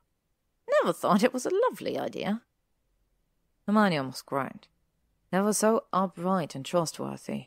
Who knew how many diabolical schemes Pansy could execute through him? It will never work, she told the Slytherin witch. People hate Draco now. He won't throw them off so easily. Just wait. Pansy smirked and transformed her sapphire bracelet to an emerald one with a tap of her wand. Hermione didn't have to wait long. By lunch, it was as if there had never been any blood messages. Draco wasn't hexed once. Even Justin was too busy trying to track down his ex-girlfriend's scroll to harass anyone. Dennis Creevy did his best to foment more hatred, and Draco was the subject of many glares at lunch. But then a rumor swept the castle, likely started by Pansy. Some names had been assigned more than once. That meant some students might not get gifts at all, and paranoia ran rampant as students tried to confirm that somebody had their name. Draco disappeared after lunch and turned up late to double her body, looking especially smug. But Hermione had no chance to question him since McGonagall summoned them both to her office immediately after class. First, the headmistress requested that Draco remain in the castle until holiday break. Then she updated them about Celeste Rosier. Despite the best efforts of the healers and McGonagall herself, the Death Eater would likely remain a pygmy puff for the rest of her days. Professor Hagrid has placed Sally in a nice coop behind the pumpkin patch, the headmistress said, eyes gleaming behind her spectacles. I plan to visit often. Finally, McGonagall delivered a formal reprimand to Hermione for casting an illegal transfiguration. Then she gave Hermione an outstanding newt score in the subject, which meant Hermione wouldn't have to sit the transfiguration exams. Hermione beamed. Draco rolled his eyes. Once back on the third floor beside the gargoyle, Hermione suggested that they take a walk in the castle's main courtyard. The late afternoon sun still shone brightly in the courtyard's high walls, which sheltered them from the cold wind. Draco agreed, and she ran up to the Gryffindor tower to grab her scarf, mittens, and had just finished Gryffindor knit cap. It was a practice cap. She was knitting more as Christmas presents, and while the red and gold lines were a bit crooked and the pom-pom entirely too big, she was pleased with the result. Draco resplendent in a green velvet-lined black cloak, silk green scarf, and black leather gloves, raised an eyebrow when Hermione met him in the entrance hall.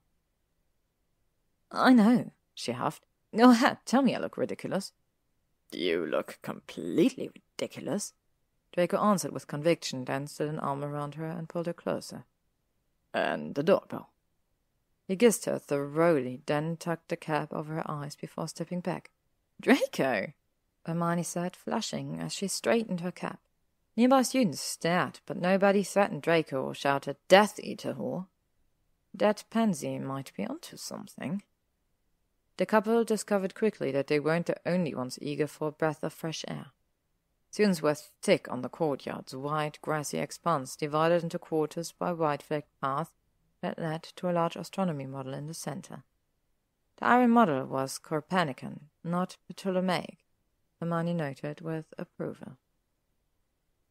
Draco had small patience for crowds and would have retreated immediately if Hermione had noticed that the yard's northwest quadrant was nearly empty. Led him through clusters of shivering students towards the clearing. Bloom and Pratt looked especially cold. Maybe they would like some nice knit cap. They quickly discovered the reason for the empty space. The squeaky mice were playing under a large Burnham oak tree, shrieking wildly and jumping into piles of yellow leaves. A few of the first years were shoving Bertie under a particularly large pile, but abandoned the game immediately when they saw Draco and Hermione. "Miss Granger, Mr. Malfoy!" the mice shouted. Their chubby faces were red with cold and excitement. Lila looked as flushed and dishevelled as the rest of them, with large golden leaves stuck in her dark hair. Hermione's attention, however, was caught by Percival, who wore a very familiar badge, round and black with bright green letters flashing. "Potter stinks." She turned to Scarlet Draco, but Layla beat her to it. "I'm surprised at you, Mr. Malfoy. The girl said severely. Aura Potter is very nice and brave." Her cheeks reddened further. Draco smirked. "Just a bit of Christmas fun." Percival struck a pose. "Miss Granger, Mr. Malfoy." Bertie had finally struggled out of the leaf pile, an agitated cupcake hopping on his shoulder. "Got you off a CR detention on Saturday. I'm sure Professor Hagrid will mind." "Professor Hagrid gave you lot detention?" Hermione was surprised. "What did you do?" "We wanted to play with his new pygmy puff. It's so big and fluffy." Hermione exchanged a horrified look with Draco. "What?" Professor Hagrid put it in with the new chicks. Lila piped up. He let us watch and... Oh, I thought those stumpy chicks were going to snack on that puff. Percival interrupted loudly. Lila frowned at him, and the black-haired boy grinned and thrust out his chest. Potter Stinks flashed merrily. "What's happened?" Hermione asked. The puff just looked at the chicks and flapped its wings. And the chicks started screeching and ran into their nest. We came back later and they were still hiding, Percival said. They won't come out. The chicks won't eat either, Imogen said. We tried to give them beef tips. Hermione and Draco exchanged another horrified look. "Did you lot go into that coop?" Draco asked sternly. I wanted to feed the chicks, Imogen said. And play with the puff. It's a very interesting puff, Lila said. But Professor Hagrid caught us. Bertie said. "You lot are not to go anywhere near that coop," Draco ordered. "Those chicks are dangerous, and so's the puff." That's what Professor Hagrid said. He wants us to clean out the Sastrus stables. It stinks in there. Well, you know all about stinking, Percival. Lila snapped. Can we write sentences with you instead, Mr. Malfoy? Miss Granger? Imogen asked. Please? "Certainly not," Draco said. "You will clean those stables without complaint, and furthermore—" Draco began ranting about monsters and loony gamekeepers, and the mice listened in mutinous silence. Hermione rolled her eyes. She'd already heard the lecture on the Hogsmeade platform. She stealthily drew her wand, catching Lila's eye, and Layla casually shifted to block Draco's view of Percival.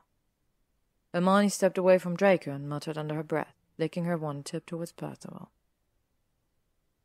Then she moved back to Draco, laying her hand on his arm. "Draco, that's enough," she said. "I'm sure they all understand." Hermione stood on tiptoe to whisper in his ear. "I'll ward the coop." Lila tugged on Percival's robe, prompting Percival to turn away from Draco to glare at her. The other mice began to giggle. "Let's go," Hermione whispered to Draco. He trailed her hand down his arm. "It won't take long, and maybe after dinner. The room of requirement." Draco brightened.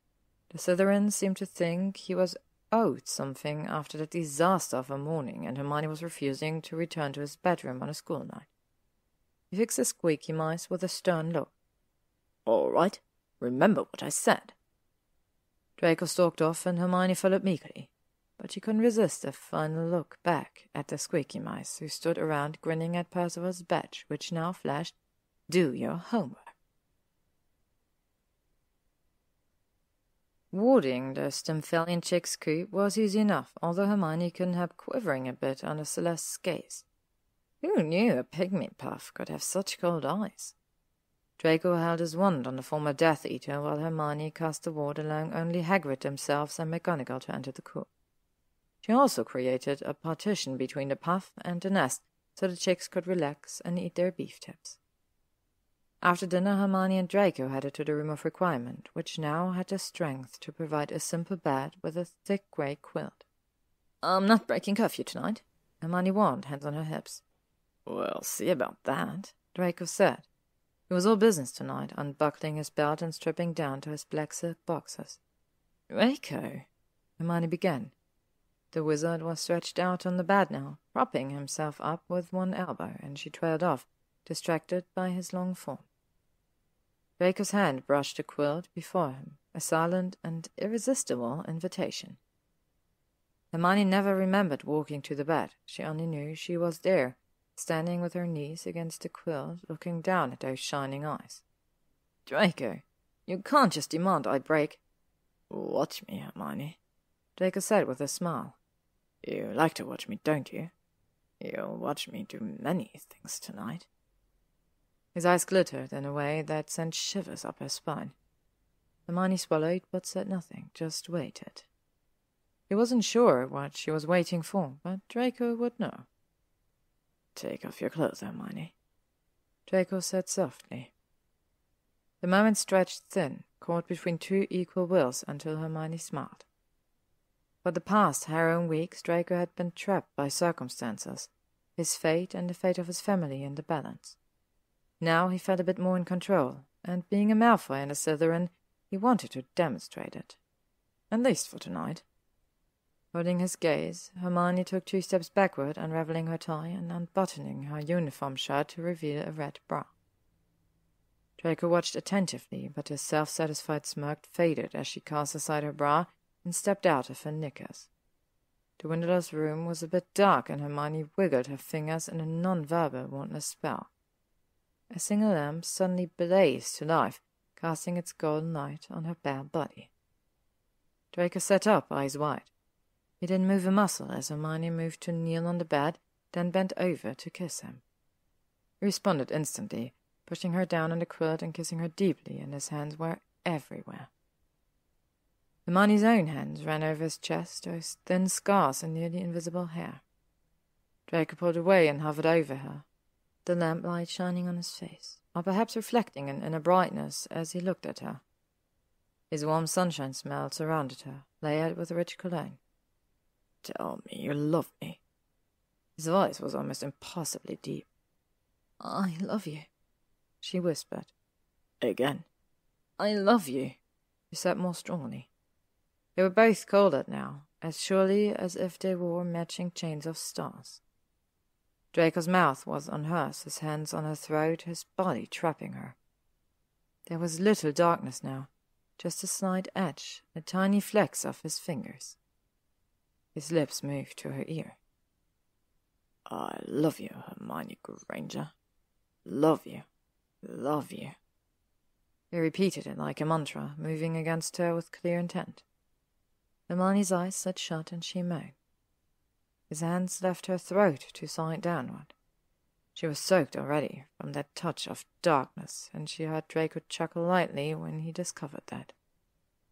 His mouth moved to follow Hermione's fingers in his hair, and at the touch of his tongue she spasmed, biting down a scream. Soon she was falling apart, covered in a sheen of sweat, and he hadn't even entered her. "Please, Draco," she moaned. "I can't wait any more. Please." "I like it when you back, Granger," said that smug voice from Potions, and she almost came again. He was getting a little hysterical now, pulling on his hair. It had to hurt him, but his voice was only slightly wrecked. "Open your eyes and watch Draco Malfoy fuck you." She obeyed, expecting to see dark Draco, but his eyes were bright and his smile open, and she couldn't help smiling back. "Control freak," she managed to gasp, and his smile widened as he thrust into her until she screamed.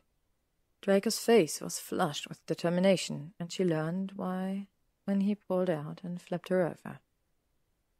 "Hands and knees, Hermione," he said in her ear, and his voice was agonized.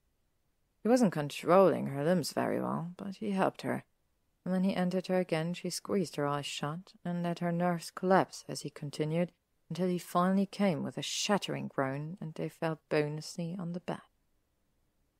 She didn't know how long they lay there in a silent room, only their breath to be heard. Had no idea what time it was and didn't care. "Another point to Slytherin." Draco stretched with a soft moan and picked up his wand, probably for a quick cleaning spell, when he froze. I never..." He swallowed. I never took cast." His grey eyes were wide, tinged with a little fear. "It's all right," she panted. "I take a muggle pill." "A what?" Draco blinked. "What's a pill?" "Muggle medicine." Hermione grinned. "What are they teaching you in muggle studies?" "Vacuum cleaners today." Draco was still nervous. "They sound terrifying." He balanced on one elbow, looking down at her. "What is this pill? Is it safe? Why didn't you tell me?" He brushed his sweaty, slightly curled fringe from his forehead and watched it fall back again. "It's all right, trust me." Draco nodded, still a bit doubtful. "You understand, if anything comes of this, you and I will." Shh. Hermione put her fingers on his lips. "We don't need to talk about that now." He visibly relaxed and waved his wand, and Hermione felt the soft coolness of his cleaning spell. She shivered, and Draco immediately tucked them both under the quilt. "Don't worry, I'll get you back to your tower," he murmured. Hermione snorted lightly. like she needed any help. Draco was stroking her hair, running a finger over the Gloriana pin, still tucked behind her ear. His other hand lay on her breast, and she felt the cool onyx of his family ring. Apertus sum.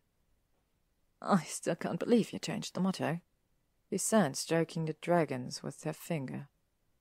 He thought back to the scene in the charms classroom when she forced Draco to turn out his pockets. She hadn't dared touch the ring then, could almost feel its malevolent presence. Draco sighed. "It wasn't easy," he began. "I began trying after Mother's arrest. I didn't see how I could ever have you again, but no matter what, I was determined to change the motto." His hand stroked her breast. "But the ring kept switching it back to Sanctimonia Vincent Semper." "What made you go to Professor Bluebell?" He shrugged. "She seemed knowledgeable, so I talked to her yesterday after Dada." Rolled over on his back, one hand behind his head. "What will your parents say?" "Doesn't matter." His jaw was set. "I'm the head of the family, and I make the decisions." "Did the Quest's motto change on everything?" Hermione asked, remembering the glowing objects in his room. "Carpets, banners, silver toothbrush holders." He looked amused. "Yes, the signet ring sets the seal. Robert and I knew we'd likely succeeded when grandfather's cufflinks glowed, but I didn't know for sure until I put on the ring." His smile widened. "Emir's probably embroidering the new motto onto linens as we speak." "You should free her," Hermione said sternly. Lacy towels were still towels. "You're welcome to try," Draco said, his thumb rubbing her nipple. Followed it up with his lips, and Hermione moaned. "Curfew," she gasped. "There's no time." "There's always time." Draco began whispering all the things there was surely time for. "Trust me." So Hermione did. Draco was true to his word, checking the time himself, dressing without argument, and escorting her up multiple staircases to the Gryffindor Tower before curfew. They passed jabbering groups of students, but no threats or snarls, just, "Lydia swears she has Ogden's name, but I know she's I saw the—" "Frank has Polly, can you believe it? He thinks she'll—" "I can't find that Marcus Fix anywhere. Do you think he'd like knitted snowman socks?" Draco sneered at the chatter, but Hermione was only relieved. Although Neville was likely to take a dim view at being used in such a way. Oh well, that's a Parkinson problem. With 10 minutes left before curfew, they stood in the corridor out of earshot of the fat lady, discussing possible weekend plans since Chateau de Malfoy was out of the question. "You packed that little pink bag anyway," Draco ordered. "Tell Ginevra you'll be spending the weekend in the dungeons." "I can't," Hermione said. "I promised I'd have dinner on Saturday with her and the Harpies." She grinned. "I think they'd rather have you, though." "Not a chance." His finger traced her throat. "Very well. I'll release you Saturday night, but come back to me afterwards." He gave her that open look. "Please." "All right," Hermione said, resigned to total scandal. "You are truly a corrupting influence." Draco just chuckled and twined one of her rampant curls around his finger. "Oh, my sweet, innocent Hermione," he murmured. His breath was hot in her ear. "I haven't even begun to corrupt you yet." Chapter 79. Epilogue. 5 Things. Hermione woke bathed in sunshine. Draco's high-ceilinged bedroom at the Chateau de Malfoy was 5 times as large as his rooms at Hogwarts, but very similar, with the same blue velvet curtains with golden fleur-de-lis and the colourfully painted furniture. But this room's main window overlooked expansive grounds dotted with statues and fountains, with vineyards in the distance. The carved-wooden desk held his glass Patronus ball on its delicate silver stand. With utmost caution, Hermione sat up, blinking in the morning light. The long lump beside her, hidden beneath the cream silk coverlet, didn't move. Thank Merlin. He reached out an arm and pulled her beaded back off the nightstand along with her wand. A muttered spell, and she'd summoned her loop, notebook, and pen. With any luck, she'd have time to record her thoughts and plan her day. Hermione flipped to a fresh page and touched ink to paper. was important to keep a disciplined mind. Her thoughts refused to comply, however. Instead, they roamed freely over the weeks at Hogwarts since Narcissa's trial. Pansy had proven very creative at distracting the student body from Draco's perceived villainy. When the school had settled down a bit in December, and Draco started getting threats again, everybody's secret gift scrolls suddenly vanished. Ernie and his prefects tried to recreate the gift list, but of course half the students lied about their drawn names, which created more chaos. The squeaky mice thrived on the uproar, and Hermione darkly suspected that Leela, with Pansy's encouragement, was happily making things worse. Percival wore his transformed Potter Stinks badge for an entire day before noticing it read, "Do your homework." He complained to Draco, who spent most of Friday night in his room working to change it back. Hermione watched from his bed, where she was reading Vazir's Curses of Home and Hearth book while wearing a small lacy thing and trying not to look smug. The next day, Hermione secretly taught the switching spell to Leela, who chummed the badge to flash phrases like, "Eat your veggies" and "Write your mother," and Hermione's favorite, "Potter's cute." With all the gift scrolls vanished, Ernie begged Hermione to help him cast the spell again. Hermione airily refused, proposing a nice trivia tournament to take everyone's mind off things. So the head boy recast the spell himself, adding all his prefect's suggestions, and the charm collapsed under the weight of its many amendments and assigned everyone the same name, Marcus Fix. The student body revolted, and the controversy dragged on until McGonagall herself took a hand a week before the holiday feast, casting an efficient spell that assigned each student a name and prevented any swapping. Hermione drew Ernie's name and wrapped up a stack of books on effective leadership and his very own life organization optimization plan. At the holiday feast, Draco presented Lavender with a pair of socks with Theo's face in a little heart, charmed to show Theo blowing kisses. Lavender put on the socks right there at the Gryffindor table and shortened her skirt to display them, and Hermione couldn't hide her grin at Theo's outraged expression. Luna gave Draco with a hand-painted model of the Malfoy meditation retreat, complete with a tiny fountain of renewal trickling minute drops of water. Draco managed a pained smile and a quiet thank you, but Hermione thought it was lovely and set it up in his bedroom at Hogwarts. Luna's model certainly was better than Hermione's own gift, a book on decorum titled "To Be Truly a Lady," from Justin Finch Fletchley. Hermione glared down at the book, curbing her desire to incendio it. Bloody hypocrite with his grassy make-out space and bottle of silent scotch. She ended up reading the book over the holidays and owling Justin 6 feet of parchment with her notes and annotations. "You stick with him," she told Brownie as she tied the heavy scroll to his neck. "Don't leave until he's read every word." The morning after the holiday feast, Hermione and Draco prepared to board the Hogwarts Express in a tense mood. Squeaky mice were running amok on the platform, each wearing one of Hermione's knit caps.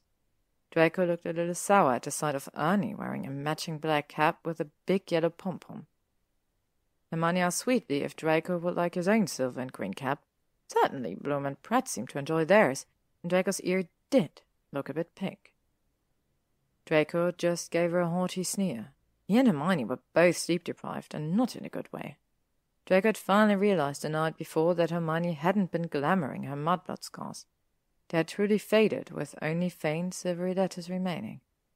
He demanded an immediate explanation, and then promptly exploded, ranting about the dangers of brewing experimental potions and testing them on oneself with only a witless painting to help. Then he dragged her off to the infirmary and woke up Madame Pomfrey. The matron gave Hermione an antidote for aconite poisoning, although Hermione insisted her pupils weren't dilated, and she was only sweating from her sprint from the Slytherin dungeons. Draco then broke Hermione's wards around the potions app and laid into Snape, who merrily raised a painted eyebrow. The portrait had a few choice things to say about Draco, leaving a dangerous witch to her own devices, while he ran off acting like a bloody Gryffindor. The next day, Draco was still moaning about the scar solution, not to mention his precious badge, which, despite all of Draco's effort, was now stuck at Potter the Wonder Aura.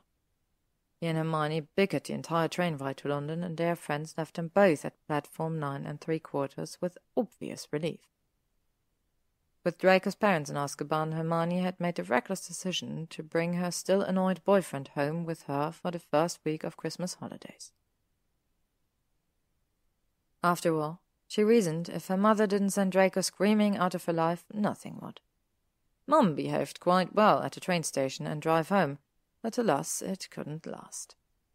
"So, Draco," Mum said as they ate dinner that night in the Grangers' wood-panelled dining room, "I understand your family did their best to kill our Hermione during the war."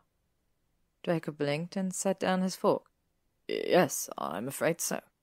"They weren't very competent about it," Mum observed with a sip of her wine. "No," Draco admitted.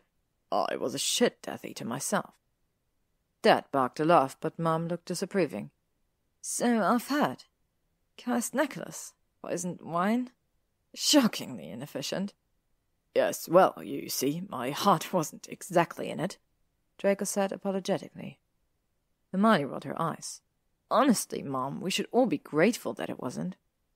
"I suppose," Mum said, but she fixed Draco with a cold eye, and her thoughts were clear. Slacker. Mum was quite impressed by the Gloriana set, however, and looked Draco up and down before suggesting that Hermione infused the Malfoy ring with similar magic. "He is a very good-looking young man, dear," she commented. "I can see why you might forgive a questionable work ethic." To Draco's surprise, Hermione insisted on telling Mum and Dad all about her adventures at school. She had sworn not to keep things from her parents anymore and tried to keep her promise, although she did skim over the rougher parts at the not hunting shack. Even told them about petrifying Draco in the charms classroom. Mum nodded approvingly at Hermione while Dad frowned at Draco. Dad adored Squeaky Mouse stories, and Mum was extremely interested in anything concerning the Malfoy family.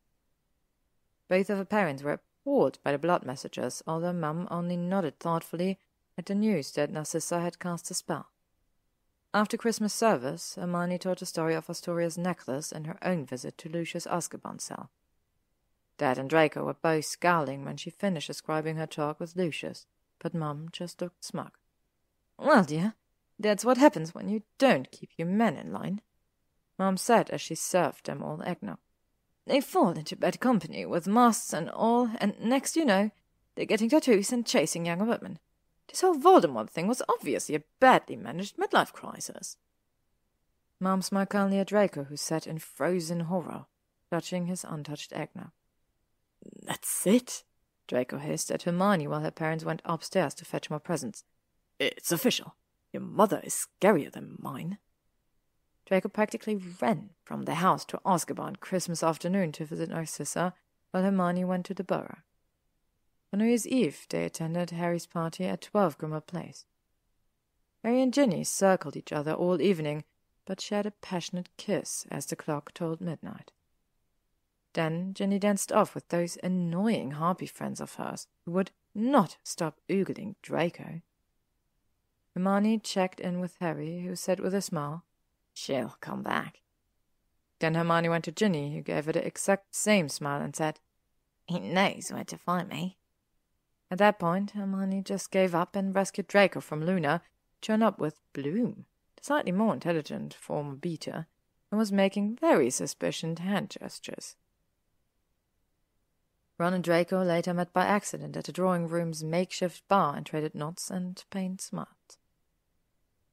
Hermione and Draco stayed at the Leaky Cauldron that night, and the next morning took the Inkpot portkey to the Chateau de Malfoy in southern France.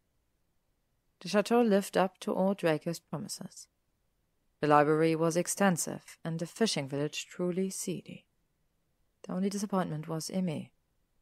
Whenever Hermione said freedom, or money, or clothes, the elf cried, "Je ne comprends pas," and ran off sobbing.